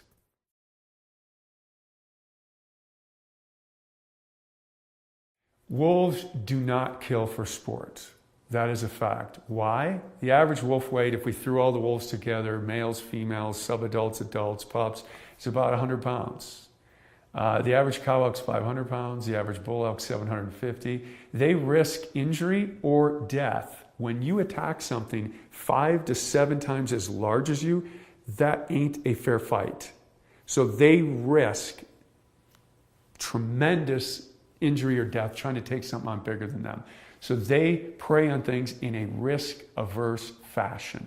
They only kill what they need to exist, and we've got great data on this. Will they kill more than they can eat? If the risk equation balances out in their favor, they will. What does that mean? Late winter, belly-deep snow, elk are weak, they'll kill more than they can immediately eat, but underline the word immediately. We had a situation in March 1996 where one pack of wolves killed 5 elk in one day. And they cycled back and ate everything on those 5 elk in over a 2-week period. Now, they were competing with ravens and coyotes and magpies and eagles because they were trying to consume it too. Because as everybody knows, the bounty of nature is shared and competed for. So they went back and they tried to eat it all. But that is common predatory behavior. When you can get an edge, when you can get more food. Humans do this too. When oil is cheap, we burn more oil. When wolves can kill more elk, they kill more elk. Because why? That equals more pups. But they only do it when they can. So on average, wolves do not kill healthy elk. It's too hard. If all you can eat are healthy elk, the wolf population goes down. Wolves make their living on vulnerable elk. And so their population waxes and wanes based on vulnerabilities. And hard winter is a vulnerability. But so are things like age and health status and condition, bone marrow, all these different things affect elk vulnerability. And that's what's important to wolves, and that's what they're shooting to take advantage for. Remember, there's no creature in nature that doesn't look for advantages. So no, they do not kill for fun, but yes, they will kill for more what they can immediately eat, but if left alone by humans, and this is very important, I get sent emails all the time showing an elk killed by wolves and not eaten, but there's tire tracks, there's human tracks, there's horse tracks. The wolves were bumped off the kill. People found the kill to take a picture of it. Left alone, as we've demonstrated here in Yellowstone, and we've seen it more, killing a couple elk sometimes is fairly common. If they're not disturbed, they'll eat everything. They won't do it immediately because they have a capacity on their stomach. So very, very important point. Killing for fun or bloodthirsty reasons is not true.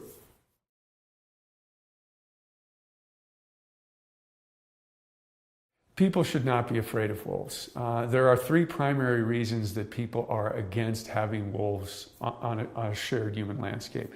One is they compete with us for wild prey. That's valid. That's true. 2, they occasionally kill livestock. It's rare, but it does happen, and then that's valid too. The 3rd reason is there's a human safety threat, and that is largely overblown. During the entire 20th century in North America, there were about, and I'll be off by 1 or 2, 20 attacks on humans. None of them were fatal. All of them dealt with habituated animals, usually fed food. And we're very concerned about that in the park. When you feed an animal food, it loses its natural fear of people and it can become dangerous. But very different for wolves compared to bears or cougars. They never attack a person on their first encounter with a human. So the first time a bear encounters a person, a sow with a cub, or a cougar encounters a person, they might attack.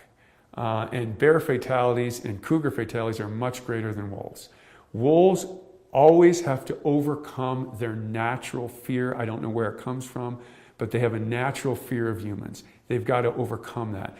That's usually through habituation. Typically food conditioning, but not always. Of those 20 attacks that were recorded, some were habituation just through exposure, from being around people in a non-threatening way. So wolves have to overcome this natural fear, and then they may attack. 6 of those attacks were bites from Alaskan pipeline workers feeding them part of their lunch. So 6 of those 20 attacks were from that.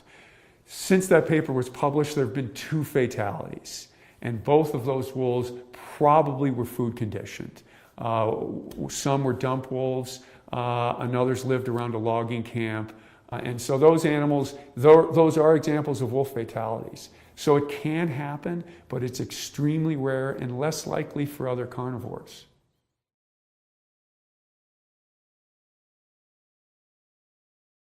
A big question that's often asked about wolf recovery was, you said the wolves are just going to stay in the park. And I'm fine with wolves in the park. I just don't like them out, because when you leave the park, it's a very much a human-dominated landscape.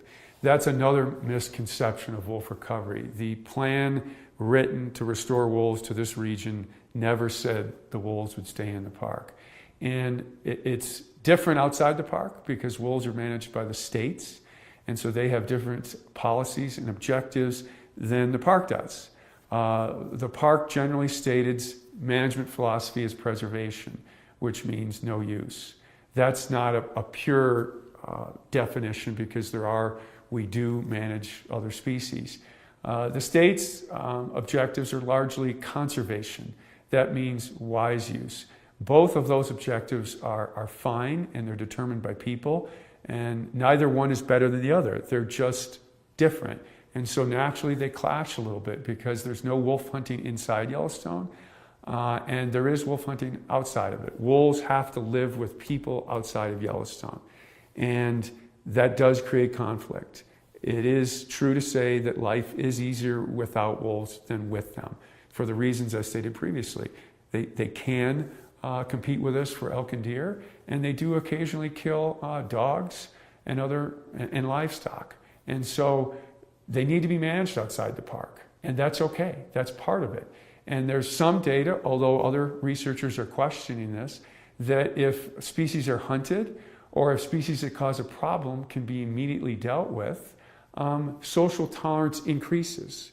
So inside Yellowstone, we don't have to deal with those issues. We don't have to deal with issues of predation on pets or livestock, or taking elk inappropriately because I wanted to get that elk. So we have a different approach, but both approaches are okay and occur in different areas. So this is a very common situation for wildlife management across North America. Animals go over political boundaries and they're subjected to different management regimes, and that's the way it is, and that's okay for wolves too.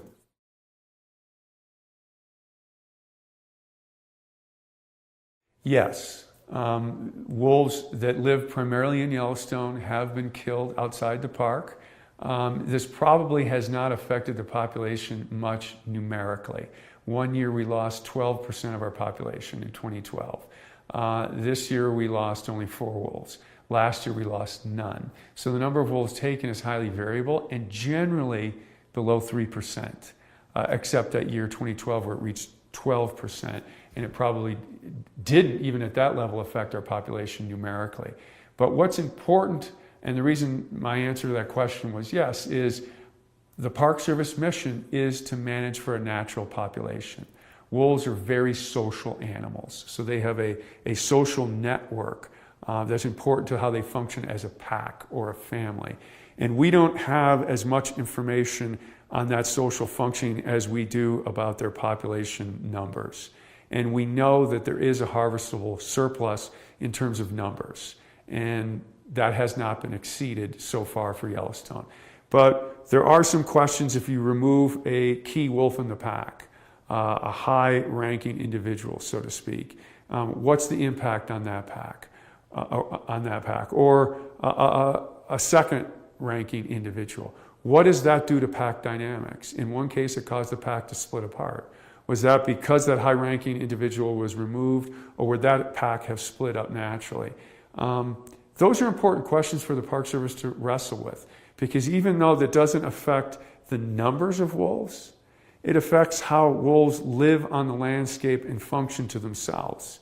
And places like Yellowstone hold this dearly, because most wolves across North America are impacted by people. And most biologists would argue at a sustainable level. We still have lots of wolves across North America, but we really don't know certain aspects about wolf life. And this social aspect is the one we know the least about. So if we're going to be managers of Yellowstone that pursue these ideals of naturalness, I think it's important to include all aspects.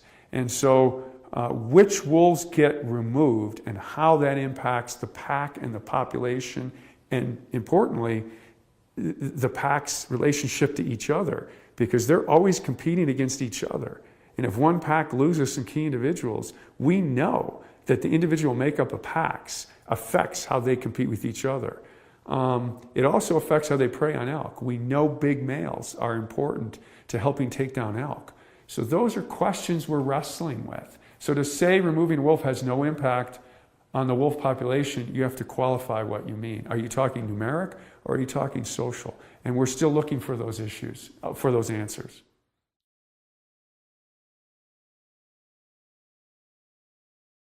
Wolves are one of the most studied species in the world.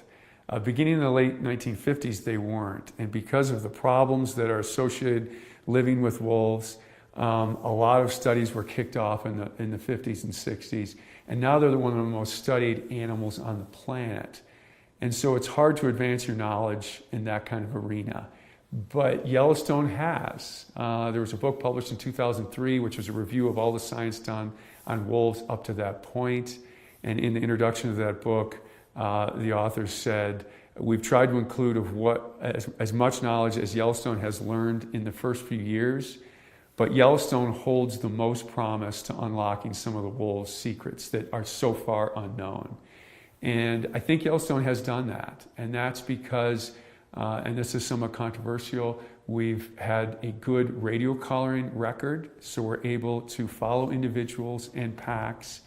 The park is big, but it's more accessible than, say, northern Canada or Alaska. And about half our population is viewed daily from the road. And this is an odd feature of recovery that I didn't think would occur.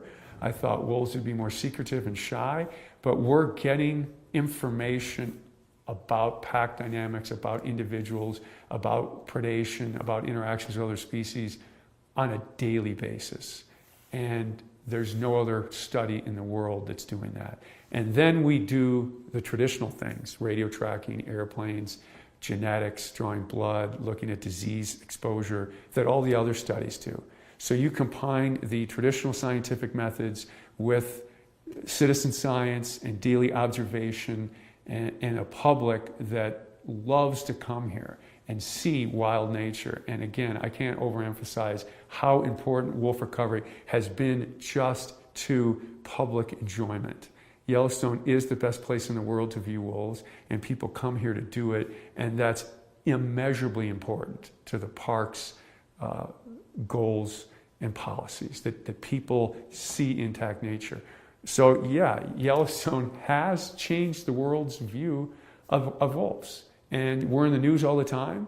And I think having positive news out there about wolves, because to be honest, there is a lot of negative, because they're hard to live with. But having Yellowstone there, providing this positive, good news, has been very important, not only for Yellowstone, but what we know about wolves and the image of wolves worldwide.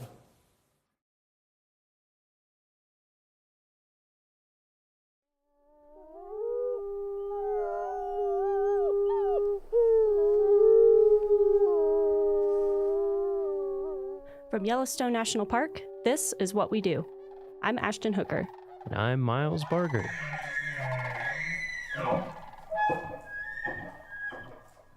Hey, Miles. Hey, how's it going? Hey, good. How are you? Pretty good. Pretty good. Pretty good. Well, thanks for joining. We are joined today by Brett DeYoung. Hello. Thanks, Brett. Who is the park's supervisory telecommunications specialist here in Yellowstone. So to kind of kick us off with this conversation about telecommunications, cell towers, computers, all the techie stuff that can be a little polarizing here in a park like Yellowstone. People like, remote places without any connectivity. We're going to get into all that, but I have a little trivia for you first. So let's see. We're talking about data. This is a big park, a lot of employees, a lot of computers, a lot of storage. How much storage do you think is supported on Yellowstone's network? You have to take a wild guess. I'll take a wild guess. 100 terabytes. You are actually spot on. Oh. That's amazing. I remember Mark's emails. Good job. So to put that into perspective, I was like, what does 100 terabytes actually mean? Mm-hmm. So correct me if I'm wrong. This was just some brief Googling. So 300,000 digital photos require 1 terabyte. So if you multiply that by 100, that is 30 million photos. That's a ton. That's a lot of photos. That's a ton of data and storage. Or 1 hour of 8K footage. Just kidding. Yeah. That's probably not too far off. Yeah. But anyway, to get into this topic more, we have Brett DeYoung. Thanks for joining us, Brett. How are you doing? I'm doing good. Good. So starting us off, where did you get your start in the National Park Service? I started volunteering with the National Park Service. I came to Yellowstone right after graduating from Purdue, and I worked for the concessioner, and I worked with the rangers at Old Faithful doing search and rescue and a number of other different things. Other jobs that I did for the concessioner and risk management and fire safety. I worked with a fire marshal, and I worked with the safety office, and an engineering office. I worked with the facility maintenance division. So I knew most everybody pretty well after the 16 years that I'd worked for the concessioner. And then one day I got a call from someone, and I applied for a job, and I walked across the street. And I asked them where the cafeteria was, because at the concessioner, they fed us every day. And they told me I had to bring my own lunch. Oh, bummer. Man. So I'm still working through that. Yeah, you're still learning how to, feed yourself every day. Is when I came over. Did you, why did you first come out and start volunteering? Were you just an outdoors person before that, or? Yeah, I came out here like most people do because they want to experience the outdoors and they want to live in it, and they want to, rather than taking a vacation, they want to walk out the door and do it on their time off. And so, I was just drawn to that. And it was a really close-knit community down at Old Faithful. Mm-hmm. And we ended up working winters and summers seasonally. And, we all worked closely with the rangers. So it was just nice to spend time and broaden our sphere. So. Mm-hmm. And what was it? Was there something about Yellowstone that drew you here, or was it just kind of, you just happened to Not come out much, here? really. Yeah. No. It was, I was graduating from college in 1989 at Purdue, and it was during a recession at the time, and I was gung-ho to start paying off student loans, and I had a friend that kept saying, I love, I've been working summers in Yellowstone, and you should come out. And I said, okay, let's come out for a summer. And I think you hear that story a lot. Yep. People get hooked. Got hooked. So, yep. And my wife came out eventually, not long after that, and we just made a home of it. Cool. It's such a big park, and there's so many opportunities. You can move all over the place laterally, and there's a lot to do here. That's a benefit of a great big park. Mm-hmm. Mm-hmm. So as a supervisory telecommunications specialist, do you have a typical day on the job? Is there even such a thing? Does it vary by season? What does that look like for you? Most days are typical. When you get into a supervisory position, you don't get out in the park as much. So there's a lot of office time, which is, can be the downside. The upside is that you work with you have a staff and they become your team, and that's fun too. And you kind of live through them in a lot of ways. But a typical day, we support Yellowstone's dispatch center, which is an 8-position dispatch center. It's FCC licensed.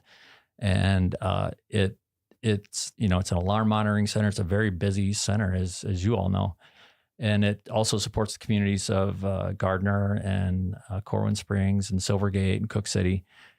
And but we support all their technology, all their systems, their 911 systems, their CAD systems. That's their dispatch system. And it's very complex. So if I didn't get a call in the middle of the night from a dispatcher, then the first thing I do is when I get up at 4:45 in the morning is I look at my phone to see if there's any emails from any dispatchers, and maybe a radio system wasn't working correctly, or they weren't getting, when a 911 call came in, it didn't give the phone number or the address, or it was a, misroute or something like that. So I look for those first thing just to see what the day is going to be like. And if there's none of those, then I, like many employees, live outside, in outside communities. I live in Immigrant up in Paradise Valley.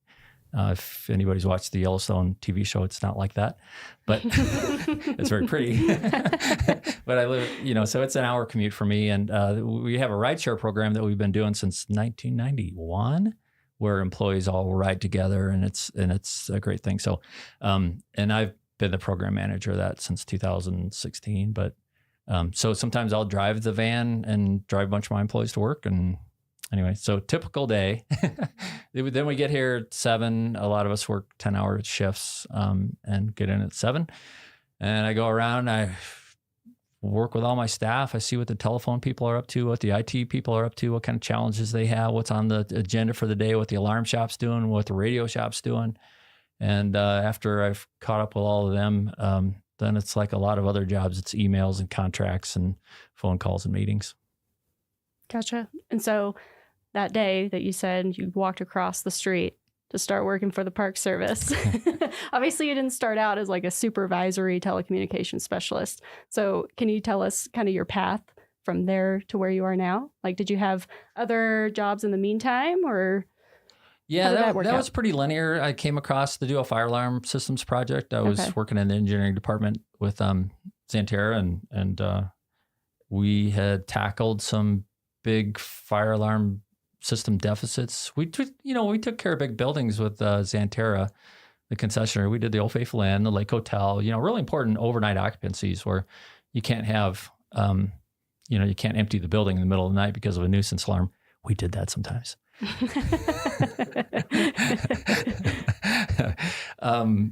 So we got things kind of under wraps over there, and then there were some deficits over here, and they wanted me to tackle that. So that's the job I got hired for. But then I became the alarm shop supervisor, and then my supervisor at the time that hired me, he went on to be the superintendent of American Samoa National Park. So then I detailed in his position, and eventually I got the position. So, nice. And he's now the superintendent of Death Valley. So he never liked the cold. Yeah, I was about to say, he's not the place to be if you don't like cold here in Yellowstone. But an interesting thing about him is he hiked every single trail in Yellowstone. Wow. And he was here 5 years. His name was Mike Reynolds, and he's still the superintendent of Death Valley. And then when he completed that project, he started hiking them backwards. Oh, wow. And then he left for American Samoa.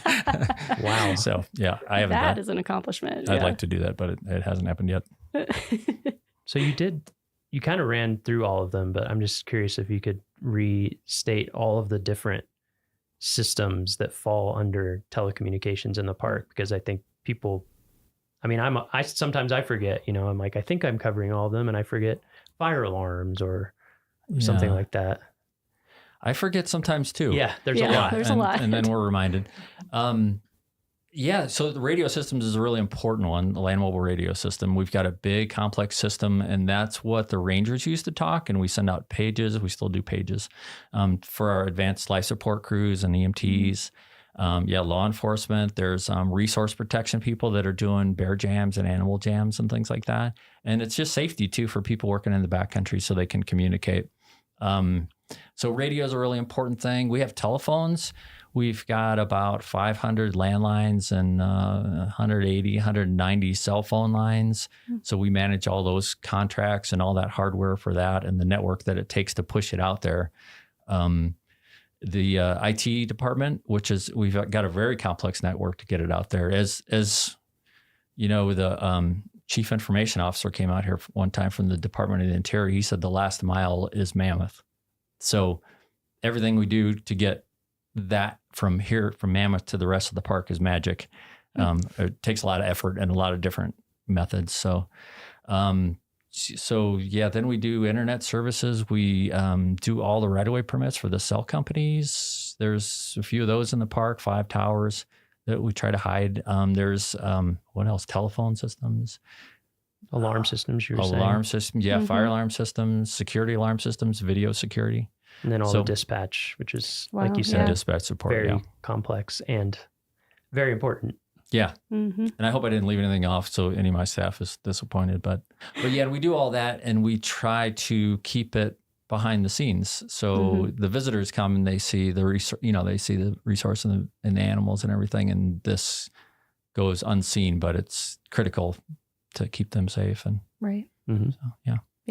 So very important stuff behind the scenes that a lot of people, like you said, they visit and they would never know hopefully what's going on. Yeah, hopefully that's the goal. Well, and I think a lot of parks in different settings have a lot of these things.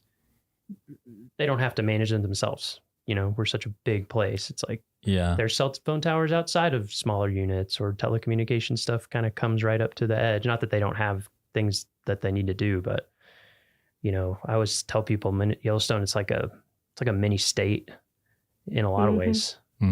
Yeah. You're exactly right. Yeah. If you can have a cell tower at a gateway community that covers where you need it to cover, that's great.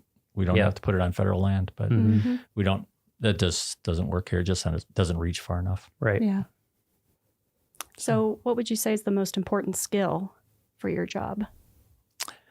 Most important skill, prioritizing. Technical aptitude is the obvious one. A broad array of technical experience. Yeah. You have to be kind of a generalist in a lot of ways and, a specialist in others. But yeah, prioritization is really important. Essentialism is really important, which is kind of like prioritization, but doing what's most important all the time. And finding focus is really important because multitasking is kind of a defeatist sort of a skill. I think you do a better job for your customers when you're more focused and less multitasking. Yeah. And so what would you say is your favorite part of your job? Well, it's probably a boring answer, but it's true. I really like coming in and working with all my staff, seeing them face to face. We do have some remote workers, especially in IT, and they're great. And it's really fun to interact with people at different parks in different parts of the country. But, interacting with the staff, they're enthusiastic. A lot of them have been around for a long time. And you bounce ideas off each other and they resource and network. And so that's great. The other best part about the job is probably going to like remote repeater sites up on mountaintops, and we'll hike to some of those. Sometimes we fly, we try not to. But skiing to them is pretty cool. It takes a lot of planning and you got to be safe, but that's a great way to stay connected. Mm-hmm. Yeah, there's been some good trips up to Mount Holmes the past few years, I feel like. Yeah. Among others. Yeah. But I know I've seen some pictures from that in challenging conditions. Things always like to go down in the middle of the winter, it seems like. Yeah. And we do everything we can to make sure that they're going to hold up for the winter, do all that work in the summer. But occasionally they quit. So you have to travel.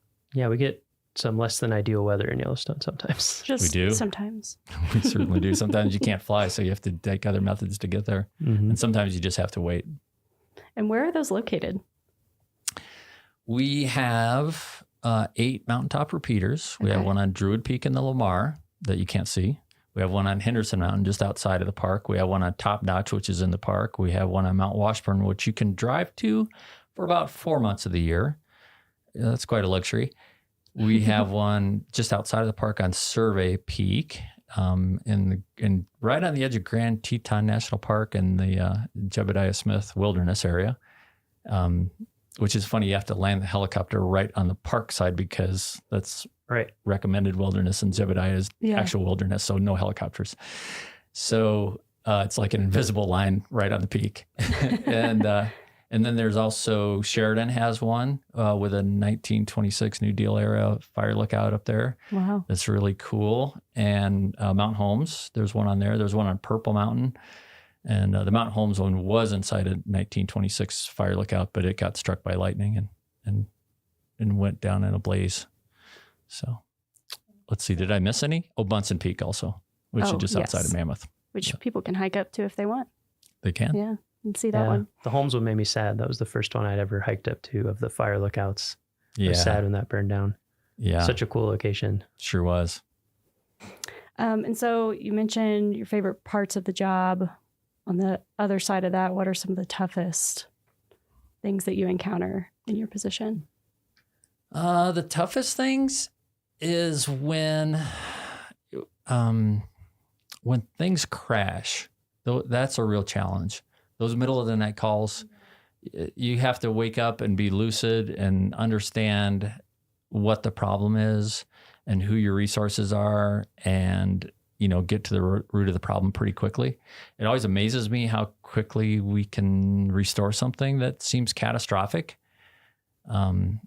So that's really challenging. Other things, like we may have links go down for days and there's been 2 times in my career that we lost Mount Washburn, which is kind of a hub, and we didn't have any cell service at all. And there's a lot of medicals in Yellowstone. There's a lot of, heart attacks and life flights and things like that. And when someone can't call 911 from an interior location, that burden just falls on us really hard.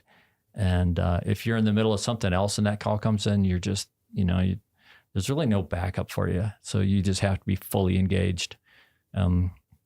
Last fall that happened, and there's only been a handful of times that it happened, but last fall it happened the night before I direct a running race north of Yellowstone. And so as the director, I was very busy and probably going to be up all night, but this happened in the middle of the night. So managing those two things was hard. So yeah, I can imagine emergencies like that can be very stressful. Yeah.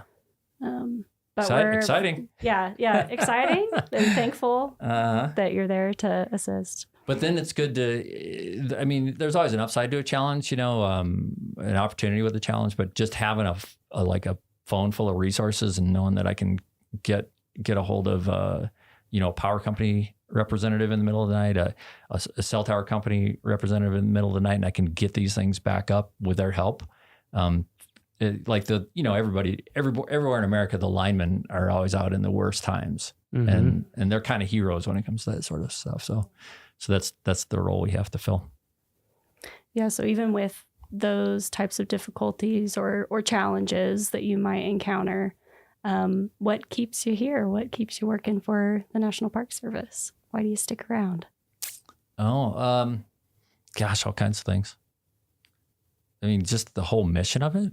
Oh, one of the biggest things is just that this is just still an intact ecosystem, and all the predator-prey relationship, all the predators that are restored, and that's amazing.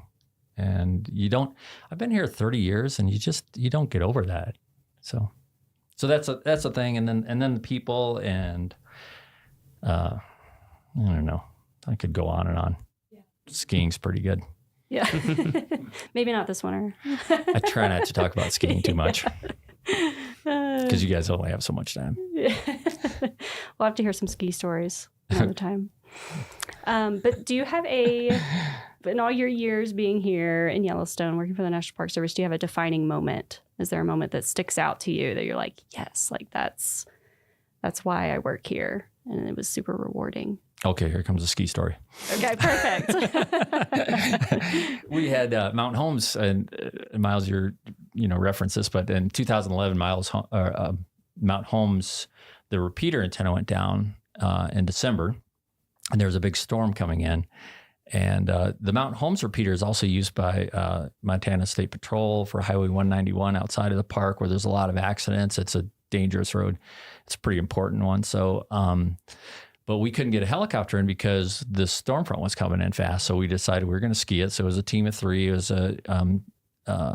another guy, Dustin Seen. He was a radio tech with us. Now he's the superintendent of Bighorn National Monument and Bighorn Recreational Area and some other stuff.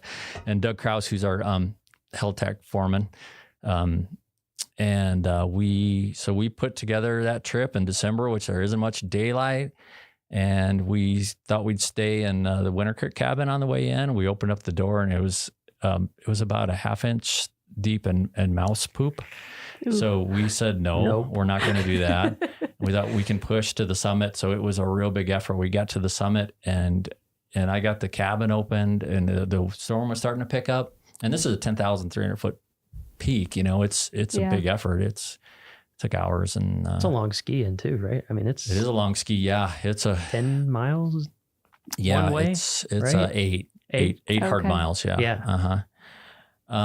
So yeah, we got the cabin opened up. We got a temporary antenna installed, testing it out, and then we got that door closed. And the storm came in and just blew so hard all night. It just rattled that fire lookout all night, and but that was pretty neat. We were testing the radio from inside, and we were talking to Montana Highway Patrol on this really remote site. And next morning, ski out was nice. Oh, that's super cool. So that was good. Yeah. Good trip. Yeah. I don't know if that was a defining moment. But that's one of the good ones. Yeah. Definitely memorable. It sounds like. Yeah. Yeah. Yeah. So I'm just, you said about 30 years you've been doing telecommunications stuff in Yellowstone, right? Yeah. I feel like of course, all fields change over time, but I feel like telecom's maybe the fastest changing field in the past 30 years, I would venture. So what's it been like to see? I mean, even I'm trying to think, my first summer here was 2006. And I think there was like a payphone in our dorm. I mean, there was no internet that we could even use, or my cell phone didn't work unless I drove a long way. I would think I was at Canyon. And you were here well before that. So what's it been like to see the change? Because now I'm at home and I can stream 4K movies from a satellite. It's so different. Yeah. Well, yeah. So my first summer was 89 and we had a payphone and we couldn't get radio stations and we couldn't get TV stations. We watched VHS movies at the pub. That was fun. But it has changed a lot, and that's always a topic of discussion. And whenever there's some sort of new proposal, we get a lot of comments. Mm-hmm. Yeah, I've noticed that people are very invested in the connectivity in Yellowstone. Yeah, so there's two different aspects to your question. There's the expectation of a wilderness experience or a historic experience as well. But then there's also keeping up with what the needs are. And then, we're also a government agency, so we're on a government network and we have cybersecurity issues and we have to protect those perimeters like vigilantly as much as any other government agency. Mm-hmm. Mm-hmm. So we're always protecting ourselves from threats, so that's the biggest agent of change these days, is keeping up with that and all the training and what we have to do for that. But everything in the middle between then and now, we've gone from, like you said, you had a cell phone, there was very few towers. Mm-hmm. We've added a few. We've definitely put a stop to more towers. But there was a point when Suzanne Lewis was the superintendent and she said, I'm the only one who's going to have a cell phone. And then, then that expanded a little bit, and now we've got 150 of them out there because it's kind of a tool that everybody has to use, and the cost has gone down. But so, yeah, that's a big question. It's changed. A lot has changed. And we're fortunate to have some people that have been working in IT for 35 years, which is pretty neat because it's fun to hear their stories. Mm-hmm. But we also do have a wireless communications plan that the park put together in 2009, and that limits a lot of our wireless technology. Mm. So the intent of that is to not have cellular service on the roadways and in the backcountry and limit it to the developed areas and only specific developed areas, which is a bit of a compromise. This is still one of those places in the lower 48, you can drive from Mammoth to Old Faithful and not have a cell signal for, 52, 53 miles? Mm-hmm. Yeah. Yeah, it's so interesting to see, especially with how ubiquitous internet connectivity has become everywhere. I think sometimes visitors come and they're just like, some people come specifically for that and other people are just shocked. They're like, what? Yeah.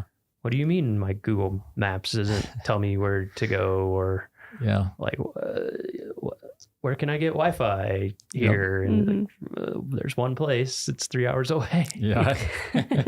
I get the visitor comments in both perspectives. Yeah, exactly. In both directions. Sometimes in the middle, but usually strongly one way or the other. Yeah. Mm-hmm. Yeah.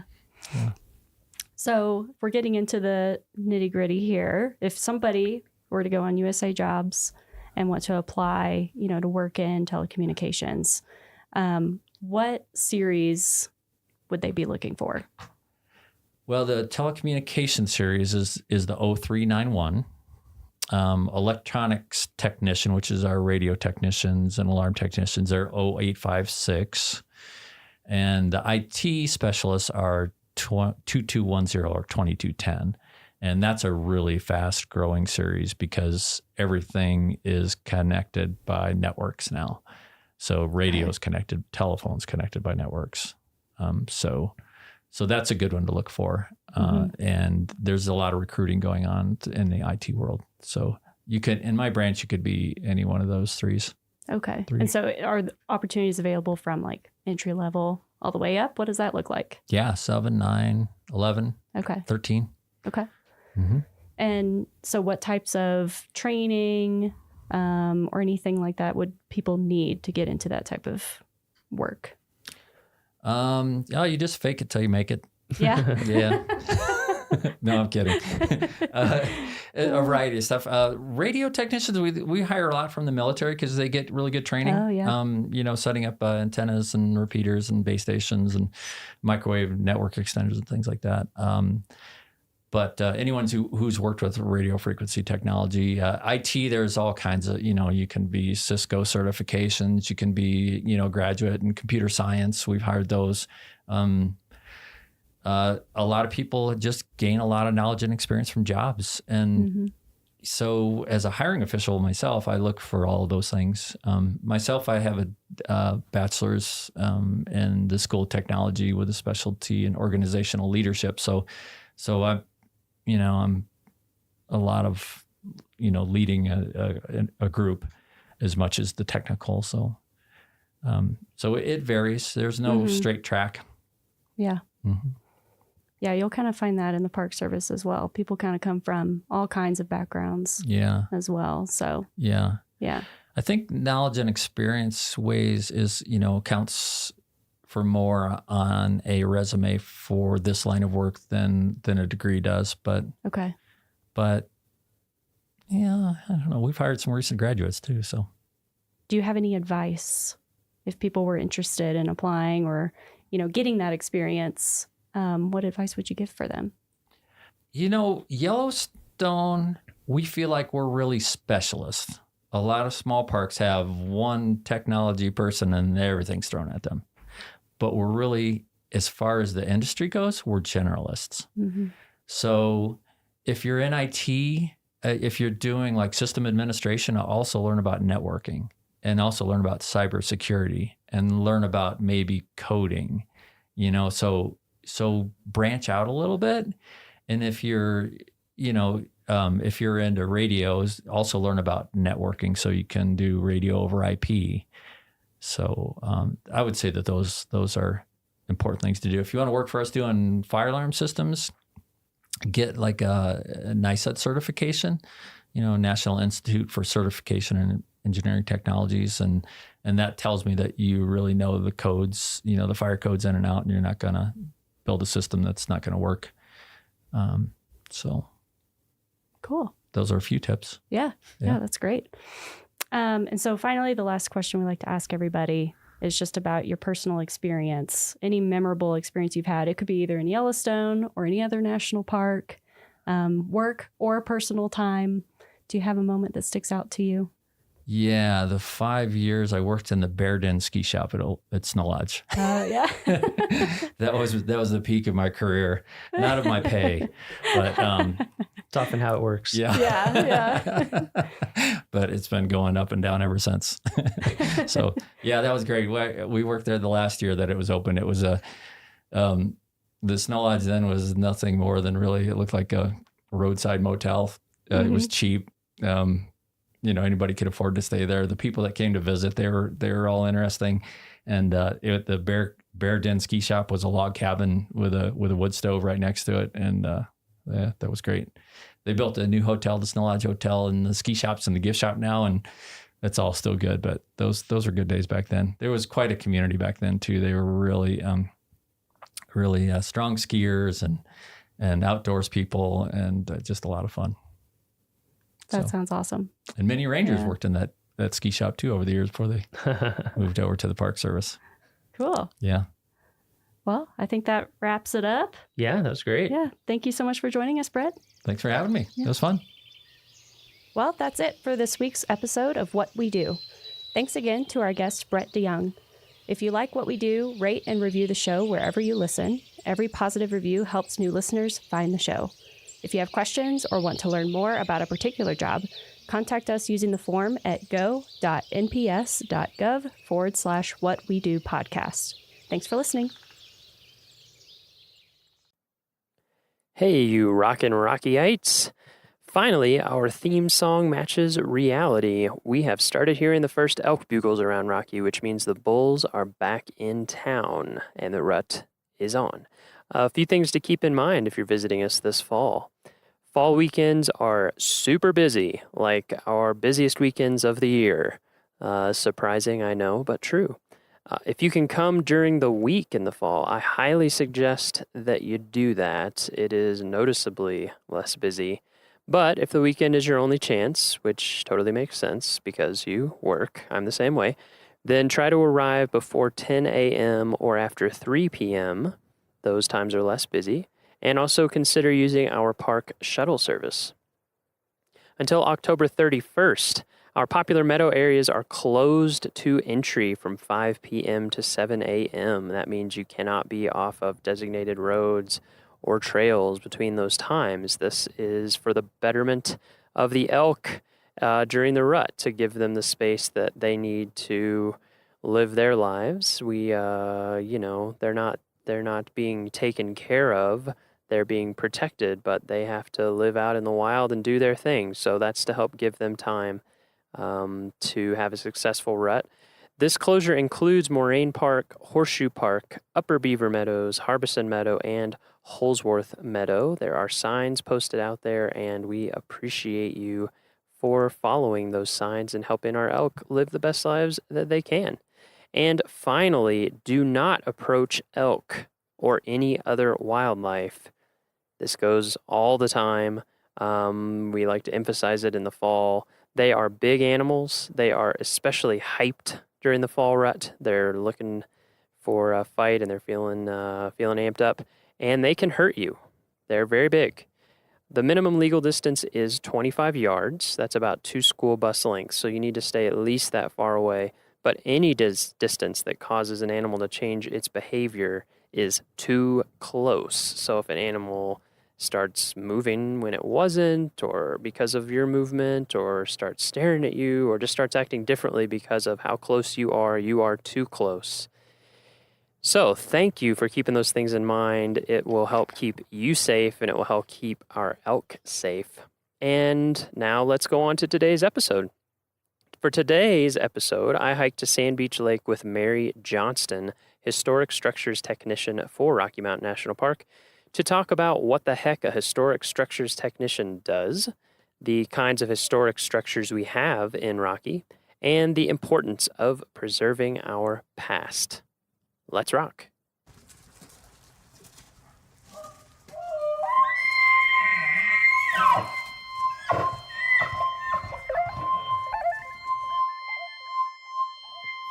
And we're recording. Set this over here. Pick up some Good wind morning, and water. Sand Beach. All those kinds of things. What's that? Good morning, Sand Beach. Yeah. Good morning, Sand Beach. Yeah, so we're here at Sand Beach Lake with Mary Johnston. Hello. Mary, what are you doing here at Rocky this summer? This summer, I am the Historic Structures Technician for the Park Service. Historic structures. What does that mean? That means old buildings, Old basically. buildings. It could also include old trails, old roads, anything that's older than 50 years is technically historic. If it meets certain requirements, like it was significant in the past somehow, then it's on our radar. And when it's on our radar, it's potentially on the National Register. And when that happens, it's we're sort of expected to keep up with them based on certain standards and protect them and hopefully continue to keep them in good shape so that the history can be passed on and future generations can come look at these and see little pieces of our history that are scattered throughout the park. So for your job, are you actually out there fixing stuff, or are you out there Not as much as I'd like to. Yeah. So what are you doing? Like what's a typical day? So a If typical, there is a typical day day. involves me having a list of structures that are around the park. Some might be in the front country, right next to a road. It might be a comfort station. It might be one of the park houses. Others might be in the back country, 5 miles away from the nearest road, like a patrol cabin that the rangers use. So my job is to go out and visit these structures and do an assessment of how well the park has been doing in keeping them close to their historical significance. So making sure any changes to the building haven't compromised the original character of it, making sure none of these buildings are being neglected in any sense. None of the changes are inappropriate, as in like modern updates or additions, because we really want to keep these buildings as close as possible to their original state and how they were built. So just making sure they are, not being neglected. Cyclic maintenance is taking care of the buildings, but Yeah, so we have a big database yeah, that has all this so stuff in it. Is that right? after I go out and visit all these structures, take photos, take notes, I come back and update this giant database that sort of serves every park in the country. Oh, really? Yeah, every park in the country has their own set of structures, and all of these are in this database. So That's nationwide. yeah, Wow. like anybody from the parks or even individuals can go onto the site if they have a specific structure in mind, or if regional offices need to know more about certain buildings in a park, but they can't go out and visit them themselves, they go into this database, and based on the work that myself and other structures technicians have, based on the information that we've put in there, it's pretty much a comprehensive timeline and update of past conditions, current conditions, any work that's been done on them, what the building looks like now, what it used to look like.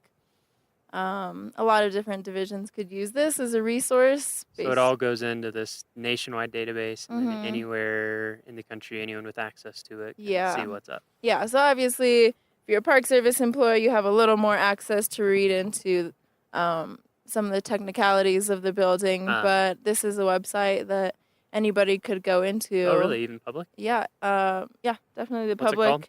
It's called the LCS database. What does that stand for? List of classified structures. List and of classified. Classified sounds fancy, but it really just means historic. And so They've been classified as historic. Is everything on there on the register, on the National Register? Yeah, so most of them are on the National Register, which And is could we why they kind of have. Explain what the National Register is Yeah, for folks? yeah. So the National Register, once a building has been sort of deemed as special in history, as in it had some sort of association with an important event, whether that's a local event or a national event, period in time, or it's related to some significant person, and that could be on a local level as well, or even a certain style of architecture that's been deemed unique or significant.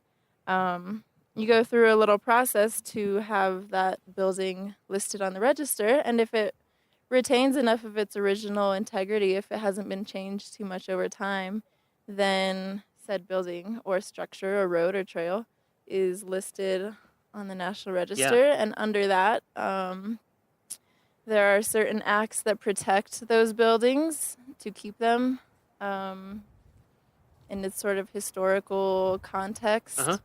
And there are certain So you can't just like go into an old building with beautiful wide board floors and rip them out and put in linoleum or something like that. Something that would totally change the character of the building, both structurally and also from an experience level, right? Yeah, exactly. Yeah. Okay. What are some examples of buildings on the register in Rocky that people might know, or buildings or other things too? Well, one of the first ones they might see is the Beaver Meadows Visitor Center. That one's actually a national landmark. So landmarks are kind of the highest tier of buildings listed on the register. So that's classified on the register.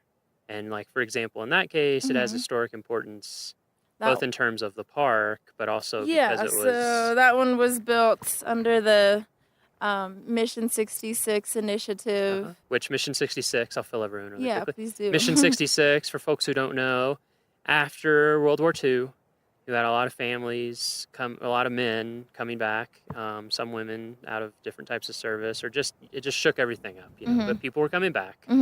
There's the GI Bill. People were starting their families, and there was, the baby boomer. Yep, people were the doing baby better. boom. People were doing better, and one of the results of that was that national park visitation really started going up, and so there's a recognition that, hey, we really should do something to increase visitor services to handle this capacity. And we want to get it done by 1966 because that was the 50th anniversary of the National Park Service. The existing park facilities were subpar. Yeah, and there just weren't enough. Yeah. The level of visitation had grown so much. Yeah. So for the 50th anniversary, all sorts of stuff got built. And I don't know how we would describe it, but it's somewhat characteristic once you start seeing it. It kind of has a 60s look to it. And it's kind of angular and things. So this was built as part of that push, right? Beaver Meadows Visitor and in Center. addition, it was designed by the Frank Lloyd Wright Taliesin West School. Little somewhat famous architect. Yeah, I would say. In his school, yeah.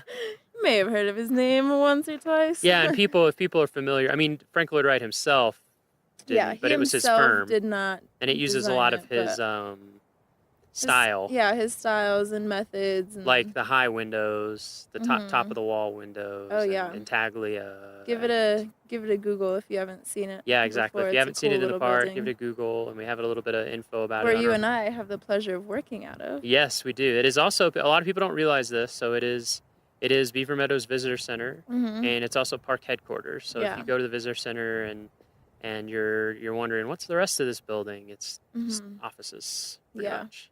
Yeah, it's a really cool building. Stopping and getting out and looking at the building. And there's an interpretive sign outside that talks about the architectural importance of the site. Yeah. So that's one that's a big one. That's one. If you've ever run into any of the backcountry patrol cabins. Yeah, if anyone's been out hiking and seen cabins out in the backcountry. Yeah. Are those all on the register? Pretty sure every single one of them is on the register. Because I remember, those were built. What was it, 2 years ago, when you and I hiked out to North Fork Cabin, for example.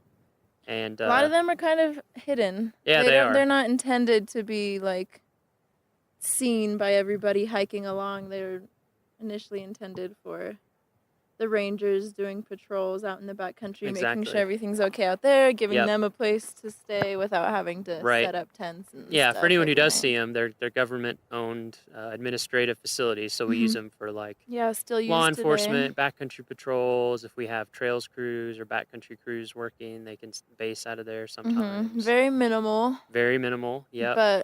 But really nice. Yeah. And what I thought was neat typical. when we were looking is that, so like North Fork, that was in the 30s, early 30s that was built, right? And it was built with almost all on-site materials, correct?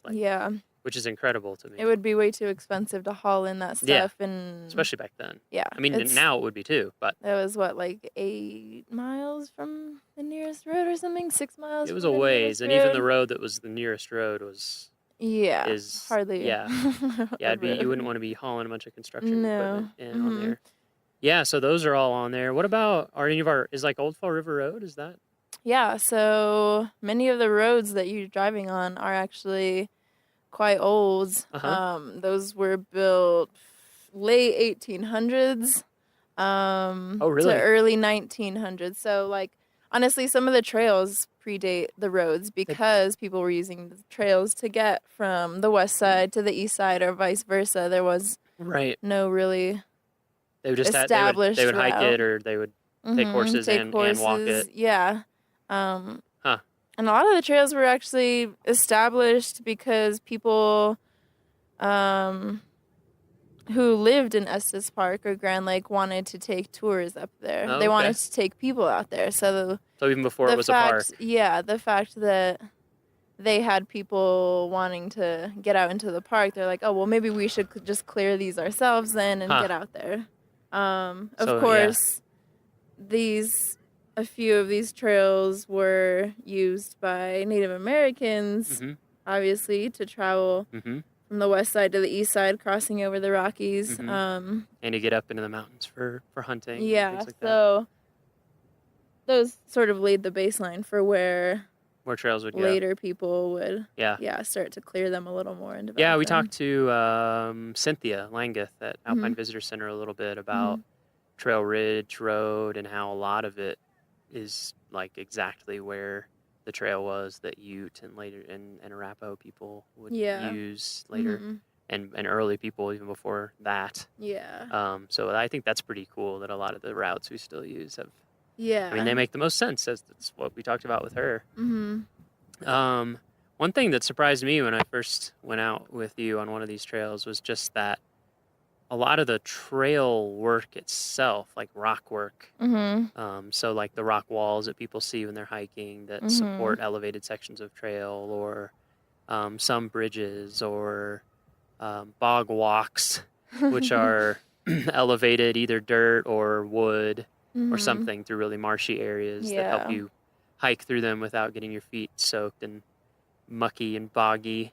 Yeah, it's Those also can count, right? Because those were Mhm. created using they're historical. They were using old Yeah. techniques. A lot of them were built back in the 30s, and you can kind of start to see CCC, right? Yeah, the Civilian Conservation Corps. CCC. They had a really beautiful way of building some of those little rock walls that hold up the trail. Yeah, I If remember you're when you showed me some of the details. I was Yeah, like, wow, if- you're right. This is pretty if you're immaculate. on a ledge where there's a bunch of stacked rocks below you and lichen and moss growing on them, it's pretty likely that those are some of the Yeah. original. It's amazing how well they fit together. Yeah. You know, that they're just doing like dry. They're sort of characterized by, no cement or anything, Mhm. nothing like that, just dry laid, stacked rocks, but you can tell each course, so it's in layers, Mhm. and they kind of squared them off like chisels at the rocks to make sure they would fit Wow. together really well, and just It's so it's amazing. like really nice and tight, and some of those. Yeah. I'm continually features are amazed awesome. as I go to more and more parks and work in different parks and my career goes on, how essential the Civilian Conservation Corps Mhm. was to the parks. Like, Yeah. we still rely so heavily on so many things that were built during that time. Yeah, We're and basically we're kind of just repairing and we're just kind of upkeeping repairing those. and maintaining them. Mhm. But without them, They pretty much laid a huge amount of groundwork for tons of parks, even Yeah. parks that you wouldn't think of. I remember, like, I did the map for Andersonville Prison, which was Mhm. a Confederate prisoner of war camp in Oh, wow. gosh, it's in Georgia. It's kind of near Americus, if people know that town. It's kind of near Plains, which is where Jimmy Carter is from and where he still lives, and he has a historic site. Anyway, it was this horrific prisoner of war camp, as most of Mhm. them were at that time. Mhm. But even there, we were walking around, and there were some trails and some retaining walls and some just things that had been built to kind of shore up Mhm. and make sure things would last.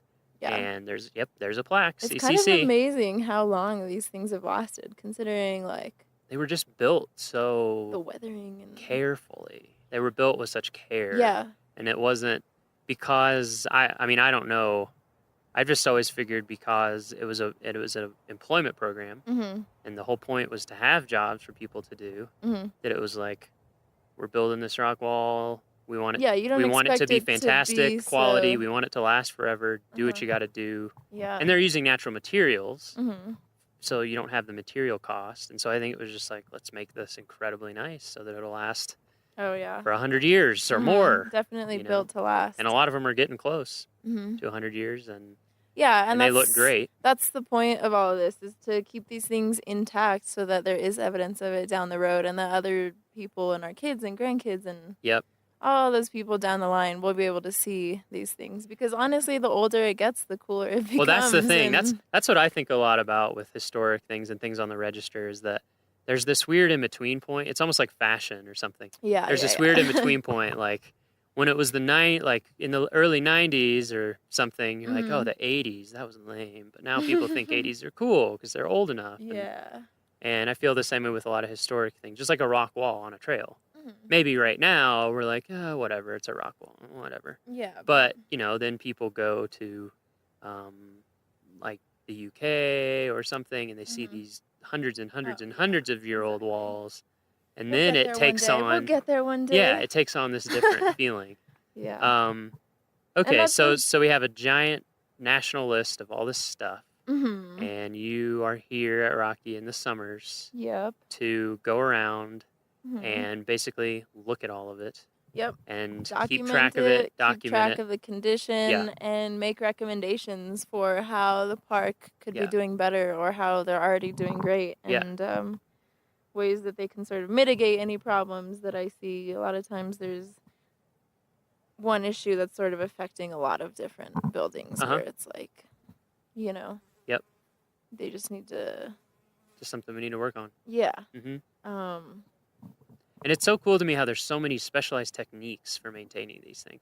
Like I Yeah. remember some of those, what were they, joists or Logins. logins? Yeah, the Mhm. logins on a cabin. Oh, And you yeah. were showing When me, they- and you were like, "Oh yeah, this has been cored out and filled with foam." I was like, "What?" Yeah, And you're like, yeah. "Yeah, A lot of little well, ways we don't to- want to replace the entire thing, Mhm. and so it's more the best structural integrity if it starts to Yeah. rot out is And that's to the thing. You always are trying to like figure out ways to repair it because What's the you're best compromise? Yeah, you try never to replace something unless it's absolutely Unless you necessary. absolutely Because have you to. want to keep the originals, and if just part of it has to be repaired, then Yeah. just fix that. Like I don't know if part, people realize, maybe they've seen it when they go around the park during certain construction. Like the first time I came here a few years back, Mhm. up on Trail Ridge Road, they were doing some road work and repairing some of those walls Oh, that are yeah. up there.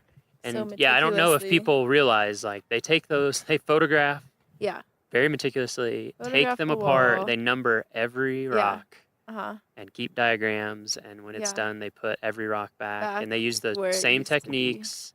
And we even have you might know this. It's a training area and like a facility that the Park Service has that's specifically for learning techniques for Mhm. maintaining historical structures, and then Yeah. they send crews out for really hard specialty jobs. Yeah. It's called like remember the what it's PAST called. program, I think. Something. Yeah, I'll have to Where look it up. Yeah, they send different like historians and Mhm.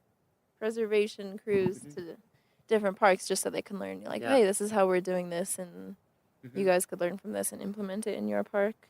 Yeah, so we survey things, you survey things, we keep Mhm. track of them, Mhm. and then who is actually going out and doing the work to maintain things or to So repair Rocky things? has its own preservation crew. They're called the Special Projects Crew, I believe. Uh-huh. And they specialize in all the work done, maintenance work and rehabilitation work on historic structures. That's so super they're cool. separate sort of from building maintenance crews where they sort of go in and do their thing. But the preservation crew specialized in working with old buildings and sort of using these special techniques to not alter anything or do these repairs rather than replacements of building features.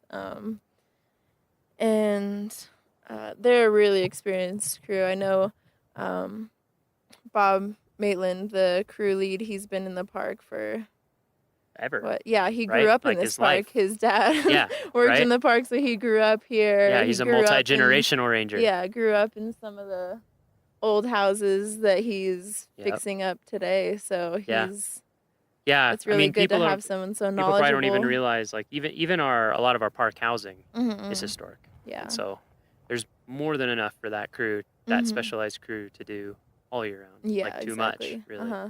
Yeah. So what kind of training do you have to come out and assess historic structures? Well, my education is in architecture, Uh-huh. and I personally had taken quite a few courses in historic preservation. How'd you get interested in historic preservation? Well, it was always kind of like a personal moral thing where I was into sort of preserving old buildings before building something, like before building strip malls and stuff. I'm like, well, why aren't we fixing up these old buildings that we Fixing up already what we have have. in like city centers? Like, we have this infrastructure and everything. We should be using those before we're using all these resources and wasting resources by Uh-huh. tearing buildings Uh-huh. down. So you felt like that even before Yeah. architecture? Or is that what It led sort you of into went architecture? hand in hand. Yeah, I really wanted to do architecture because I hated the way these suburbias were just being produced with these Mm. cookie cutter houses, and I kind of like got to me. Mm-hmm. So I was like, well, how could I get in there and do something about it? So That's interesting. that's sort of, yeah. Yeah. Sort Where of. are you from? I'm from Albuquerque, New Mexico. Albuquerque, New Mexico. Yeah. ABQ. Big ABQ. Born and raised? Uh, No, sort of. Raised in southern New Mexico. Okay. But I do so love New Albuquerque. Mexico. Yeah. Land of enchantment. Yep. Yeah. Such an enchanting, beautiful place with a lot of history. Yeah. So we do have a lot of old structures down there. Yeah, really old. Mm-hmm. Like some of the oldest in the U.S. Yeah. Outside of like Florida. Dating back to the Spanish. Yeah. Right. Exactly. Before Anglos even got in on that game. Yeah.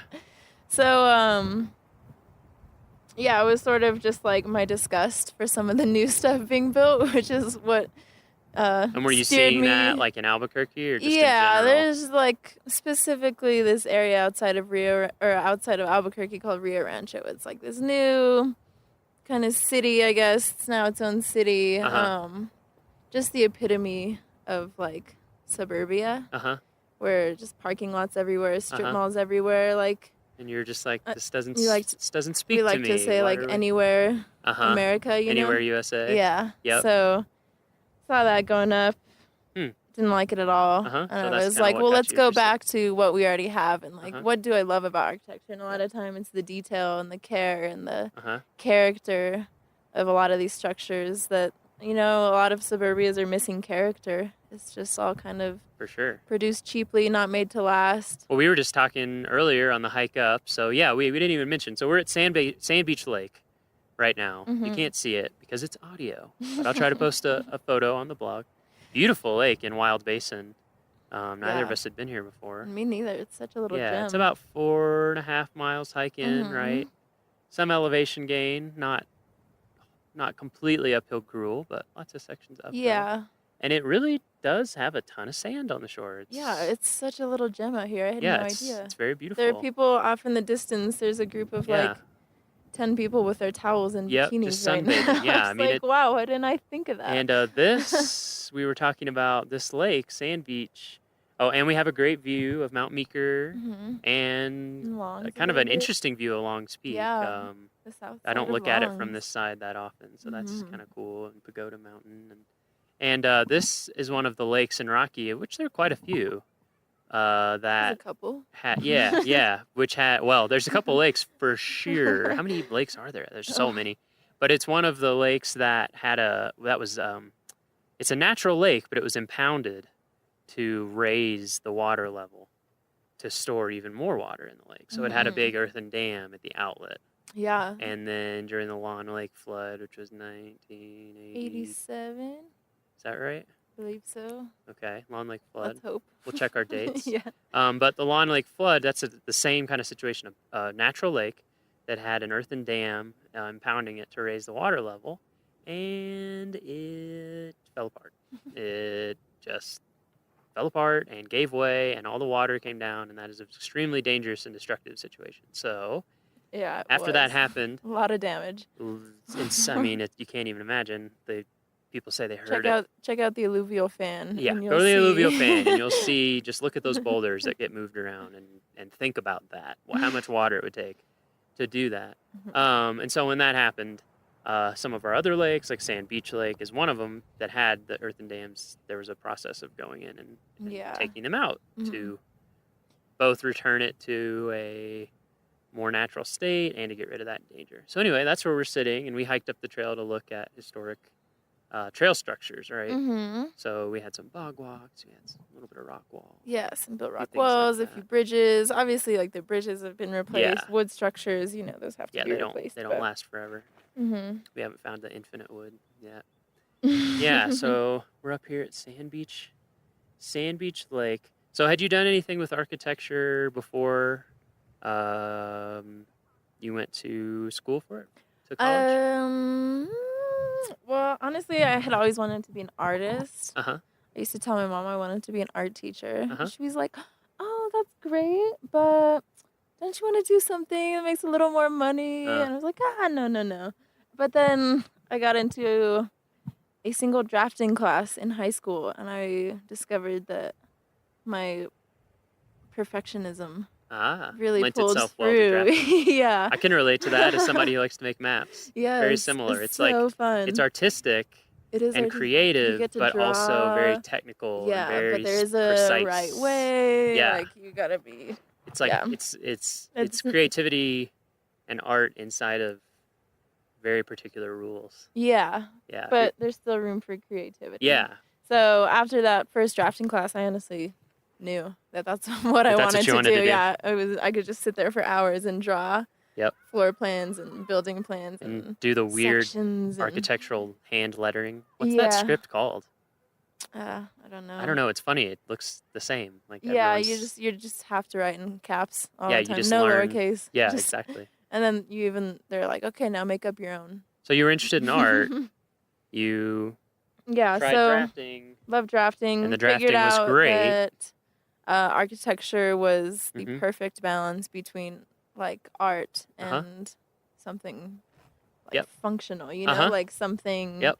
that could be used and Totally. inhabited. So Yep. I like to call it like functional art, even Uh-huh. though that kind of I don't know undermines art as non-functional. I don't like to say that, but Well, I don't know. Kant might agree with me. I took this class in college called The Art of Walking, which everyone thinks is like a fluff class, but it really wasn't. It was a 3-week class, and we would walk every day, but in the mornings we would do pretty hardcore philosophy. And one of the main things that we focused on was Kant's critique of judgment.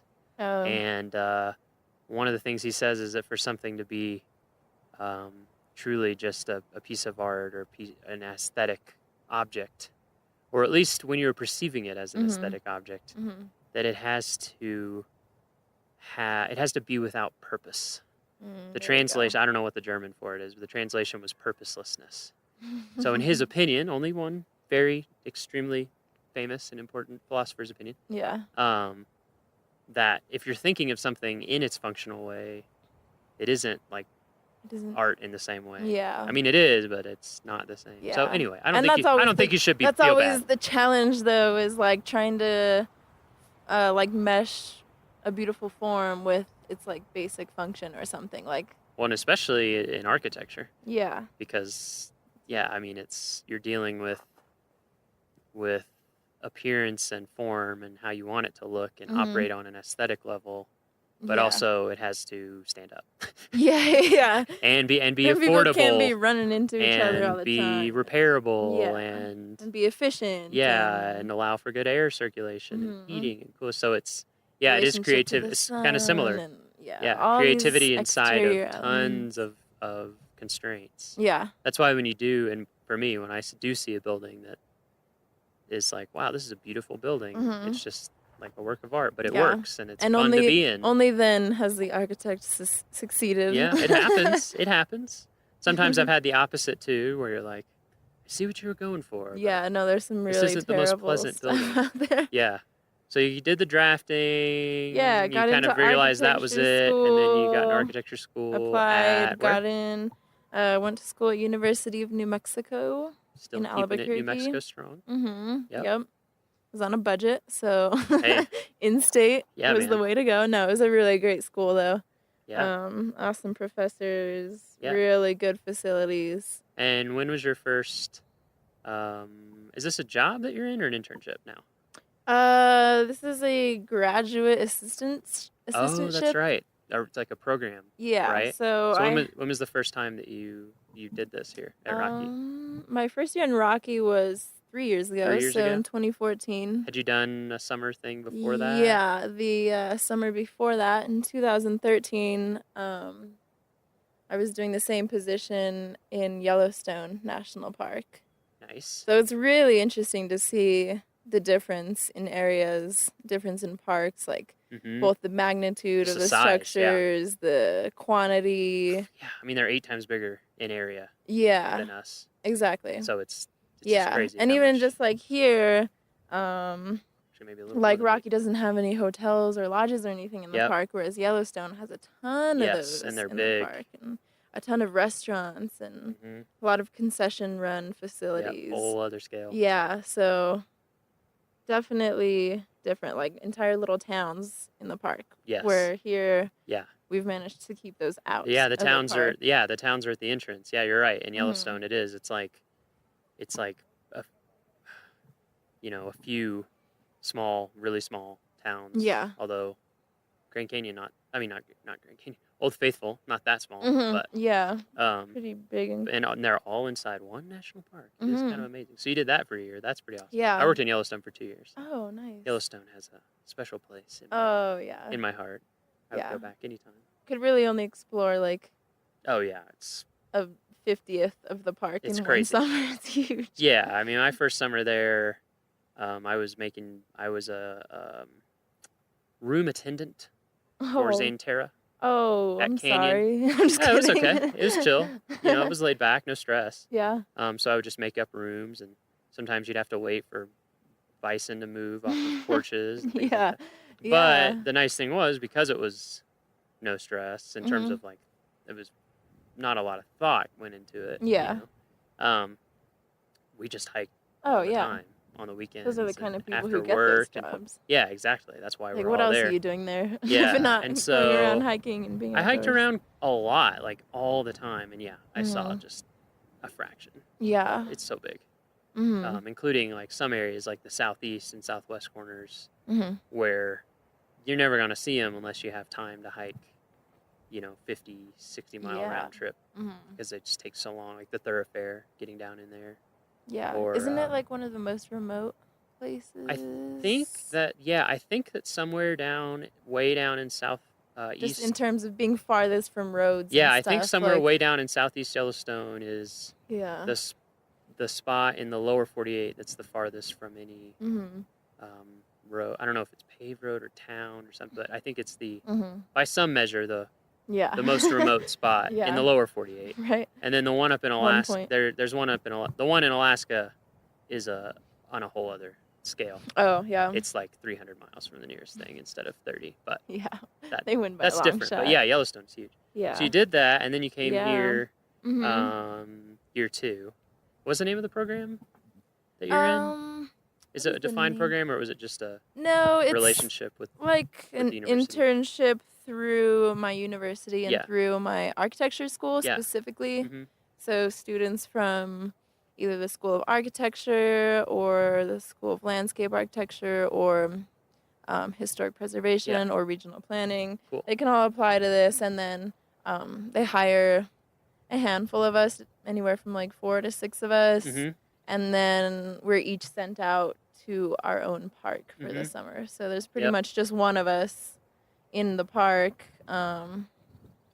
Our specific program is just the Intermountain region. So Mhm. pretty much from northern Montana up in Glacier to like southwest Texas. Yep. Is it Intermountain region as the Park Service defines it, or just? Yeah. Yeah. Okay. Mhm. Okay. Yeah. Yeah. For folks who don't know, the Park Service were divided into geographical regions, Mhm.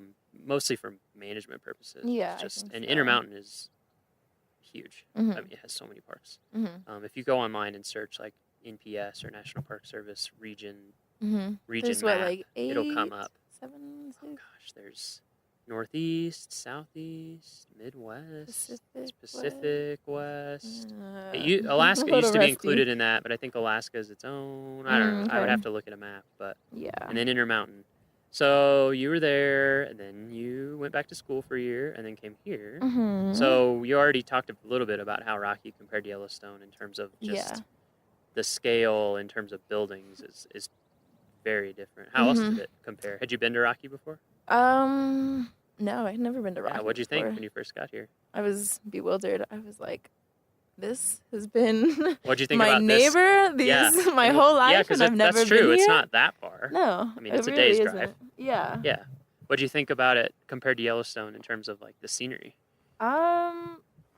Very different. Different, yeah, for sure. Both in the sense of the wildlife that's around. There are Yeah. a lot of We're missing a few bison and species here. wolves up there. Yep, we're missing a few species in Rocky. Yeah, Yeah, and not being in loved- grizzly country is a very different Oh my experience. god, it's so nice. It's so nice hiking when there are no grizzlies to worry it's about. very It's different. kind of always in the back of your head It when you're is, hiking yeah. in Yellowstone. I've talked to people about it because Yellowstone and then Yeah. Denali, and I miss it in a lot of ways because it puts I don't know. It little just edge on it just your... puts a whole different feel on the trip. You know? I mean, the danger still statistically is really low, relatively speaking. Yeah, but they are around. It is a danger. Yeah, You know, I remember just taking a walk around my dorm building in Yellowstone. It was like sun had already gone down. Walking back to my dorm, and this ranger rolls up. He's like, "Do you guys have your bear spray on you?" And we were like, "No, we're just taking a little stroll." He's like, "Okay, well, someone just spotted a grizzly by your dorm, so." Yep. Where did you live? Mammoth? Yeah, Mammoth Hot Springs. Yep. So that was a fun walk home. I always had bear spray on. Yeah, from then Always. on, you're like, okay, it's worth it. Because even like when I was in Denali, even walking to the hangout spot for all the employees, even there you would see because bears. they are around everywhere. They're everywhere. Like, they can go wherever they want. They can do whatever they want. Exactly. And no one can say that's what puts a different boo. feel on it. Is when you're Yeah. out there at some level, you're just like, Mhm. okay, yeah. So that's definitely a big difference. Also, there's, I would say, over 1,000 historic structures in Yellowstone. Wow. Whereas here, there are probably around 300 total. So still a lot for the size, but way less. Yeah. And a lot of them way smaller. Mm-hmm, Because exactly. like Yellowstone Lodge, that counts as one, right? Yeah, that took me like a whole day and a half That's to huge. take It's photos an of amazing and building. take notes of. Yeah, really cool. Yeah, I can't believe that when who's the architect on that? Oh gosh, I'm forgetting his name now, but he was so Yellowstone young. Lodge? He was so young when he designed that. It's just kind of mind blowing. Anyway. Yeah. And then the other thing that surprised me when I went to Yellowstone for the first time, because I'd never been out west, so I had this thing in my head of just like mountains, you know, and there are mountains for sure. Yeah. There's a lot of mountains, but Mhm. there's a ton of it that is not. No, mountains. It's no. kind of flat, Mhm. lodgepole forest as far as the eye can see. Yeah, you're like glacier up bas- in the or glacier mountains, basins, but geyser basins. once you're there, I feel like the mountains here feel more prominent. Yeah, they dominate. Yeah. Everywhere, no matter where you go, you don't get away from them. Whereas Uh-huh. there, depending on what part of the park you're in, it's very Mhm. mountainous. But you Yeah. can be like if you're in the center of the park or Mhm. down like southwest corner, Mhm. it's not mountain. Yeah, and I love the alpine country up here. Yeah. It's one of my favorite parts. Yeah, About it's the beautiful. park is just Yeah. the hikes through the alpine country. So this is your third year. Third year here. Doing this. Yes. What keeps you coming back? Everything. Yeah, everything. Have you seen Rocky Mountain National I have seen Rocky Mountain National Park. I definitely have. It is very amazing. Yeah, It's I don't know. It's a blessed place to be. Honestly, for sure. if you study architecture, you're probably going to end up getting a job in a city. Sure. Yeah. In an urban area. Vast majority. So just the fact that I get to come out here and be surrounded by wilderness and forests and lakes and stuff, like I consider that a rare opportunity. And the fact that I get to sometimes come out and look at old trails for work and go into the backcountry and find these little cabins. Sometimes I'll go find little cabin ruins that nobody has really looked at for years just because it's not something that the park maintains.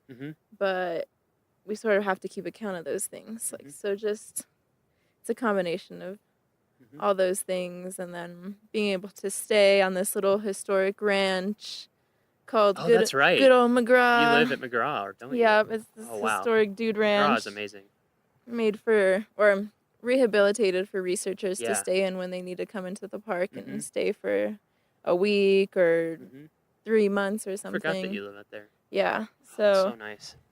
it's So peaceful. yeah, gives me a good appreciation for all things natural and built and just how those interplay with one another and it's also interesting just to note that this park has really pulled back in the amount of built structures in the park. Like I would That's say a good point.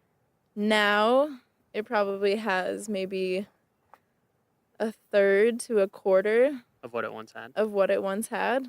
Yeah, I don't think There people was- realize. I didn't realize that when I came here that there were Yeah. tons of lodges and Yeah, real big facilities. lodges, restaurants. In Moraine Park, there used to be a golf course and 9-hole some golf course, swimming right? pools. Swimming pool. Yeah. Yep.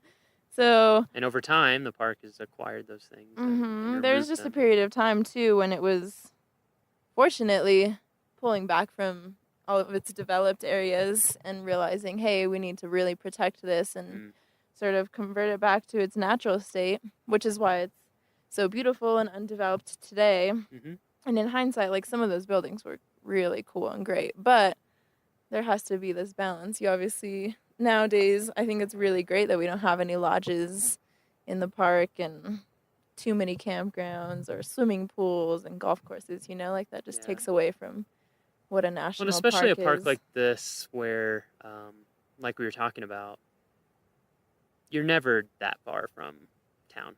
You're No. never that far from Yeah. a gateway community. So Exactly. it's And not you like have big cities around. If you Right. if you want those amenities, they're exactly. close. It's not like Yellowstone where it's like, well, if there weren't any Yeah. lodges in Yellowstone, Yeah. then everyone would be driving like Yeah. 3 hours plus a day Yeah. to get anywhere. 3 hours just to get through the Just to park, get in, another like 2 hours and to the then nearest just city. to get out. Exactly. Yeah. Yeah. So, yeah, that is It's an interesting dynamic, but yeah, that surprised me when I first learned about that when I Mhm. came here, that so many things had been removed Yeah. over time, and that it's just one a day, decision you have to one make. day soon, maybe I want to make a map of all of the structures that used to exist That'd in be the really park, cool. just Yeah. so people can gauge like what it Yeah, used, what it to, used be, to be. and then what it That'd be is really cool. now. That's Yeah. a great idea. Mhm. There was a student group from CSU, I think, or something like that, that did one of those just for Moraine Park. They mapped where everything had been to kind Mhm. of explore the history of it, and it was Yeah. really cool. It'd be neat to see that for the entire park. It's a big undertaking, but Yes, there are a lot of definitely. like resources and places to pull from, but Yeah. not one big comprehensive. Yeah.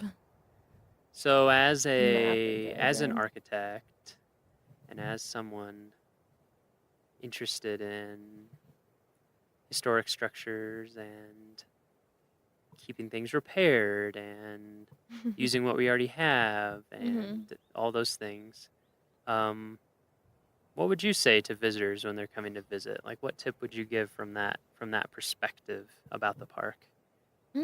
I would say inquire about it Mm-hmm. because Just be aware of it. Yeah, I mean, just like notice the buildings around you and know that those are a lot older than anyone's houses that they're living in or a lot of the cities that they live in, you know, like, and just to sort of appreciate the people that were there before you and just think Yes. about their lifestyle and how they lived before you and what they were thinking of when they passed through the place and just pretending like you were there 100 years ago or even before that.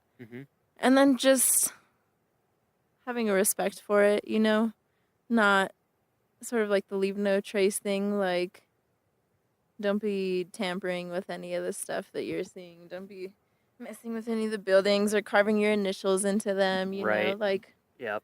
it might be cool for you in the moment, but Yeah, but then it's not really everyone, cool for anybody else yeah, later it down ruins the it road. for everyone that comes after you. Yeah, exactly. That's a very good point. We just want these things to be like in the best condition possible for generations way down the Yeah. road. You know, like even buildings that you think don't look that old, well, You might be in surprised. 100 years they're They going to will be be. really cool. That's true. And people are going to be like, "Oh, I wish these were taken care of a little better in the past." Yeah. Yeah, I think that's great. I would definitely recommend that to everybody, is just remember that it's not just a park, like it's not just hiking and backpacking and wildlife. It is all those things for sure, but it's also a place where people come and live and work and stay. And for that to happen, there have to be facilities and structures. And, you know, even when you're out hiking, just taking a moment to think about how hard a group of people worked to make that trail.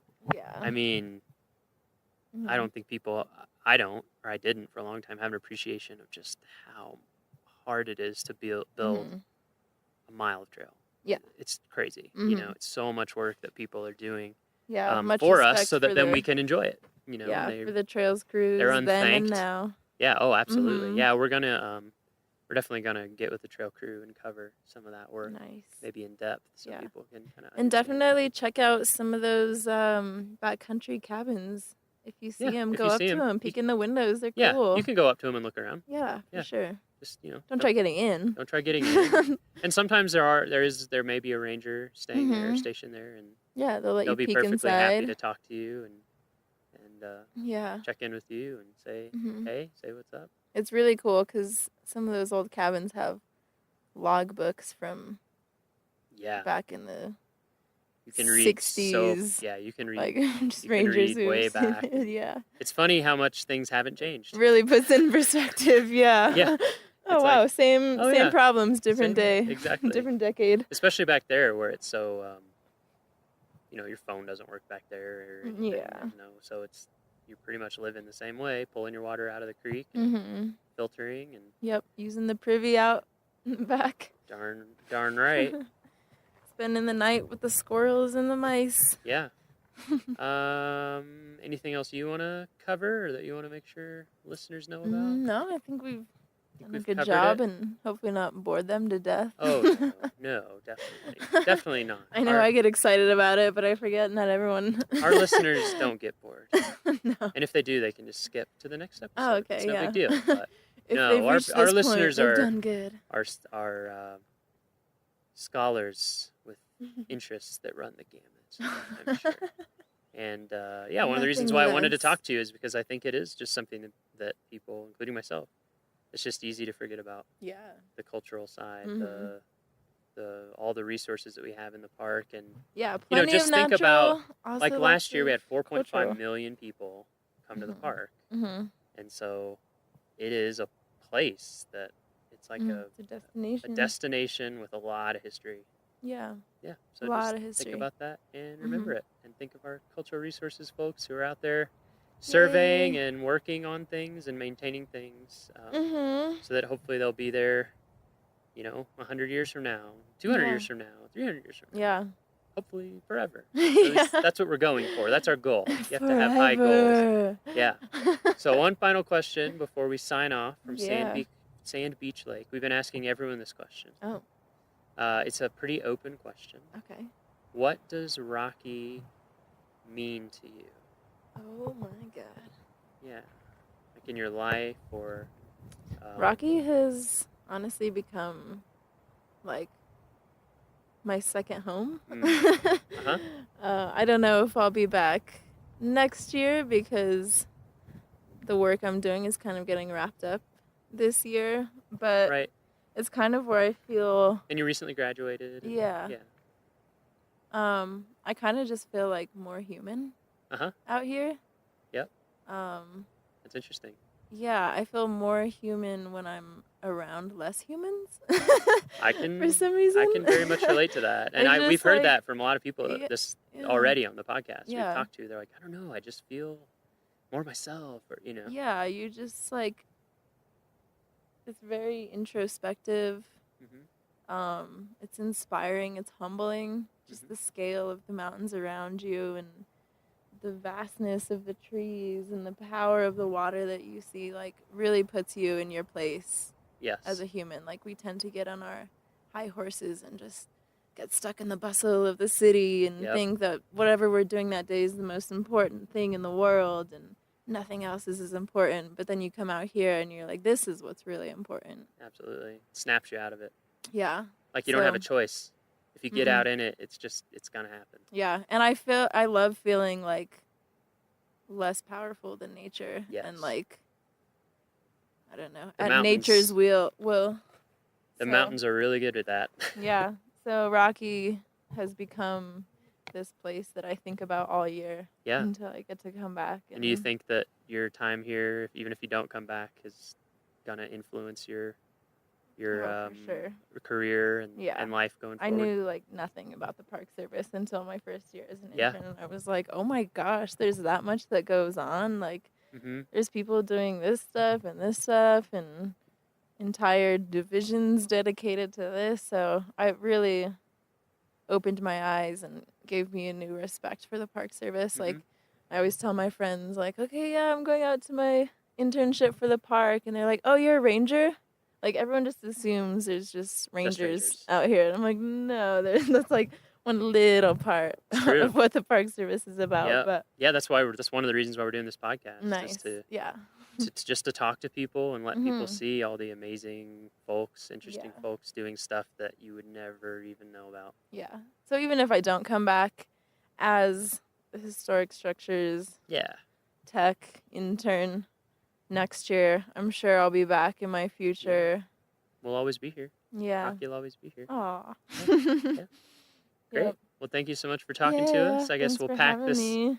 this stuff up and doesn't look like thunderstorms, so No. that's good to go. Not Pack yet. up and head back down the trail. Yep. Great. Thanks. Yeah, thanks, Miles. Bye, Mary. Bye. I love that. Isn't it fun?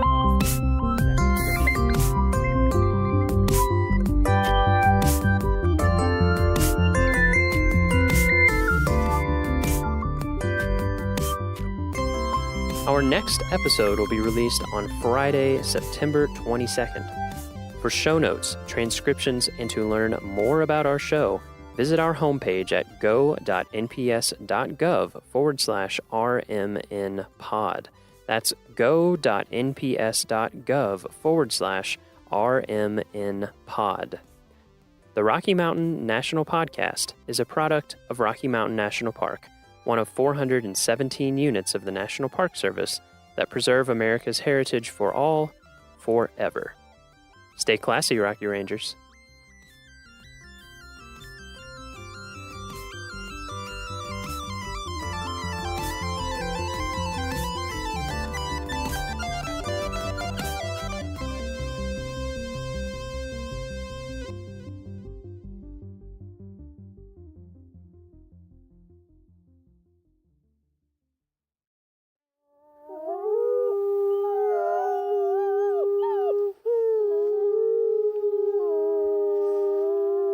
From Yellowstone National Park, this is what we do. I'm Jake Frank. And I'm Brett Rayburn.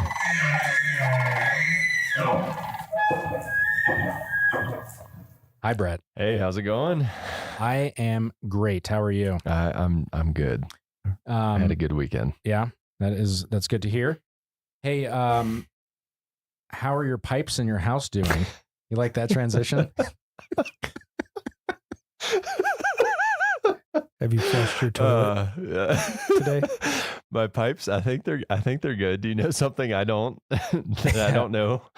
No, I just wanted to. That was the best transition that I could come up with. That was terrible. I'm not gonna lie. So no, what I have a trivia question. I want to ask you. Okay. All right. So Yellowstone, we're a big park, 2.2 million acres, 4.5 million people roughly visit the park every year. We have a lot of infrastructure in the park that's hidden to support all that visitation. Part of those systems are water and wastewater systems in the park. So, how many combined between the making clean water and then making dirty water clean? If you combine those two systems, how many of those are in the park? Like pipes? The number of systems of total systems. Yeah. So you don't have to. It's not like miles of pipe or anything. Okay, it's just that's like what I was a complete trying to system anticipate. because they're located all throughout the park. So if you were to count the total number, how many are there across the park? 15. There are 23 wastewater systems and 21 water systems. So a combined 44. So it wasn't even close. It's a lot. It's and this is like something that I had no clue about until I started, working with the facilities team to document all of our infrastructure, from like the GOA projects and putting in money to improve our infrastructure. It is unbelievable how much infrastructure there is, and it's all hidden. Like no one sees it, but it's by design. It's all, behind the trees and whatnot. So do we know how many feet of pipe there are in this park? I really want to know that now. I have no idea, but maybe our guest today, Jason Murphy, he's the utility systems facility manager for our water and wastewater systems. Do you know that answer?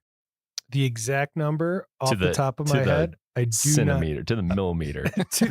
No, thousands though. Yeah. Between water and sewer, it's thousands. Yeah. There's over 500 manholes. That one sticks in my head from from that spec sheet. But wow, yeah, that is crazy. That's a lot. Water and sewer. That's a lot. Well, speaking of water and wastewater and manholes, how are you today? Another great transition. It is a very great transition. I am fine. Yeah. Well, thank you for joining us today. How are your pipes? My pipes are good. Yeah. Toilets are flushing. Great. That's a win. So, why don't we just kind of dive in, how did you get into the Park Service? Did you start in the Park Service, or did you like even before then? Just how'd you get here? My first Park Service job, I applied as a summer seasonal in 2001, and I was picked up as a wage grade 3 garbage truck operator, and not the driver, but I rode the garbage truck. We had ride-along garbage trucks in Canyon then. We had about 300 of those swinging bear cans, and I rode the garbage truck for that summer, picking up garbage in Canyon. That seems like a fun job. It was a very fun job. So like on the outside, like you're the one hanging on Yep. the outside. That is cool. Mhm. That's like the one that all the little kids want to be when they grow up. Correct. Like, Yeah. We've taken that away now. They have mechanical arms that do that, but it was a very fun job. They always got to ruin all the fun stuff. Yeah. So Can't hang on the back of a truck driving around town. Yeah. anymore. There's somebody probably got seriously injured, and then So, so how did you find that job? How did you hear about, how did you I even had know some to apply? friends at University of Montana who came down here and worked for YCR as seasonals. Okay. And they were like, you should apply for these jobs. And So are you from the area, or did you go to school here, or? we were living in Missoula at the time. I grew up in Buffalo, New York, but we had moved out in 98 to Missoula, and just met some folks that, had been coming down and working seasonally for the Park Service. And the housing was a very big draw at that point, that you could get a job that came with housing. Yeah. So In Yellowstone. Yeah, that's pretty cool. Mhm. Yeah. So, yeah. So, between hanging off the back of a garbage truck and your current position, there's probably a few jobs in between those There's two a things. few jobs in between. Yep. What, you want to walk us through that? Well, my father was in the utility stuff, so I kind of grew up with some of that, at least in the collections and distribution side of things. So I'd known about it. And then in between that summer season and kind of, still as a seasonal, working for, doing the ski school thing in the winter and then coming back. It was, even back then, it was recruitment and retention for water and wastewater operators was tough. People came and went pretty regularly, even going all the way back into the late 90s. So I kind of saw that there was a way to get in there then. I did then do a little stint for the Department of Defense in Germany, working for the Army for a few years in early 2002 through 2004 or 5 when we came back. And I've been here ever since then. And it was kind of that on the job training you could get and do some correspondence courses, grab some certifications, and then get in the door that way. And that was pretty much the easiest way to get a permanent job in Yellowstone. Yeah. So we've done a handful of these interviews now, and the consistent thing is like, I think John Cataldo said, move at the speed of opportunity, is that it's just kind of being in a place and being willing to learn some new thing and then take advantage of it. So I didn't leave. Yes, that is another way. It's just plant your roots. So, okay, so in your current job, so as the utility systems facility manager, do you have a typical day and or a time of year, or like what does your job look like? Well, let's be honest. There hasn't been any quite typical days since June 2023. What happened then? There was a flood. Oh, there was a big flood. Yeah. Yeah. So been pretty wrapped up in that project, getting the wastewater plant up and running here in Mammoth, which it's been up and running since July of. Yeah. So did I get the date mixed up? Was that 22? 22. Yeah. So for folks that don't know, we had a big flood in June of 22 that washed away one of our roads. And in that road was a wastewater line that would take our sewage from Mammoth out to the town of Gardner, where it was processed. And then when that line severed, we basically had to build a temporary wastewater facility in Mammoth. We resurrected a facility that was last used probably in the late 60s, within a matter of 48 hours after we lost the main line down to Gardner. It was like a zombie facility. Yeah. Came back from the dead. Mm-hmm. Got a lot of chainsaws Spooky. and weed whackers out, and thanks to YCC and a bunch of other folks and fire crews, for getting some stuff cleaned up, and we were able to utilize some existing infrastructure actually to great success for a while, to keep the community of Mammoth here. And then over the course of that year, I got those dates mixed up. So June 2022 to July 2023, build a biologically processing wastewater treatment facility here in Mammoth. It's been that crazy. Wasn't on your radar either. It was That like was- just like, oh, by the way, I know Yeah, you not have on this the to do, radar. but this is a new thing that you have to do starting now. Yeah. And, living in Lower Mammoth, looking down and seeing that thing go up and just how fast, there's always speed bumps in the road, but I mean, with the government building things like building a wastewater facility in like less than a year isn't a typical timeline. No. Yeah. So I'm guessing that's been your primary thing to take care of is here in being on site. There's a few other folks like Molly, our park civil engineer, who's very critical in getting that up and running. We got great support from Denver Service Center and then the contractors and stuff that stepped up to get it all going. So with, all of the things that you're mentioning, is there like a skill set that you have that you found that has like kind of allowed you to be the most successful in your position? I feel like I'm pretty adaptable, flexible, kind of got to roll with the punches. And you need to be creative and use what you have around you.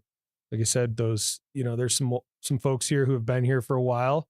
So when the flood happened, we reached out to a few people that have been here for a while, and they were like, if you do this, and you got to have a good network of people to get all that information across and then implement. So being able to strategize quickly and then implement that plan. And that's kind of the general thing with utilities is stuff's going to happen and you're going to need to figure it out kind of on the fly. And you don't always have those parts on the shelf or even whatever it is. If it's a water main break or something like that, you've got to really be able to react quickly, but yet systematically and approach to keep everyone safe and to get the job done. Yeah, it's one of those things too that's like everyone's looking at you, waiting for you to figure it out too, because they're like just holding their pee over there, waiting to use the toilets again. Like, yep.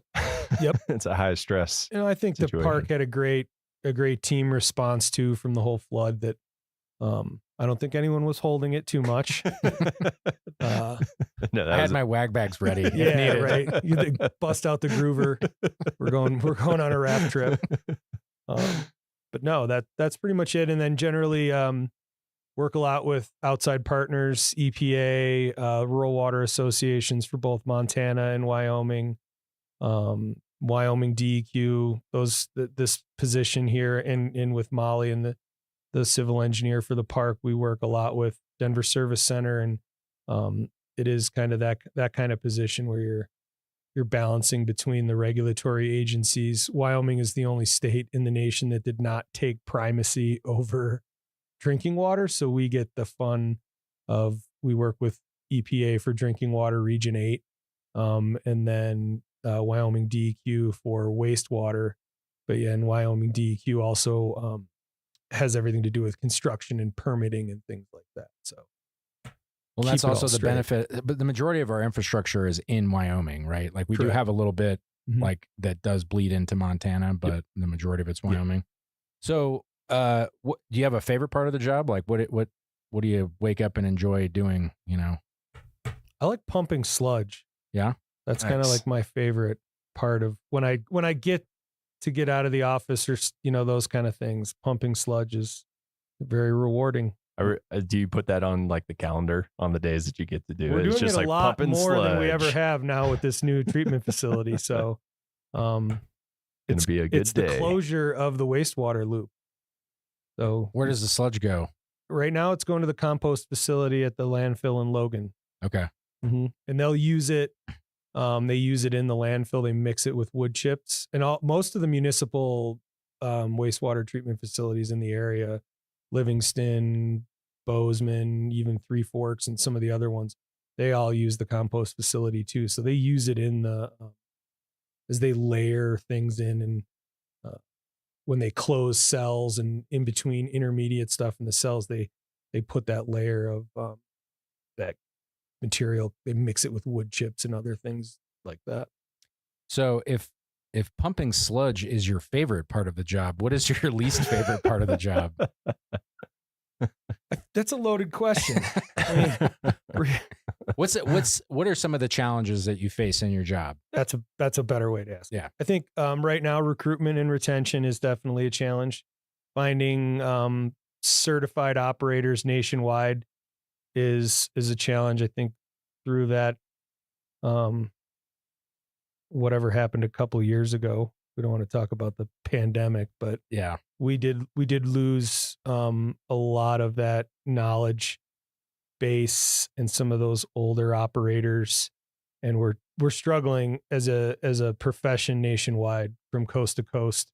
Well, and you mentioned it even in your, when you were at Canyon doing garbage, that you noticed that it was hard to recruit and retain people back then. Is that just like, does anybody have an idea as to why that is? Is that just like the hazards of the profession, or is it like? Yeah, and I think,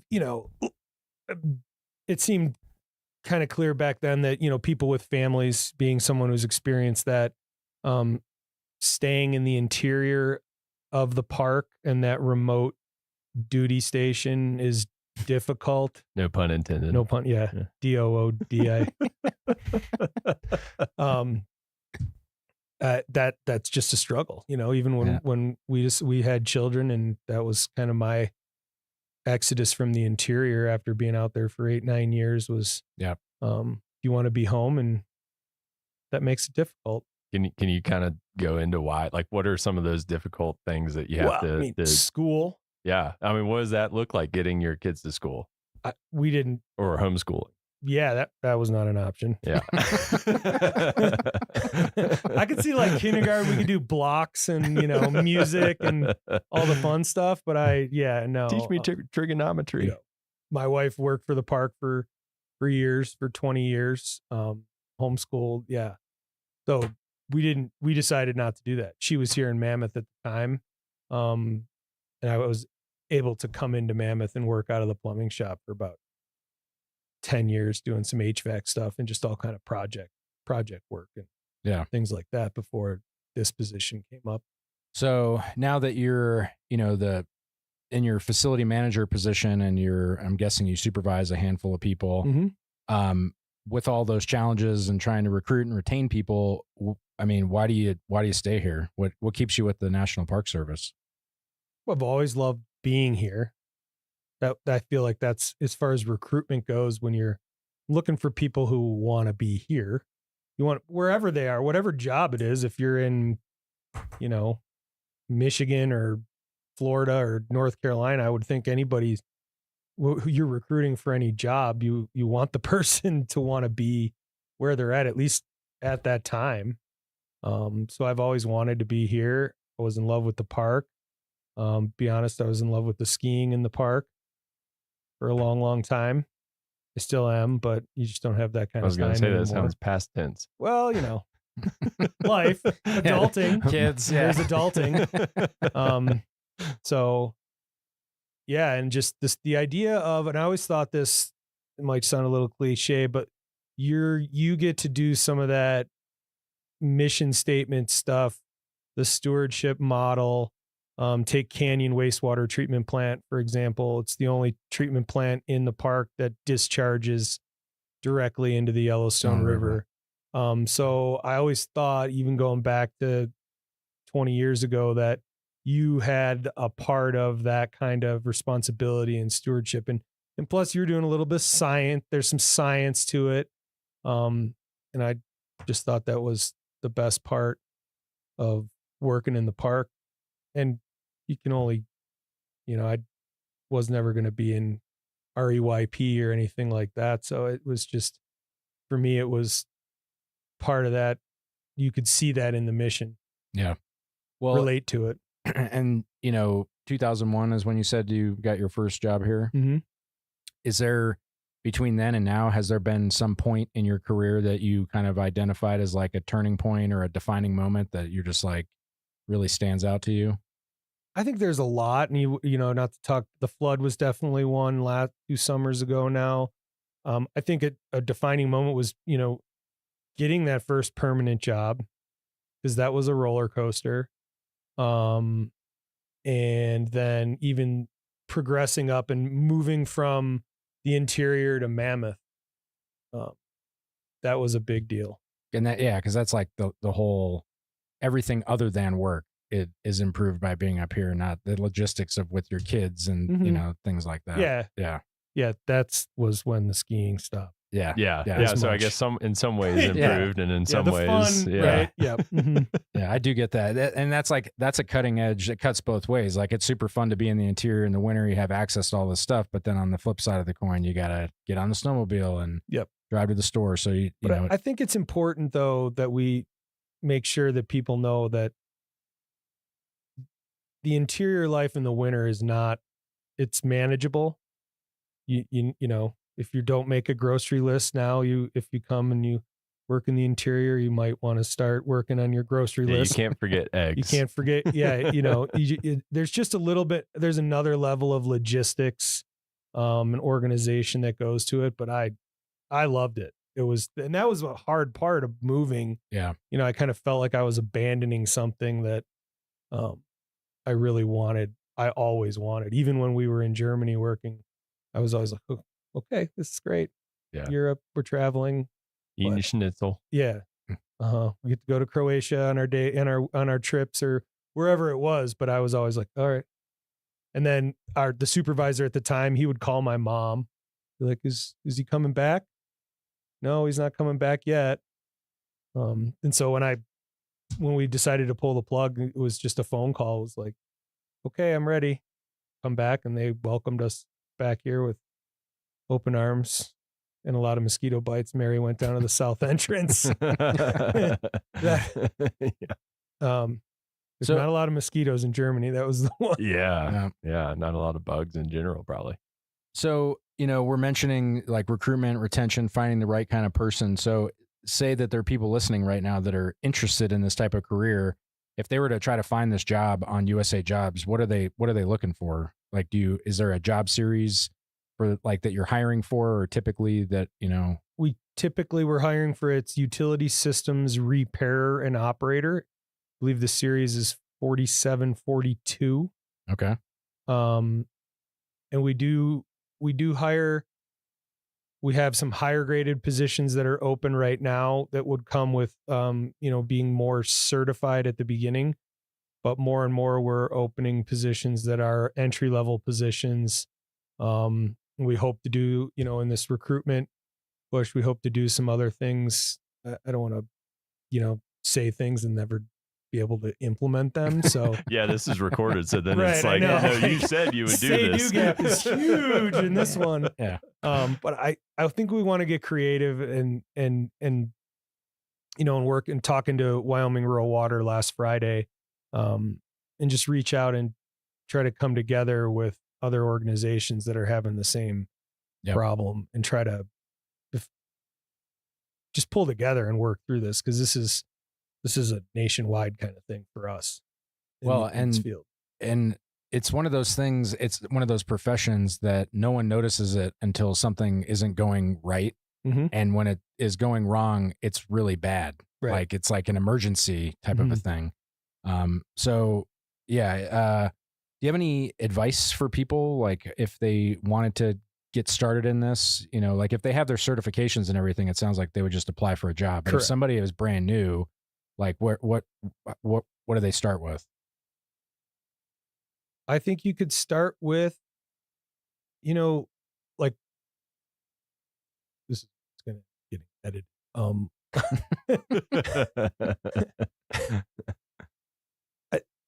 Even that quick Googling, like Water Environmental Federation or American Water Works Association, starting with that, I feel like a lot of things just start with that basic research, and then reach out.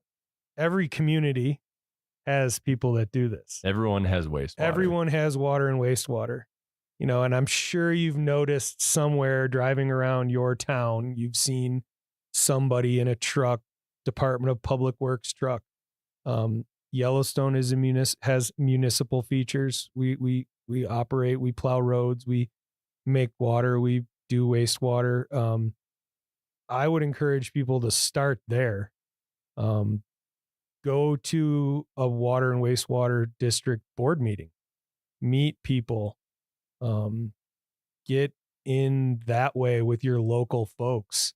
There's a lot of people right now nationwide trying to start intern programs or apprenticeship programs or things like that. I would be really surprised if your local high school biology teacher or doesn't have or knows some way to get a hold of somebody in your community that knows the water and wastewater guy or gal. Yeah. And going on a tour, like I went on a tour of a wastewater treatment plant, and it was like fascinating. Like I didn't really know what I was getting into, but it was like, I want to know more about how this actually, do you have like a really nutshell presentation of how that process works? Yeah, it all depends on fascinating. On the treatment facility, right? Or whatever, if it's for wastewater, if it's a biological or a mechanical treatment facility, water, what the source is it groundwater, is it surface water, those kind of things. So pick one, and like, it sounds like we have all the flavors in Yellowstone. That's kind of an interesting. Yeah. So way if you were to say, it. What's the most complicated one? What's the wastewater facility here that's giving you the hardest time, and like kind of explaining? Well, I think we deal with some of the aged infrastructure that gives us a harder time. I think some of the ideas behind, you turn it off and you turn it on every year, that wears on a system more than the thought of maybe, well, you only use it 6 months out of the year. It should last double the time. Yeah. No.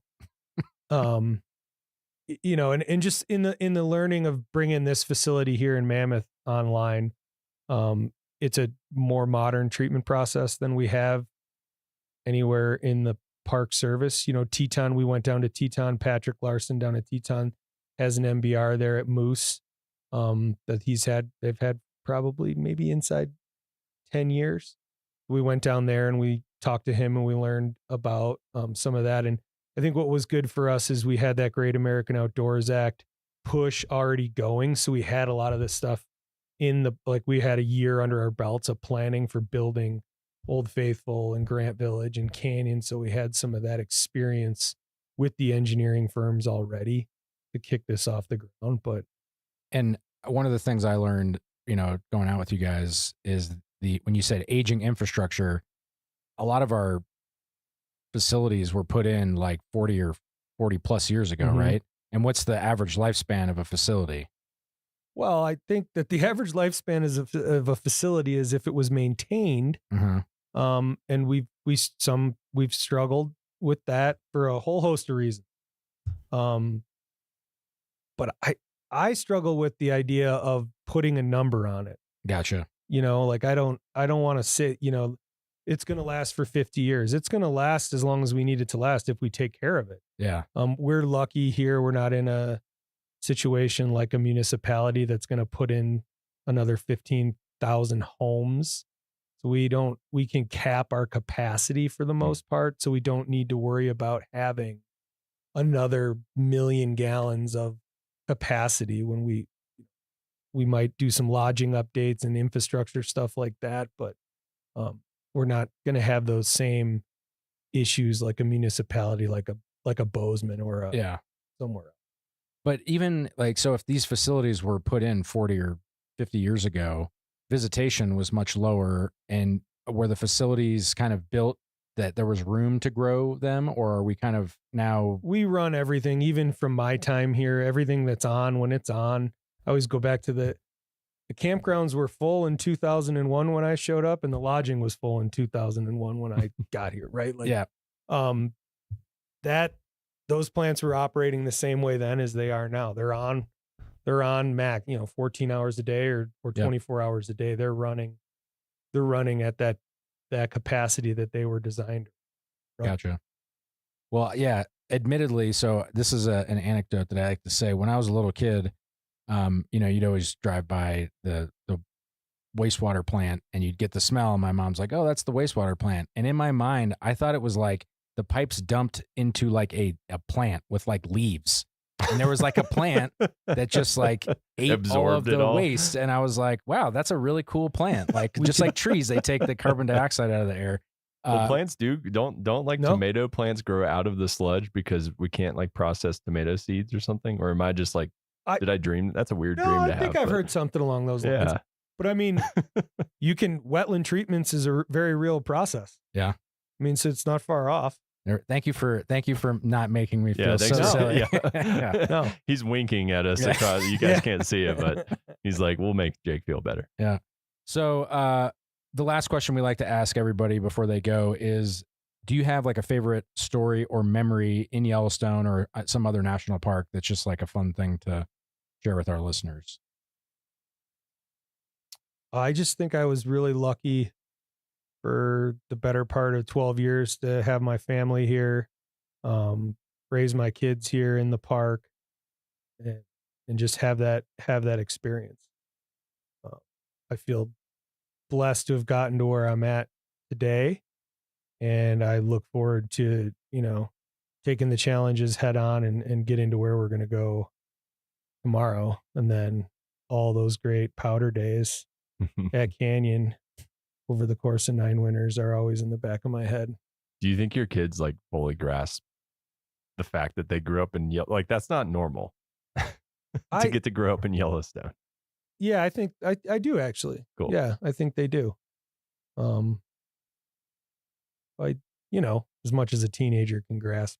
Yeah, I mean, she didn't have a phone then, so yeah.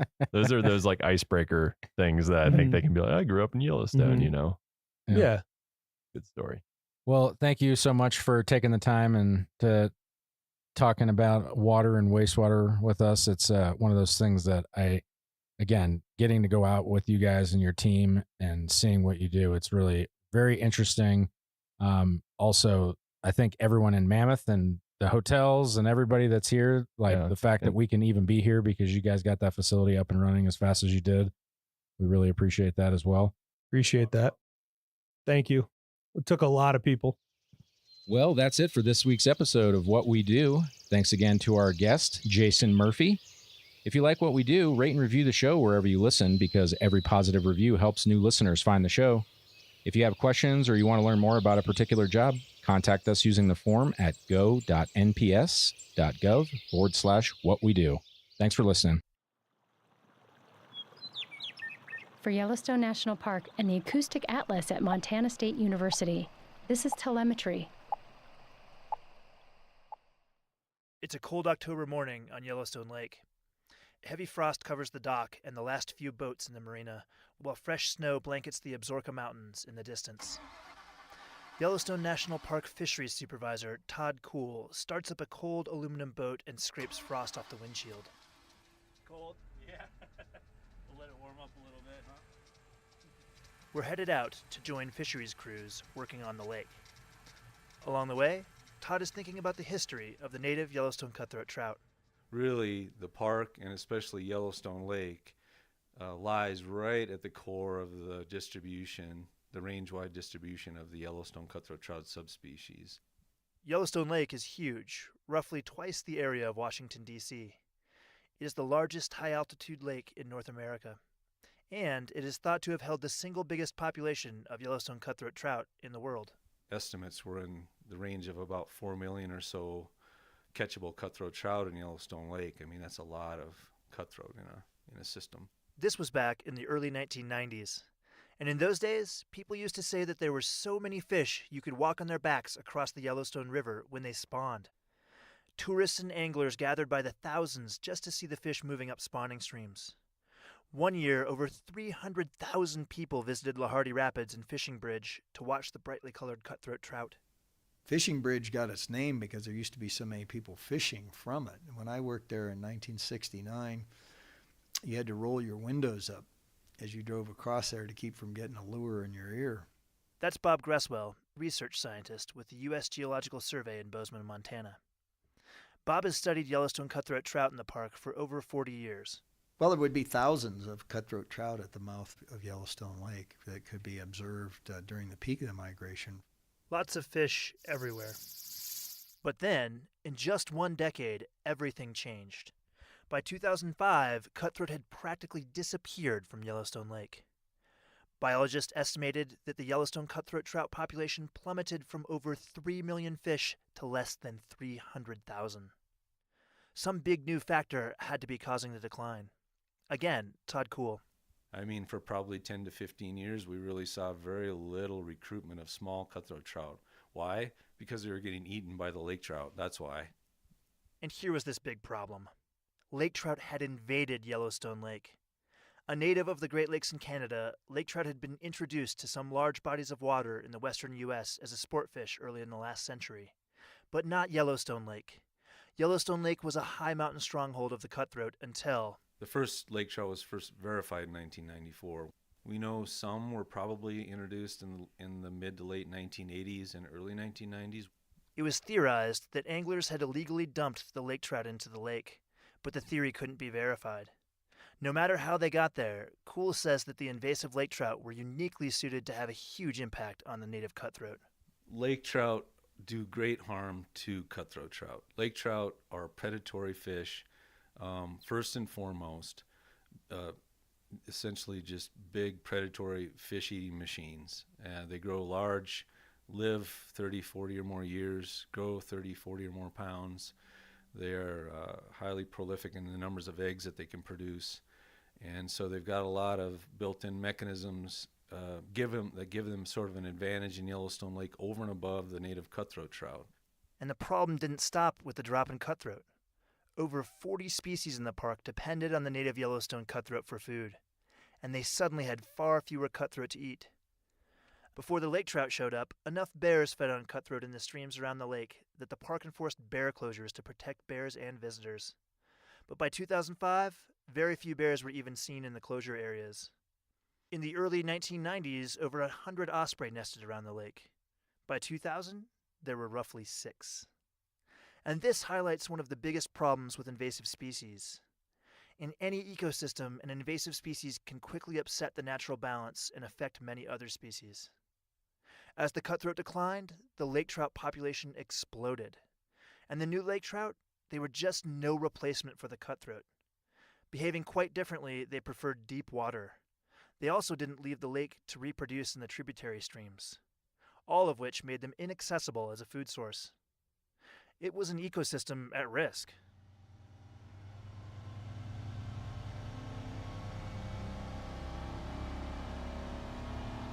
Todd Kuhl drives the workboat out of the Bridge Bay Marina headed towards the southeast arm of the lake, over 15 miles away. So we're lucky that most of the boats are in the same general region of the lake today, so hopefully we won't have to travel too far and wide to see gill netting boats operating today out there. And then the Park Service started controlling the lake trout population soon after they were found in 1994.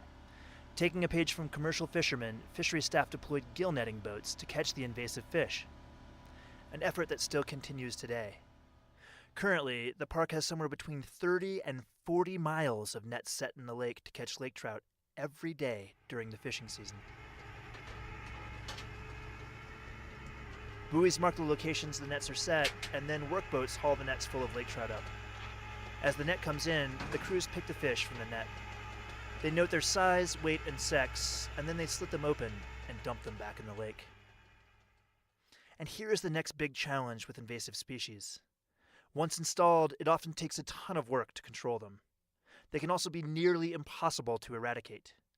In 2016, more than 350,000 lake trout were caught in the gill nets, the highest catch yet in a single year. And this is the main effort to save the cutthroat. The effort to catch the invading lake trout until their population crashes. But because of the massive amount of work that effort takes, biologists are also looking at new ways to knock down the lake trout population. In the fall, lake trout group up in large numbers, sometimes thousands of fish, to lay their eggs at specific locations, making both the lake trout and their eggs vulnerable. To find these sites, scientists have implanted radio telemetry tags in some lake trout. And by tracking the fish, they've identified over a dozen lake trout spawning areas in Yellowstone Lake. And then we're doing research on methods to kill the lake trout eggs on these spawning sites. To stop the lake trout at the start, one experimental technique involved shocking the eggs with electricity. Another attempted sucking the eggs up with a small suction mining dredge. But by far the most promising new method is surprisingly simple. Fisheries technician Mike Simientowski stands on the deck of a gill netting boat with a large lake trout in his hands. Got all the lake trout that we just caught in the last couple gangs of net. And so right now we're over one of our dumping sites, and we're taking the lake trout and putting them through this fish grinder here, so that way we know that all the pieces of the fish are sinking all the way down to the bottom. Grinding is used over some sites, while on others whole dead lake trout are being dumped. Laboratory tests show that the decomposing fish carcasses kill the eggs by eating all the oxygen in the water. Oxygen that the eggs need to survive. Again, Todd Kuhl. And so we're moving forward pretty quickly with that method because it's so simple, because we're not taking anything foreign from the lake and bringing it in, like some kind of a chemical or something like that. We're just simply taking the dead fish that we're catching and putting them strategically on spawning areas. And these big efforts to keep the ecosystem healthy, they seem to be paying off. Fewer small young lake trout and fewer big old lake trout are being caught in the nets. And so that's telling us, even though our catches are still high each year, that's a strong signal that our suppression program is collapsing this population. And as a result, the cutthroat are making a comeback. For every lake trout we kill each summer, we're probably saving 40 to 50 or more cutthroat trout just in every given year. More cutthroat of various sizes are being found in annual population monitoring. Anglers are catching more cutthroat. Visitors are returning to watch the cutthroat spawn in the late spring. Nesting osprey numbers are growing around Yellowstone Lake. And finally, bears are coming back to the spawning streams. Kuhl has even seen this firsthand. I was on that spawning stream trying to collect a water sample in June with some of my crew, and that grizzly bear showed up.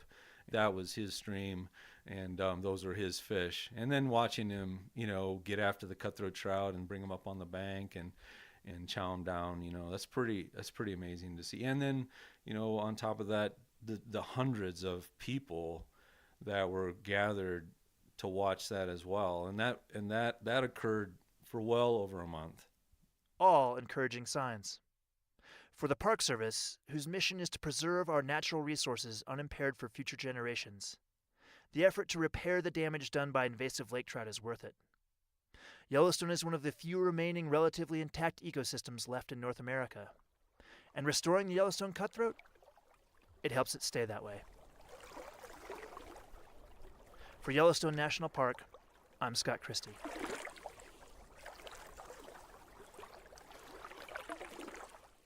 This podcast is supported in part by Yellowstone Forever and the Eyes on Yellowstone program. Eyes on Yellowstone is made possible by Canon USA. This program represents the largest corporate donation for wildlife conservation in the park. This is telemetry.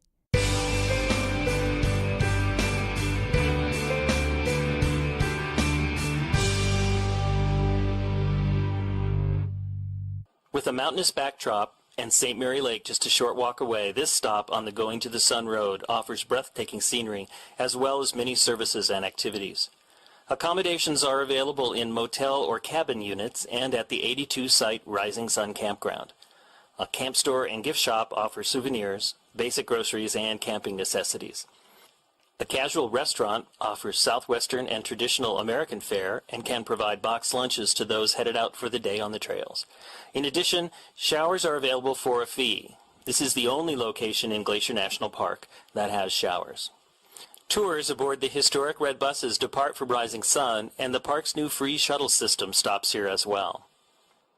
The trailhead to Otokomi Lake is located near the camp store, and this interesting 10-mile round trip starts in the wooded St. Mary Valley, climbs past small waterfalls, creeks, and wildflowers before opening to the Rose Basin and Otokomi Lake, surrounded by impressive mountain scenery. Please remember that anywhere in Glacier National Park is bear country. Never hike alone, and be sure to make noise on the trails. Talking, singing, and clapping your hands occasionally are all good ways to alert bears to your presence and provide them with time to move out of the way. Be sure to read all the information on bears you were provided at the park entrances before you attempt any trail in the park. Across the Going to the Sun Road, a short walk leads to the shore of St. Mary Lake, where majestic peaks surround the cold, clear water. Glacier Park Boat Company offers tours of St. Mary Lake several times daily and provides a view that most visitors miss. Waterfalls, Sexton Glacier, and Wild Goose Island are all highlights of a trip on the lake. Rangers lead hikes to St. Mary Falls in conjunction with some tours, or you can combine a boat tour up the lake with a hike to Bering, St. Mary, and Virginia Falls and catch the free shuttle from the St. Mary Falls or Sunrift Gorge shuttle stops back to Rising Sun. From the lake's surface, mountains with names like Matotapa, Little Chief, and Dusty Star all speak to the rich influence of Native American culture in the area, and it's easy to see why Native Americans referred to this as the walled-in lake when you see the mountains from the perspective of the lake's surface.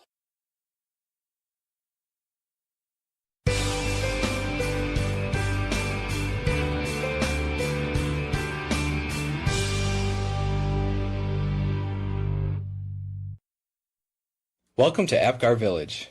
Apgar sits at the foot of Lake McDonald and is the hub of activity on the west side of the park. You can find all services, with the exception of gas, in Apgar Village. There are several gift and souvenir shops located in the village, and Eddie's Restaurant offers casual dining. Looking to spend a night? The Village Inn has cozy rooms overlooking picturesque Lake McDonald, and the Apgar Village Lodge offers cozy rooms and cabins.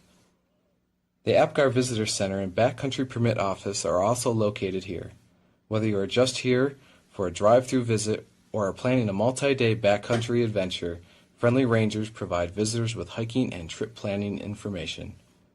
Families will find the Discovery Cabin an enjoyable and educational place where kids can have hands-on experience learning about Glacier. Other family activities are available as well. Horseback rides along McDonald Creek and through pine-scented forests offer a chance to see areas not often seen by most visitors. Boats long have been a part of the Apgar scene. Early visitors boarded steam-powered boats for an 8-mile journey up the lake to Lake McDonald Lodge. Boating is still a popular activity on the lake, and boat rentals are available from Glacier Park Boat Company here at Apgar and in other locations around the park. If you have your own boat, a public boat launch is your access to this largest lake in the park. There is something for everyone at Apgar Village, whether you are staying in the area or just passing through.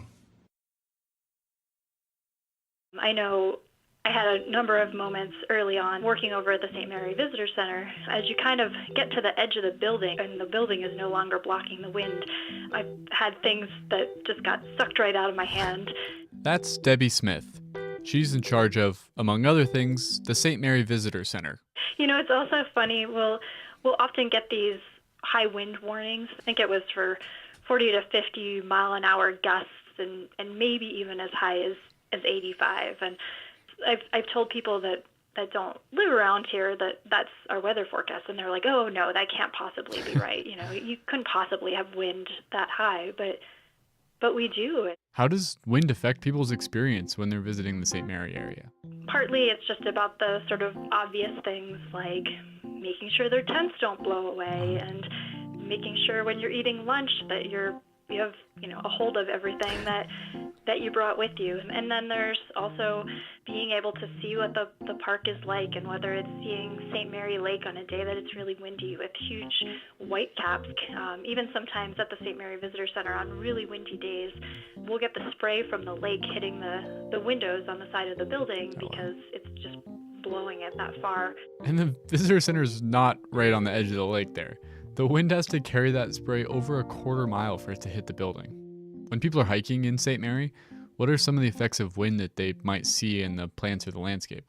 One would be flagging on trees. When you see trees that basically all the branches on the windward side are broken off or they're kind of deformed, so that side that's facing the direction from which the wind is blowing, and then it resembles a flag because all of the branches are just on the other side. Besides the practical side of not letting things blow away, do you think you've learned anything from the wind there? I think a lot of it is just learning about this place. And I mean, there's, the obvious challenges that it presents to people like you were mentioning, but I think also the wind is something that makes the east side of the park really beautiful, and it makes it, this diverse place and dynamic and harsh and wonderful all at the same time.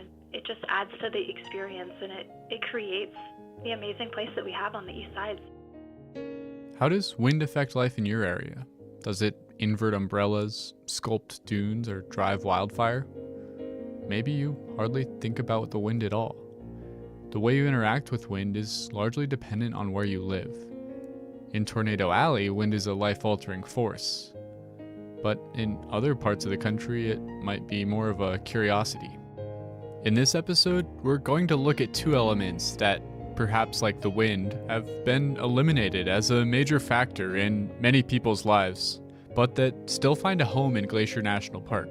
First, you'll hear a story about the grizzly bears in the park, and then about our dark, starry night skies.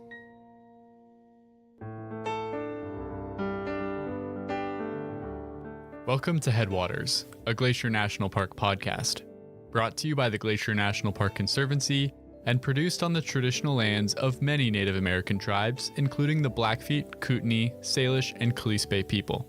We're calling this season The Confluence, as we look at the ways that nature, culture, the present, and the past all come together here. I'm Andrew. I'm Michael. And we're both rangers here. In this episode, we'll be in the St. Mary Valley. St. Mary Lake is the second largest lake here and home to some of the most breathtaking scenery anywhere in the park. I mean, the view from Wild Goose Island overlook is even on Montana State driver's licenses. It's so beautiful. Really? It is? Yeah, I mean, look at your own. It's like the shimmering thing in the background that they check. Yeah. There it is, Wild Goose Island. So we're headed to St. Mary because it is a great place to look for experiences that, over time, have grown harder and harder to find anywhere else. Yeah, Glacier is in many ways the last best place for experiences that the rest of the world may once have taken for granted, but have since faded away. Today, we're going to focus on two of those experiences. One that it helps to get up early for, and one that it helps to stay up late. Yes, something for the early birds and the night owls. Now, one thing that makes Glacier special is that we are home to an abundant and diverse range of wildlife. We have 71 species of mammal, 276 different birds, 6 amphibians, and even 3 reptiles live here. And I'm curious what your experience has been, Andrew, but as an interpretive ranger, it seemed like half of the questions I got from visitors were logistical, like where should I hike? Is this campground open, etc.? And the other half was about wildlife. Do you have moose here? Yes. Where can I see a mountain goat? That sort of thing. Definitely. You could make someone's whole trip by just pointing a spotting scope at a herd of bighorn sheep. But that excitement for wildlife encounters can go both ways, because some people are thrilled at the prospect, but others are actually scared. Glacier's home to predators like mountain lions and wolves, but the critters most people think about when they're here are bears. We have a lot of bears here. Both black and grizzly bears. As of 2018, the population of grizzly bears for the whole northern continental divide ecosystem, of which Glacier is a small part, was estimated to be about 1,050 individuals. Of these, about 250 to 300 would live in Glacier. Wow. Some bears are going to spend part of their lives in the park, part of their lives outside of the park. And the black bear population in Glacier was thought to be about 600. I've heard that that's more grizzly bears per acre than anywhere else in the lower 48. But how do we even know that? This place is huge. It's like finding 1,000 needles in a 1,000,000-acre haystack. Yeah, it was actually a pretty big undertaking to get those numbers. I actually talked to Tabitha Graves, the scientist who was involved with a lot of this research.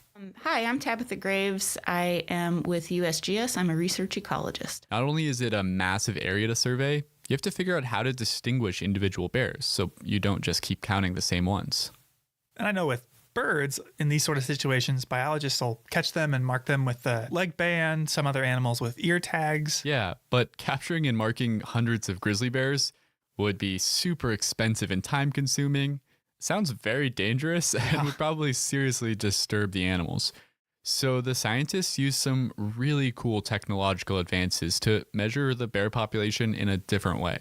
Back in 1998, my predecessor in my job, Kate Kendall, started doing research using genetics of bears. She put out strands of barbed wire around some trees in the woods with some stinky lure in the center of it. and found out that grizzly bears would go in to smell that. When they did that, when they walked over or under the barbed wire, a few strands of hair would be pulled out. And in that hair, there's DNA in the hair follicle. And from that, you can identify individual bears. With the DNA captured in a hair trap, you could tell how many distinct individuals were around. This initial experiment proved the concept, and then they did a much bigger study in 2004. We got a population estimate. It was the first population estimate that had good confidence intervals and was fairly precise. That was 765 animals was the point estimate in 2004. From there, they took the survey even wider. And I cannot overstate how big of a project is. They were monitoring a ton of hair traps across the whole Northern Continental Divide ecosystem. Michael, do you want to take a guess at how many rub sites they were monitoring for bear hair? Well, I imagine they tried to put them all over the park in the different regions. I'm going to say maybe like 500. We had across the whole ecosystem, there are around 4,000 rub objects per year. 4,000? Holy crap, that's a lot. Yeah, and Tabitha told me that this genetic data is useful for a lot more than just those population surveys. That's the cool thing about having genetic data is that you can not only identify individual bears, but you can actually see who's related to who. For instance, they found that one male grizzly bear that had 101 descendants. So that included his offspring, his grand cubs, and his great-grand cubs. So how's the population doing now? It actually seems like it's still growing, even in Glacier National Park, which Tabitha said is good news. Well, we were actually surprised that the population was still growing in Glacier Park because the protections have been so strong here for so long. We thought it was possible that it would just be completely stable.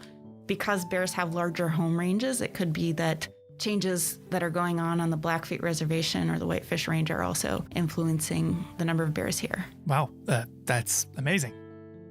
But it makes it all the more frustrating that I haven't seen any in the park this summer. I saw one really early in the spring, but once summer started, I just haven't been able to find them. Have you been out looking for them? Yeah, I've driven all over. I did a ton of biking and day hiking. I've gone backpacking collectively for nearly 20 days so far, and no bears. Wow, that's pretty bad luck. So as a last-ditch effort, I thought I'd go to St. Mary. Along St. Mary Lake is a stretch of open meadows called Two Dog Flats, a place where in the past I've seen bears before. Yeah, me too. It's great habitat. And a common piece of wisdom is that if you want to see wildlife, it helps to get up early. So this morning I left the house around 5. Really early. Let's get this over with. That's especially true in the summer when it gets hot in the middle of the day. Wildlife like bears are going to be more active around dusk and dawn. Exactly. So with that in mind, I drove over to St. Mary from the west entrance, a nearly 2-hour drive to make it there before sunrise. Before sunrise? Yep. You don't have the reputation of being No, I'm not very much of a morning person. There it is. But this was serious business. I can't have gone the whole summer without seeing a bear. Seriously. And that's a promising sign. I just drove through some bear poop. So I parked on a roadside pull-off, got out my binoculars, and scanned the horizon. And binoculars will definitely help. At a distance, it's pretty hard to tell the difference between black and grizzly bears. So there's 8 species of bears in the world, and brown bears, grizzly bears, Kodiak bears are all the same species. Grizzly bears and black bears are different species, and some of the differences between them are grizzly bears are more oriented towards digging. Black bears climb trees more. One of the most common misconceptions is that black bears are all black and that grizzly bears are all brown. The truth is we have brown black bears, black grizzly bears, and they're examples of both species that are cinnamon or blonde here in the park. So don't rely on the fur. Look for physical characteristics. Tabitha mentioned that grizzly bears like to dig. That means they have huge shoulder muscles that give them a really pronounced hump on their back. Black bears, on the other hand, spend a lot of time climbing trees, which gives them really strong hindquarter muscles and gives them a nice big rump. And there are other little things to look for too. Grizzly bears have longer claws, black bears have a straighter snout. But to use any of this information, you have to find a bear in the first place, which was something after an hour I had not managed to do. Well, the first thing I've seen that isn't a bush is a deer bounding through the field. You didn't find any bears there? No. How long did you wait? 3 hours. Oh, wow. I'm parked like on top of a pile of bear poop. So I know that they come through here, but there's been nothing. But I didn't want to throw in the towel that easy. Just a few miles away, the trail to Otokomi Lake started, a trail I've also seen a bear on. So I decided to try my hand at seeing a bear while hiking.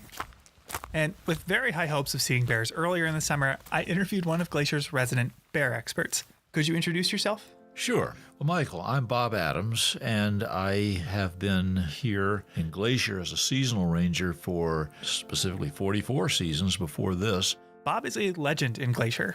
After serving in the military, he came to Glacier on a whim in 1966, went on a day hike to the Sperry Chalet, and wound up meeting his now wife, Carolyn. And I did a lot of hiking up to Sperry. In fact, I packed a half-gallon ice cream solid with dry ice and packed it up to Sperry. I think that's the only reason that Carolyn and I ended up together. I don't know. That ice cream? The ice cream, you betcha. More or less, he's been here ever since, wearing a variety of hats. He's staffed entrance stations, campgrounds, done law enforcement, but has spent most of his time as the lead bear management ranger in Many Glacier. I haven't counted up exactly the number of years, but it's been about 25 to 30, I would say, as bear management ranger at Many. A job that often entails direct contact with bears, even deciding if a trail needs to be closed for bear danger. But to hear him say it, the job is mostly about people. My emphasis is in meeting the public and trying to educate the public every day on the trail about bear safety, certainly, and safety around large animals, and safety in regard to other environmental hazards of the park. I figured he'd be the perfect person to ask about how to safely see a bear on trail. The ideal situation, in my estimation, for seeing a bear, black bear grizzly, is when it's way more than 100 yards away from you, up in a hillside or down in a valley. It's a pretty exciting experience to get that chance and have a few minutes to stop and look and get out your binoculars. Seeing wildlife from a safe distance is obviously the best scenario for all involved. Seeing animals up close can be a different story. Moose are very large animals, maybe 1,000, 1,100 pounds with a brain the size of a walnut. I mean, nothing could go wrong, I'm sure. So, anyway. If you're in its personal space, any animal, or person for that matter, will respond more dramatically. So, keeping wildlife at a distance is step one. In fact, park guidelines state that you should stay 25 yards from herbivores like deer and mountain goats, and 100 yards from predators like bears. Which is easier said than done. On a lot of trails in the park, it's pretty rare to be able to see anything, let alone a bear, from 100 yards away. Twists and turns in the trail mean trees and rocks can block your view. Exactly. And while it's never ideal to be up close and personal with a bear, the worst case scenario is to surprise one, something you can easily imagine happening around a blind corner.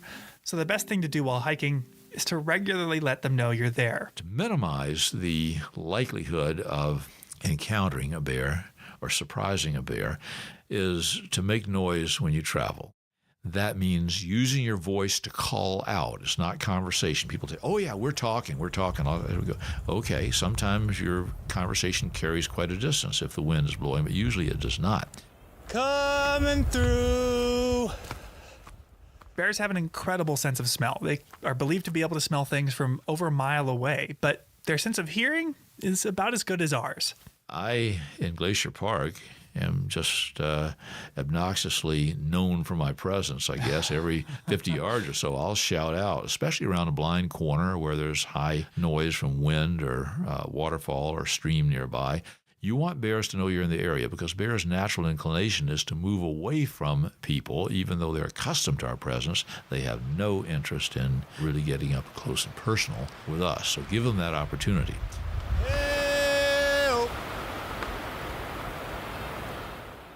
So making noise is a must, even if it feels a little silly sometimes.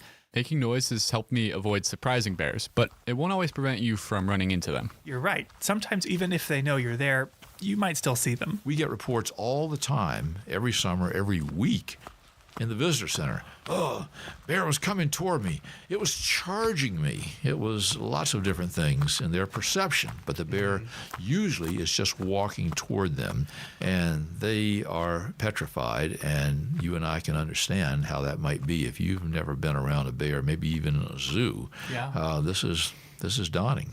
And if the bear, for example, is walking on the trail toward you, or it's coming up behind you on the trail, and that's when they really get excited because they are sure the bear is after them. It's very personalized. Yeah.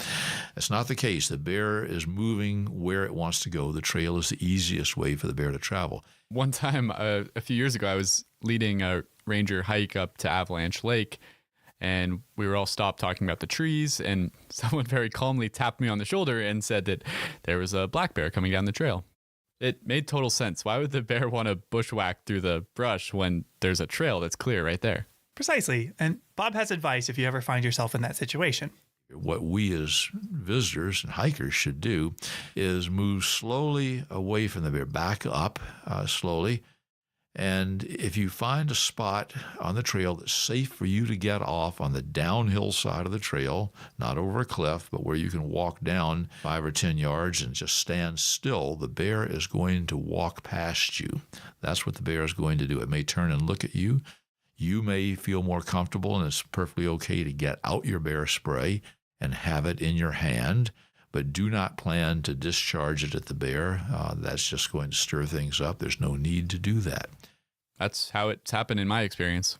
Just moved my group off as far as we could, and the bear just strolled right past us and kept minding its own business. But he also mentioned bear spray. He did. Bear spray is the #1 recommended deterrent for diffusing or preventing bear encounters. Easier to use and shown to be even more effective than firearms. But what is it? Well, it would be a dangerous mistake to think of it as a repellent, like mosquito repellent. You do not want to spray it on yourself. What it is a high volume, high concentration, high pressure can of what's essentially pepper spray. And having been on the wrong end of an accidental discharge, it is not fun to deal with personally. This stuff is very effective if used properly. Emphasis on if you use it properly. Because most people do not take the time to learn a couple of things about bear spray. One is when one should use it and how. So if you're visiting the park, you should get bear spray, but you should also head to a visitor center to learn how to discharge it. Yeah, during the summer, we would lead twice daily bear spray demonstrations at the Apgar Visitor Center, using a can of inert spray that doesn't have the pepper in it to show people the ropes. There are some basics like knowing you've got 5 to 7 seconds worth of spray in there and knowing where to aim. You just have to aim it correctly. You want to aim it down so that it hits the ground in front of the bear that's moving toward you, so it rolls up into the bear's face. You don't want to aim it straight at the bear's face because it comes out in a cone-shaped pattern. Half of that bear spray will go over the top of the bear's head. You don't want that. And you don't want to do this when the bear is 30 yards away or 20 yards away. It is not effective. Armed with that knowledge, you can prepare for an instance when it would be needed. If you surprise a bear, which is the most likely scenario for getting hurt by a bear, especially a sow with cubs, coming around a blind corner, and you have not been making noise or whatever, it didn't work, you're at 20 yards from the bear or less, and suddenly that bear comes at you. That bear is moving 44, 45 feet a second. I mean, you don't have time to think about this. While you are aiming at the bear's chest and at its paws, you're going to discharge that spray. You can give it a short burst as soon as you get that out of your pack. Give it a half second or so if the bear is at 20 yards. Within a very short time, it's going to be on you. Discharge the whole thing in its face. I mean, just hold it down. With a face full of bear spray, that bear is going to scamper off in search of a quiet place to wait out its new whole head hangover. In a little while, they'll be just fine, and you'll be long gone. The stuff just works. You have to have that bear spray somewhere where you have actually gone through the physical motions of putting your hand on that spray and ripping the Velcro. You should be able to get that out in 1 to 2 seconds. It can be done, but you need to practice that. I have never once needed to use my bear spray, but even still, I had Bob's advice in the back of my head on the way to Otokomi Lake. Making plenty of noise, being observant, and keeping my bear spray handy. But I still hadn't seen any wildlife. That is, until I rounded the corner, got to the lake itself, where all of a sudden, just 20 feet from me, a fish jumped and splashed in the creek. Oh, come on. Kind of scared me. What? You knew what you were implying had happened. Okay, believe me, I was disappointed too. I ate lunch there for 30 minutes, eventually started down to the car with my proverbial tail between my legs. I didn't see any wildlife on the hike out either. Only a few other hikers going the other way. Well, don't beat yourself up too much. Yeah, well, something else Bob had said was reverberating in my head the whole hike out. No matter how badly I wanted to see a bear, most people are going to walk up any given trail at Mini Glacier or elsewhere in the park, and they're not going to see a bear, either a black bear or a grizzly bear. They just aren't. Just because they're more common here than elsewhere doesn't mean you're going to see one. And even if more times than not you don't see one, you always have to be prepared in case you do. Because normally, you see them when you least expect to. I see people stopped. Sure enough, I had given up all hope as I began my long drive back home. I mean, I'd been out for nearly 12 hours. But before I could even drive out of the St. Mary Valley, I noticed cars parked at a roadside pullout. Oh? And I thought back to one more thing Bob had mentioned. Bear jams. And a lot of them are just happy to see them from the roadside, which creates some other problems. Bear jams. And not jam like jelly, right? No. The piling in of cars along the road. And seeing a lot of cars parked in the road or at a pullout with no trailhead is usually a sign that somebody spotted an animal. And animal sightings are exciting, but these bear jams can be problematic. Preventing bears from even crossing the road to get to water because there are 30 to 40 cars parked solid. People essentially acting as a barrier between the bear and food or drinking water. Exactly. People out of the cars and advancing toward the bears. I mean, it's hard being a bear, I guess you could say. With a roadside bear sighting, if you're the one driving and you spot it and nobody else has seen it yet, what should you do? Well, I can tell you what you should do, perhaps, and I'll tell you what you're going to do. I know what you're going to do. You're going to stop, and you're going to call the kids to the window, and if it's no more than that, at least you're going to be there clicking from the car. And, of course, once you do that, other cars pile in, and then the thing goes pretty quickly to chaos, or it certainly can. What you should do is take a look, slow down, take a look, keep moving. That's what we'd like people to do. It never happens. But amazingly, that afternoon, everyone had pulled safely off the road into a large pull-off that didn't interfere with traffic in any way and had binoculars trained up the hillside where over 100 yards away, 2 grizzlies were foraging. Really? That's awesome. We came across someone else who had spotted him when he was further down the mountain. Yeah. Oh, that's huge. I mean, it was the perfect bear encounter. They were enormous, for one. Like, the one bear was scarily huge. They were far away, and we weren't bothering them in the slightest. That's really good to hear. And people there were clearly absorbed by the experience. One couple set up a spotting scope to share with everyone so you could see them really clearly. And many were seeing a grizzly bear for the first time. I was thinking, I thought it was going to be dark. Me Well, too. the back is dark. When he turns and the front is light. Yeah. But But as fun as it is, to make sure I didn't add to the parking problem, after I got a good look and talked to a few people, I got back in my car and I kept driving. Now, I spent all day trying to find a grizzly, and I was mesmerized when I did, along with everyone else at that roadside pull-off. But as we hinted at earlier, seeing a grizzly bear hasn't always been that rare of an experience. Most people know that the range of the grizzly was vastly larger. I think it stretched back almost to the Mississippi River if you go back 300 years or so. Through 200 years of hunting and poaching, the grizzly population of the lower 48 was reduced by as much as 99% compared to 1800 levels. Today, thanks to conservation efforts like the Endangered Species Act and even protected lands like Glacier, they're no longer on the brink of extinction, but they are still far less common than they once were. And as exciting as it is to find one today, bears aren't just here for us to see. This isn't a zoo. They play a really vital role in the ecosystem. Here's Tabitha Graves again. They have effects on lots of different parts of the ecosystem. Because they dig for roots a lot, particularly in the spring and the fall, they're actually digging up the soil, and that's actually a kind of nutrient cycling.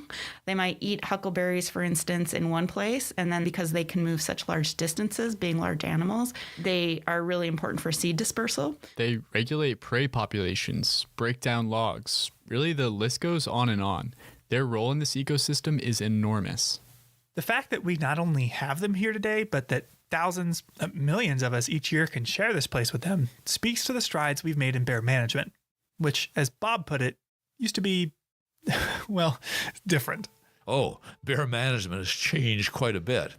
Oh, will you indulge me in a little story here? Go right ahead. A story from Bob's first season as an employee in 1967. We road patrol rangers, would cruise through the campground in the evening because they invariably had bear problems because there were no bear-proof cans, garbage cans. They just had regular 50-gallon galvanized cans, and people left their gear, their stoves, their food, their ice chest out. So bears could get into these things and learned that they had food in them. You can find out where the bear is because you hear people shouting and banging on their pots and pans. Hey, bear, hey, hey, hey, bang, bang, bang, bang. So we know where the bear is, so we cruise up. And we had a really fun tool in those days. Crazy, we could have died using this, but we had a shaved-off wooden baseball bat behind the back seat. We'd jump out with a baseball bat and shout at the bear and run up and whack it in the butt. I'm not kidding you. With a baseball bat, a black bear, when it's sitting there at the table, going through somebody's ice chest. Yeah. And wail on it, and that bear would take off like a rocket and go up the nearest tree. And we'd say, okay, job done, we're moving on. Guess what? 15 minutes later, bear's down working the campground again. Now, that was bear management in 67. Holy cow. Yeah. No way. That's crazy. I lost it. But this technique of bear management is dangerous for more than just the ranger carrying the bat. Visitors were injured or killed by bears that started to see us as a source of food, and more bears had to be euthanized too for this behavior. Understandably, things are different now. We've definitely changed quite a bit. Bob covered a lot of ways that we can alter our behavior in bear country, but how can we affect bear behavior? Yeah, well, thanks to the research of Tabitha and a lot of other scientists, we understand bears a lot better today than we did during Bob's story 50 years ago. Yeah, we did a study that we called Nature versus Nurture. And it used that same genetic data that we discussed earlier. We were trying to understand how grizzly bears become habituated. What we did is we looked to see whether their mothers also had a history of conflict and whether their fathers also had a history of conflict. We found that offspring who got into trouble were more likely to have mothers that got into trouble. And this is consistent with what we know about bear life history. Young bears stay with their mothers for a couple years. So there's an opportunity for them to learn how to get into trouble, basically, or how to learn those associations of humans and food in their early years. Okay, so let me get this straight. Cubs with habituated fathers who get into food, etc., they don't become habituated, but the cubs that have habituated moms do? Exactly. And what this means is that since a bear's father doesn't raise it, its only contribution is genes, the behavior isn't inherited. Okay, so cubs must be taught this behavior by their moms. Yeah, exactly. So Tabitha told me that this realization emphasized how important it is for visitors here to properly secure their food. Yeah, our research really highlights the need to prevent food conditioning from happening in the first place because there could be kind of these longer term effects that could be passed down from mother to offspring. So it's really important to put your food away, make sure that you're storing all of your attractants safely at night inside of a hard-shelled vehicle or in a bear box in some place that keeps the foods and attractants away from bears. Wow, talk about the butterfly effect.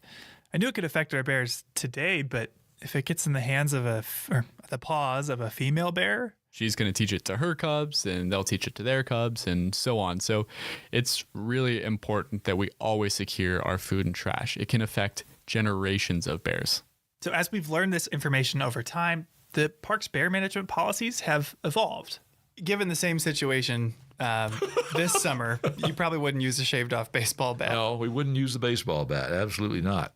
Sawn-off baseball bats have given way to a variety of safer and more effective tools that rangers can use to teach bears to keep their distance from us.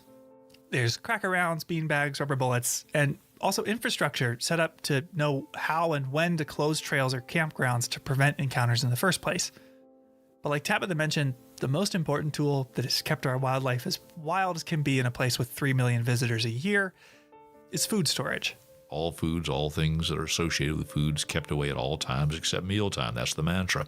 And the result of all of this is that today in Glacier, you just don't see grizzlies in a dumpster. You don't see bears in the campground running off with bratwursts or breakfast pastries. You see them up on a hillside, foraging for huckleberries, chasing ground squirrels, sliding down snow. And that difference is important. Oh, that's huge. So the next time you come visit, read up on our food storage regulations. Buy, carry, and learn how to use bear spray, and embarrass your friends and family by making noise on trail. Good morning! Because you might not see a bear. Heck, you probably won't see any. But what if you do? After all, where's the fun in a guarantee? After the break, our final story.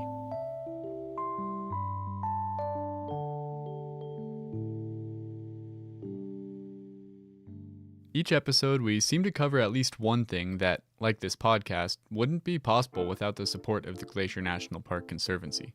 With the help of some friends over there, we got the number of Executive Director Doug Mitchell and decided to call him up out of the blue to ask about these projects. For this episode, we wanted to ask about their support of astronomy programs.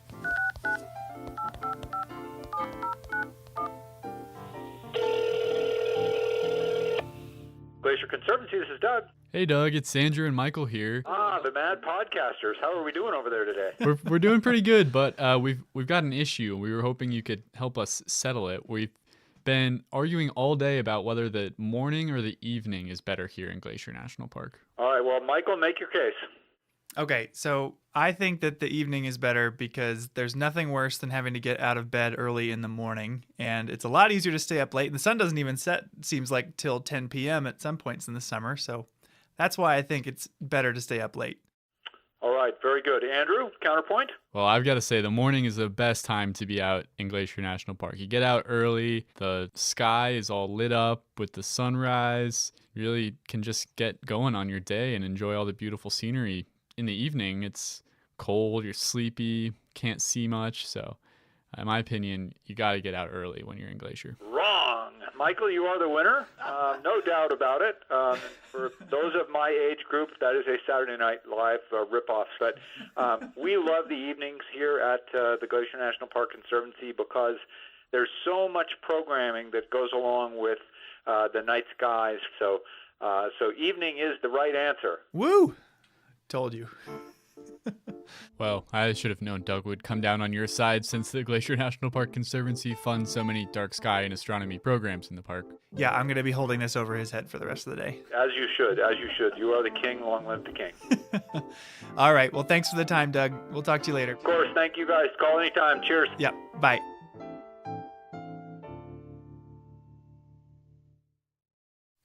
And we're back.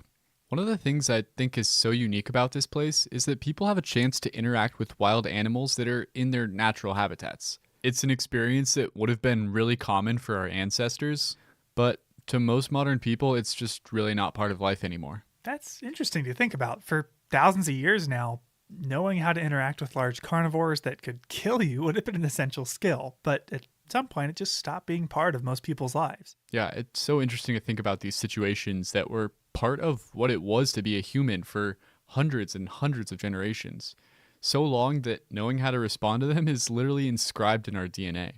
One of the amazing things about national parks, in my opinion, is that they connect us to universal ideas of what it means to be human. Visiting a place like Glacier National Park allows you to see and feel the same things that millions of other people have seen and felt here over thousands of years. I think another example of what you're talking about is looking at the night sky and the Milky Way. For millennia, the Milky Way was just what the night sky looked like. Humans that looked up at the night sky saw the stars and planets and galaxies. In fact, when our nation chose its flag, stars were used because no matter where you lived in the United States, the night sky was a universal experience. But since then, for most people, that experience has faded away. So I think you should check that out. Well, I have been wanting to go stargazing since the night skies are so well preserved here, but I'm not sure I can really get myself to stay up late enough. I mean, it's worth it. The park has an observatory even now, so there's more you can see. You won't regret the missed sleep. All right, I'll do it.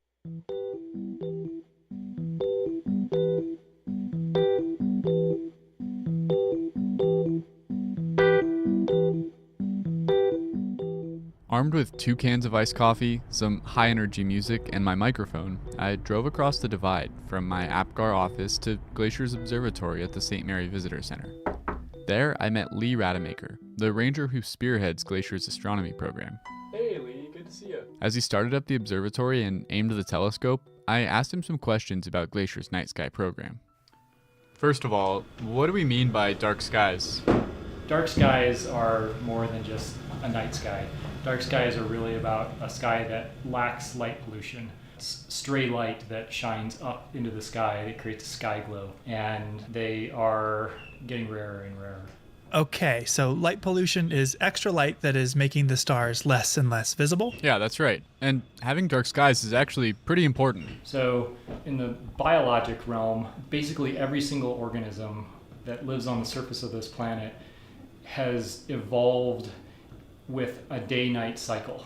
Our internal workings rely on that day-night cycle to reset the clock. And it's not just, things with eyes. Plants are also impacted by light pollution or by a lack of dark skies. All right, that makes sense. Plants and animals are used to dark nights. If light pollution makes the night brighter, it can throw things off. Yeah, but there are cultural impacts too. Culturally, dark skies are really important. Throughout time, societies around the world have relied on the skies to help tell stories, to help know when animal migrations are going to occur, know when seasons are coming. The skies really help them kind of predict the world around them. For Lee, the dark skies are one of the best parts of working in Glacier National Park. To me, dark skies are an opportunity to discover. It's an opportunity for things like mystery and awe. And sharing that sense of discovery with visitors is really rewarding. It's really kind of fun because a lot of people that come to the park have never had the opportunity to experience truly dark skies. They often are in a sense of disbelief about what they're actually seeing. And on more than one occasion, people have thought that we were tricking them when we were showing them Saturn through a telescope. They're just kind of blown away and in true disbelief. That's a really fun experience for me to be part of. Glacier National Park has made a massive effort to expand the opportunities for visitors to experience dark skies here, all of which culminated in Glacier, with Waterton Lakes National Park in Canada, being designated the world's first transboundary dark sky park. The process of becoming an international dark sky park was pretty extensive. The park started by hosting night sky interpretive programs. Then, a lighting inventory was conducted, looking for lights all around the park that unnecessarily shine up into the night sky. These lights were then replaced with less polluting and more efficient lights. And we were able to do that with the help of the Glacier National Park Conservancy. In the midst of this process, the building we find ourselves in right now, the Dusty Star Observatory, was constructed. We're inside a Sky Shed PodMax 12-foot dome observatory. So it's that kind of classic observatory shape that you've seen in pictures. And in the center of the building is a big steel pier, and sitting on top of the pier is the telescope mount. This mount controls where the telescope points. As a dark sky park, Glacier has a lot of astronomy programs for people to attend, mostly in the months of July and August at the APGAR and St. Mary Visitor Centers. And we have astronomers set up that can help people experience the night sky using telescopes, binoculars, and other, even just kind of, sitting out on a lawn chair and looking up and having an astronomer point different objects out to you that you might see with your naked eye. As we talked, the skies darkened, and by about 11:30, the Milky Way emerged, and stars began to carpet the entire sky above us. It was time for the fun part. Lee pointed the telescope at the planet Saturn. I should note that the telescope in the Dusty Star Observatory is a type called an astrograph, which is a fancy word for a telescope that you typically don't look through with your eye. And it focuses its light down through the back of the scope, where we have a camera that is able to project or send these images off to the computer. Which is why you'll hear us referencing a screen rather than an eyepiece. I carefully watched as Lee aimed the telescope.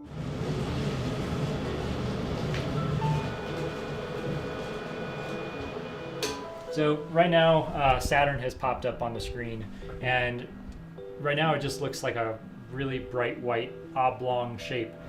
I'll see if I can fine tune it a little bit to make those rings come out. In no time, the planet came into focus. So cool though, like you can very distinctly see the rings.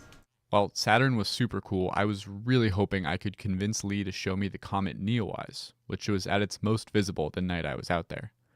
That particular comet only comes by about every 6,800 years. So it's really no exaggeration to say that seeing it in this telescope would be a once-in-a-lifetime opportunity.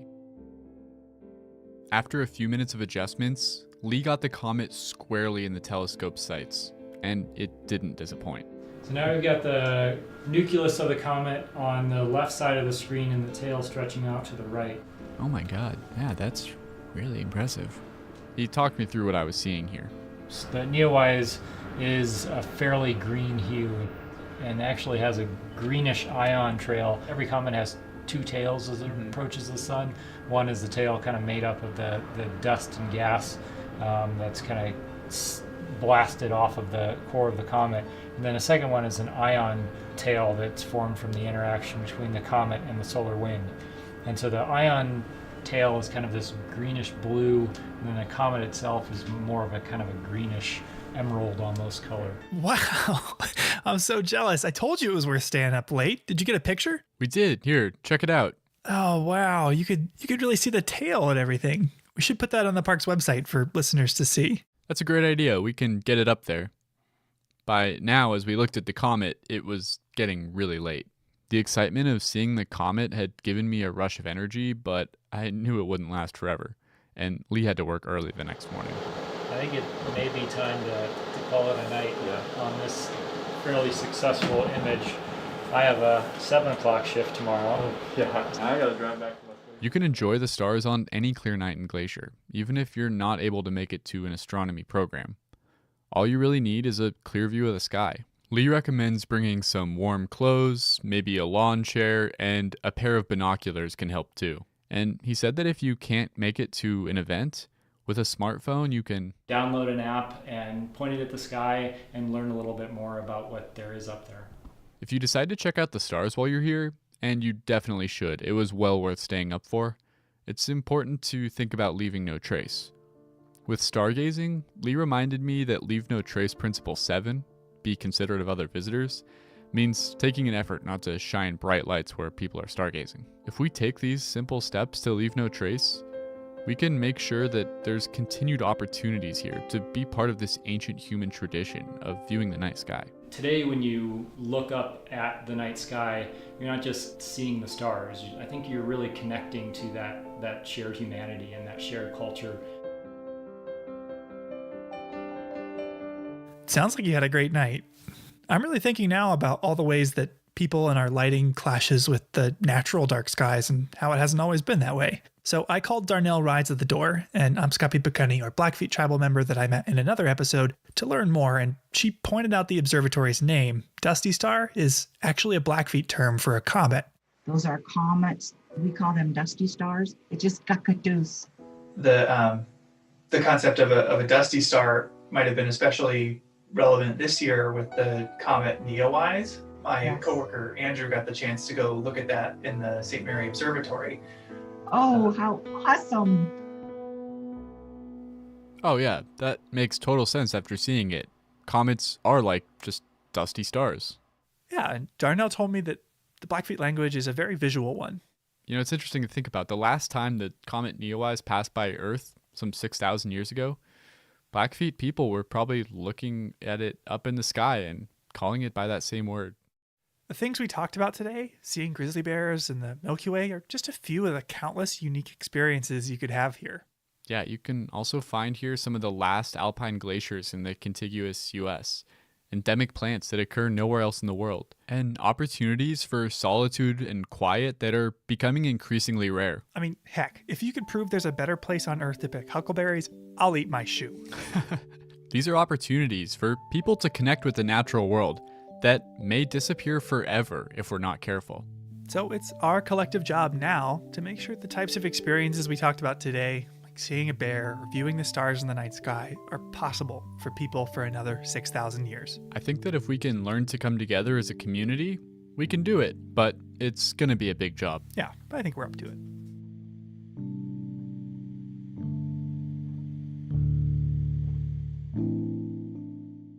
that's our show for today. If you're interested in learning more about bear safety or astronomy programs in the park, you can find links in the show notes for more info. Thanks for listening. Headwaters is a production of Glacier National Park, with support from the Glacier National Park Conservancy. The show was written and recorded on traditional native lands. Andrew Smith and Michael Feist produced, edited, and hosted the show. Ben Cosgrove wrote and performed our music. Alex Stilson provided tech support. Quinn Feller designed our art. Renata Harrison researched the show. And narrated the credits. Lacey Kowalski was always there for us. And Daniel Lombardi and Bill Hayden were the executive directors. Support for this show comes from the Glacier National Park Conservancy. The Conservancy works to preserve and protect the park for future generations. We couldn't do it without them, and they couldn't do it without support from thousands of generous donors. If you want to learn more about how to support this podcast or other awesome Conservancy projects, please go to their website at glacier.org. Of course, you can always help support the show by sharing it with everyone you know, your friends, your family, your dog, and also leave us a review online. Special thanks this episode to Debbie Smith, Darnell Rides at the Door, Tabitha Graves, Bob Adams, and Lee Rademacher.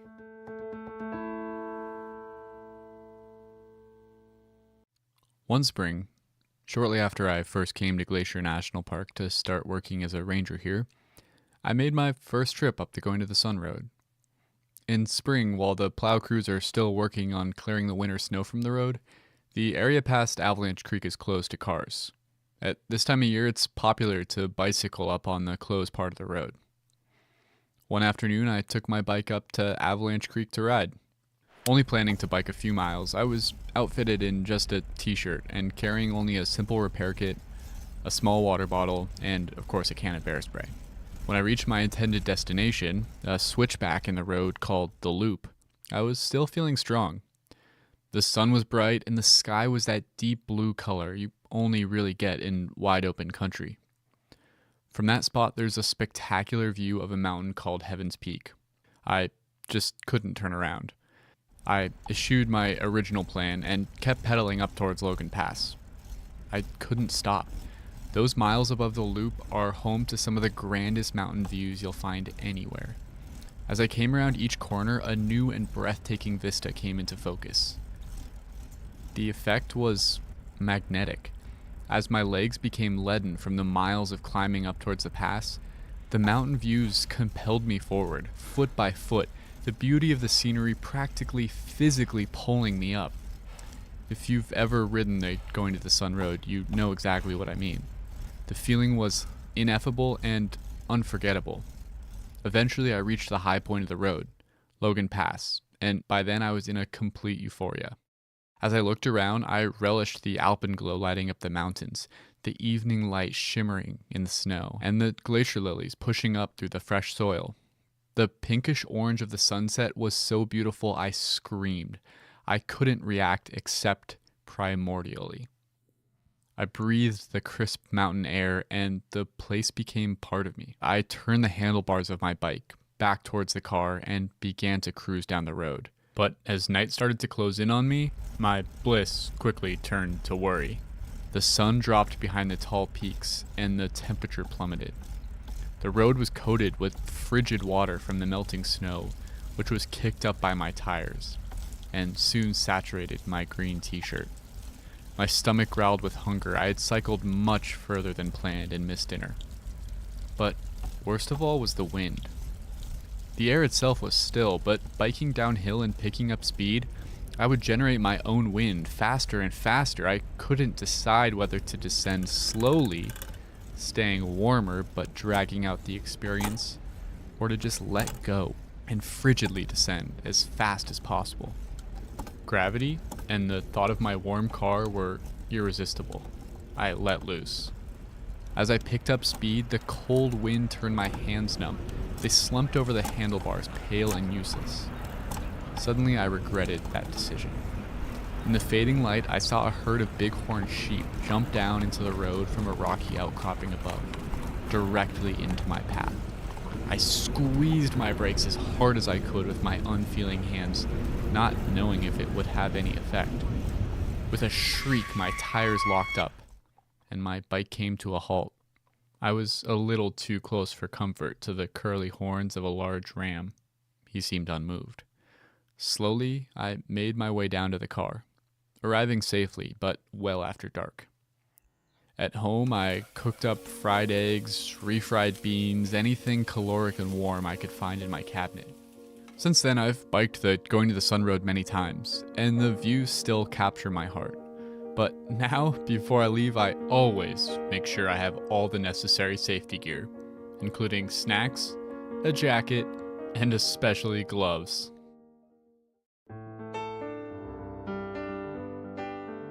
Welcome to Headwaters, a Glacier National Park podcast, brought to you by the Glacier National Park Conservancy and produced on the traditional lands of many Native American tribes, including the Blackfeet, Kootenai, Salish, and Gillespie people. We're calling this season The Confluence, as we look at the ways that nature, culture, the present, and the past all come together here. I'm Michael. I'm Andrew. And we're both rangers here. And today we're at Logan Pass. And after a brief description of the place itself, we'll hear some stories about what makes it so important. As the highest point on the Going to the Sun Road, Logan Pass is a place of extremes.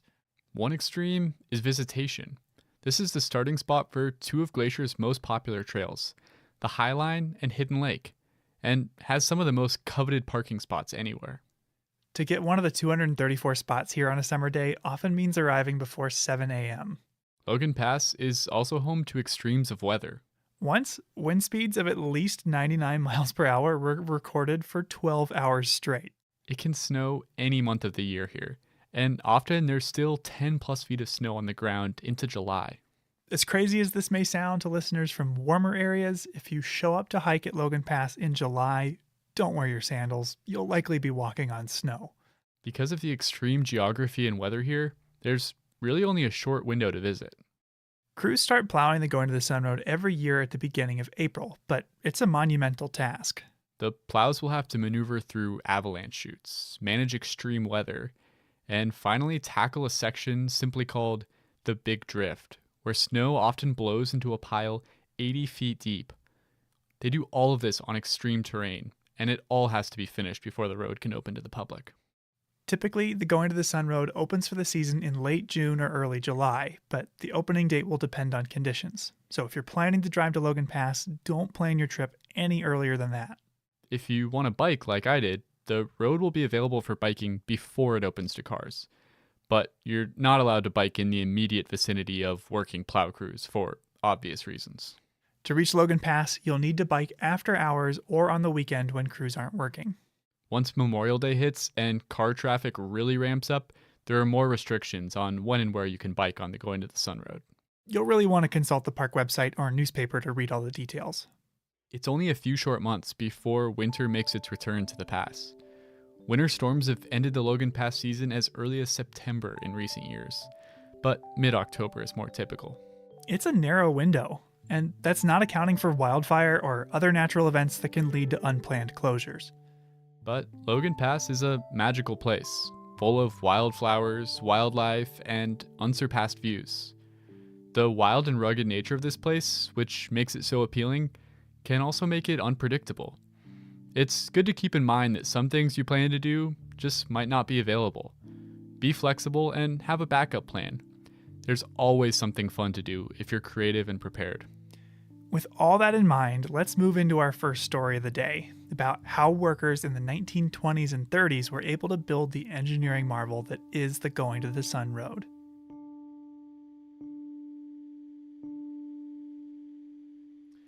So, Michael, how many times would you estimate you've driven the Going to the Sun Road? Oh, gosh. I never really counted, but I'd say over the last 7 years, over 100? That's a lot of trips. Do you ever get tired of it? Absolutely not. No. Every time you drive it, thanks to changing sunlight or weather, it looks different. And out of all those trips, I've only ever seen one porcupine or wolverine. So it really does feel like each time you go, you notice something new. Yeah, we're pretty lucky to live in this place and to get to drive that road all the time. Yeah, you can say that again. When I'm driving the Going to the Sun Road, as it climbs along those sheer cliffs and hugs the side of the garden wall, I always think about the engineering that must have gone into it. I mean, they constructed that thing in the 1920s and 30s. Yeah, and the road would still be impressive if it had been constructed today. So how did they pull that off nearly 100 years ago now? You know, I have an idea of just who we should talk to. Someone who's been teaching the history of this road for decades. Ranger Bill? That's exactly right.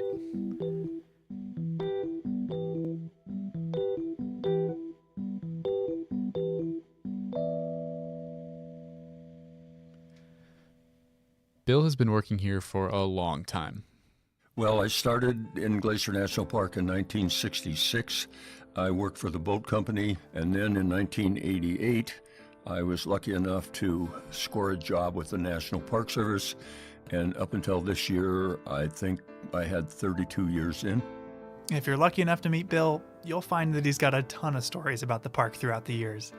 When I asked him what he'd say to someone about to drive the Going to the Sun Road for the first time, he didn't undersell it. Well, first of all, I would tell anybody that I was talking to that they're in for probably one of the greatest experiences of their life. In Bill's reckoning, the road really democratized Glacier National Park. It made it a place accessible to a lot more people. It allowed everyone that came to the park, whether you're young or old, or if you're from a different country, it gives you the opportunity to get up very close and personal with one of the finest wilderness areas in the United States, as well as alpine scenery. According to Bill, the Going to the Sun Road's origins go all the way back to the inception of the Park Service.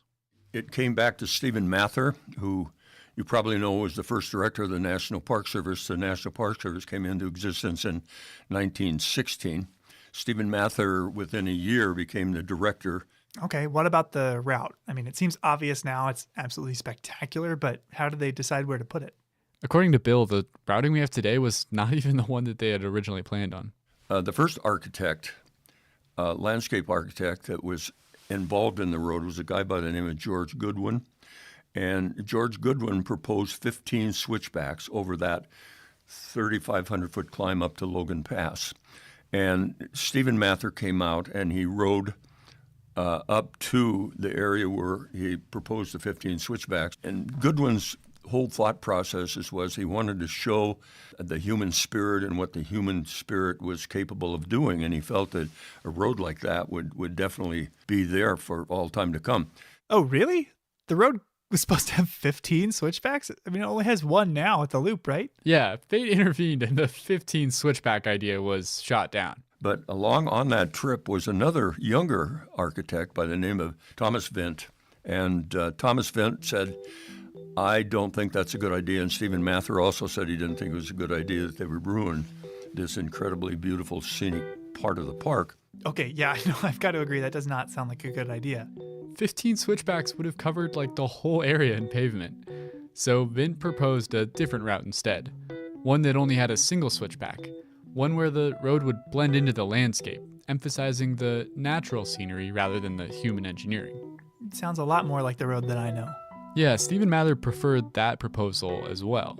He wanted the road to lie lightly on the land, to emphasize the natural over the human. So what was the next step to take it from drawing board to asphalt?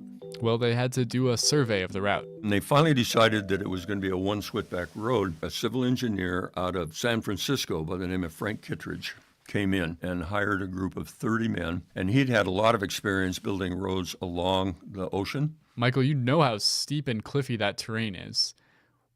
Well, surveying it was so terrifying and challenging that a lot of people simply quit. Turnover was so high on these survey crews that Kittredge had to have 3 crews simultaneously. One that was actually working. Then he also had to have one crew coming and one crew quitting. And the ones that quit said that it wasn't worth it to climb up and down those cliffs and put your life in the hands of a rope. I don't blame them. That sounds terrifying. Yeah, to be out on that crumbly sedimentary rock, no thanks. They finished that survey in 1924. And the next year, the contract to build the west side of the road was given to a company out of Tacoma, Washington, called Williams & Douglas. When they came in 1925, instead of starting from the bottom and working up to the high point, Logan Pass, What they did was they established along the west side 5, maybe 6 different camps, and they would work from there. They would work in both directions until they ran into the other camp that was coming their way. Oh, that's clever. So they were able to work on a bunch of different sections of the road all at the same time. They estimated that there were 300 men that worked on the road. And, there was no OSHA, there were no hard hats, and there the kind of clothing they wore, that wasn't such a big consideration. And the amazing thing about that is there were only 3 deaths. It's really pretty humbling to know that 3 people died working on that road that we all enjoy so much. I can't even imagine what it'd be like to be part of those crews. No, I don't want to either. Yeah, I asked Bill what some of maybe the biggest challenges they were facing were. I think the biggest thing was safety. You can see guys rappelling down off the sides of very steep cliffs, with a 1,000-foot drop below them. And when they did it, they actually, to get all of the materials they needed up to those 5 camps, they actually had packers that came in, many of them from Columbia Falls, Montana. One in particular was a guy named Joe Opalka. And the interesting thing about Joe was in 1983, they had the 50th anniversary of the Going to the Sun Road, and I was lucky enough to be there. They had a lot of the civil engineers, a lot of the people that were responsible for building the road were there, and they spoke, and they were eloquent. They were eloquent in the fact that this is going to be a National Historic Site, which it is, and it's actually obviously a civil engineering National Historic Site, and said all this big flowery stuff about it. And Joe Opalka turned around to one of his old buddies that were sitting there, 50 years later, and says, "Oh, hell, they can talk all they want about that. It was just one dangerous, damn hard thing that we were involved in, and a lot of hard work, and it was scary." Joe Opalka passed in 1991, so we're pretty lucky to still have people like Bill who knew those involved in the original construction. How long in total did it take to build the thing? While a few small sections had been built in earlier years or even decades, the bulk of the construction was done in just 8 summers. Because of the limited working season, it's really only about 3 years worth of working days. The road was finished in 1932, and then in 1933, they dedicated, I think it was on the 15th of July, and there were 4,000 people that showed up. Now today, it would be an environmental disaster because 4,000 people, and they camped out all over in the beautiful meadows and the wildflowers. That is a lot of people at Logan Pass. Yeah, so I guess some things haven't changed that much. Bill emphasized to me that hearing about the road and learning the history is great and all, but if possible, people need to come here. You can ooh and ah at the pictures, but when you're on that road, oh my God. There's something irreplaceable about really being there. It's just like now where I live, they're rebuilding my road, and now they're digging. The guy that runs that excavator, he is phenomenal. The way he handles that great big bucket that's got to be like this, and he just, like he's just got it in his hand and he can put it here and there. And I just actually took a chair out last week and just sat out there one kind of sunny day and just watched him work. It was just so much fun. But I was there and I was part of it. And to me, that's what education is all about. You got to be able to, hell, you can talk about wildflowers, but when you can actually see it happening, it's just so much more effective. That's such a great image of Bill sitting out in his lawn chair watching the excavator. Yeah, it actually does sound pretty cool to watch. Yeah. And I loved the way Bill described the experience of the Going to the Sun Road. It's like giving somebody a hug. You're hugging the park because it's so beautiful. And the road obviously is a tribute to the spirit, the human spirit, but it also is a tribute to nature. You've got to respect it. You've got to take your time. And you've got to realize you're in a place that pretty much is starting to disappear in our world, in our country. When you think about all the industrialization that's gone on, but Glacier's a place where you can come and it still relatively is untouched. He told me about an experience that can really only happen at a place like Logan Pass. When I was working up there a couple of years ago, and there was a mountain sheep, beautiful mountain sheep, just this big, huge horns guy. And he was looking at us, and it was just like a statue. And the guy came up to me and he said, "Geez, Ranger," he said, "I swear to God, that same mountain sheep was standing in exactly that position 20 years ago when I came here." And I looked at him and I said, who knows? Probably not, but the park is just exactly like it was when you were here 20 years ago because it was set aside to become a national park. and how fortunate we are to have places like that. We'll be right back after this break with a story about some of the interesting steps the park has taken to deal with the impact of visitors at Logan Pass.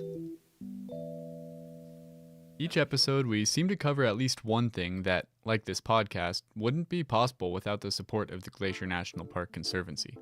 With the help of some friends over there, we got the number of Executive Director Doug Mitchell and decided to call him up out of the blue to ask about these projects. For this episode, we wanted to ask about a very special ranger you'll sometimes see at Logan Pass.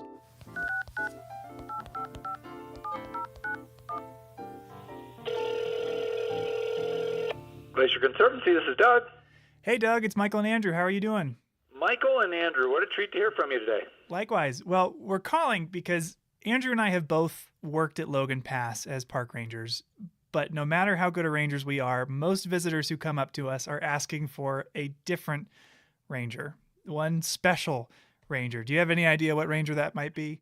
I have a feeling that it is our own four-legged ranger, Gracie the Bark Ranger. Would I be correct? You're absolutely right. Can you tell us who Gracie is and what she's doing up there? Yeah, sure. So Gracie is an amazing addition to the team at Glacier Park, an especially trained animal who helps separate the public from wildlife. Gracie and her handler, Ranger Mark Beal, have won a bunch of national awards for the work that they've been able to do in Glacier to be able to keep wildlife and people interactions safe. So basically, Gracie the Bark Ranger is a specifically trained wildlife dog that the park uses to mitigate human-wildlife conflicts at Logan Pass. When you say Gracie's helping maintain a safe distance between animals and visitors, is it usually visitors approaching animals, animals approaching visitors, or a little of both? It's a little bit of both. So, obviously, as unfortunately we know, animals are attracted to salt, which can come from the bottoms of our cars, and so they can end up in the parking lot, and either people can get too close to them, in which case Gracie will gently nudge her way around both the people and the animals, and generally shoo the animals back to the other side of the road where they are safe and sound and out of harm's way, as are the people who may not know that you just don't get within 5 feet of a bighorn sheep. That would be a bad idea. Yeah, bighorns have a few big reminders on their head to keep that distance, but it's nice to have a charismatic ranger doing the extra work. I think generally in the name big and horn, you just would get the idea. Yeah, it's always fun to hear about the special projects the Glacier National Park Conservancy funds and supports here in the park. And it's always fun to hear your guys' latest podcast. Thanks for the work you're doing. Great. Well, we'll talk to you soon, Doug. All right. Thank you. Bye. Bye-bye. Welcome back to Headwaters, a Glacier National Park podcast. In this episode, we are at Logan Pass, and for this next story, I wanted to talk to someone who had worked there. On an average summer day, how early would you say the parking lot filled up there? Normal, probably 7:45 was about average. Okay. It's when I first started working there in 2013, it was probably closer to 9 o'clock. Wow. So it started, people kind of got the idea that they need to get there early. That's Emlyn Stanton. Emlyn Stanton, and I was the visitor service assistant for Logan Pass. Who spent 7 years more or less managing the whole area. You're one of the people that would make the call to close the parking lot right when it's full. How do you know when it's time to do that? Normally for closing it, if there's more than 20 cars circling, is normally when we made the call to close it. In the summer of 2019, Logan Pass was open for 86 days. And 3/4 of the time, the parking lot of the visitor center was full by 9 a.m. And from having staffed that visitor center, it's worth noting that Emlyn or another ranger who's making the announcement that it's full, they don't live up at Logan Pass. They have to drive up in the morning like everyone else. So if the lot is actually full at 6:30 in the morning, it won't get called in until Emlyn arrived at work. Yeah, you're right. So what would your advice be to somebody who didn't find parking at Logan? Just go down the road, try to find a legal pullout, and have them just take the shuttle back up. Now, on a personal level, I don't think anyone, when they visit Glacier, is excited to have to jockey for parking or deal with congestion. I mean, it's just not fun. But there are some other concerns that park managers have when they see crowds like this at Logan Pass. Yeah, you've got to think about, can an ambulance get up here? Are people going to be forced to walk on the vegetation? Are we getting too close to the wildlife? Is someone going to get gored by a mountain goat? Things like this are often cited as proof positive that our national parks are being loved to death. And while that might be a little hyperbolic, they are great examples of the difficult nature of carrying out our agency's mission. Now, the mission of the NPS is beloved, but actually implementing it proves challenging, thanks to what's known as its dual mandate. Could you describe the dual mandate? Sure. Well, the mission statement says that places like Glacier are to be preserved unimpaired. But you're not going to set a glacier aside in a museum or hermetically seal it only to be viewed at a distance, because the mission also states that they're to be preserved for future generations to use, for people to enjoy and learn from. Yeah, and that balance between protecting something as it is and allowing for others to enjoy it, that's a tightrope walk. Too far to one side and you'll preserve it so well that nobody could ever see it. Too far to the other, you build enough roads, resorts, and attractions that you built a theme park. Yeah, you've got to find a middle ground somewhere. Logan Pass, as we've said, is a place of superlatives. It's the highest point on the Going to the Sun Road with some of the park's most extreme weather and abundant wildlife. But it's also a case study in how, in the face of extreme visitation, Glacier has grappled with this dual mandate. And none of these concerns are unique to Logan Pass. Destinations all along Going to the Sun Road seem to grow more and more popular each year. But as the literal and figurative high point of many people's visits here, Logan Pass has been at the center of both the visitor experience and park management for a long time. And if you look at its history, you'll find some of the most misguided, controversial, and just downright bananas attempts the park has made to define our relationship to this place. Today, I'm going to share 3 examples of times that our favorite alpine playground was nearly loved to death. Now, the Logan Pass Visitor Center was built as part of Mission 66, a massive National Park Service program to expand and standardize infrastructure at park sites all over the country in preparation for the 50th birthday of the NPS. Andrew, could you describe the Logan Pass Visitor Center? Sure. It's built into a hillside, and it's got this big sloping roof that kind of matches the contour of the hill. It's made with stone walls and big windows everywhere to enjoy the views. Yeah, it's beautiful, it's visually striking, and I think really complements the scenery well. But as with any construction project, it disturbed the ground it was built on. This is my first story of management foibles and folly at Logan Pass, and I'm calling it The Cover-Up. But first, Andrew, could you describe what the meadows are like? There's all those subalpine meadows with glacier lilies, monkey flower, all sorts of grasses. Exactly. By the time construction had finished in 1965, pictures of the building show barren dirt all around it. But the same photo just 2 years later shows lush green vegetation all around the building. Wait, what? This seems impossible. Yeah, no, look at it. Things don't usually grow that fast up at that elevation. They don't? Those meadows are covered in snow for like 8 months of the year, so I would expect it to take decades for all those plants to grow back. Yeah, you're right. And here's how they did it, if you could read this excerpt from a newspaper article at the time. Sure. Okay, park officials decided to gather alpine turf elsewhere and transplant it around the visitor center, exactly as one might in developing a new lawn in the city. The source of the alpine sod, unfortunately, is a short distance from the visitor center, just out of the line of sight. Collectively, the sites represent an area as large as a football field. Wait, they just stripped away plants from another spot and replanted them there? Yeah, and they didn't try very hard to hide what they were doing either, because hikers on their way to the Hidden Lake Overlook just behind the building immediately noticed patches of barren dirt like 200 yards from the visitor center. Oh no, that's pretty egregious. Yeah, and so management caught some flack for that, as seen from that article you just read from. But what came next was an attempt to actually protect the meadows. Okay, that seems like a good thing. In a story I'm going to call The Toxic Trail. Well, that doesn't. The hikers that noticed the sod stripping were on their way to the Hidden Lake Overlook, a mile and a half southwest of the visitor center. Now, today, if you were to hike there, what would you be walking on? It's mostly on a boardwalk. Yeah, a raised wooden boardwalk. When the visitor center opened, it was just a regular trail. So let me guess. After they built the visitor center, it got a lot more crowded up there, and the park was worried that all these people would start to stray off trail and walk on the plants. So they built a boardwalk to try to keep people on the trail. It's almost like you work here. But you're right. A boardwalk was proposed for that very reason, but it wasn't a popular proposal. It was widely criticized, notably by the trail crew members that would be tasked with its construction. In a letter to the editor of the Hungry Horse News, they opposed the boardwalk for 4 reasons. Now, I have them here. Can you read them? Yeah, sure. Okay.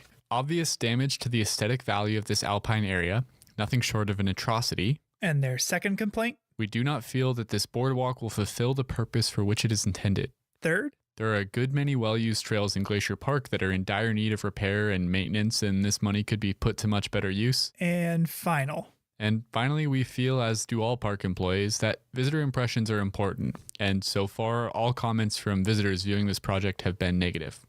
A pretty thorough rebuke. Yeah, but there actually is a boardwalk up there today, so they must have changed their minds? Well, park management actually dismissed both the feedback and the employees who gave it. The trail crew members who spoke up were actually fired. Wait, really? Yeah, the park superintendent at the time, William Briggle, was so insistent on finishing this project despite widespread concerns that the trail crew was replaced and work began immediately on the boardwalk. And this haste led to additional complications as well.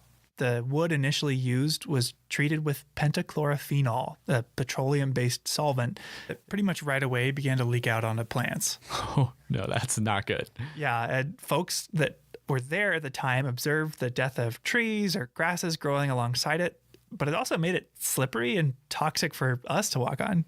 What a mess. Yeah. Needless to say, they got a lot of flack for that as well and replaced all the wood with environmentally friendly wood at great inconvenience to visitors because it stayed closed for longer and at great cost to the park.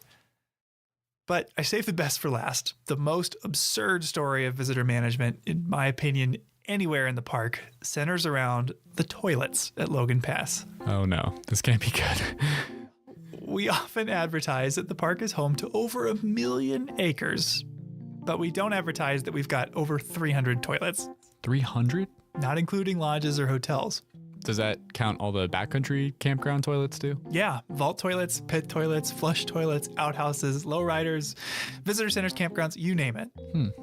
Waste management is kind of a great unspoken truth of civilization. When you've got to go, you've got to go, even if you're miles into the backcountry. And remote restrooms like some of them here are met with a unique set of challenges. Sperry and Granite Park chalets, which you reach after hiking thousands of feet up from the trailhead, get enough traffic that their pit toilets rely on barrels that are sealed and flown out at the end of the year by helicopter. And I think I've heard that there used to be a solar-powered composting toilet somewhere. Yeah, there was, until it was destroyed by an avalanche. That sounds like a huge mess. And I even ran into a backcountry toilet this summer that had been completely torn off its foundation by a curious bear. Oh no, that also sounds messy. So one of the reasons we don't advertise that we have over 300 toilets is because they're kind of gross, but it's also because nobody seemed to know the number offhand. I had a series of really humorous emails with facilities management to try to track down that estimate. But the whole reason I started looking into toilets and waste management in the first place was because I learned about our third and final story. A story I'm going to call The Fleeting Fountains. Coinciding with the new visitor center, a new waste treatment facility was installed at Logan Pass, one that promised to capture and treat waste with a septic system that filters out liquid waste in a 17,000-gallon tank before spraying clean water out of nearby nozzles. Nearby as in out onto the meadows at Logan Pass? Yep, watering the plants, so to speak. The only problem was, after this 17,000-gallon septic tank opened to the public, it got 5,000 visitors and 20,000 gallons every day. Oh no. That's what, 3,000 gallons over capacity? Yep. And that 17,000 gallon tank that they advertised to the public, that they reported to a federal sanitary engineer, well, they exaggerated the size a little bit. It turns out it was only 6,000 gallons. So the system was faced with a demand more than 3 times its capacity. Mm-hmm. That's a big difference. That's a lot of excess waste you got to deal with. A lot. The result was, well, can you read this? Okay. The tank continued to overflow, and untreated sewage effluent continued to run directly into Reynolds Creek. It was an awful sight. Saturated toilet paper made its way through the spray heads and was draped on adjacent small trees. Undecomposed fecal matter was sprayed onto the subalpine vegetation, killing some of it, with the liquids then flowing into Reynolds Creek. Oh, that is a terrifying description. I mean, it's just horrific. Yeah. Some people began referring to them as the fecal fountains of Logan Pass and suggested the best way to solve the issue of people seeing and being disgusted by them was to only set off the nozzles at night and light them up with a colorful light show that rivals that of Disney World. Oh my God. Isn't that nuts? Oh, that's, yeah. Luckily, these 3 examples of management fiascos at Logan Pass weren't all for naught. Each scenario has new management solutions today. Take the sod stripping.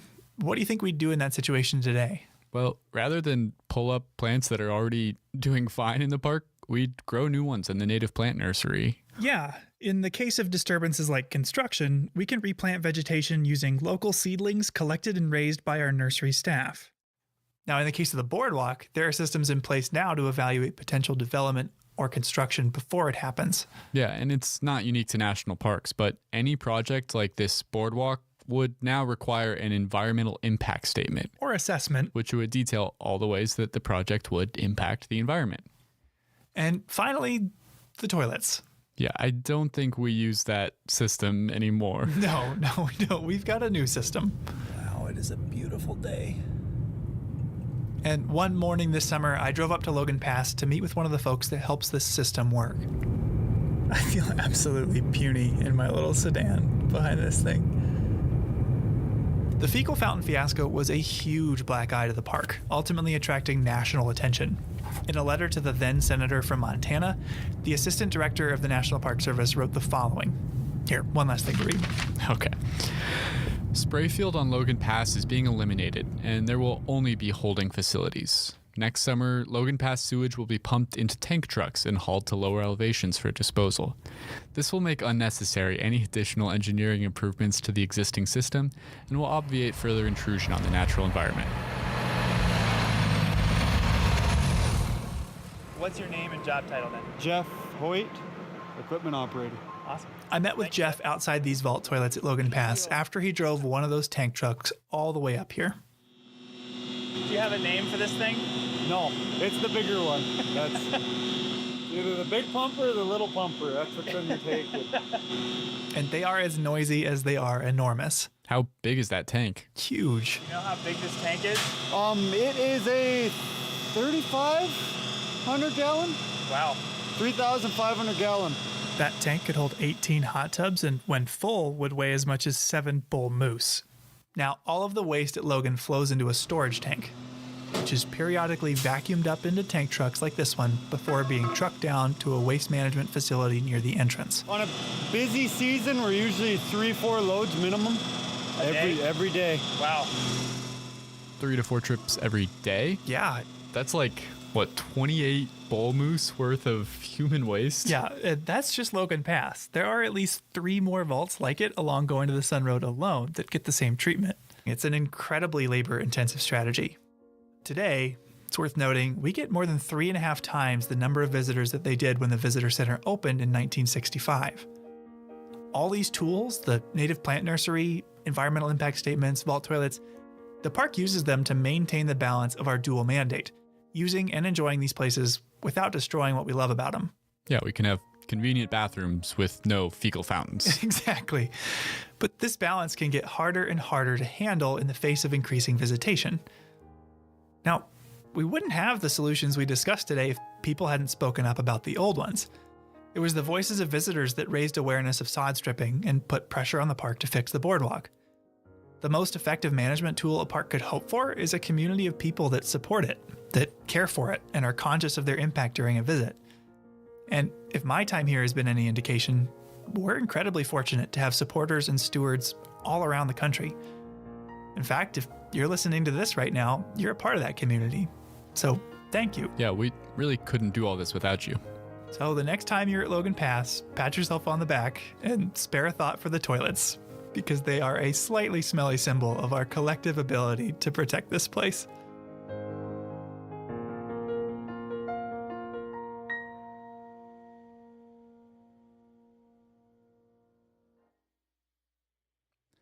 Okay, all this talk of toilets has got me thinking about the smells here. There are so many things to smell. Do you have any scent-related memories here, Michael? Yeah, I remember the second summer I came out here to work, I noticed how much I associated the smell of the forests around park housing with the park itself. I remember calling my family to let them know that I made it safely to Montana and mentioned that I realized how much I missed that smell. My sister Katie thought it was hilarious. Like, what do you mean you missed the smell? Bringing it up on phone calls from time to time. But when they finally got the chance to visit, I remember her apologizing. I know what you were talking about now. It smells great. Yeah, that's a great story. And you're definitely not the only person who's ever been teased for their interest in the smells here. I want to play you a clip from a conversation I had recently. I got so much grief from my colleagues, just like kind of jabbing at me, like, smellscapes, are you still like doing this? Like, what are you talking about? Smellscapes, that can't be real.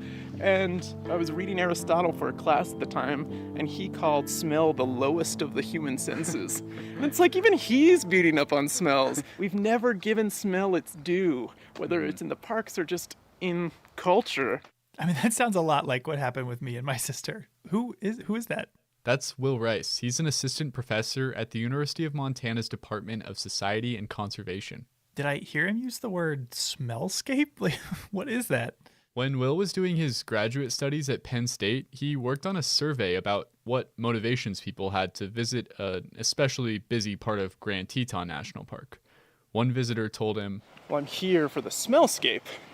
And initially it was kind of funny, like the smellscape, that's kind of an odd term. We hear soundscape a lot in national parks, and a lot of the research I do surrounds soundscape. So I was just interested, well, is this even a thing that's being studied in any capacity? He realized the same thing that you were just talking about, and that your sister realized when she visited, that smells play a big role in how we experience national parks, but we hardly ever talk about them.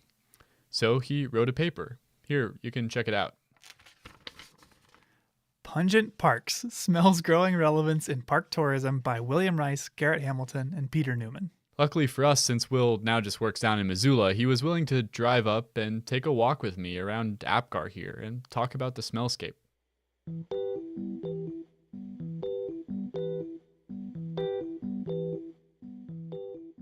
So first of all, Will, can you tell me what is a smellscape exactly?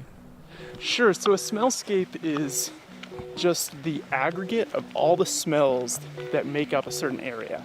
And the scale can really vary. So we can have smellscapes that are, just the size of a small room or just a meadow, or we could have the smellscape of all of Glacier National Park, the aggregate. But really it's kind of what you're smelling as you're moving through a space. The whole concept of a smellscape kind of seemed like a joke at first, but I totally get what he's talking about. If you're at Logan Pass, you're going to have a very different experience if the main scent you smell is the pit toilet versus wildflowers. And interestingly, Will told me the biggest threat to natural smellscapes is not toilets, but actually climate change. Droughts, we know, are going to become more prevalent in an era of climate change. And droughts tend to really change. Like we're standing right now around a bunch of wildflowers that are dependent on rain every year. And if we go through a period of drought, those wildflowers may become less prevalent. In turn, if we have a larger rain event like you're seeing, with the super blooms in Southern California, that changes the smellscape. Changing weather patterns, but also wildfires, a big one. I mean, wildfire can really dramatically change the character of a smellscape rather quickly. Have people tried to capture these national park smells in any way? If you go into a store, they have officially licensed candles, air fresheners, and laundry detergent that smell like various parks. So we're trying to bring that home. I would say, like if you open up the candle for Rocky Mountain National Park and you get this hit of lavender, maybe that's not exactly what it smells like, but we're trying to authenticate it somehow. But we're really failing because it is so unique. Why should people care about smells? They're vitally important from an ecological standpoint, but also from the standpoint that I study parks from, the social experience, the visitor experience. Imagine walking into Glacier, with your nose pinched. It's really going to affect your experience. And as we noted in the paper, There's so much about your park experience that you can curate, that you can, really make your own. Now it's taking pictures and putting them on Instagram. You can share this experience. You can record the soundscape, as some people are starting to do with microphones, and taking those home and mixing that. But you can't really take the smell home from a park, at least legally. You're not supposed to take, pine straw home. Yeah. Everyone's experiencing this smellscape while they're in the park. It's tying us all together in a place. And so we're left with this really authentic experience. Thanks so much for joining me today, Will.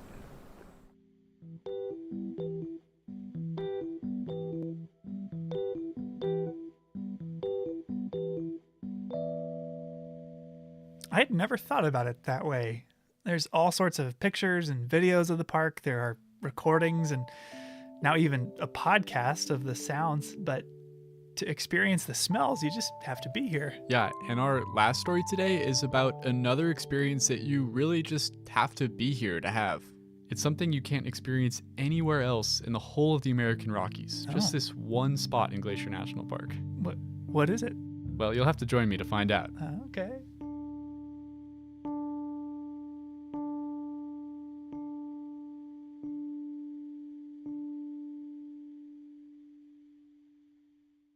Okay, you've really got me on pins and needles here. What is this experience you were talking about that's rare? Well, I think we should replicate the journey of one Marcus Jones. Who's that?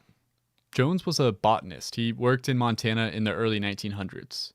He was pretty prolific. In his career, he documented and even named a ton of plants. So he was a really great botanist, but he's actually best known for his roasts.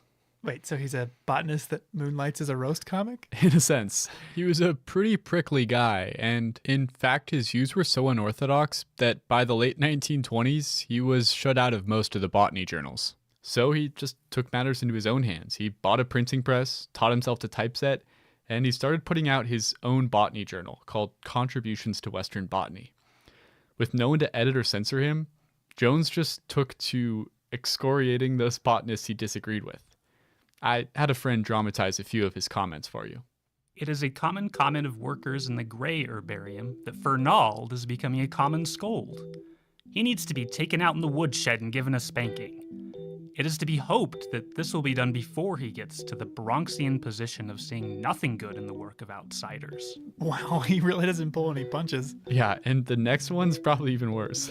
There have been several notable deaths in the botanical world since my last contributions. Green, the pest of systematic botany, has gone and relieved us from his botanical drivel. They say that the good that men do lives after them, but the evil is interred with their bones. I suspect that his grave must have been a big one to hold it all. Green was first, last, and at all the time, a botanical crook and an unmitigated liar. Holy crap. Yeah, he was not afraid of speaking ill of the dead. Wow. Now, to be fair, Jones was just as likely to praise those he agreed with as to nail those who he felt had crossed him. So, okay, you can't deny that he was witty, if a little bit temperamental, but what does that have to do with Glacier? Well, Marcus Jones spent the summer of 1909 all around Glacier National Park. During that time, he spotted a rare plant, the Glaucus gentian.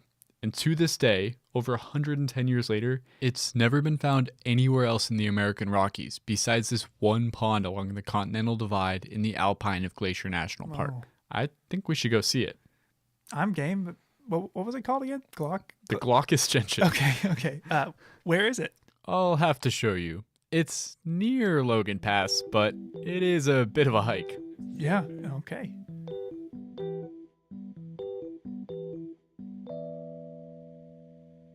Okay, so yeah, we've hiked just over 10.5 miles already this morning, climbed 4,700 feet, and now I think we're within like 100 yards of our gentian. We're getting really close. I'm pretty excited to see it in a minute here. So when we get up to the pond, there's some water kind of seeping out the bottom of it, and you can see there's these mossy patches that have started growing in that wet area below the pond. That's our habitat. So we're gonna walk down there. I think that's where we're gonna find our flower, and we're just gonna be looking for something just a couple inches tall. It's a pretty tough hike up here, so I was glad to get a little break while you explain some of the background of the flower and why we're up here in the first place. So he discovered the Glaucus gentian, the gooseneck sedge. Did he name all these things? He didn't. The Glaucus gentian was named actually all the way back in 1790. A Prussian botanist named Peter Simon Pallas named it. What does Glaucus mean? Glaucus is, I think it's a really interesting word. It's not one that people use very much these days, but it's actually one of the oldest color words that we know about. Glaucus goes all the way back to Homer. In the Odyssey, Athena is described as glaucous-eyed, and so it became a descriptor of a kind of blue-green color. So what is special about this Glaucus gentian? Well, it's a pretty unique plant because it grows in so few places. It really has evolved to a very specialized kind of habitat here. This is a really harsh environment. There's a lot of snow, a lot of wind, it's cold, really short growing season. This particular spot we're in is really wet. It's fed by a snowfield. You'll see more of this type of habitat like in the Arctic Circle. Mm-hmm. So this plant is really adapted to really an Arctic situation. But because this area is kept moist by a snowfield, it's pretty threatened by climate change. If that snowfield were to disappear, this area is going to dry out. So scientists have been monitoring this site for 40 years, trying to track how the hydrology affects the plants. And they've noticed a statistically significant decline in the number of gentians that grow here. It really seems like it's attributable to that shrinking snowfield. It's not keeping things as moist as it used to be. Oh, wow. So it sounds like climate change is making this plant even rarer. I talked to one scientist who's been coming up here for years, and he said when he first started, he would kneel down to look at the flowers, and when he'd stand up, his pants were soaking wet. And in recent years, he stands up and his pants are still dry. It's just not as moist here anymore. It's interesting because, we've seen the climate trends in this area. We've seen increased temperatures, obviously, but we've also seen somewhat increased precipitation. So you'd think maybe a wet plant would benefit from that and it would be fine.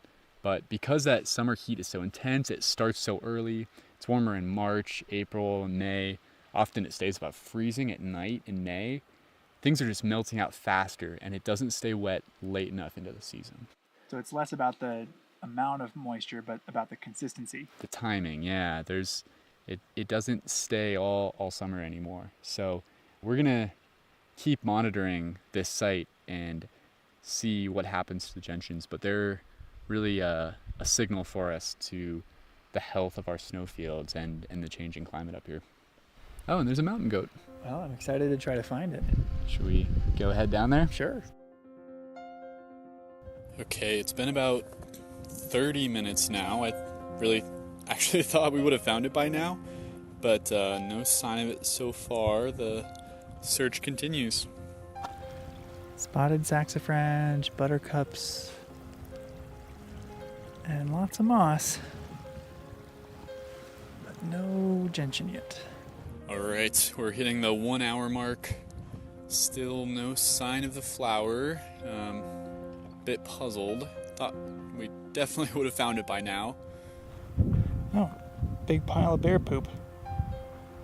Okay, we're approaching 2 hours. I'm starting to wonder if this thing is even here anymore. I really don't know where else to look, but I think we're gonna give it just a little longer, maybe another half hour. I think Andrew just found it. I heard him shout. I have like the biggest smile on my face right now. It's so nice to find it. That feels so good. We've been looking for a couple hours at this point. Yeah, 2.5 hours of just combing every square inch of this area. But it's here. It still exists. It was as glaucous as advertised. Yeah, when you said blue-green, I was picturing more blue than green, I think. But it definitely was hard to pick out from everything around it.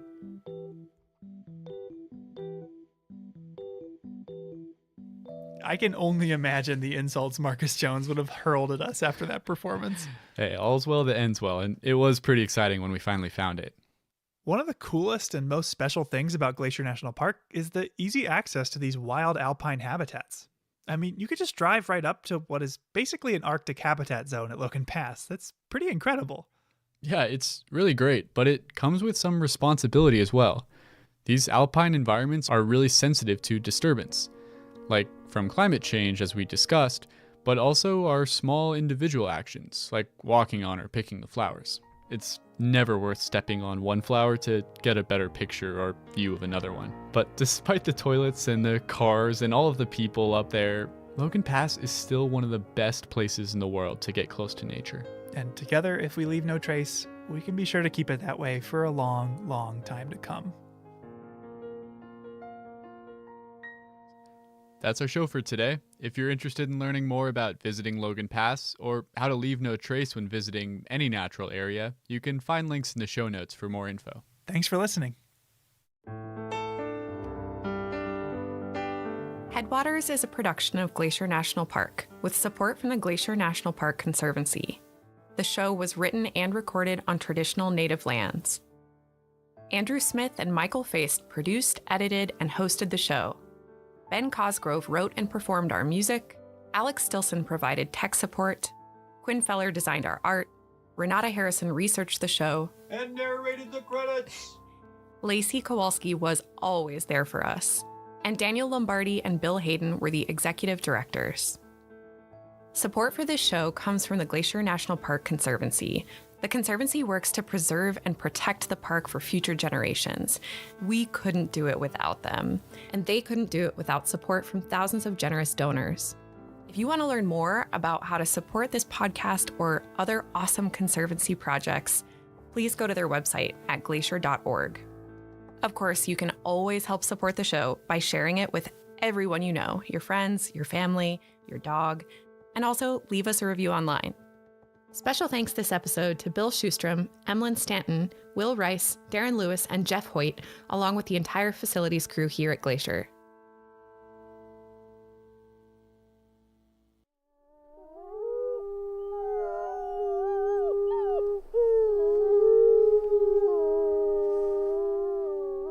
From Yellowstone National Park, this is What We Do. I'm Ashton Hooker. And I'm Brett Rayburn.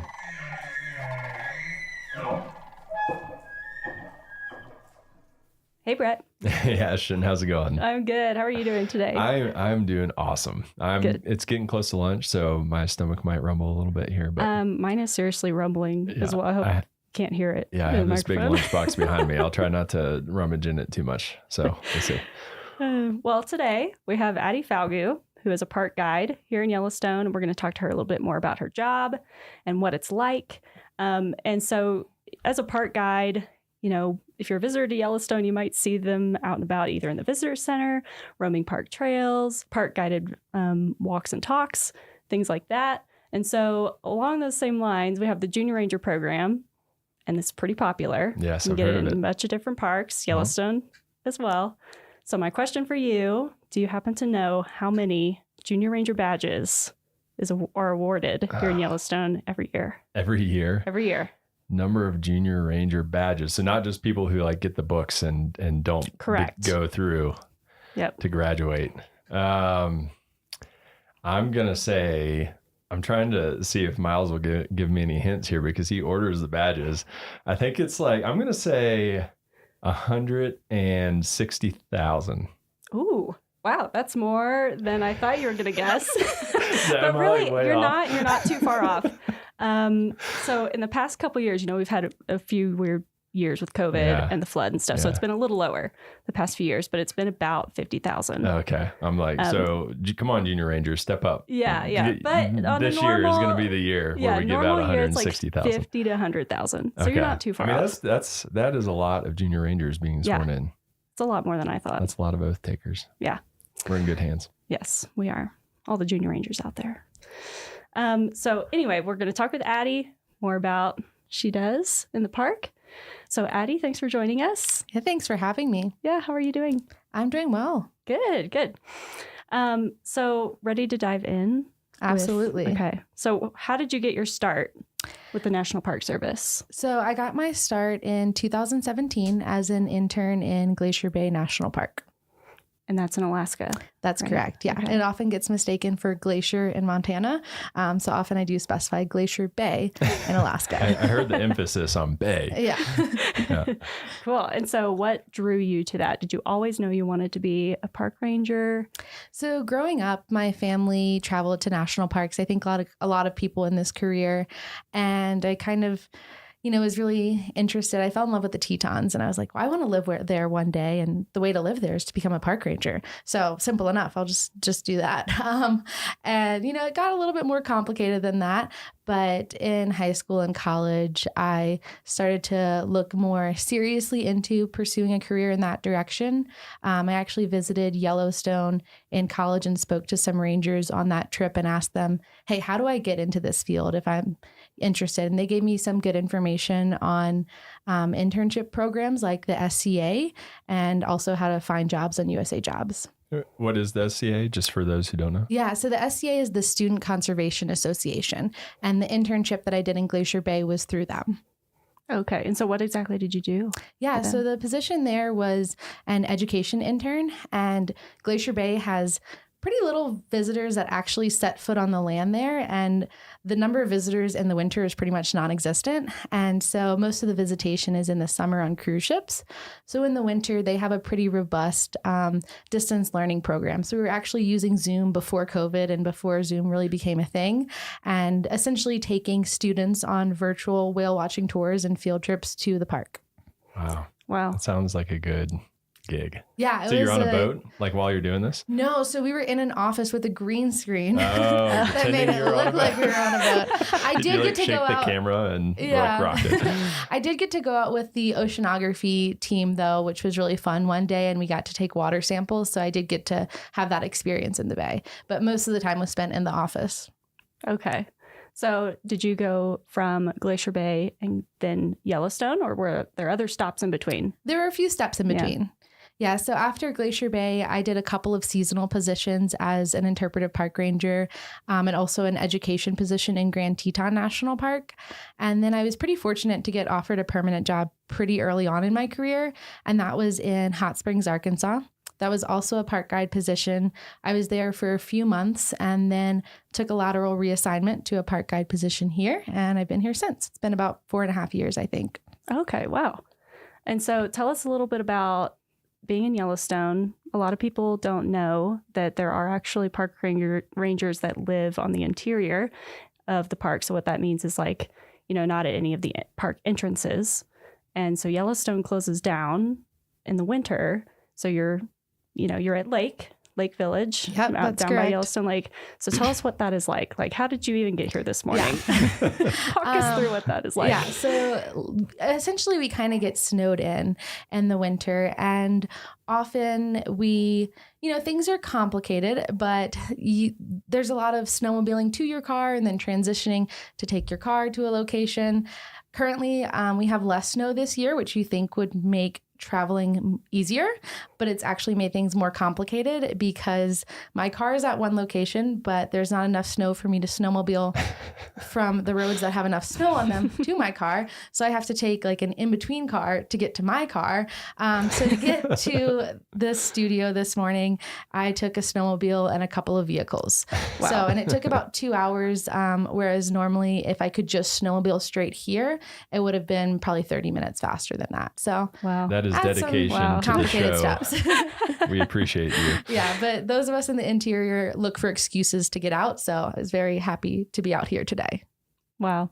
Well, we're glad you're joining us, and you took the long trek to come all the way up here. What's your typical, how often do you get out to get groceries and things like that? So it really varies depending on the year. Typically, I try to stockpile groceries in the fall so that I never need to go out specifically for a grocery trip. But if I happen to be out for another reason, then I always get groceries.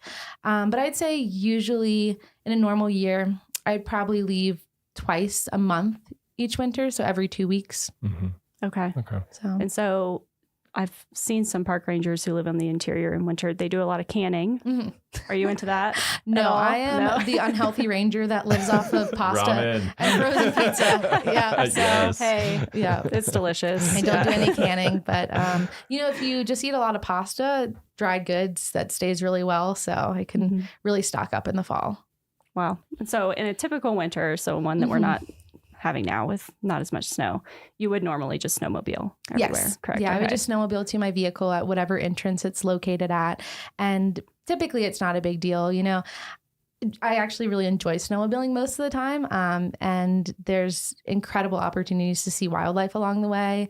Amazing scenery. The sunrises and sunsets in the winter are always really special. So although it has its challenges, overall, I really like living at Lake. There's incredible opportunities for skiing around the neighborhood. But it's not to say it doesn't come without its challenges. For sure.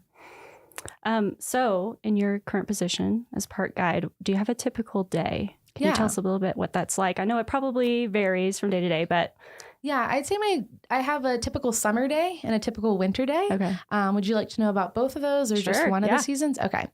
So in the summer, a typical day, a third of it is usually spent working the visitor center front desk, answering questions, helping people plan their trips, answering questions about what birds they're seeing, animals they're seeing. Like the number of questions we get, you never know what's going to come out of someone's mouth. So it can be all over the place.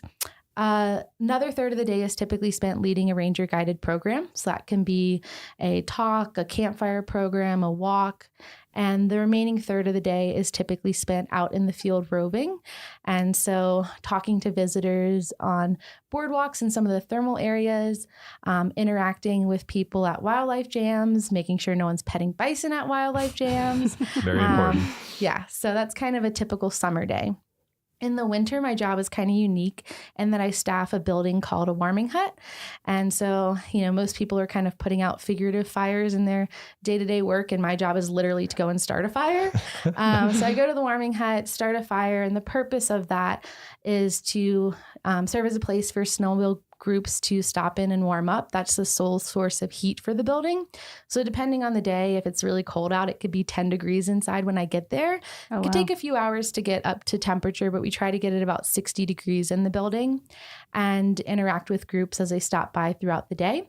The Fishing Bridge Warming Hut is a quieter location. So on average, we've got about 20 to 40 people that stop per day. And in between groups, surprisingly, cell service is actually really good at that location. So I'm able to plug into a mobile hotspot and respond to visitor trip planning emails. I've helped with social media at times as well. And so I can stay connected and do other work in between groups. So it's more kind of office and admin work mixed in with splitting firewood.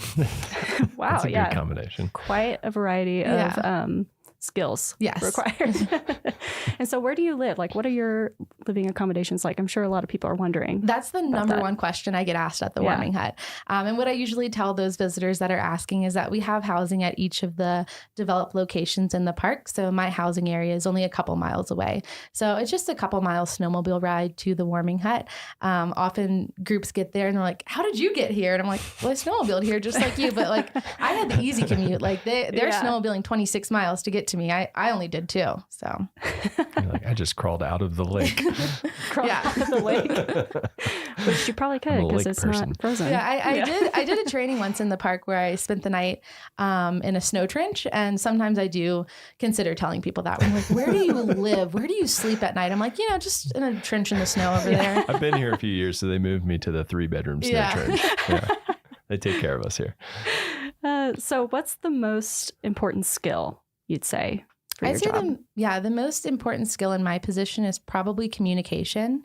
So as an interpretive position, it's really important to communicate these messages and try to foster a connection between the people that are visiting Yellowstone and the resources that we have here in the park.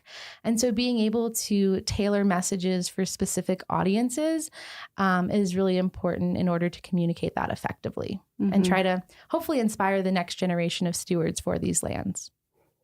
Yeah. What's one of the hardest or most memorable questions that you've had asked? Ooh, that's a good one. So this is a funny one, but the most memorable question, there was a girl. She was probably about 12 years old, and she was really shy. I was at Mud Volcano, and I could tell she was kind of embarrassed to ask this question. Her mom's like, she has a question. And I was like, sure. And she's like, I don't know if I want to ask. And I was like, no, like, go for it. No judgment. And her question was, how do bison poop in such perfect circles? And I loved it because so often we get the same questions. That's a scientist question over right and there. over again. And so that I'd never gotten that one before, and I've never gotten that one since. And so, I took a moment and I was like, well, it has to do with the consistency in which the poop comes out. So it's kind of like pancake batter. Like if you put pancake batter in a frying pan, it like spreads out into a circle. I'm like, it doesn't come out that shape. And I think that helped her out. So I wonder if she thinks about that. I'm not eating any pancakes that you bring to the office, but that's a great way of explaining it. Yeah, I'm going to think about that every time I see some bison poop out there. Yeah. So what is your favorite part of the job?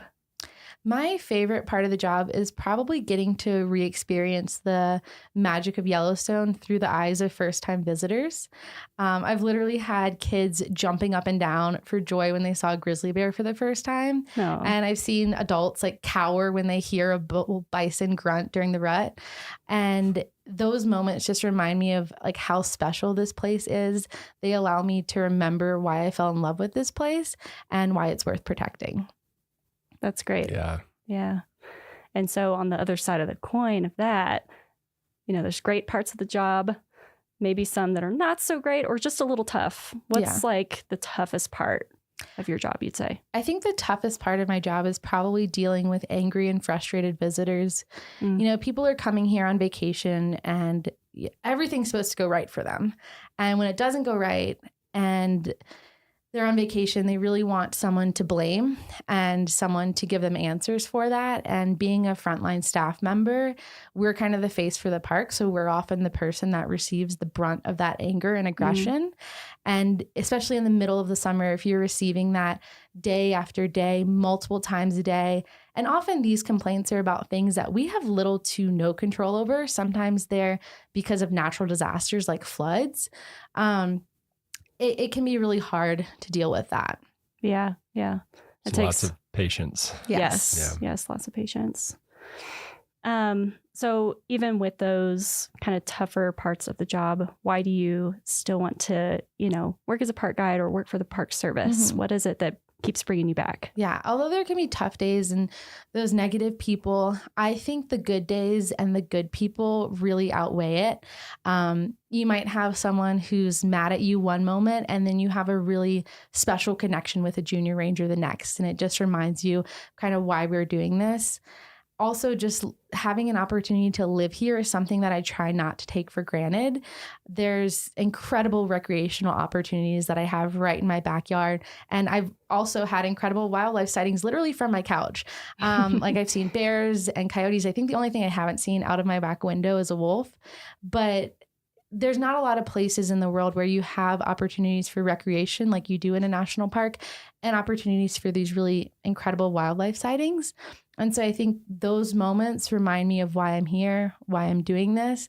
They're incredibly rewarding personally, but they also remind me of the importance of protecting that so that other people can experience that too. Oh my gosh, like being at a lake in the winter when it's slower has got to be so quiet and peaceful. In those moments. I mean, the other morning, actually, Sunday, I went to the warming hut and there were 4 wolves in the road.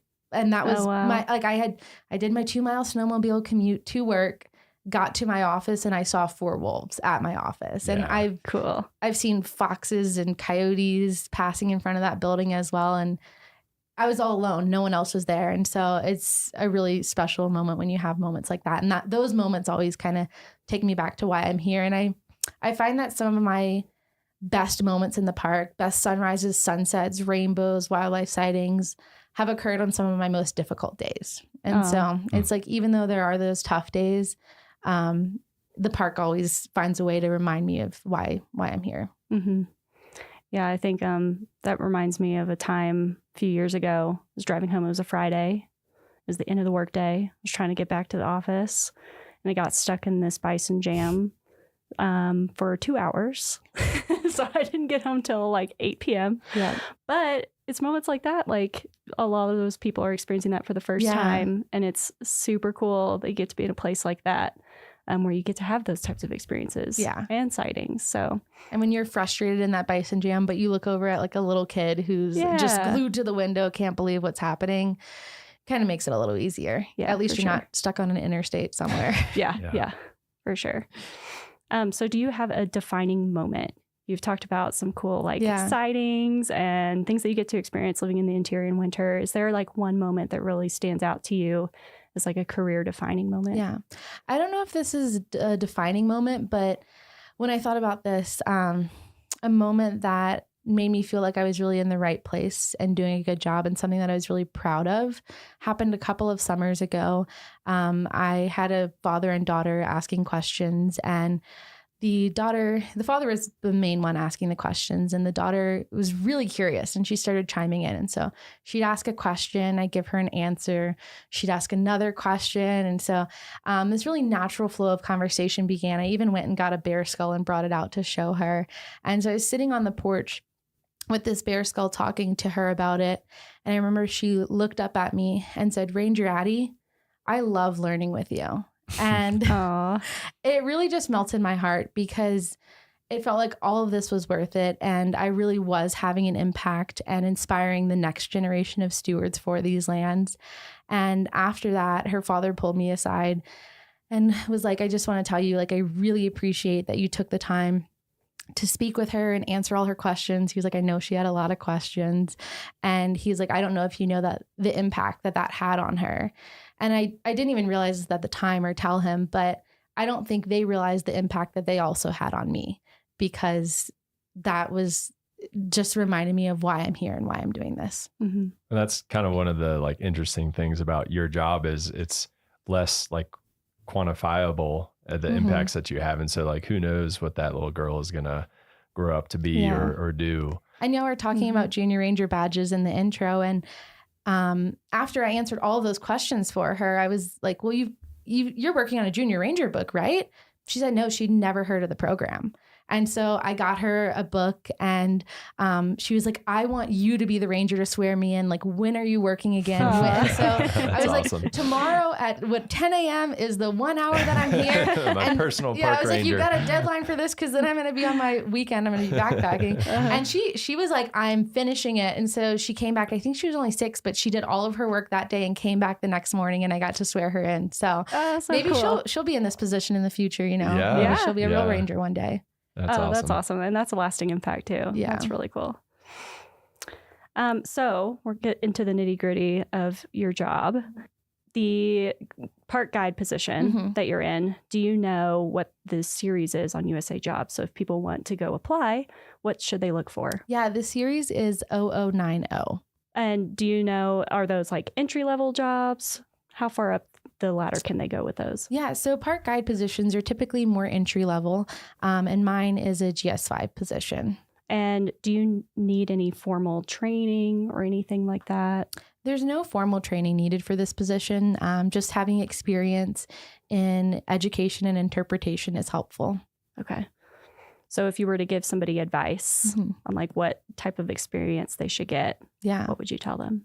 My recommendation would be just get experience where you can, whether that's like volunteering at your local environmental center, which is something that I did, or working at a nearby state park.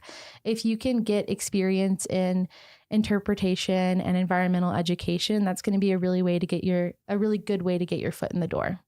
And how did you, I mean, obviously you have to know a lot about the resource to answer all those questions about circular bison poop and stuff. So how, I mean, is that just stuff that you research kind of on the job or on your own just because you're curious? How do you get that knowledge? I'd say a combination of both. I had visited here, I don't know how many times before working here, probably 5 times with my family. And so from that, I just had a lot of basic knowledge of what are the popular sites to see and how do you be a visitor here, because I had visited. So I kind of had some of that background knowledge. I had some knowledge on the ecosystem that I learned when working in Grand Teton National Park. Some of that was on the job learning. Some of that was reading before I did that position. And then since I've been here, I'd say more of the knowledge that I've acquired has been on the job. Either reading different references, learning from fellow rangers is probably one of the biggest ways that I learn, and just answering questions. It's really scary as your first day being a ranger, working at the front desk, having to answer questions, but that's the only way that you're going to know what people are asking and know what information you need to know. Yeah, I've worked the front desk a few times and I'm just like, I don't know. I don't know. But and then you're one of the main people that like is contributing to the resources that we're using. Well, in Yellowstone, there's so much information to possibly know too. So that's another thing that's like really kept me in Yellowstone for so long, is that it's hard to get bored here, because one day I'm getting questions about circular bison poop. The next day I'm getting questions from a microbiologist who knows more about the thermophiles in these features than I do. Yeah. But yeah, there's just endless knowledge to know. And so, yeah, there's still questions that I get that I don't know the answer to. And I tell them I'll go look it up and get back to you. And sometimes it's hard to find an answer, but I try. Well, that's really cool. And so the last thing we like to ask people, what is your favorite memory that you've had? It could be here in Yellowstone or any other national park, since it sounds like you've worked and visited lots of different national parks. Do you have a favorite moment that you've had? So something that stands out to me is a moment I had here in Yellowstone, and it doesn't involve wildlife or hiking or thermal features like you might expect it to. It actually involves the ice on Yellowstone Lake, which I know some of you here have heard me go on and on about the ice on Yellowstone Lake. But Yellowstone Lake freezes in the winter, and living at lake, this is something that is a pretty exciting event to us. Like, what day is the ice going to freeze, or the lake going to freeze? What day is it going to melt? Sometimes it sings as well. So we kind of really like live our lives by the seasons of the lake. And Ice Off Day is like my favorite day of the year. I just think it's so incredible, and it doesn't happen every year. But if conditions are right, as the ice breaks up, it gets pushed out of the lake at Yellowstone River, which is the only outlet to the lake, and it flows down underneath Fishing Bridge. And as that happens, those chunks of ice all kind of get compressed into each other, and you can stand on Fishing Bridge and look underneath your feet, and it's just mesmerizing watching this like icy slushy move. It sounds really cool too. It's like a bunch of shards of glass almost. And usually it occurs late May, like Memorial Day weekend. And a couple years ago, I was actually out of the park on a temporary work assignment, and I wasn't scheduled to get back until June. And I was like, there's no way I'm going to make it back in time for Ice Off. And I was pretty sad about it, because it only happens once a year. Like it's not like Old Faithful. It's not happening every 90 minutes. So I was really bummed that I was going to miss Ice Off Day. And I was moving back into the park on June 3rd. And as I'm driving along the lake, I see that the ice is still there and it's starting to break up. And I rushed to Fishing Bridge, got to Fishing Bridge in time. I'm standing there watching the ice, listening to the sounds, and I look up and there was a double rainbow. And as silly, and as silly as it sounds, it just felt like the lake had waited for me, and that was Yellowstone's way of welcoming me back home. That's awesome. That's really cool. I would like Yellowstone to welcome me back home with a double rainbow next time I'm down there too. So if you could I'll try. Could make that happen, that would be so. And I have to go back to one other thing you said really fast before we go, because you said it sings. Yeah. So as the ice cracks and forms, those sound waves are kind of sent through the ice, and you get these really unique sounds. It kind of sounds like lightsabers. It doesn't happen often. Conditions have to be just right, but it's really cool when it does occur. Sorry, can you give us what does it sound like? Can you give us your best impression? Yeah, it's like pew, pew, pew. But also there's other sounds too, but those are the coolest sounds. That's cool. I will be listening out for lightsabers next time I'm down there. Yes. Well, thank you so much for joining us, Addie. Thanks for having me today. Yeah, this was really fun. Well, that's it for this week's episode of What We Do. Thanks again to our guest, Addie Falgout. If you like what we do, rate and review the show wherever you listen. Every positive review helps new listeners find the show. If you have questions or want to learn more about a particular job, contact us using the form at go.nps.gov/whatwedopodcast. Thanks for listening. Headwaters is brought to you by the Glacier National Park Conservancy. All right, my special 4:15 tour time. We're going to get boarding here very shortly. Glacier National Park, as we know it, wouldn't exist if it weren't for Ice Age glaciers. Well, please no bear spray too. We do not want to have a spicy tour. Occasionally, bear spray. As a geologist whose mom is in town, I want to show off what the Ice Age left behind. And one of the best views of that happens to be from the middle of Lake McDonald. It looks like a flat-bottom boat, doesn't it? I'm not a nautical expert, just But guessing. we can ask our boat guide. So, we're going on a boat tour. I was excited to tell my mom all about the geology. This valley is carved out by glaciers. You'll see from the middle of the lake, there's a big U shape, which is how you know it was carved by a glacier. But as an artist, she was a bit more focused on the scenic qualities. Very sensual. Sure, that's how the artist sees it. The boat we're on is called the De Smet, and it's one of 6 historic boats that offer tours throughout the park. This boat was built in the year 1930, and it was built specifically for boat tours on Lake McDonald. It may be an old boat, but it moves pretty quick. Do you get seasick? I'm surprised, actually, that I'm not seasick. I was going to say, I remember one incident where you took me whale watching as a child.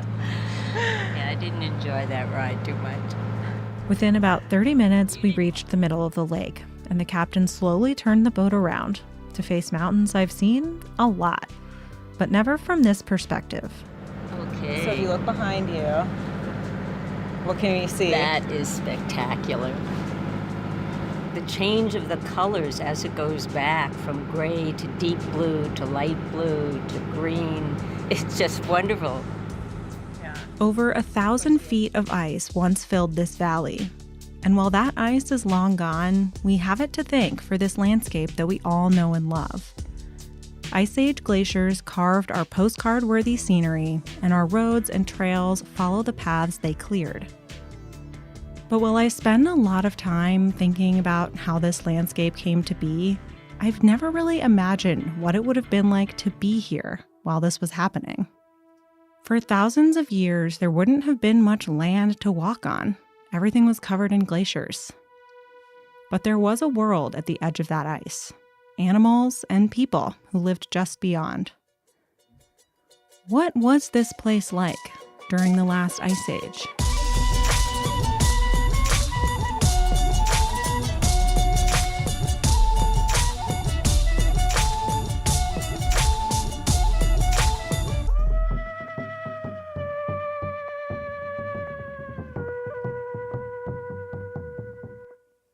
There are no photographs of most people who have ever lived. So many people from history are invisible today.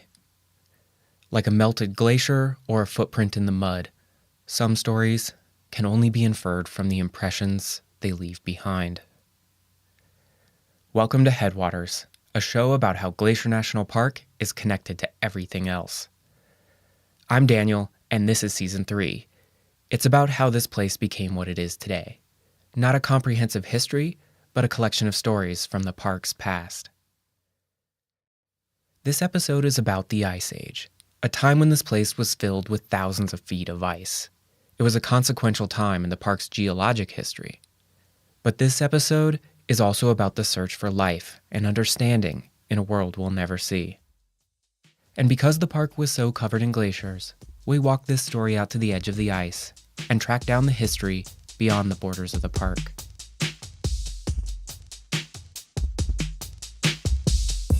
So, for starters, Michael, Perry, help me out here.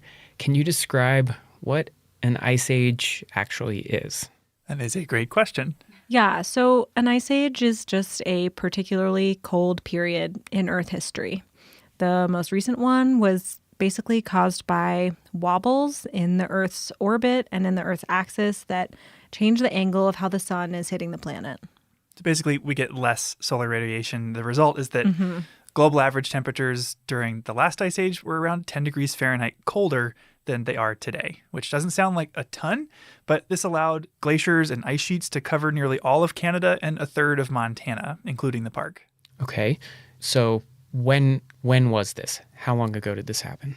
So there have been several ice ages, but the Pleistocene, which is the most recent,